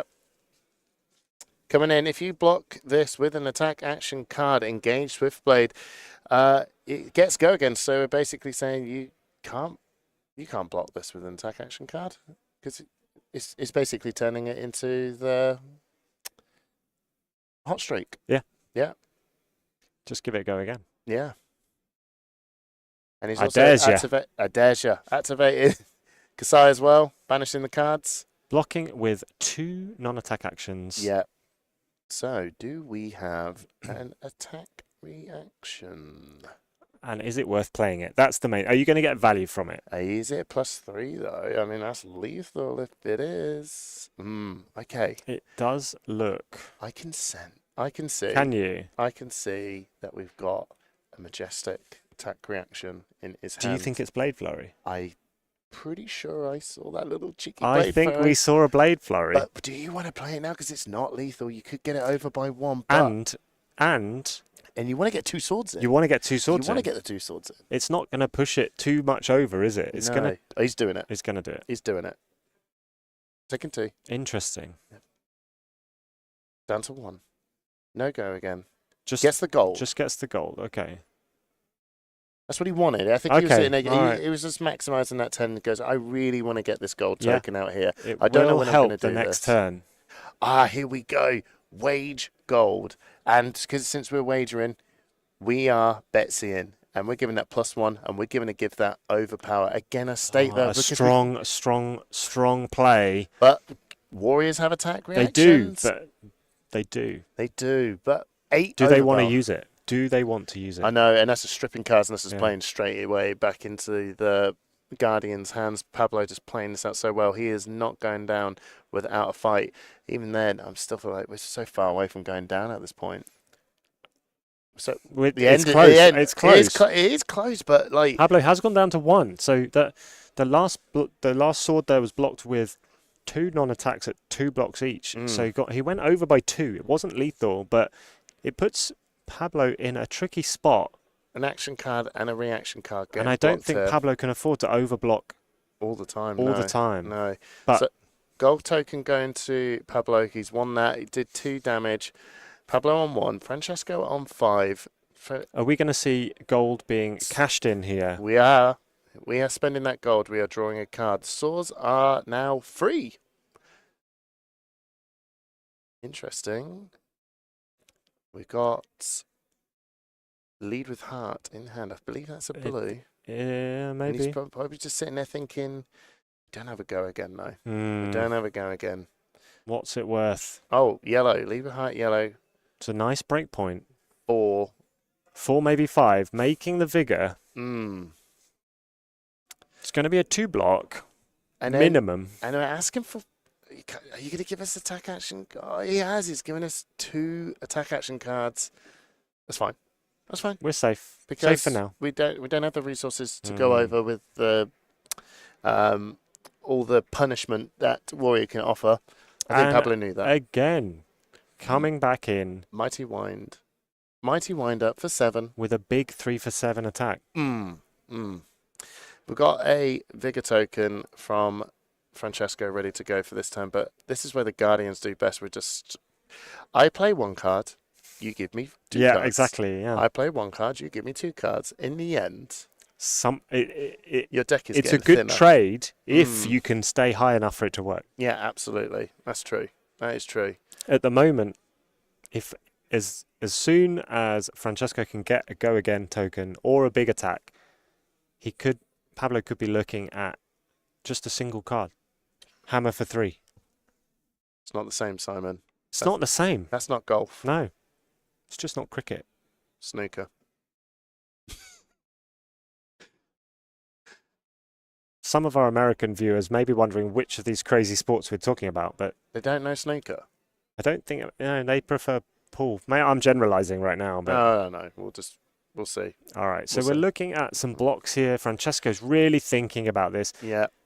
The life difference may be obvious, but he's not taking anything for granted here. No, and Warriors needs a good couple of cards in their hand as well to really be able to push. They can play this like slow, long game, like, you know, I'm going to come in with this weapon for maybe I can come in with some trickery, but like it's Guardian, they're the kings of this. Favourite here, performance bonus from Arsenal with Go Again. 3, go again. If this hits, win the game, obviously, because at this point. But if it did hit and you were to live, and there is a clash. Oh, Pablo wins the clash. I mean, it is to be expected, but not a guarantee. But it was in this instance.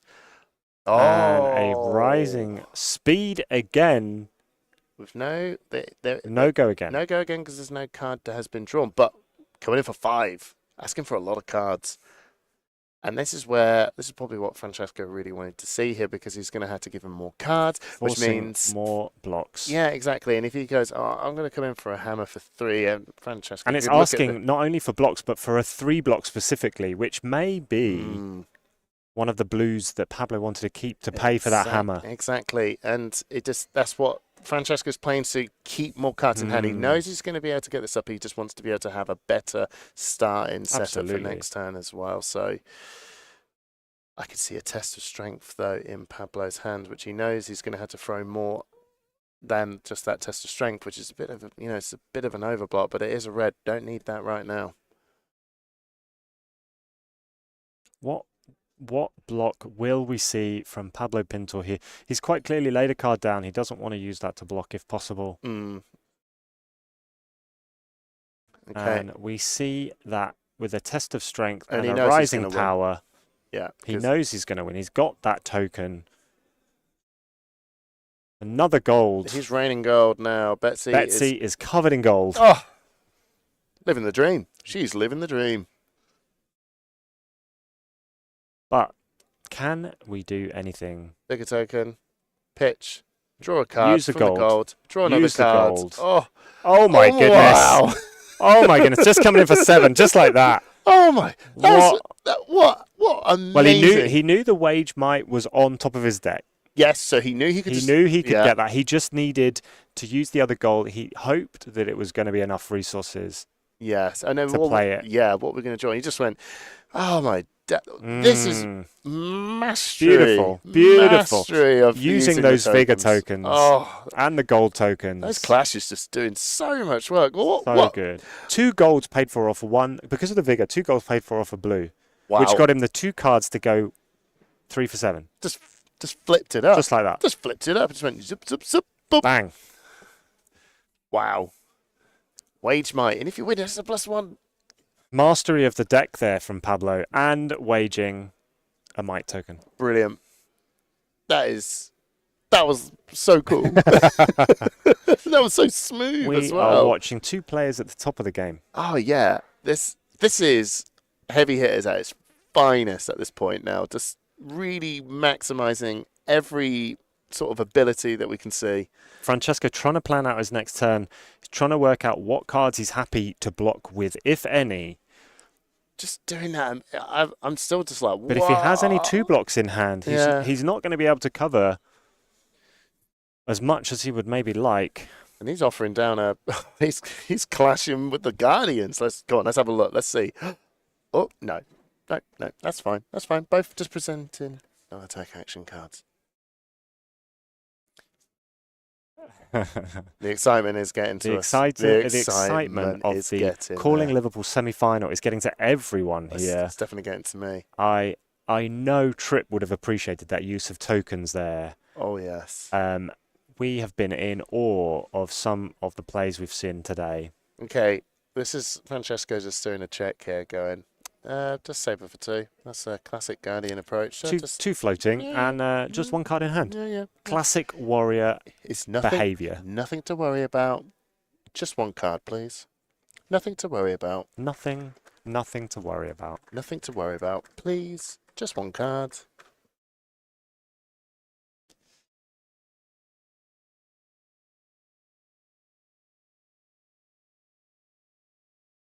So just the Saber coming in. Oh, and there we go.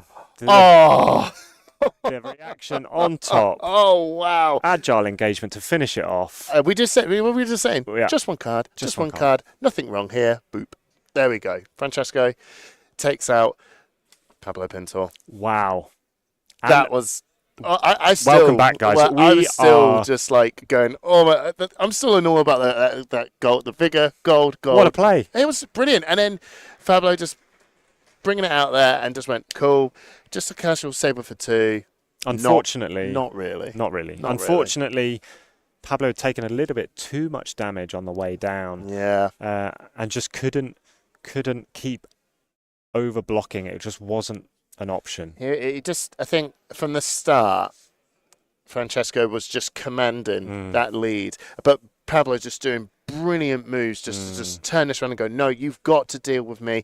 But the whole way through from that, you could see that Francesco was just chipping it down to that last point, and then both of them throwing down but not outs at each other as well. And I think actually the Warriors having those attack reactions to just be able to throw more cards at this to keep that health total high really was, I don't know, I think maybe that was just like the little... And we even saw a Blade Flurry in there. Exactly, and I think that one just getting over by 2. Not used to its full effect, but still... Just needed to get the health down. Just needed to chip him down and put him on edge. So we saw Francesco edge ahead in that matchup. I like it. And finish it off.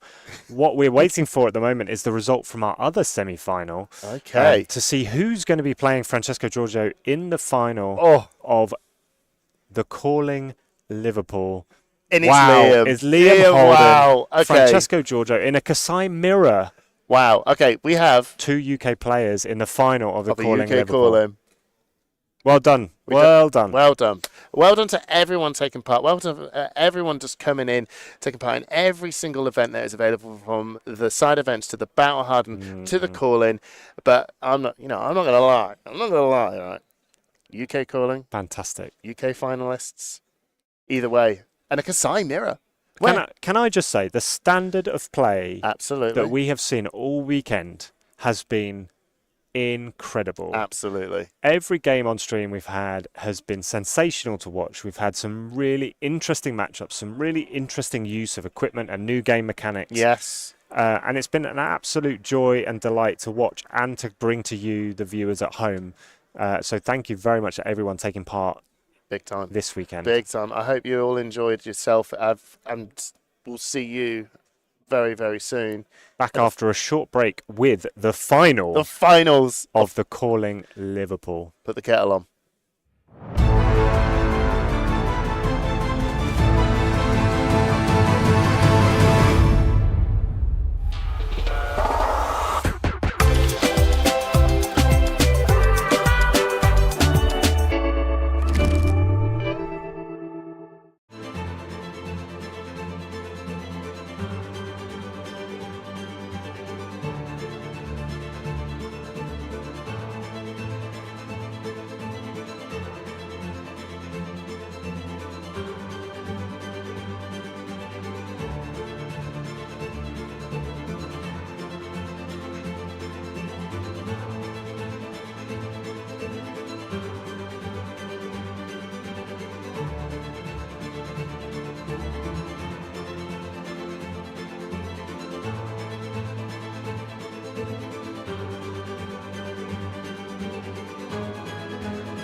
Are you ready?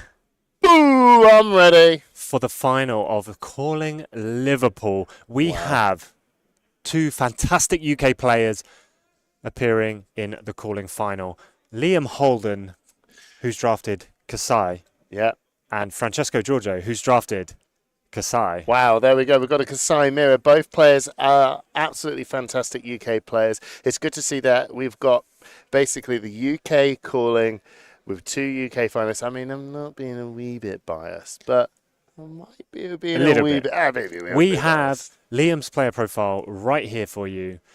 And as we saw earlier, he is from Manchester. He plays at Fanboy 3. He's top 8 at UK Nationals. He's top 4'd the Battle Hardened in Leeds. And he top 4'd the Team Calling in Madrid. He's an Oldham player by heart. He ain't mucking about. He's not mucking about today. And he's a Manchester boy, and we're in Liverpool. He wants to take down Liverpool. I'm sure he does. He's also a content creator with the 0 to 60 podcast. Very good. You should check that out. Yeah, you should. Now, moving on to Francesco, we know him well. He appears all over the UK. He is also an Oldham player. Yes. He was in the top team at the Calling Madrid. Mm-hmm. He also topped the Battle Hardened Leeds and the Battle Hardened Antwerp. He's a bit of a Battle Hardened killer. He is. There is I'm pretty sure there's many more battle hardens that he got into a top 8, but we don't talk about that. No, we don't talk about We're that. not But allowed to now talk about that. he's in the final of a calling. Can he take down his first calling? Can he do it? Can he do it? Or will it be Liam Holden? He's got his serious coat on. It must be cold in there. They are jacketed up. Look at that. The calling champion trophy on the table. Oh. Just to make it a little bit more special and remind them what these two are playing for. These two both have a decent chunk of prize money already. They are playing for the gold foil. Balance of Justice extended art. No way. And that just to be you want to be the winner. Kudos. Kudos of beating the field. You want to be on that Hall of Fame. Sammy Braben did Calling Birmingham. Who is going to be Calling Liverpool's champion? We'll see. Francesco is going to be choosing to go first this time. Normally, we get told because the hero will be shown up there, but because we've got a mirror, been told. Francesco, we've been told. Barry told And me. we're not going to miss turn 1 this time. Turn 0. No. Not this time. Hopefully not. So I know there will be a lot of support for both players, but this is going to be incredible to watch. Absolutely. So Francesco choosing to go first. What's he going to do here? Is he going to go pushing up for those pump attacks, trying to get through, knowing that Liam has got like a full ability, the full suite. Yeah, he can block this up. He can block anything he wants to throw at him. Or is he just going to go for a big setup turn? I do see the Warrior Wine. Don't know why I put it in that accent. I don't know why you put it in that accent, but we have seen the Warrior Wine used to good effect all weekend. Here we go. We are seeing it played out to get those tokens on turn 0. I feel quenched. Sated. Very good, sir. Very good. Are we going to follow up with an attack? Or are we just going to Arsenal and move on? We'll see.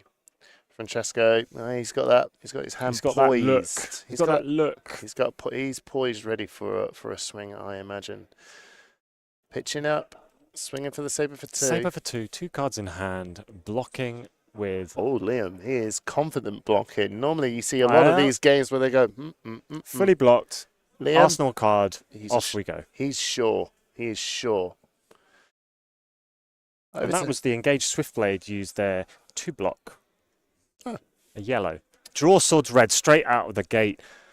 Drawing a card, activating Kasai's hero ability. Her weapon attacks now for free. For free. Cost 1 less. It costs 1 less. And then we got the Need for Speed, Tokyo Drift. Wow. +2 on your next attack and make that agility token. But we don't have a go again as yet. Not yet, no, but we just got a big swing. Got a really One big swing. Yeah. Might be all we need. Might be. We shall see. Saber coming in for a 7. Oh, here we go. Saber for 7. Saber for 7.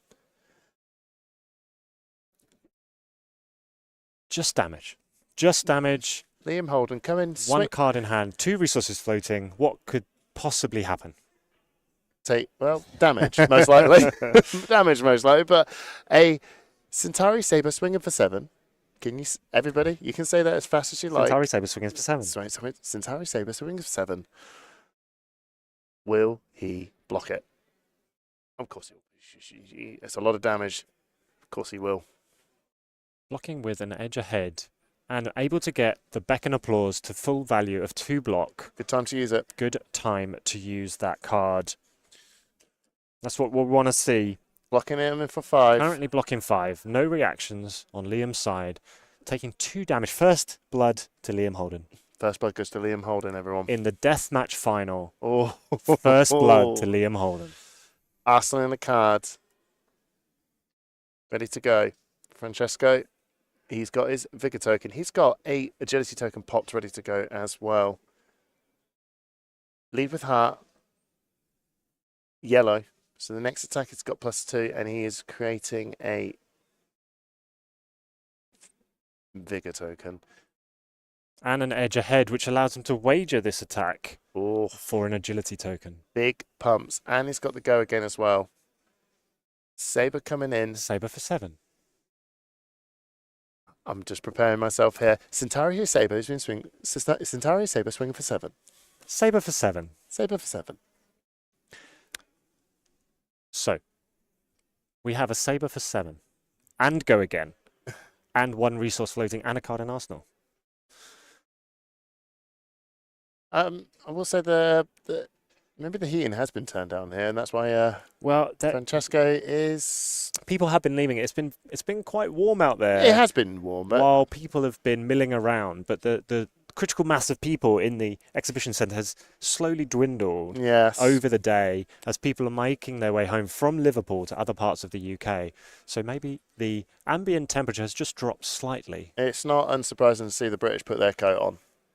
Liam took that Saber for 7, and now we're coming in for a second Saber for 2. Ooh, okay.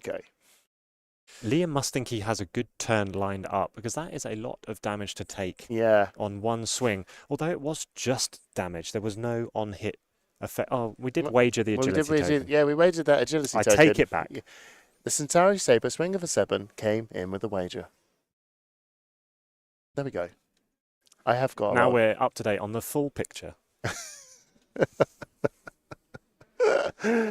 Okay, agility token popped by Liam. He's ready to go. He's keeping. Do we think we got another draw swords?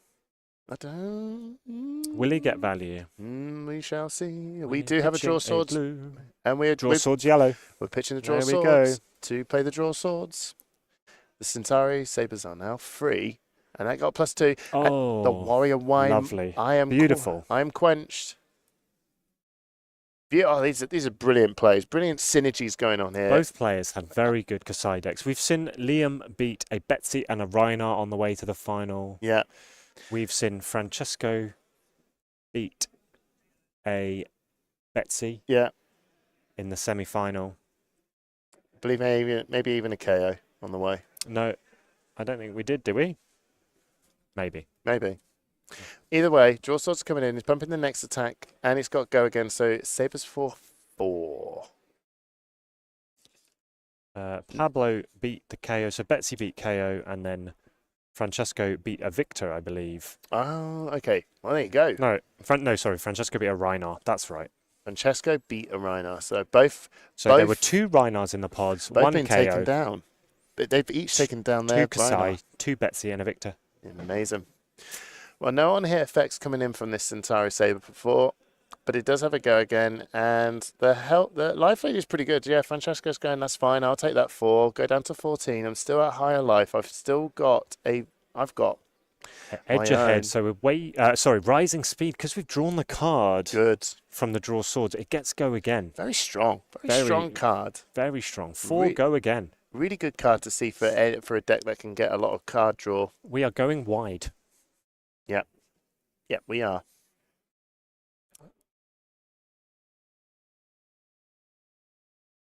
We are going wide. Saber for 4, followed by rising speed for 4. Absolutely. I had to say, Saber for 4s are... They're not Saber for 7s, but it doesn't disappoint me to see a Saber for 4. I think Liam would be pretty happy putting out a Saber for 4. Oh, yeah. I imagine he would be. And we still have go again. So we have a 3rd attack incoming, I'm sure, once Francesco has decided whether he wants to block this or not. He took the first Saber for 4. Yeah. Rising Speed, such a brilliant card. And even coming in for yellow as well. Just a really good break point. I know the cost of it is a bit high, but, you know, in these sort of games here, we're really putting out that, you know, they're going to make you pay for these big, nice wide go-agains. They're going to make you pay. The thing about these attacks is it's just damage at the moment. There's no wager. There's no on-hit effect. So Francesco may feel like he wants to save for Use that life. Use that life lead. He's got his own agility and vigor token coming up as well. This probably just going for the kill here. We're not going for this long grind. We're going for the kill.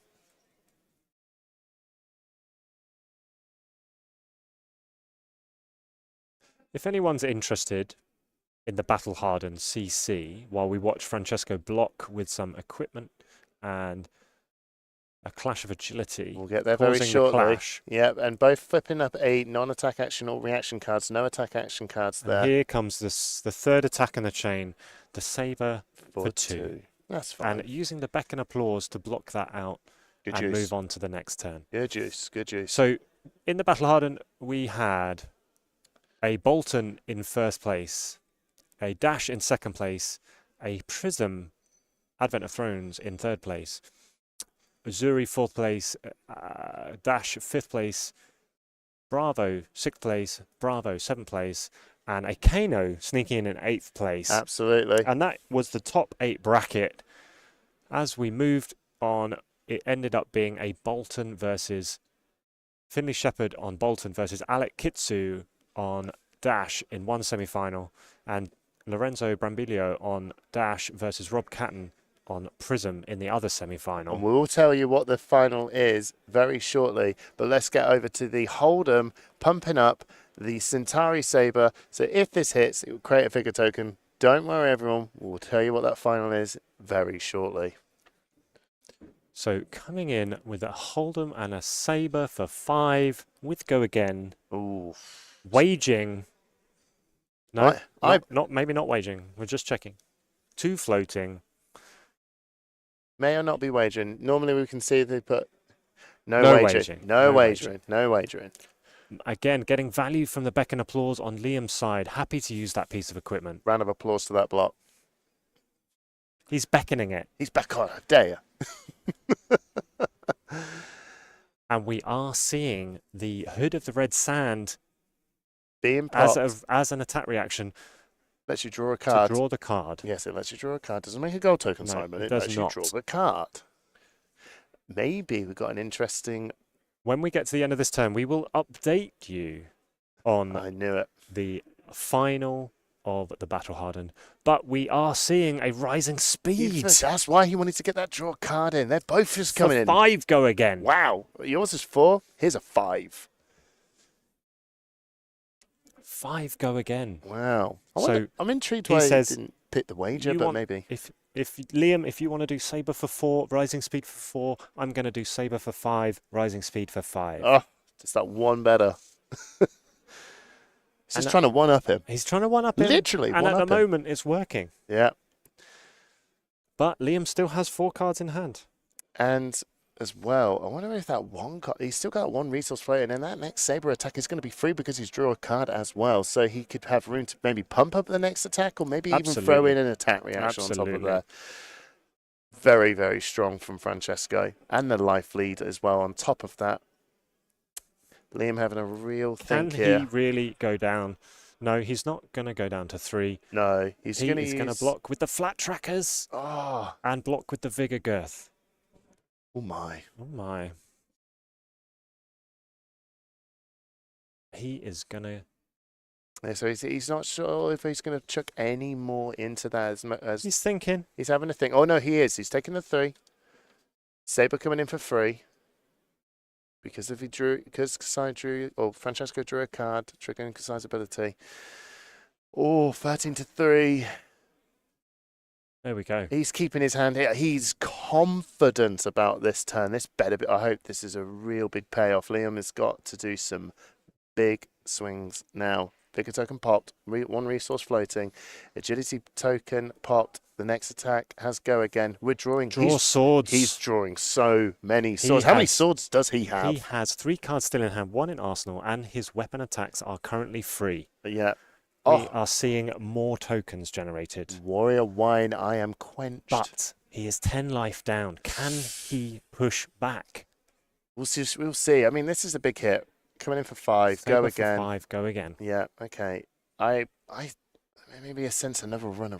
Maybe you know, runner, not runner. So I do apologize. I don't think we have another Majestic. No, we don't. But we may have multiple attack reactions. Saber for 5. Plenty of resources.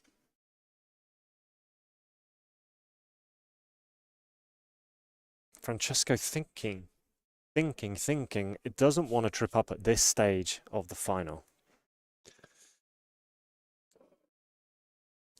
Just checking. Maybe a rising speed. Maybe another one. Well, we drew cards here. Another one. We've got a lot of cards in hand. got this as a go again. We've got quite a few cards in hand here. Going for that real big turn. Francesco's only got a Vigor token ready to go. So he's blocking with a Hold'em. Yeah. Taking 2. It's a nice 3-block warrior card, really. Very strong. So down to 11. Oh, he's got the red rising speed now. Saber for 5. Called it. Rising speed for 5. If you can do it, Francesco, I can do it too. If you can do it, I can do it too. And you have been reading a lot of Dr. Zeus, haven't you? Yes, I have, yeah. And because he did it, he did it again. Yeah. Yeah. But because we've had that agility token pop, we can get the best use out of those Blade Break 2 equipment legs. Good time. Good time to use it. Maybe this is that. Francesco's going to use this opportunity to go, I did a big turn, I'm going to get your health down really low. And then I'm actually going to be fine with actually just blocking up as much as I can with your turn and just try and keep that life lead really, really strong. And hopefully no sort of return coming back. But the Warrior Wine, which I am quenched, has been played.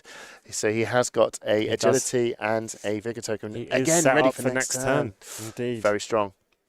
Very strong.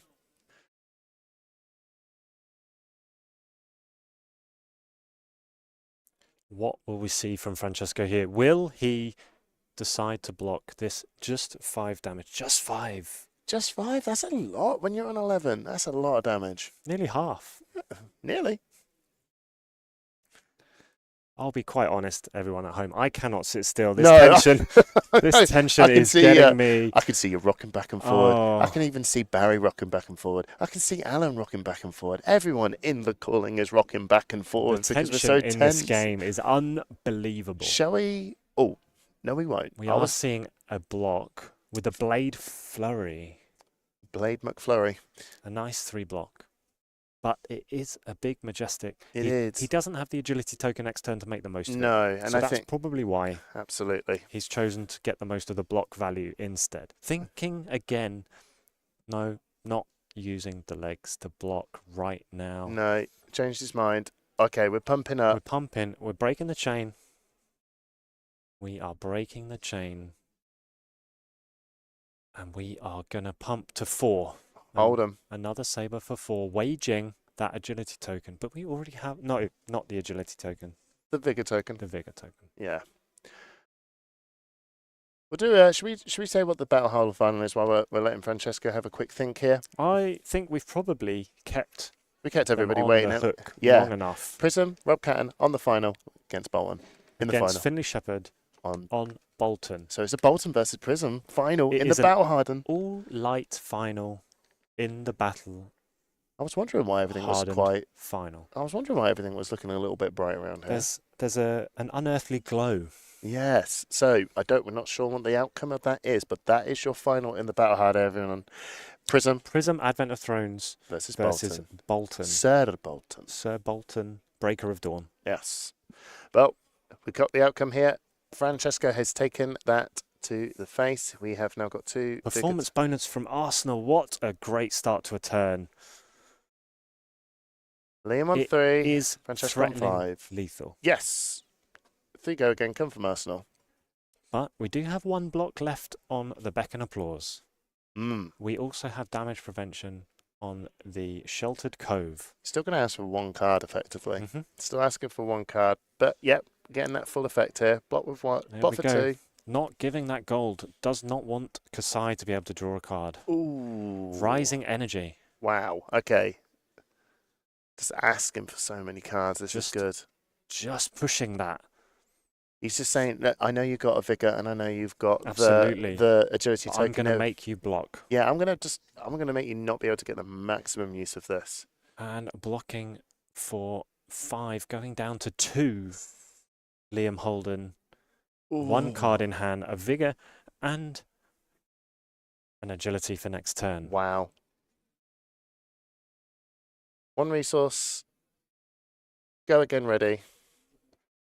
That's really unfortunate. If he could have kept just 1 more card, he could have threatened so much this turn. Yeah, but I think that's what Francesco knew as well, and just had to come in with something really big. And the fact that he was able to block up a bit of that turn and still come in with some real big hits as well was, that's what he was aiming for because his health is so low. Choosing to Arsenal that card rather than pay for the second saber swing. Yeah. But Francesco blocked with his leg piece. We're fairly naked at this point, apart from Liam with his headpiece. The warrior wine. Warrior wine. I am quenched. And he gets those such important tokens. Such important tokens. The goblet of blood run wine. We've seen it used to such great effect today. And there's... Wow. We're pumping engaged Swiftblade. Yeah, we're pumping the next attack up by 3. If you are blocking with an attack action card, this gets go again. We're effectively turning these sabers into... Liam better hope that he's got enough attack reactions to block this one out. We're turning it into a hot streak, baby. Saber for 5. Please don't have an attack action card. Nothing Thanks, floating. Liam, but he knows his hand. One card in hand. Yes. But we're warriors. We don't have go again. We don't have go again, but if he blocks with an attack action card, he will. He gives it go again. He gives it go again, I know. Can he block it out? Will he seek to use the Sheltered Cove for that 2 damage prevention? It's going to be 2 cards either way. It is going to be 2 cards either way. Coming in 4/5, which is pretty lethal. It is pretty lethal. Okay, blocking for 2. Blocking for 3. Well, 5 in total. Yep. Yeah. All good. Managing to keep 2 cards. Here we go. And get the agility token. Here we go. Pop in the agile At the wind end up. of turn, Yep. instant discard. Yep. For that agility token. Coming in with the saber. Saber for 2. And if he had an attack reaction that wasn't blocked, this could be lethal. We don't know what's in Arsenal. Well, this is Warrior. We have nothing but reactions and normal actions. It has been blocked with a draw swords. The second saber coming in for 2 more, making Francesco think about this one. Yeah, attack reactions in hand as well. A rare attack reactions. This is where warriors can get pretty dangerous.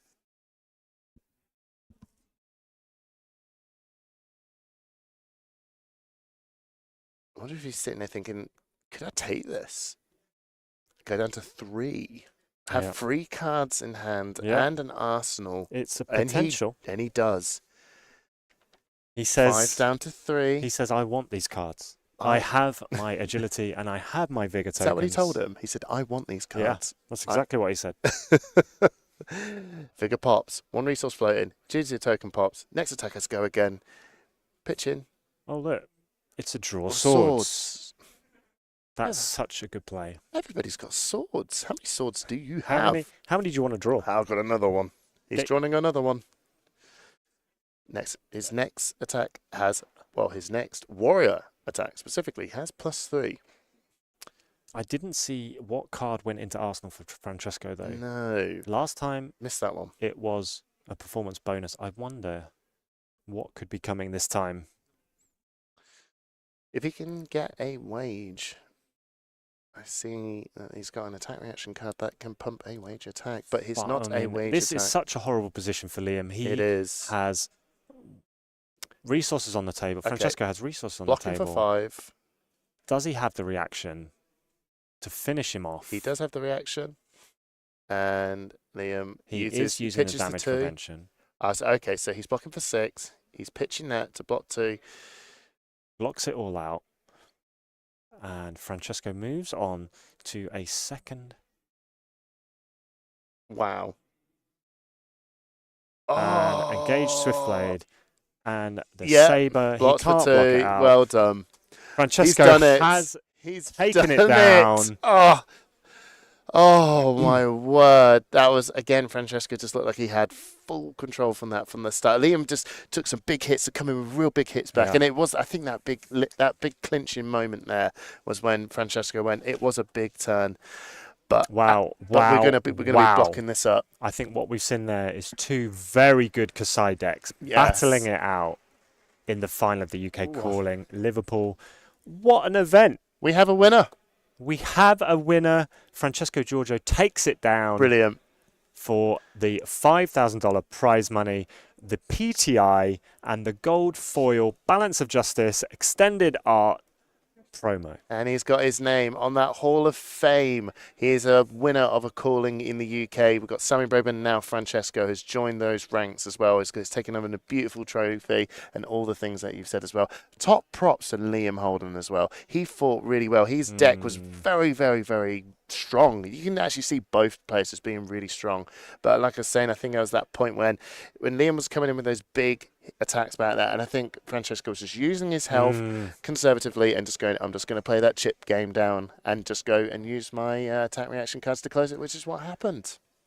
Both players played incredibly well, and we've seen so many of these games come down to the wire like that, grindy finishes. Yeah. Just show they were the only two warriors in their draft pod that time round, and it showed with the quality of cards they had. Absolutely. And they played it so well. But congratulations to Francesco Giorgio, winner of the UK Calling Liverpool. We're just going to look 2024. It's brilliant. How cool. It is amazing. Amazing. We are going to throw you now to a little spot for the Pro Tour LA. Now, I wish we could be there. I wish we could. Unfortunately, I don't have a PTI to spend on the Pro Tour LA. No, I don't either. But if you are going, or if you're thinking about going, here's what to look out for.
Hi, welcome back to the Calling Liverpool. Sorry, it's just like the final was amazing.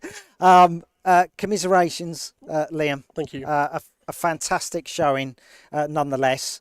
Yeah, I mean, we showed how your deck performed sort of like in the first top 8 match. Yep. You were absolutely on fire. When I saw you after you drafted, you went, my deck is cracked. You know, and yeah, it was. You made it into the final. Yep. It was... yeah, it was interesting. Sort of like, you know, you were presenting 4, Francesco raised his game, I can do better, I can raise it to 5, and then you were responding to 5. It was tit and tat. Yeah, I think our decks are built to do very similar things. Yeah. Obviously, I think the advantage that Francesco had was he had the life advantage over me. So obviously I had to take his Sabre for 5, Rising Speed for 5, Sabre for 5 to do the exact same thing back. Yeah. So he just used his life total, his armor to get ahead, and then obviously I was hoping to just keep a blue and try and kill him with that final attack reaction. But yeah, you had agile engagement in the Arsenal slot, waiting to nab it. Absolutely brilliant. Your experience of the whole event? Amazing. I'm not really a big massive fan of Sealed, but I've really enjoyed Heavy Hitter Sealed. I think they've done really well with it, and I think the draft format's really good. I say that I've played Kasai for 19 rounds or something, how long we've been here, so if she's working. But yeah, I've actually really enjoyed the weekend. So nice, brilliant. You thoroughly deserve it. You've slowly, your performance has been getting better and better. Now you've experienced the final. I'm sure you will want to get there again, and you know, nerves aside, yeah, hopefully you can push through. Hopefully I can do. But you have a gold foil. Let's crack it open. Let's show everybody what we have, or what you have, I should say, not me. I'll share it with everyone.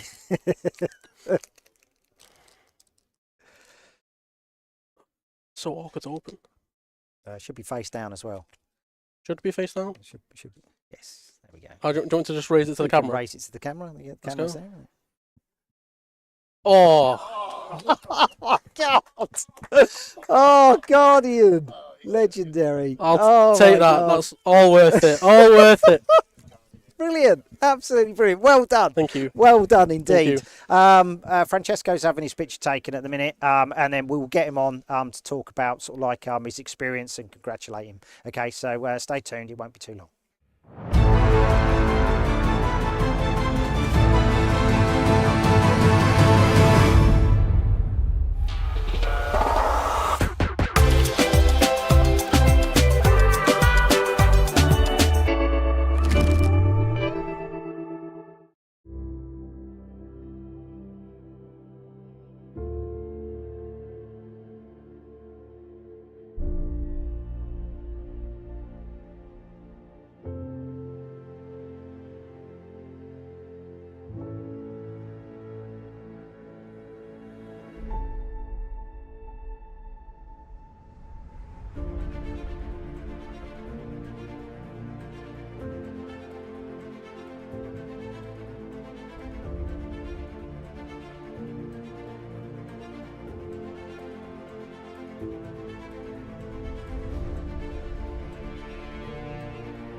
Hello, everybody. Welcome back to the Calling in Liverpool. Our calling champion, Francesco Giorgio. Oh, mate, absolutely amazing. I always joke that nobody talks about Francesco. You fly under the radar. Shh, no one. Some talk now. Oh, they're going to be talking about you now. Oh, absolutely brilliant. I'm so happy for you. And, you know, I'm so glad that you let us, you know, do your draft. We followed your journey in that draft pod. You had to 3-0 the second draft to make it into the final. And squeeze in at 8. Yeah. in the top 8. You were nervously waiting. You were like, I'm pretty sure I'm 8th, but you never know, do you? Sort of like the gem gods sometimes can throw spanners, but they called number 6, they called number 7. When they called you, there was such a massive cheer. You're such a popular player within the UK. I couldn't be more happy for you, mate. Thank you. Your experience of the event? Yeah, it was an amazing event. Very well run. It was a good venue. Great work from the judges and all the organization, and with the coverage as well. Indeed. Yeah, you guys do a great job.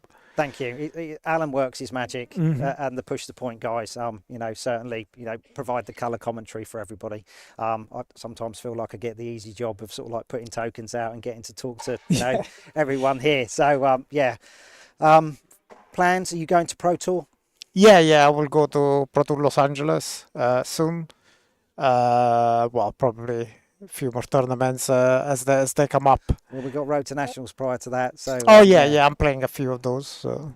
Nice, brilliant. It's good they added gold for prizes to those ones as well. So. Anybody you want to shout out before we go back over to the Push the Point guys? Oh, well, I mean, all the guys from Southampton, so that I play with, we did quite a bit of drafts together. So yeah, Sean, Theo, and Emlyn, which are here with me, and Bruno as well, and then Sean, Joe, and Jack from home, and then I guess those guys are amazing, great players. Sean was doing well in the Battle Ardent, came just short of top 8, but. Yeah, he always puts a good performance in, and you need good players around you to be able to get good results. So you got fantastic guys around you. Well done. There's going to be a short advert. It's all about the Road to National season because it starts next week. So please go and take part and get that Nationals qualification and take home victory. So stay tuned.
Welcome back, everyone. We are here to close out an incredible weekend at the Calling Liverpool. Hamish, thank you so much. It's been an absolute pleasure. No, don't thank me. Thank Barry. Thank you, Barry.